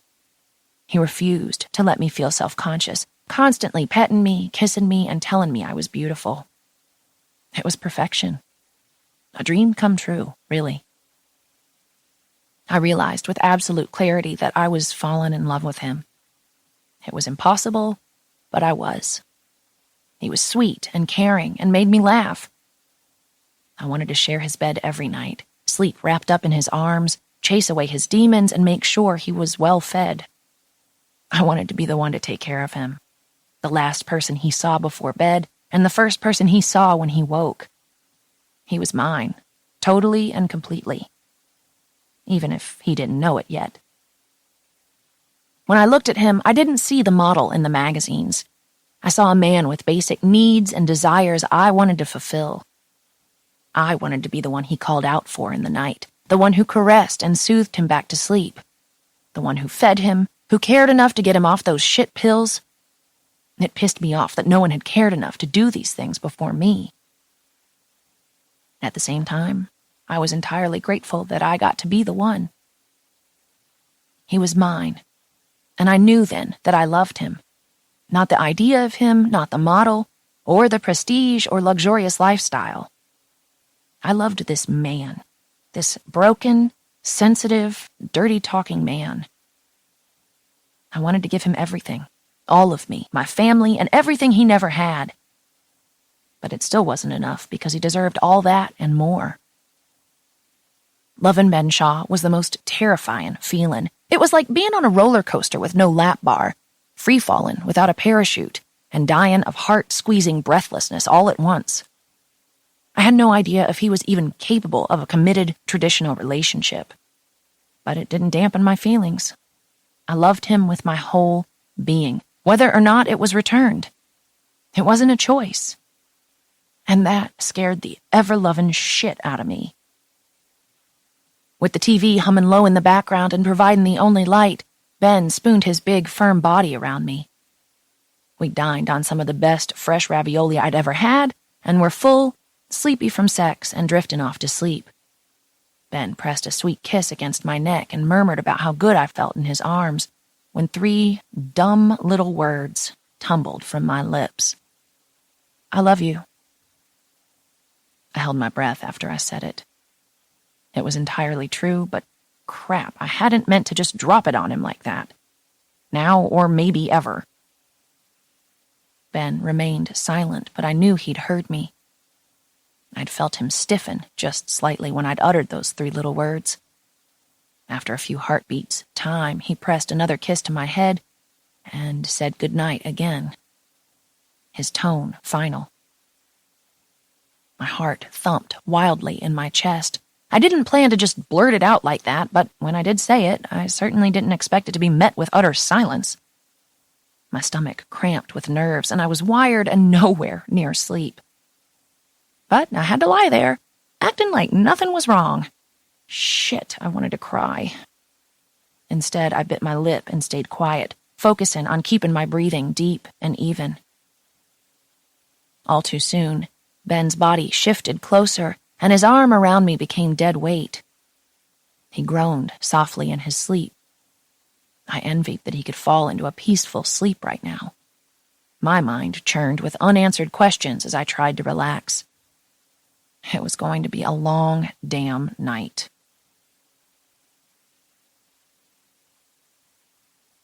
21. Emmy. Ben had promised that this evening's after-party would be much tamer than the crazy Fashion Week parties. Tonight was a private affair celebrating designers on the rooftop of the La Manufacture Hotel, located in the textile district of Paris. Many of the major clothing brands would be there. Ben mentioned that Braden was back in town for a shoot, but apparently I wasn't supposed to get excited about the possibility of seeing him tonight. I assured Ben it had nothing to do with our night together. I was just relieved that I'd know someone there besides him and Fiona. Ben, Fiona, Gunnar, and I rode together in a limo to the event. A smug little grin curled on Gunnar's lips as he watched the way Ben pressed a hand into my lower back. Anyone could see that his eyes and hands seemed to know me intimately. Fiona silently pouted the entire ride there. It was awkward, to say the least. The chilly night air enveloped the rooftop. Strands of little twinkling white lights adorned the terrace, and the view to the city beyond was breathtaking. Tuxedo-clad waiters circled the crowd, holding silver trays of peach-colored cocktails. I didn't know what they were, but Ben and I each took one. He took a sip and shook his head. "You can have mine." I tried the drink. It was fruity and sweet. Delicious. Happily. Gunnar and Fiona each headed off across the party and mingled. Fiona annoyingly air-kissed the cheeks of the industry people she greeted. I spotted Braden across the rooftop, leaning against the railing as he took in the views. I tugged on Ben's sleeve and nodded toward him. Ben chuckled. "Go on and say hi. I'm going to grab a real drink and then I'll come join you." Braden happened to turn just as I approached, like he could somehow sense me coming. "Jellybean!" He carefully lifted me off my feet, and although I was double-fisting the 2 peach cocktails, I didn't spill a drop. I chuckled at the silly nickname. "Hi, Braden." "Where's your man?" I nodded to the bar. Ben was on his way toward us, holding a glass of amber-colored liquor for himself and a bottle of beer I presumed was for Bray. "Hey, buddy." Braden clapped him loudly on the back and took the beer from him. "Got her back, huh?" "Yep.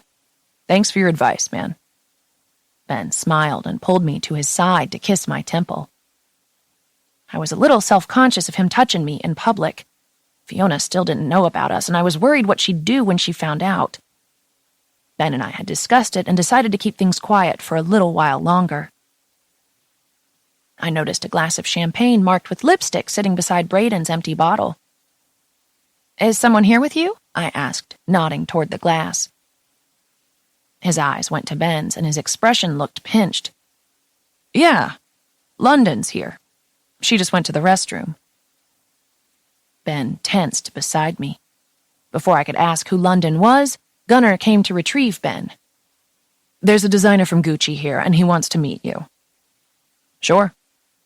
Ben looked directly at me. "Is that okay if I leave you with Bray?" I nodded. "Of course, go." I eyed the champagne flute again. The lipstick was a pretty shade, blood red. I could never pull off that bold of a color. I'd look like Bozo the Clown. I tended to stick to sheer glosses, mostly. So, who's London? London Burke, Victoria's Secret supermodel. Are you two dating? Not really. Oh, did she and Ben date? Something like that. Ben's ex was a Victoria's Secret supermodel. Translation, fuck my life. He didn't offer any further explanation, and I didn't press. There was something about the situation he didn't want me to know. London never returned for her glass of champagne, and Braden did his best to distract me. He asked about where I lived in New York and talked about his drunken adventures over the past couple of weeks, but my eyes continually watched for Ben's return.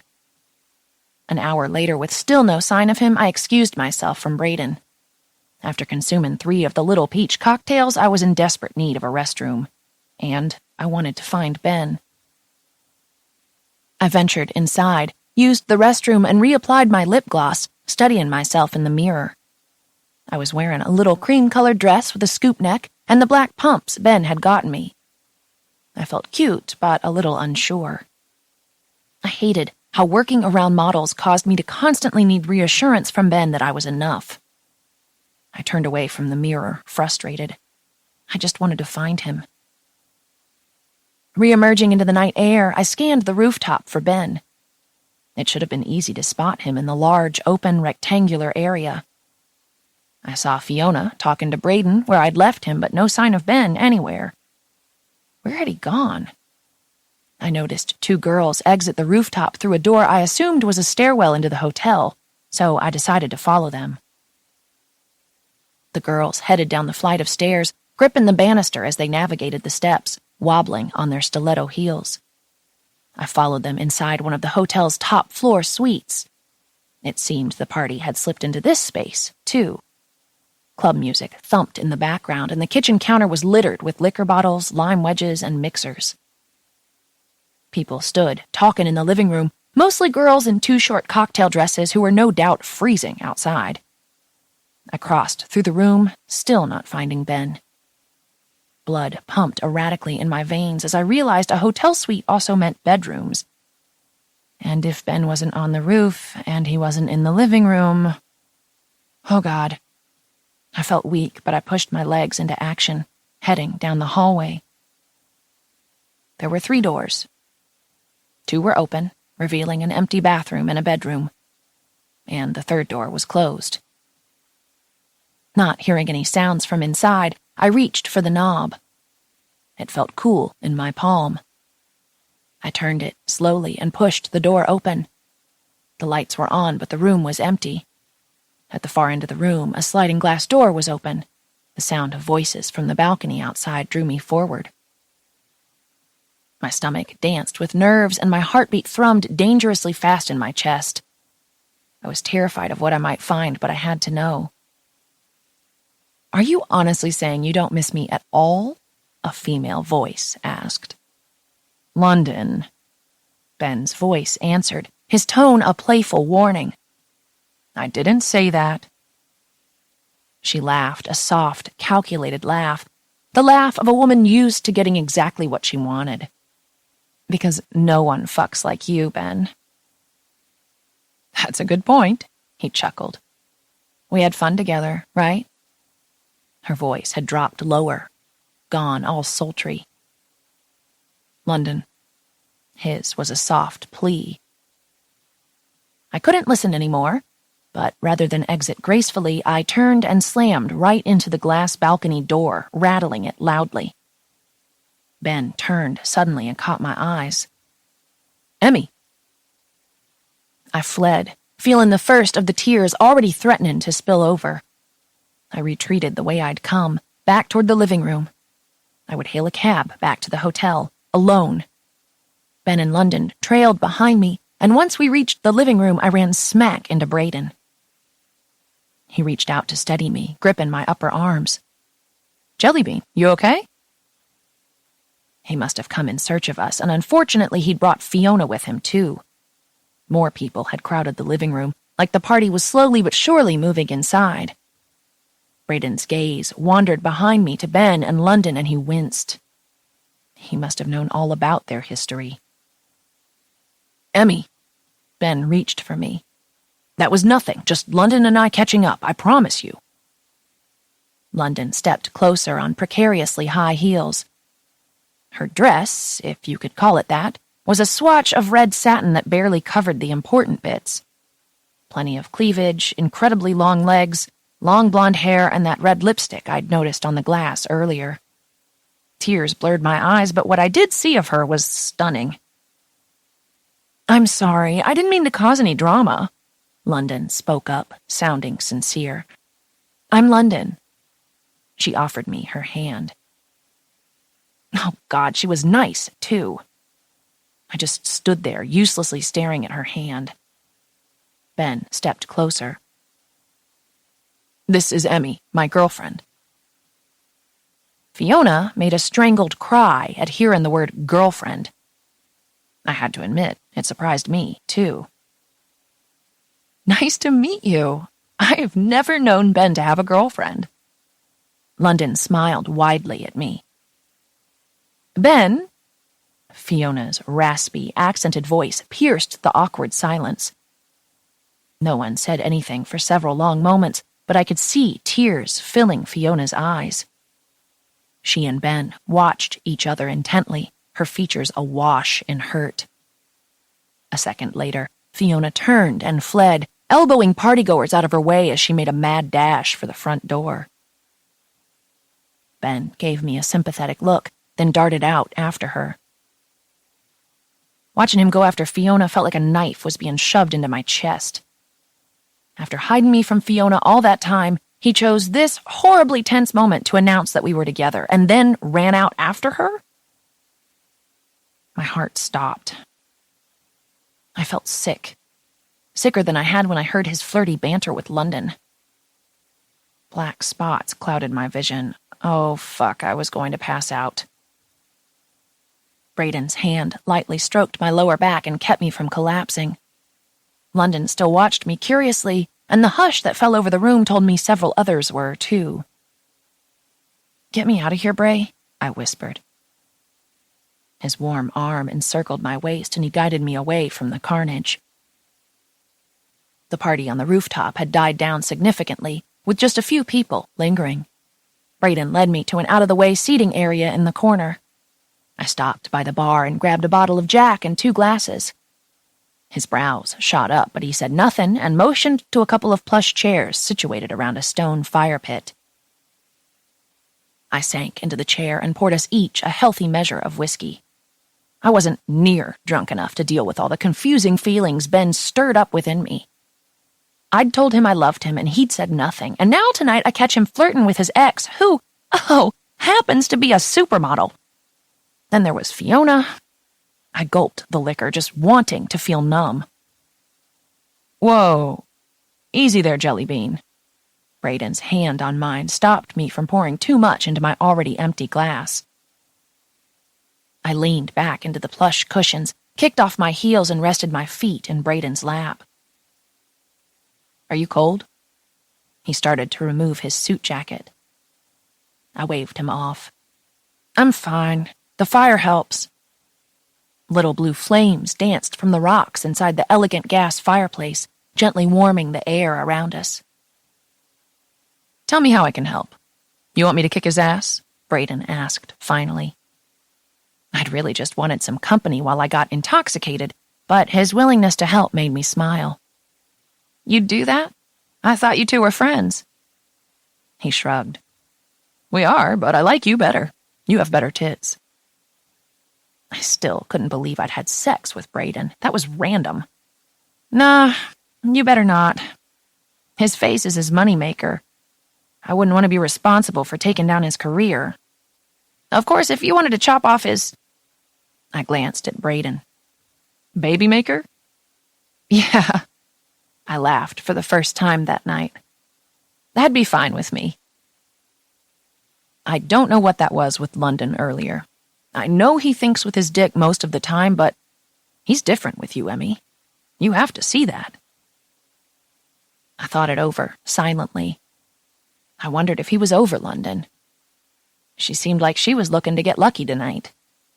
How many women did you and Ben share? Bray looked down.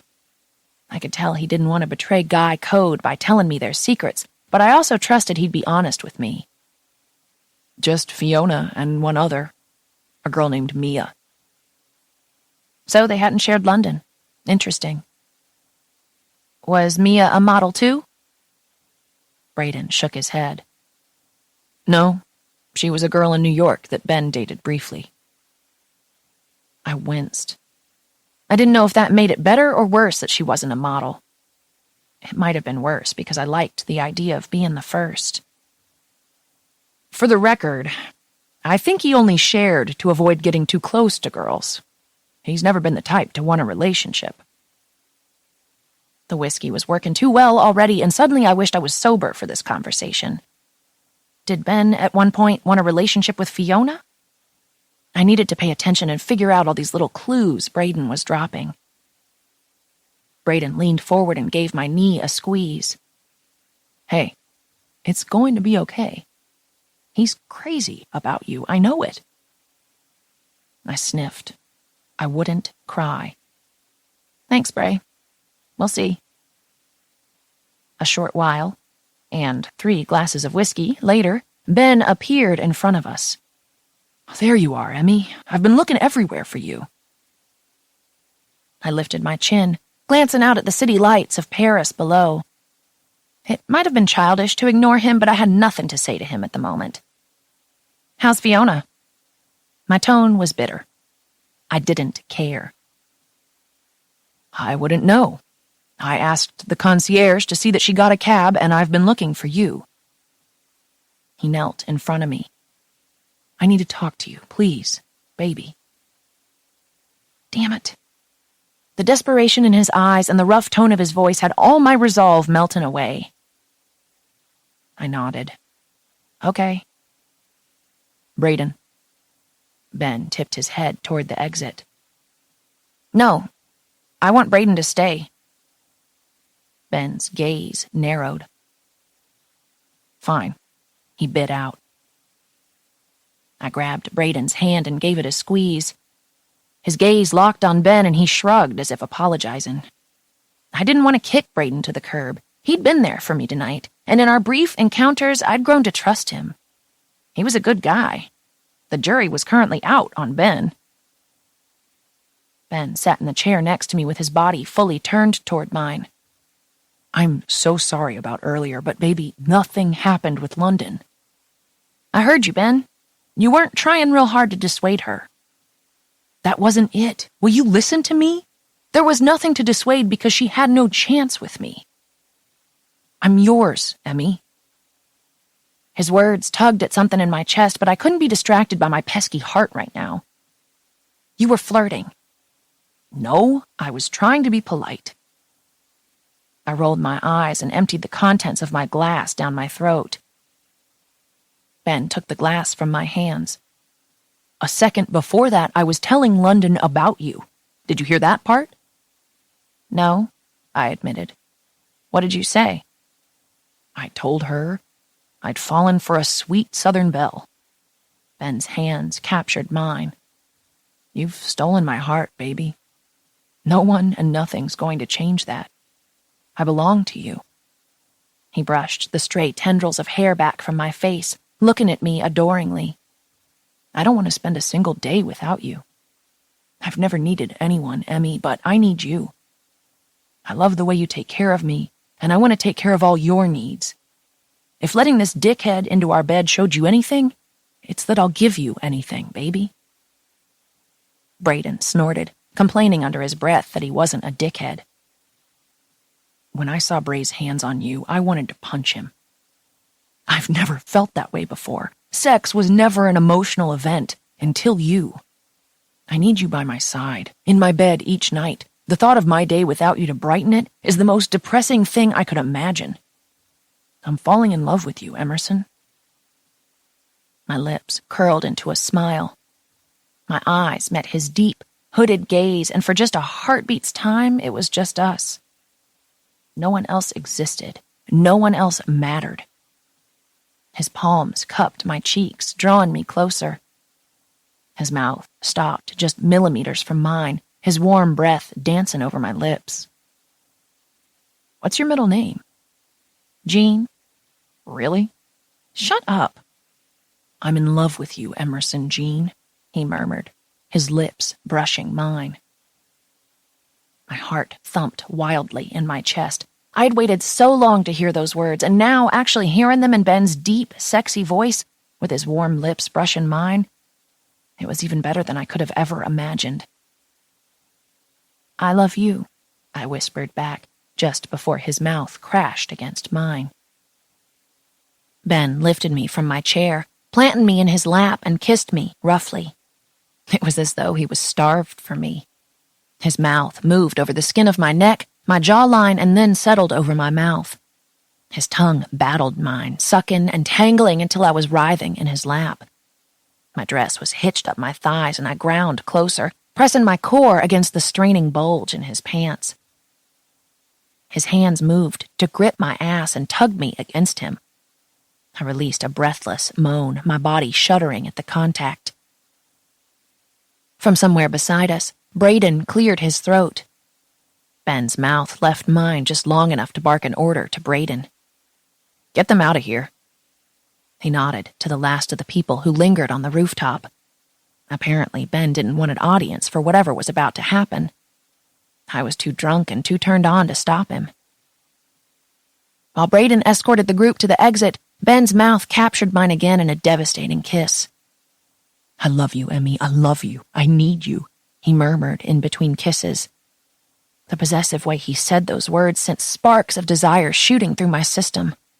I wanted to be his. My hips rocked shamelessly against his lap, my center wet and ready. The way his hands roamed my writhing body made me feel sexy and seductive. I was alive with heat and sexual desire. When I found his belt buckle and began restlessly tugging at it, Ben groaned. Finally freeing the belt buckle from hell, I slipped my hand inside his pants and boxer briefs, closing my fist around his hard length. "Oh, fuck," he groaned into my mouth as I began stroking him. I stopped my motions long enough to allow Ben to lift the clingy shift dress off over my head and deposit it on the empty chair next to us. Grinding against him in my bra and tiny lace panties, I didn't care that we were in the open night air or on a rooftop. Ben had just told me he loved me, and I needed him. Now. The sound of a buckle unlatching next to us caught my attention. I looked up to see Braden standing beside us, undoing his belt. "Not happening," Ben growled out. "Go guard the door." Braden pouted, but redid his belt and dutifully walked back toward the exit. Not bothering to undress either of us any further, Ben fucked me hard and fast. He pushed the material of my panties aside and buried himself inside me in an excruciatingly slow thrust that stretched me so fully I cried out, the sounds echoing in the night air. He gripped my waist and lifted me up and down on him. Whispering sweet and naughty things to me the entire time, Ben pumped into me. "You're so fucking sexy. I love the sounds you make. That's right, beautiful. I want to watch you come." Within minutes, his words pushed me over the edge. I came, loudly calling out his name. Ben buried his face against my neck and groaned. "I love you, Emmy." I felt his warmth flooding my hot entrance as little aftershocks pulsed through my body. Pulling some tissues from his pocket, Ben cleaned me and arranged my panties so I was covered once again. Just as I was pulling my dress back on, Braden appeared. With a large erection tenting his slacks. Whoa. I couldn't help but giggle. I guess I was still pretty tipsy, but I found that funny. Our lovemaking had gotten him hot and bothered. "Are you guys fucking kidding me?" He adjusted his pants and winced. "Don't do that shit in front of me if I'm not invited to play." I hadn't realized that Braden had been watching, or at least listening from his guard post at the door. Oops.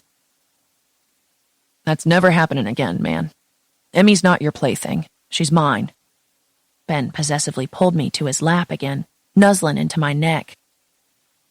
You two are fucking mean, Braden sighed loudly. I could go find Fiona, cheer her up. She hasn't seen my piercing yet. My gaze snapped to Braden's. No, Bray, anyone but her. It was bad enough both Ben and Braden had already been with her. Some tiny part of me liked that she hadn't experienced his piercing like I had. If we were keeping score, that little thing afforded me extra points. Stupid, I know. You got it, Jellybean. I fell asleep in Ben's arms that night while he continued to pet and caress me softly, whispering over and over again that he loved me.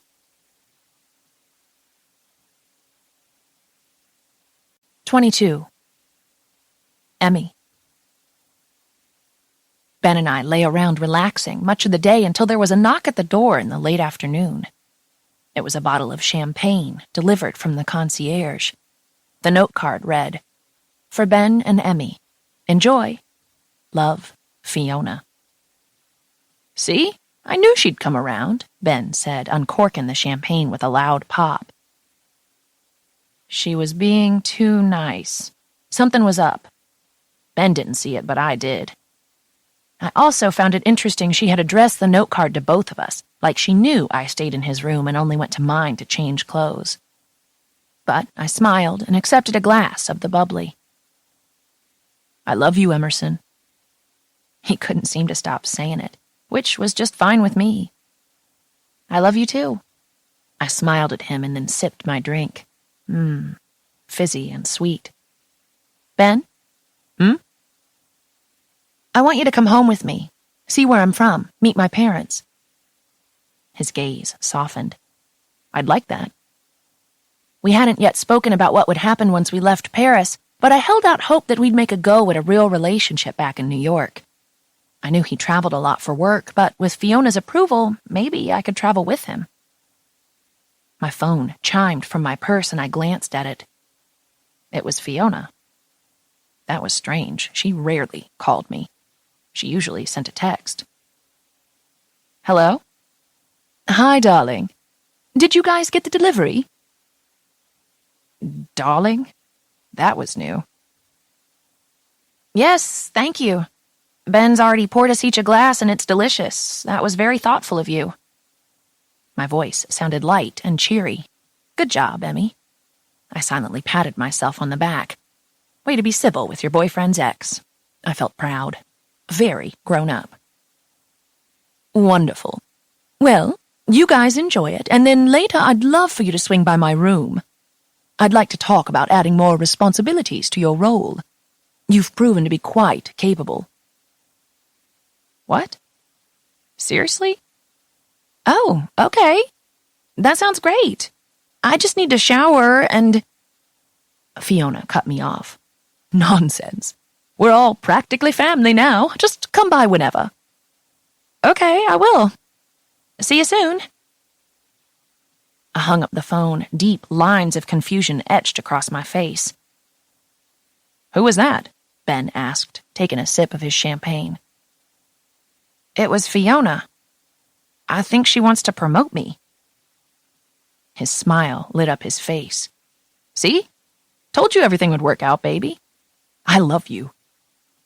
Love you too, I said distractedly. I didn't trust Fiona for a second. I just needed to figure out her angle with this move.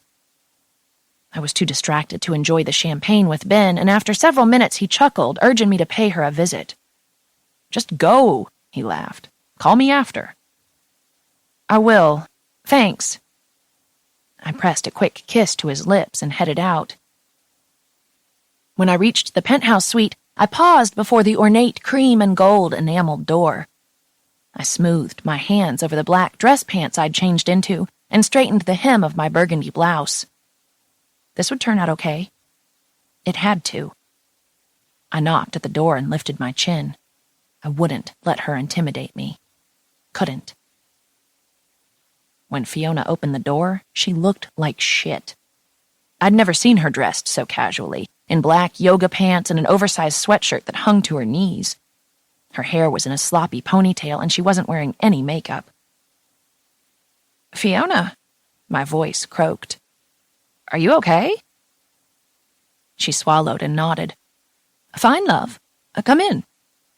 She retreated into the large living room, and I followed, closing the door behind me. She slumped down onto the sofa and curled her legs up underneath her. I sat opposite her on the lounge chair. "Are you sure you're feeling okay?" She laughed uneasily. "I look like shit, don't I?" I bit my cheek. "Shut it, Emmy." "I'm fine, honestly. I've just had a slew of doctor appointments lately, and it's worn me out." "Oh, well, I'm sorry. I didn't mean you looked bad. I've just never seen you, I stammered. Not put together." "It's quite all right." She waved her hand dismissively. "I wanted to talk to you about your position at Status." My stomach did a little flip. "Okay. It's quite obvious you've been more than capable with your assigned duties. Ben trusts you, and you know I trust his judgment, so I'd like to expand your role, give you a bit more responsibility. Of course, it would come with a pay raise as well. How does all that sound?" What were you supposed to say when your boss found out you were dating her ex-fling and offered you more money? There was no guidebook for that, but I was pretty sure I was supposed to feel grateful. "It sounds fabulous. Thank you for the opportunity." "Oh, wonderful. I was hoping you'd say that. I'm going to need help with New York Fashion Week, especially because of all these doctor appointments I mentioned." I wanted to ask again if she was okay or if there was anything I could do to help, but something in her posture made me pause. It wasn't any of my business, so I just nodded. "Absolutely. Attending castings, talking to the designers, helping to prepare the boys." "I can do that. Anything you need." Wow. Maybe my assistant job was finally going to pay off. I was moving up in the world. "Brilliant. I'll email you later tonight with more details, but for now, if you'll excuse me, I'd like to take a nap." "Of course." I let myself out, leaving Fiona curled up on the couch. When Fiona finally emailed me that night, I was lying in bed with Ben, using his iPad to video chat with Ellie.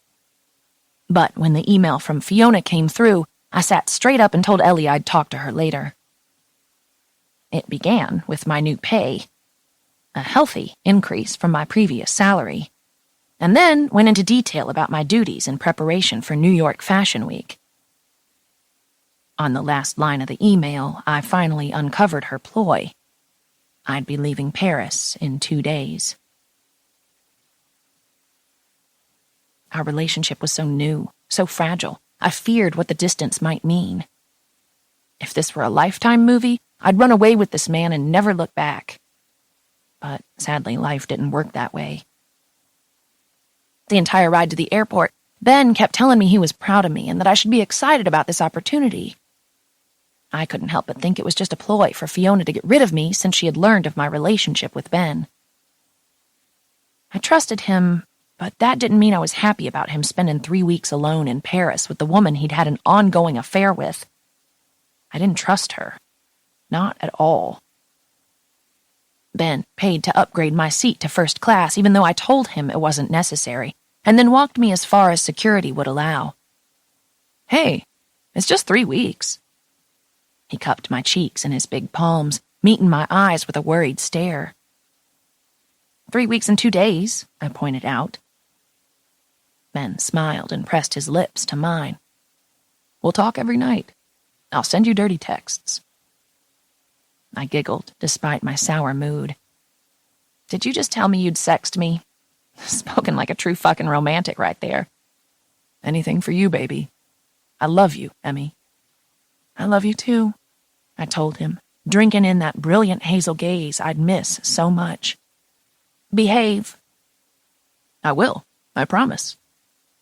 "You too." Ben pulled me snugly into his arms, lifting my feet from the floor so he could cradle me in a full-body hug. I melted into his embrace. We could do this, right? It was just a few weeks.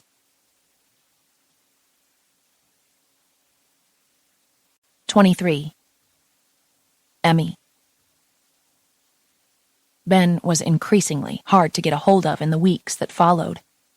Maybe it was the 6-hour time difference or our work schedules, but we were rarely afforded the time to talk. The only thing that helped me pass the time was that I'd taken one of Ben's t-shirts with me from Paris. His masculine scent still clung to the fabric, and each night I'd buried my face in the cotton and inhaled deeply. When the scent finally wore off, I worried that it was somehow a sign of things fallen apart between us. Ben had trouble sleeping through the night again and told me he had started taking his pills. It disappointed me, but I understood. The man needed to sleep. He ate dinner most nights with Fiona, which I tried to be mature about. They were the only two left in Paris since Gunnar had returned to New York a few days after me to prepare for another big campaign. But my old doubts and insecurities about their relationship started to creep in again. I'd been working so much since I'd returned that Ellie and I hadn't had a proper girls' night out yet. So tonight she'd insisted we were going to do something. Admittedly, it was exactly what I needed to get my mind off things. We ventured uptown, even splurging for a cab so we didn't have to deal with walking to and from the subway in footwear that was more cute than comfortable. Ellie was dressed in skinny black jeans and a beautiful pair of Jimmy Choos. I was in jeans and a pair of tall, black high boots. I loved fall in New York. There was a whole new wardrobe needed. I'd thrown myself into shopping, owning it like it was my job. It was the perfect distraction. Ellie was all too happy to help. She showed me the best shops in the city where we could get a deal on the latest fashions. We entered the overly loud club and elbowed our way to the bar. It had been a long week, and nothing sounded better than an ice-cold beer. Unfortunately, the bar was surrounded 3 deep with waiting customers waving bills in the air, trying to capture the overworked bartender's attention. It would be a while until we got our drinks. Apparently we didn't get the memo it was douchebag night tonight, Ellie said over the music. What? I hate guys like that. She shot an annoyed glare at the group of guys tucked into a corner booth in the sectioned-off VIP area. The guys seemed to be celebrating something. Bottles and shot glasses littered their table, and they laughed loudly and shared fist bumps. Oh my God, that's Brayden! I tugged Ellie's hand. Come on. You know him? I chuckled at Brayden. For some reason, he was stripped down to a tank top and jeans and wore a pair of sunglasses. Inside. And not just any glasses. Women's heart-shaped, pink, glittery sunglasses. I stopped in front of their table. Brayden! His crazy, glasses-covered gaze snapped up to mine. Jelly bean? He leapt from his seat and tackled me in a hug. What are you doing here? I felt like blurting out that Fiona had banished me from France once she learned Ben and I had gotten too close. But instead, I politely explained that I was back to work on New York Fashion Week. He slipped off the silly shades, and his gaze wandered behind me and latched onto Ellie. Introduce me to your friend. His tone was decisive, and he was practically eye-fucking her. Clearly, Brayden liked what he saw. All that dark mahogany hair and pretty olive-toned skin made lesser men weak, and drunk Brayden was no match. Oh, right. Brayden, this is Ellie. Ellie surveyed him coolly, her expression bored and unimpressed. Hey, kitten, Brayden smiled. Ellie rolled her eyes at the cheesy pickup line. Do you have ears? She just told you my name. Use it. Brayden turned to me, and his uneven grin told me he was several drinks ahead of us. Oh, she's a firecracker. I like that. Embracing your inner douche tonight? Ellie retorted, her eyes widening as if to make a point. One side of Bray's mouth curled up. Is Ellie short for something? Her chin lifted. Elizabeth, but if you'd like your testicles to remain attached to your body, you'll stick to Ellie. Brayden reached down, unconsciously cupping his manhood. I've become quite fond of these boys, so Ellie it is. I didn't know what had made her claws come out, but watching their fiery exchange was entertaining. Well, we were trying to grab a drink at the bar. Ellie looked longingly in the other direction. Braden shook his head. Oh, we have a waitress. She'll be by in a minute. It'll be faster. I sat down in the booth next to Braden, and Ellie reluctantly slid in next to me. Braden introduced us to his friends who, based on their height and features, I guessed were also models. I was now used to being around models, and Ellie, blessed with a healthy self-esteem, didn't bat an eyelash. Braden signaled the waitress and we placed our order. He asked for our drinks to be added to his tab. What's with the glasses, Bray? I nodded to the pink glasses that lay discarded beside him. He shrugged. Found them on the table. Aren't they cute? He slipped them back on and grinned at me. Oh yeah, he was trashed. He was funny and playful when he was drunk. Ellie rolled her eyes, clearly not amused. Braden leaned closer, throwing his arm around my shoulder. Big Ben's not here to bust us. You can play with my APA again later. He flashed his white teeth at me, smiling brightly. I shook my head and laughed. While some would have thought it was crass the way he'd practically propositioned me for sex, I knew Braden was only kidding. Ellie shot me a questioning look, but I just laughed it off. I checked my phone again, wondering why I hadn't heard from Ben at all that day. I tried not to think about the fact that he was alone with Fiona in the most romantic city in the world. 24. Ben. I opened the door to my hotel room to find a tear-streaked and sobbing Fiona. What happened? What's wrong? I guided her inside and closed the door. She crashed against my chest, burying her face in my shirt as she cried.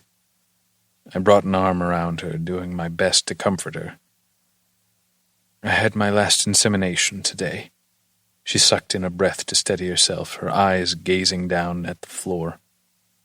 They won't do any more on me because it's not safe to be on those drugs for longer than 12 cycles. That was my 13th. I had to beg them, she said, her voice just a small rasp. I'd never seen her so down. So there's still a chance, right? No. I just know this isn't going to work. Why would it? The other 12 didn't. Maybe God, or whoever's up there, she looked up at the ceiling, doesn't want me to be a mother. I remained silent, unsure of how to comfort her. I was completely out of my element. And even if I could find a new doctor to convince to work with me and take another round of treatment, we'd be leaving in a few weeks and you'll be back in New York, busy with your new girlfriend, too busy to help me with my injections.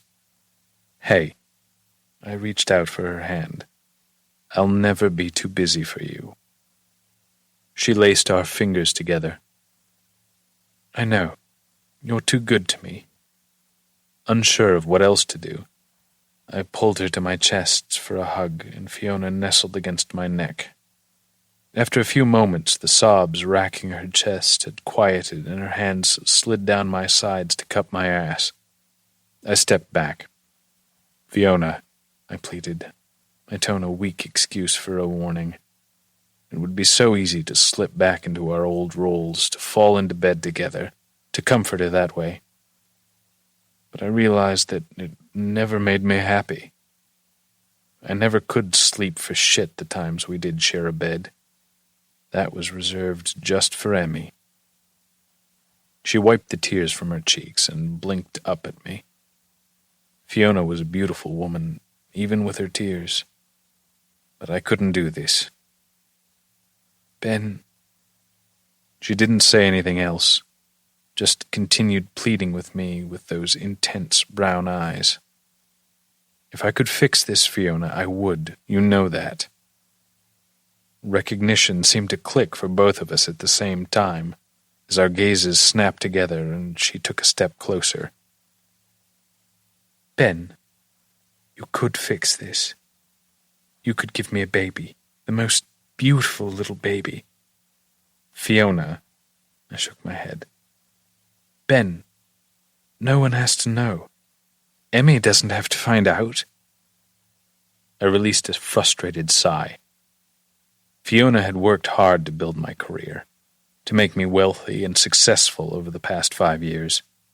She'd worked non-stop for me, forgone dating and relationships, and I couldn't help but wonder if she hadn't been working so hard for me, perhaps she would have settled down into marriage and kids by now.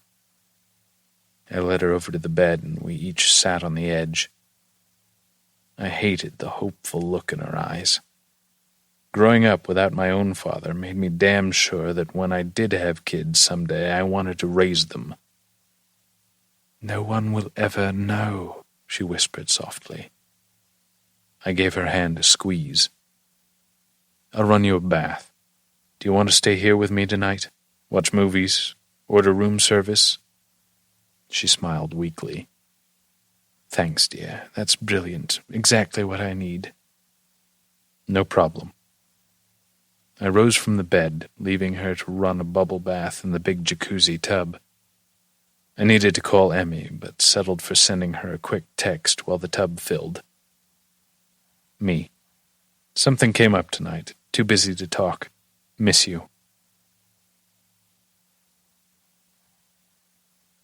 25. Emmy.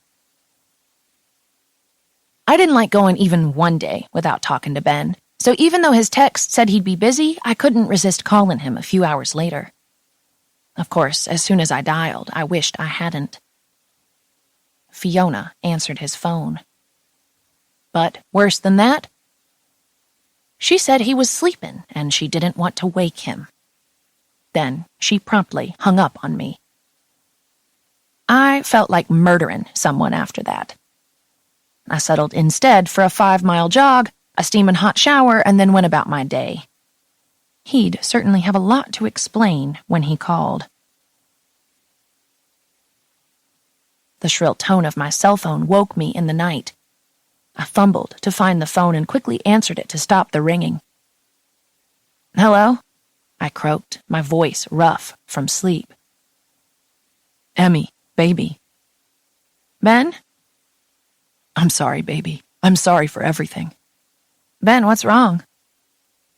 His long pause reminded me just how far apart we were. "I needed to hear your voice." His tone was somber, sad. Something was wrong. "You don't sound well. What time is it there?" 6 in the morning. He was either up early or really late from the night before. "Did you sleep okay? Why did Fiona answer your phone last night?" The memory came rushing back with resounding clarity. "She did?" "Yeah. She said you were asleep." "I must have had too much to drink and passed out. I'm sorry." "Ben, did something happen with Fiona?" I couldn't shake the unmistakable feeling of panic creeping into the edges of my brain. "You know I would never do anything to hurt you, right?" I swallowed the thick lump in my throat. "Yeah, I think so." "I wouldn't, baby. I promise. Just trust me, okay?" I didn't answer, my mind abuzz with questions. There was something he wasn't telling me, but I wasn't brave enough to ask just then. "Okay?" he asked again. "Yeah, Ben, I trust you. I just don't trust Fiona." "I can handle Fiona. Just don't worry, okay?" "I miss you," I admitted, my voice a tiny whisper. "I miss you more. Not long now, and then I'll be home." I could not freaking wait. I hated the feeling that Fiona thought Ben and I were getting too close and had purposely created this distance between us.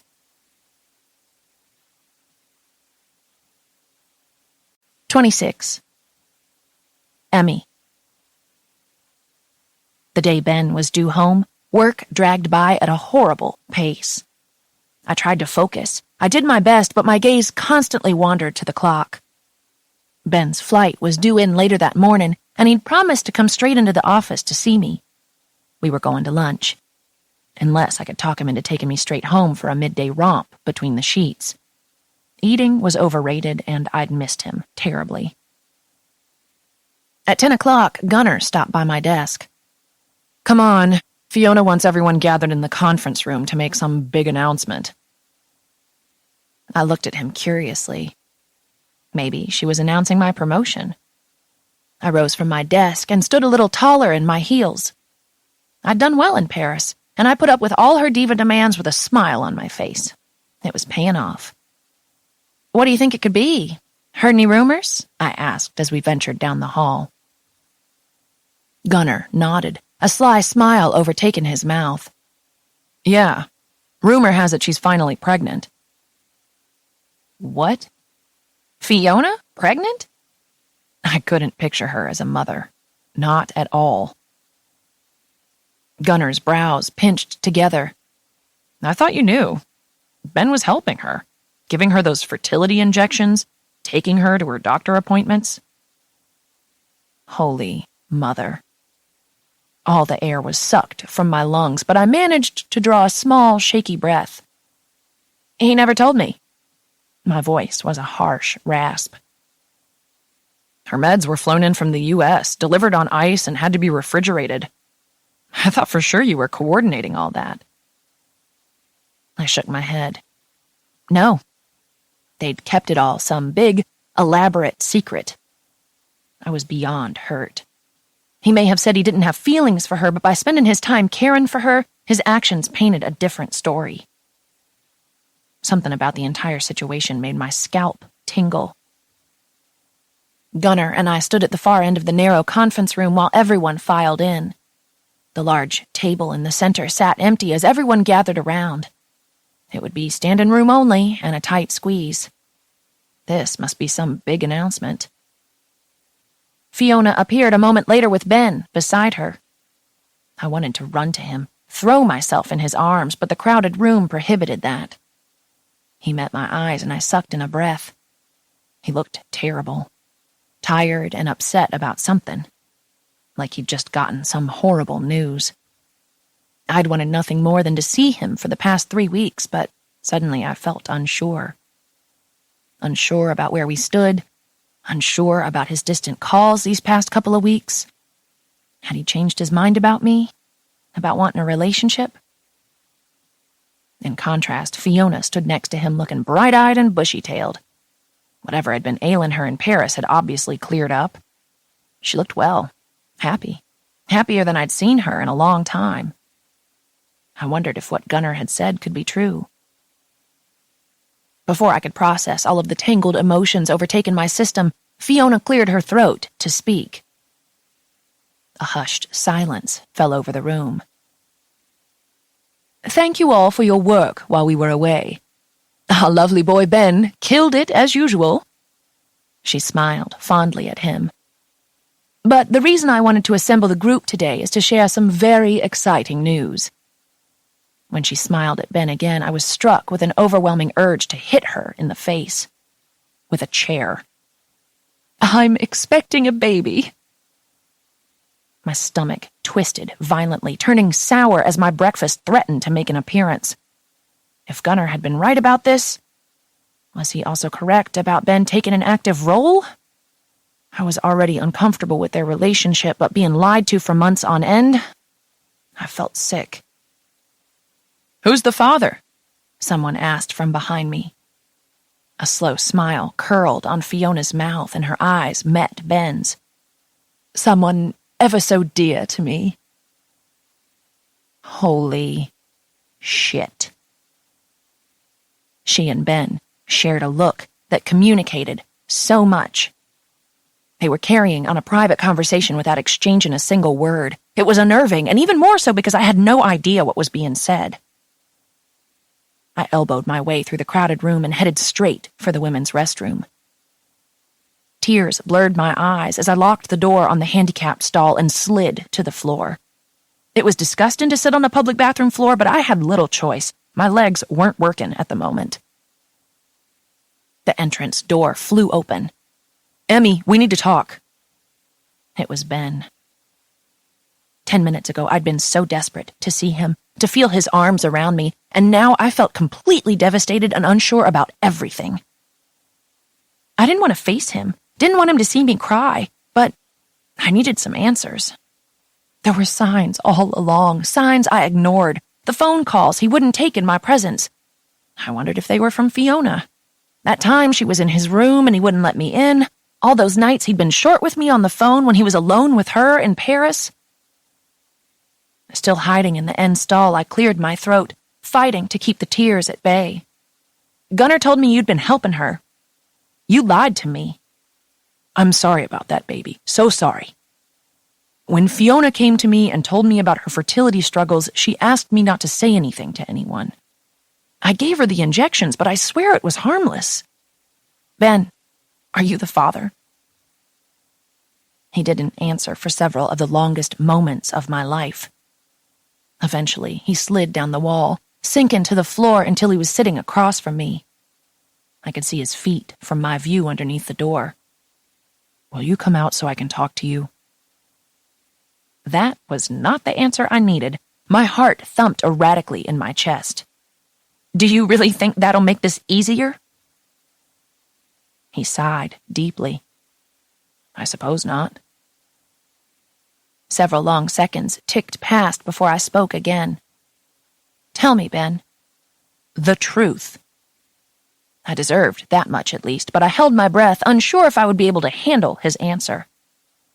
I wiped the tears from my eyes, wondering where this story was going and if it could possibly have a happy ending for me and Ben. Maybe I was being foolish, hiding from him in a bathroom stall. Shortly after you left Paris, Fiona was devastated about the artificial inseminations not working. She'd had many rounds and none of them took. She asked me to sleep with her. A tortured cry escaped my throat, and I clasped a hand over my mouth to silence it. She was a wreck emotionally, so I told her she could spend the night in my room. I didn't think she should be alone just then, but that's all I was planning on. Sleeping. I ordered us dinner, and we watched TV and shared a few bottles of wine. I drank too much and passed out. Sometime later, I woke in the middle of the night with Fiona on top of me. She was... He hesitated. She was riding me.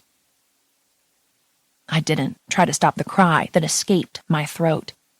I hung my head and wept, gulping for air. That's rape, Ben. You can press charges. I'm not pressing charges. I invited her into my bed. We were both drunk. She was severely depressed. I didn't know what there was to think about. Whether they were drunk or not, that was not okay. I hated Fiona. She could burn in hell for all I cared. She took advantage of you. She should be punished for that. Emmy, she and I used to be lovers. That type of thing was normal, her waking me up that way. Gross. Oh my God, that could be Ben's baby inside of her. Silent tears streamed down my cheeks. Panic gripped my heart. I wished I could plug my ears, pretend none of this was happening. Instead, I gripped my chest, pressing my palm against my heart, begging it not to falter. It thumped unevenly as pain surged inside my chest. I swear, I felt the exact moment my heart broke, shattering inside me with a sharp, distinct pain. Ben continued. I threw her off me and cursed her out, but I'm not pressing criminal charges. She apologized and said she wasn't thinking clearly. She was crazy from the wine and fertility drugs. And she's been my friend for a long time, Emmy. I can't do that to her. The weight of the knowledge that he didn't want to see her punished was crushing. So, you're going to be a dad? Maybe. Or a sperm donor. She says I can be as involved as I want to be, Ben added. Holy shit. I couldn't bear the thought that he'd be forever tied to Fiona. Hell, maybe they'd even give a real relationship a go, for the baby's sake. I fought off a wave of nausea and suppressed a groan with my fingers pressed over my lips. Emmy, I'm sorry. I never should have let her stay the night, share my bed, but I didn't plan on this. I needed to be away from him. I didn't even want to share the same air. Rising on shaky legs, I wiped my eyes and exited the stall. Ben leapt to his feet, his gaze holding mine in worried suspense. The adrenaline coursed through my system and pushed my body into action. I needed out of this room. His hands darted out to stop me, resting on my shoulders. "Don't touch me," I bit out. He dropped his hands, looking hurt. Good. Served him right. He'd lied to me for weeks. He'd been inside Fiona and had helped her for months before that. "I wanted to tell you, but I knew you'd get mad, and I don't think it's possible she got pregnant from that night, Emmy.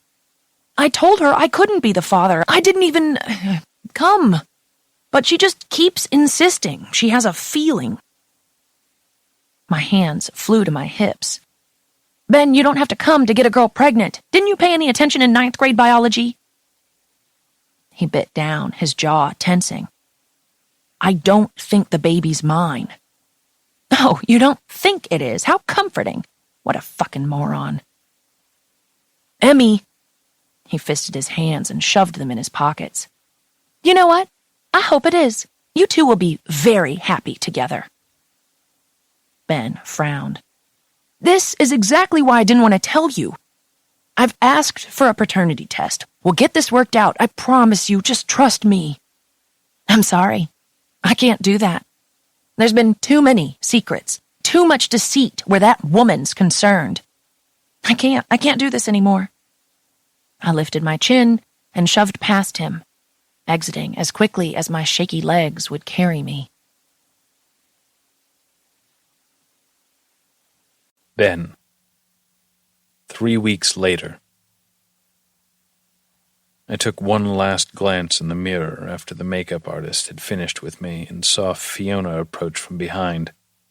Just fucking great. I spun to face her, my expression impassive. I was here to do my fucking job, nothing more. "Have you had sugar?" Fiona asked, her fingers reaching out to touch the dark circles I knew lined my eyes. Of course not. I stepped back out of her reach. I was barely eating. I wasn't sleeping for shit, and my work was reflecting it. Fiona noticed my movement and frowned. We hadn't talked much after I requested the paternity test and mailed her a check to cover the costs. It was cold, but so was what she'd done to trick me into bed with her. I didn't need some big declarations of feelings. I knew how Fiona felt about me, and how I would never feel about her, especially now. We worked together. That was a necessity for the time being. She'd already booked me for several upcoming campaigns, and I would see them through. That didn't mean I was okay with her touching me, trying to act like we were still friends, or inviting me out to dinner after a shoot. I showed up to the shoots, did my job, then took off for the hotel. I didn't socialize with her, or anyone for that matter. I had become something of a loner in the last few weeks, drinking enough to pass out at night just so I could shut off my brain and escape the constant memories of her. Her. My beautiful, sweet girl. I missed her. I missed the soft beat of her heart lulling me to sleep at night. I'd booked every job I could, trying and failing miserably to keep Emmy from my head. I didn't want to be home alone in the quiet solitude of my apartment, a place I'd once loved for being so serene. Now it was too quiet, lifeless, and I wasn't man enough to be alone with my thoughts. So I threw myself into my work. I'd considered traveling to Tennessee, knocking on the door of every Clark in the state if that meant finding her, until Braden reminded me they were fond of guns down south and not so delicately pointed out that Emmy didn't want to see me. She'd been the only girl to bring out these emotions in me, the only girl to crush my heart when she'd left. 27. Emmy. Unwilling to get out of bed just yet, I curled myself against the sheets, remembering the way Ben's hands would tunnel under the blankets until he found my sleeping form. He'd tug me closer, scooting my body across the bed until he could spoon his body around mine. I smiled sleepily at the memory. His warm palms would caress my skin. With one hand resting flat against my belly, he'd burrow his face into my neck and inhale against my skin. In bed at night, in the silent darkness, the memories refused to fade, somehow growing in their intensity each day I wasn't with him. When my brain would stop replaying our intimate moments, I didn't know. But I hoped, whenever that happened, it'd also take away the deep ache in my chest. "Emerson Jean, get out of that bed," my mom drawled, pulling the blankets off my legs. I groaned, rolling over and curling into a ball. Getting out of bed had become surprisingly difficult in the weeks since my breakup with Ben. I'd fled for Tennessee, quit my job at Status without any notice, and packed only one small bag. I felt bad because Ellie was holding my room open, paying my half of the rent in the hopes I would soon return to New York. I had no plans to do that. There was nothing for me there now. "Come on, enough of this. I made your favorite pecan buns with caramel sauce and coffee. No more moping." It was easy for her to say. Her heart hadn't been put through a blender. To make matters worse, my brother, Porter, was living at home again after ending his lease with a roommate. As if I needed any more spectators to my demise. My mom hadn't had us both under the same roof in years. Porter was now 20, and though he'd yet to determine his direction in life, my mother cherished having him around. And I was half worried Porter was going to drive up to Manhattan in his beat-up old pickup truck and hunt Ben down to kick his ass. I may not have objected much. Ben had called and texted me nonstop until I changed my number. I couldn't get sucked back into his world. I didn't belong in it from the beginning. I was a simple Southern girl. I wasn't cut out for the level of drama that followed him around, and if he was the father of Fiona's baby, they'd be linked for life. Even if he wasn't, I doubted he'd ever cut ties with her. He didn't see things clearly when it came to my old boss. I couldn't be with someone who didn't put me and our relationship first. I was left to mourn the loss of him in my life, knowing the ache I felt would never fully heal. But I couldn't hide in Tennessee forever. I needed to go back to New York, if not to stay, to at least see Ellie and collect the rest of my things. Ben. 1 week later. Seeing Emmy standing on the curb at the airport was surreal. I'd been seeing her everywhere, imagining every long-haired brunette was her. So it took me a second to realize that this time it was real. She really was here. It took every ounce of restraint I had to avoid pulling her into my arms, holding her against me, pressing kisses all over her pouty mouth. Her expression was weary, guarded, and I hated how she seemed to be on high alert around me. I wanted to hold her, to comfort her, but I knew I'd lost that right. "Emmy." She stared straight ahead, looking determined to ignore me. I watched the way the wind lifted the strands of hair that had escaped her ponytail. I wanted to bury my face in her neck and kiss that spot just below the ear. My feelings for her hadn't changed, not one bit. I loved her. To the very depth of my being, I needed her in my life. I knew I'd fucked up time and again with Fiona, but I needed Emmy to hear me out. Ignoring me, she raised her hand into the air, waving at a cab. It zoomed on past. "Emmy, wait." I reached for her, but stopped myself. She wasn't mine to touch anymore. The thought was sobering. To be near her again and not have the right to reach out and take her in my arms was a strange realization. I didn't like it. "How's the baby?" she asked, her voice cold and unemotional. That was what I wanted to explain to her. "We should talk, Emmy." "I have nothing to say to you." "Well, I do." There are a few things you should know." When she spun around to face me, all the venom in her expression dissolved. She'd been suffering just as much as me. She closed her eyes briefly and drew a shaky breath. I wondered if she was being hit with a barrage of memories like I was. Her soft laughter, sharing a glass of wine at a sidewalk cafe, teaching her curse words in French, feeding each other in bed at night, and of course, making love. Her willingness to experiment sexually and the chemistry we shared were off the charts. There were so many things I missed about her, and I wondered if she missed me too. Or did she only remember the bitter way things ended between us? "Please, my driver's here." I indicated the black sedan parked at the curb. "Let me take you home and explain." I had no fucking clue where to start, but I couldn't let her walk away for fear I'd never see her again. I picked up her bag without waiting for her response. She straightened her mouth into a polite line and allowed me to help her into the car. 28. Emmy. I'd never been to Ben's apartment, and even though I knew visiting was a terrible idea, I was completely helpless to say no. Part of me was curious about where he lived, and all of me was curious about what he wanted to tell me. The car stopped in front of a beautiful brick building on a tree-lined street. The doorman greeted him and smiled warmly at me. I couldn't help but wonder if Ben brought women here often.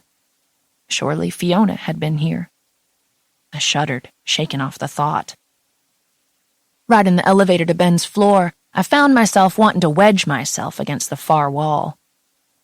I hadn't been alone with him since I found out about the baby, and I had no desire to share the same small space, the same air with the man who had broken my heart so completely. Ben quietly appraised me with his intense hazel eyes that always saw too much. When we reached the 9th floor, he stepped off the elevator, still carrying my bag, and I dutifully followed. Unlocking the door, Ben held it open for me to enter ahead of him. His apartment was spacious and open. The kitchen was to my right, and straight ahead were the combined living and dining rooms. It was neat and orderly, though a little stuffy with stale air. I wasn't sure where he was coming from, but it appeared he hadn't been home in a while. He flipped through a large stack of mail that had been handed to him by the doorman and motioned for me to go ahead and take a look around. The dining room held a round mahogany table and 4 cream-colored leather-upholstered chairs. I continued to the living room and the large bay window with a view of the city. The room held a chocolate-brown sofa, modern and sleek in its design, and 2 armchairs. There wasn't much in the way of decorations, just a few black and white architectural photographs hung on the wall, and a brick fireplace filled with tall white candles. It was simple, but nice. Classic and elegant without being pretentious. It suited him. Ben stowed our bags near the entryway and asked if I wanted something to drink. He pulled a couple of bottles of mineral water from the fridge, and I gave him a nod. Something to distract me would be good. I fiddled with the cool bottle once he handed it to me, taking small sips. Ben sat in one of the armchairs across from the sofa. "Sit down, Emmy." My body, accustomed to pleasing him, immediately lowered to the couch. I couldn't meet his eyes, so I stared down at my hands instead. It was too painful to look at him, too many memories. As quickly as we'd started our relationship, it had been snatched away. Just sitting across from him was throwing me for a loop. "I've asked Fiona to have the paternity test done," he said, cutting straight to the chase. The air in my lungs contracted painfully, pinching in my chest. "She said the in utero testing has some risks associated with it. She also gave me a speech about how she's wanted this baby, dreamed about this for 2 years, and wouldn't do anything to jeopardize it. She's agreed to do the test just as soon as the doctors say it's safe, which will be after the birth." Oh, I should have felt something here. Worried? Relieved? But strangely, I was devoid of all emotion. Nearly 8 months more of not knowing. Are you still working with her? I am, he replied casually. I see. I didn't know why he wouldn't just quit. She was clearly toxic to him. To us. I have a contract with her. It doesn't expire until next spring, he added. And just as he wouldn't press charges against her for taking advantage of him, I was willing to bet money he wouldn't take her to court to end their contract early, either. Ben leaned forward, resting his elbows on his knees and pinning me with a heated stare. Emmy, I miss you. His voice broke into that deep, husky tone. I felt his anguish. It was the same anguish that had haunted me for the last month. I missed him, too. There was no denying that. But I worried we were all wrong for each other. Too much drama, not enough normalcy. Ben, you really think a relationship between us would have ever worked out? We're from 2 different worlds. Of course I do. I know it would have. And you still think that, after living through the catastrophic levels of drama Fiona stirred up for us? I hung my head. I couldn't stomach seeing the hope in his brilliant eyes. I can't do this again. I couldn't put my heart through the wrenching feelings that had owned me for the past few weeks. If and when I was ready to date, I promised myself I'd choose someone safe. A nice, normal guy with a normal job, not an insanely sexy and intense man who turned my insides into a pile of goo. I'd been defenseless against Ben. That couldn't happen again. With time to reflect, I knew that the way I'd become totally fixated on everything he said and did wasn't healthy. Every tiny emotion he made me feel, and let's not forget my body's response to him. I'd never had such an intense relationship. When I was ready, I knew I needed something like my parents had. Slow and steady. Something stable and reliable. You don't have to see her. You don't have to talk to her. I'll be represented by her agency for the next several months, but that's it. I've cut out the personal shit. You were right. She wanted more with me. Probably always has. It was time to end it. Ben, she jumped you in your sleep. You could just quit working for her. He released a deep sigh and scrubbed one hand over the back of his neck. It's not that simple. Just trust me, okay? I smiled smugly. I tried that. It didn't work out so well for me. He frowned. Fuck, Emmy, I'm sorry. I was trying to do the right thing. Do the committed relationship thing with you. Be a friend to Fiona. Fuck. He twisted his hands in his hair. Realization struck me like a smack to the head. Ben hadn't truly done anything wrong. Fiona had asked him to keep her fertility issues a secret, and he'd honored that. He hadn't cheated on me, well, not purposely, anyway. She'd taken advantage of him. Maybe I was being too hard on him. God, this was confusing. My head was a mess.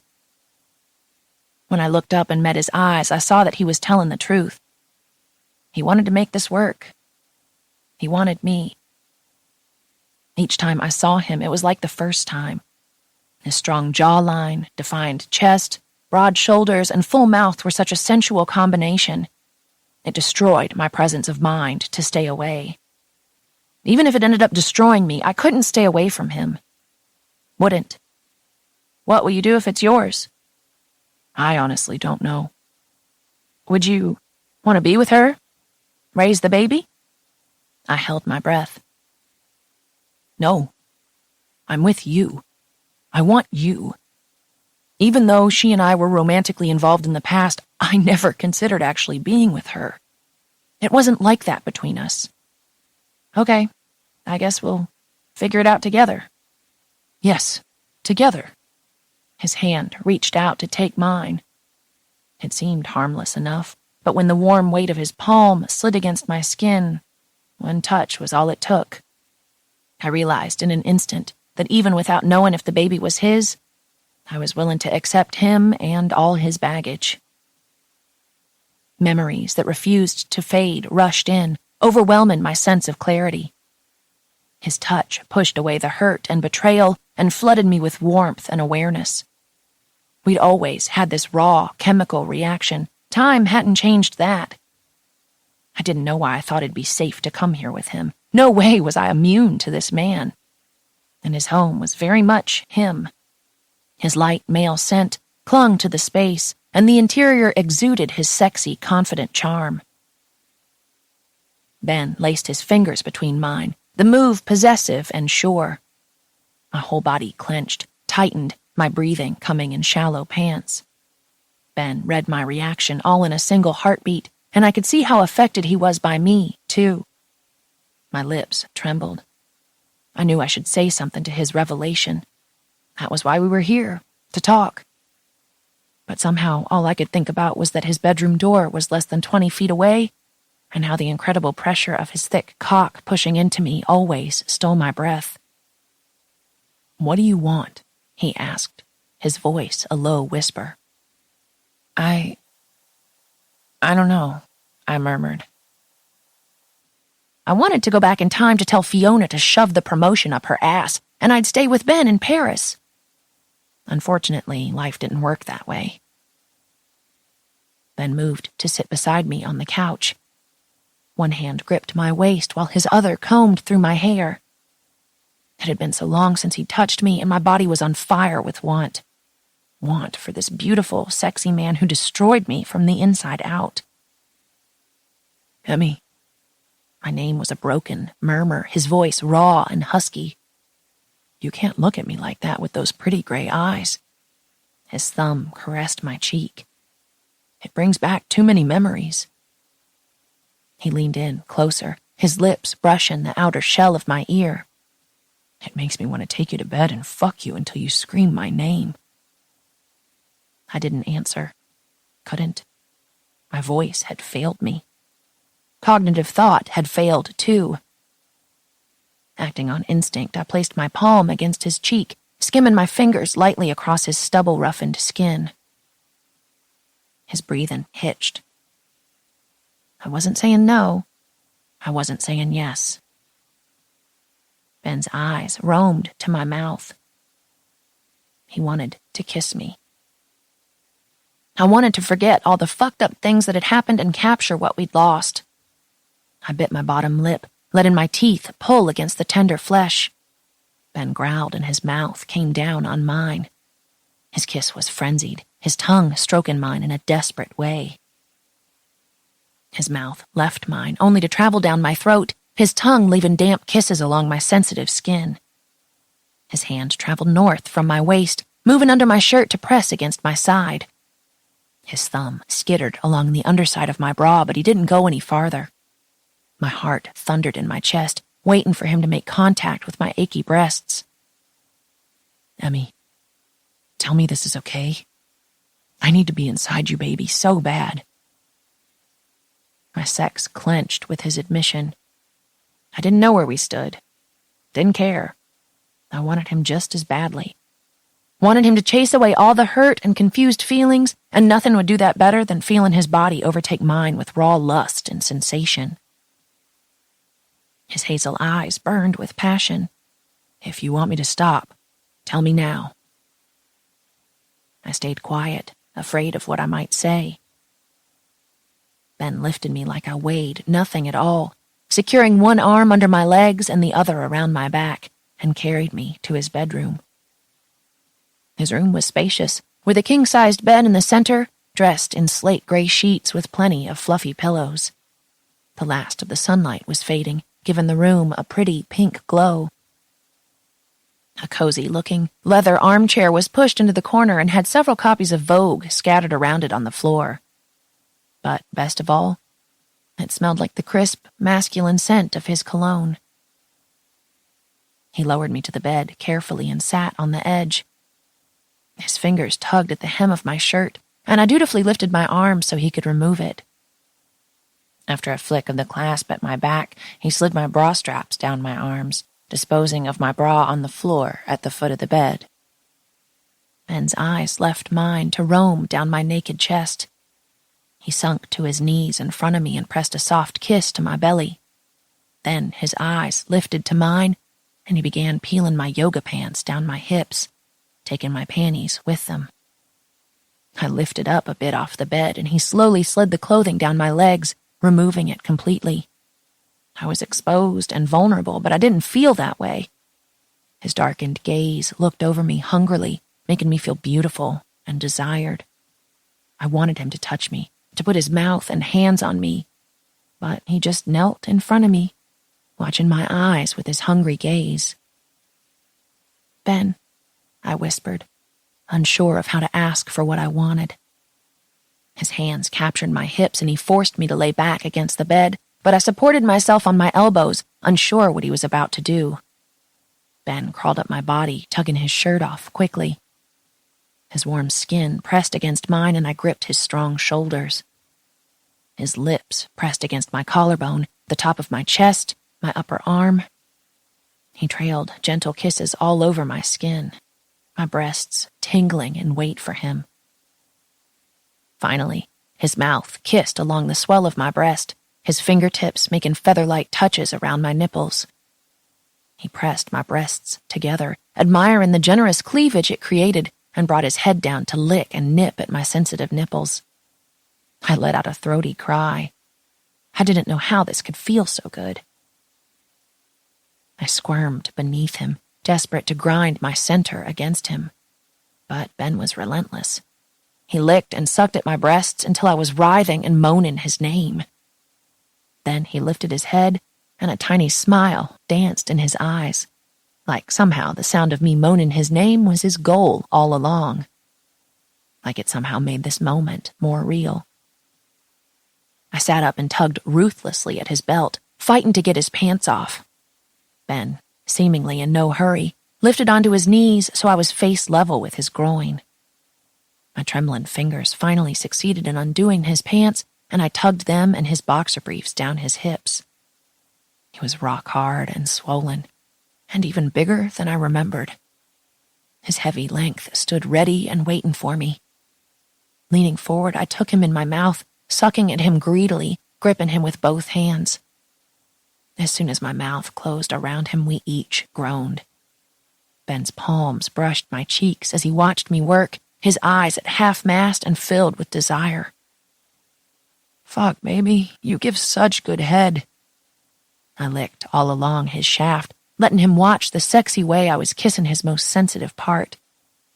I felt like I must be doing something right because he groaned low in his throat, his body making little thrusts into my mouth. "Emmy, oh, fuck." He pressed deep to the back of my throat, and I felt a warm rush, signaling his release. Still kneeling, he came down on top of me, pressing my back into the mattress once again. Even after he'd come, he was still rock hard, and I felt him nudging against my lower stomach. His fingertips lightly circled my sensitive clit as he whispered sweet and dirty things in my ear. "You're so wet for me, baby. Good girl. I want to fuck you so bad." I whimpered as the pleasure built inside me. Taking him in my hand, I guided him to my entrance. Ben let out a throaty groan as the head of his cock met my warmth. I froze, then scrambled toward the headboard and away from him. His eyes widened. "Emmy." I shook my head slowly. "Condom. You have to wear a condom." His brow knit in confusion.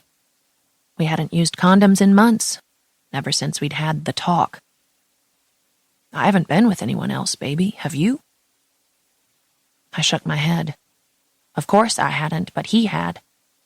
"Ben, you were with Fiona. I don't trust it. I need you to wear one." His eyes dropped from mine to the rumpled sheets. "Fuck," he cursed under his breath. After a long, silent moment, Ben went into the bathroom, leaving me alone on the bed, giving me time to cool off and think, neither of which were good. I just wanted to lose myself in this moment and not be reminded of all the crappiness of the past couple of months. I lay still, trying to quiet my thoughts, to silence the doubts rushing in. I was already falling back into him, pulled into his bubble, consumed and unable to walk away. And I couldn't regret that. This is exactly where I wanted to be. He emerged a minute later, carrying a box of condoms. He met my eyes, and I knew he could read my reluctance. I was sure it was written all over my face. Perhaps jumping into bed with him was the exact wrong thing to do. I'd once told him that starting off a relationship with sex would never work. It needed to be built on something stronger in order to last. But the scent of his skin and the way that he touched me was almost enough to make me forget any and all rules.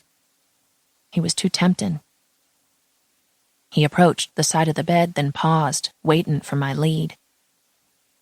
My brain, now working a bit more clearly, knew that this wasn't the solution.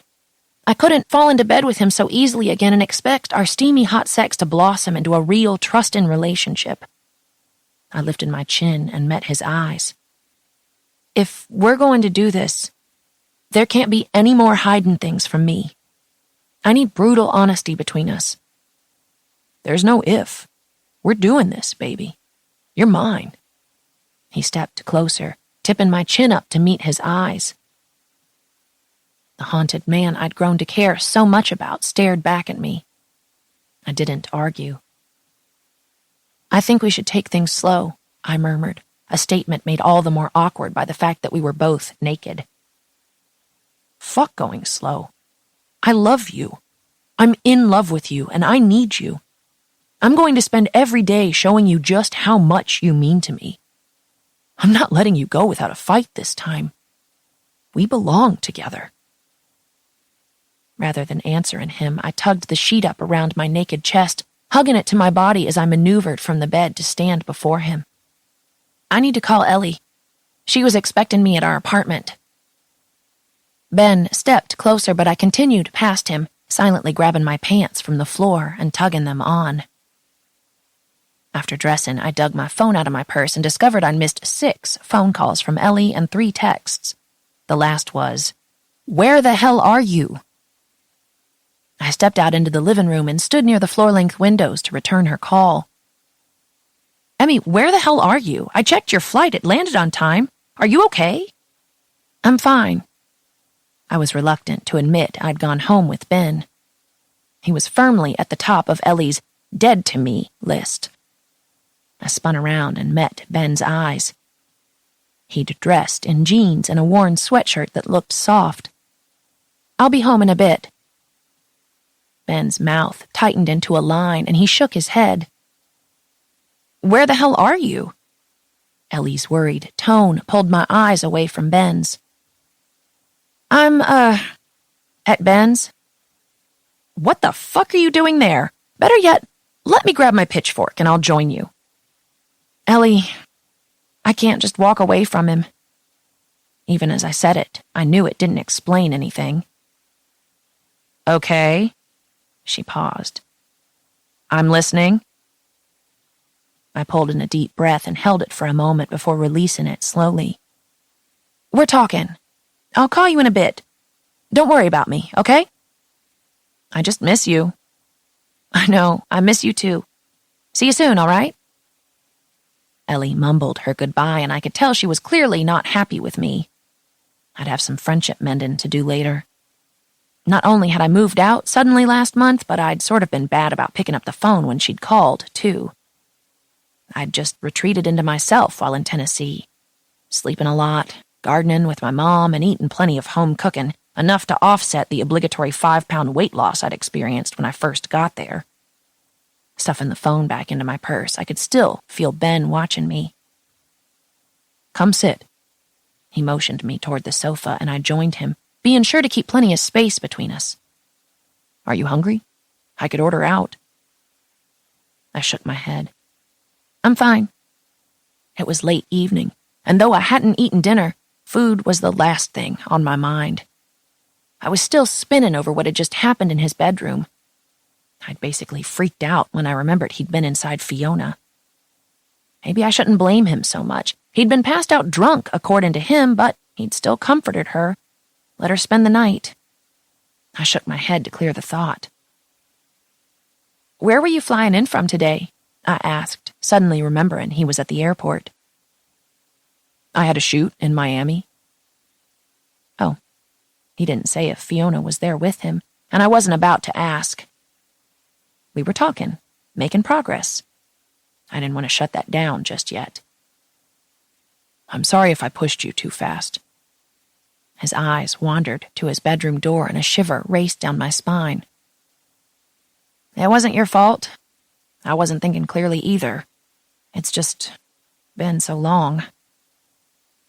He laced his fingers with mine and gave my palm a squeeze. Talk to me, baby. My shoulders relaxed a little, the stiff posture I'd been holding easing. It's just going to take some time. I didn't add that I wasn't sure we could ever get back what we had, though the thought filtered through my mind. I've got time. We'll take as long as you want. He lifted my hand to his mouth and pressed a tender kiss to my palm. I'll wait as long as you need. I realized that Ben and I had rushed right into the physical, again. I had so much to figure out, where we stood, where I was going to work. I needed to sort things out before I could rush back into this. I need to go slow. My voice was firm, and I silently patted myself on the back. Slow? He asked. Like, we'll date and wait to have sex. Waiting. His eyebrows lifted. That's different. He'd never waited for sex in his life. That I was sure of. He could have any girl he wanted dropping her panties in a matter of minutes. What, you don't like the idea? I asked. If it's what you want, I will do it. Gladly. I nodded. Good. It's what I need. Will you sleep over? I chewed on my bottom lip. I don't know, Ben. It probably wasn't the best idea. Just sleep. I won't touch you unless you ask me. Please. He looked tired. Exhausted, really. And it felt selfish to say no when I knew sleeping beside me worked wonders for his insomnia. Besides, it wasn't as though I actually wanted to leave. Curling up in his bed, breathing in his scent, feeling warm and secure in his arms, sounded fabulous. Okay, I acquiesced. Okay? A lazy smile overtook his face. I returned his smile and placed my hand in his. Ben pulled me from the couch and guided me back to his bedroom, the room where things had grown too heated just a few moments before. Ben carried my suitcase into his room, and I sent a text to Ellie telling her I'd see her in the morning. I fished out my toiletry bag, then joined him in the bathroom where we brushed our teeth side by side at the dual vanity. Ben cast glances at me in the mirror. I liked being in his space. It felt domestic and very normal after everything we'd been through. Back in his room, I knelt on the floor in front of my suitcase to locate some pajamas. My mom had insisted on washing everything before I packed, so I didn't arrive back in New York with my luggage full of dirty laundry. I pulled out a pair of navy silk sleep shorts and a pink tank and saw Ben frowning as he emerged from the master bath. Surely he wouldn't forbid pajamas. He'd said this was just sleeping. He crossed the room to the tall chest of drawers and pulled out a t-shirt. I want you in my clothes or nothing at all. His voice left no room for argument. He handed me the shirt. It was ultra-soft cotton and smelled like his laundry soap. I resisted the urge to bring it to my face and inhale. Thanks. Ben cut the lights while I quickly undressed in the darkness. When I stood, he was still standing beside the bed, waiting for me. His eyes lowered to the hem of the t-shirt that hit me mid-thigh. Beautiful, he whispered. He peeled back the sheets and covered us with the fluffy, white down comforter that was folded over the end of the bed, wrapping us both in warmth. In the moonlight, I saw Ben smile. Everything okay? Fine. My voice was a tiny whisper. Thanks for staying. Have you been taking your pills again? He nodded. They haven't worked for shit, but yeah. My heart tugged for him. for us both. "Come here," he whispered, opening his arms so I could move close to him. "I want you close. I need to hold you." I rolled onto my side and edged closer. Resting my head against his chest, I felt it rise and fall steadily with each deep breath he drew. His hand trailed along my side until it rested on the dip in my waist. Something about him touching me, grounded me, made me feel whole. Ben's hand glided down to my hip, then slowly smoothed back up to my ribs. "God, baby, you have no fucking idea how much I missed you." There was still a lot for us to talk about, but I missed him too. "I'm here, Ben. Just sleep," I whispered. "I feel bad that I got off and you didn't. Let me take care of you, honey."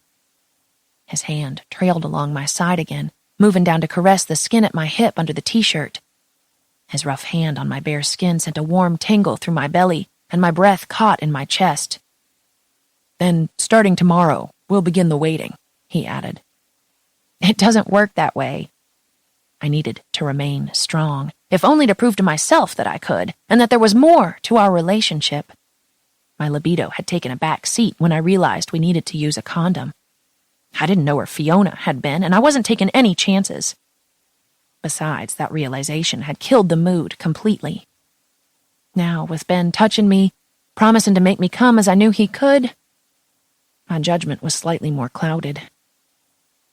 His thumb traced a light pattern along my hip, caressing me in slow circles. "You sure you don't want this?" he asked, his voice deep and husky. "I'm not ready yet," I admitted. He removed his hand from under the t-shirt, hugged me close, and kissed my forehead.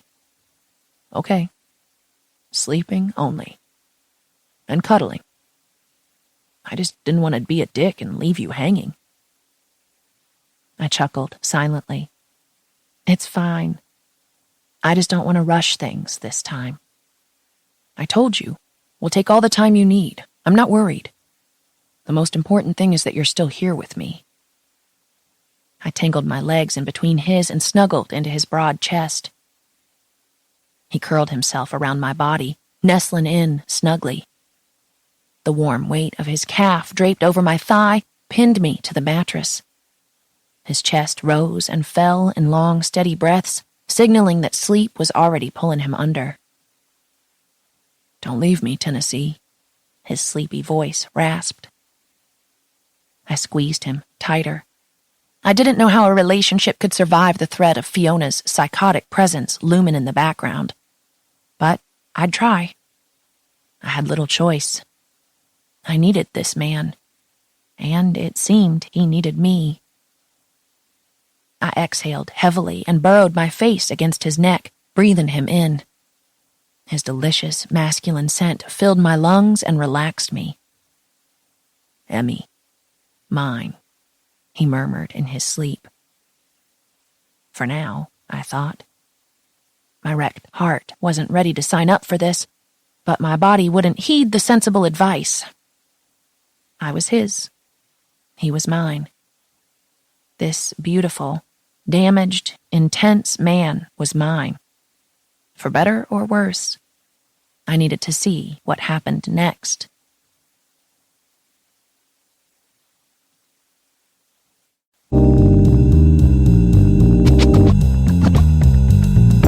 Working It was written by Kendall Ryan and read by Shayna Thibodeau and Jason Carpenter. Editing and post-production by Like 2,000 Pounds. The associate producer was Louisa Solomon.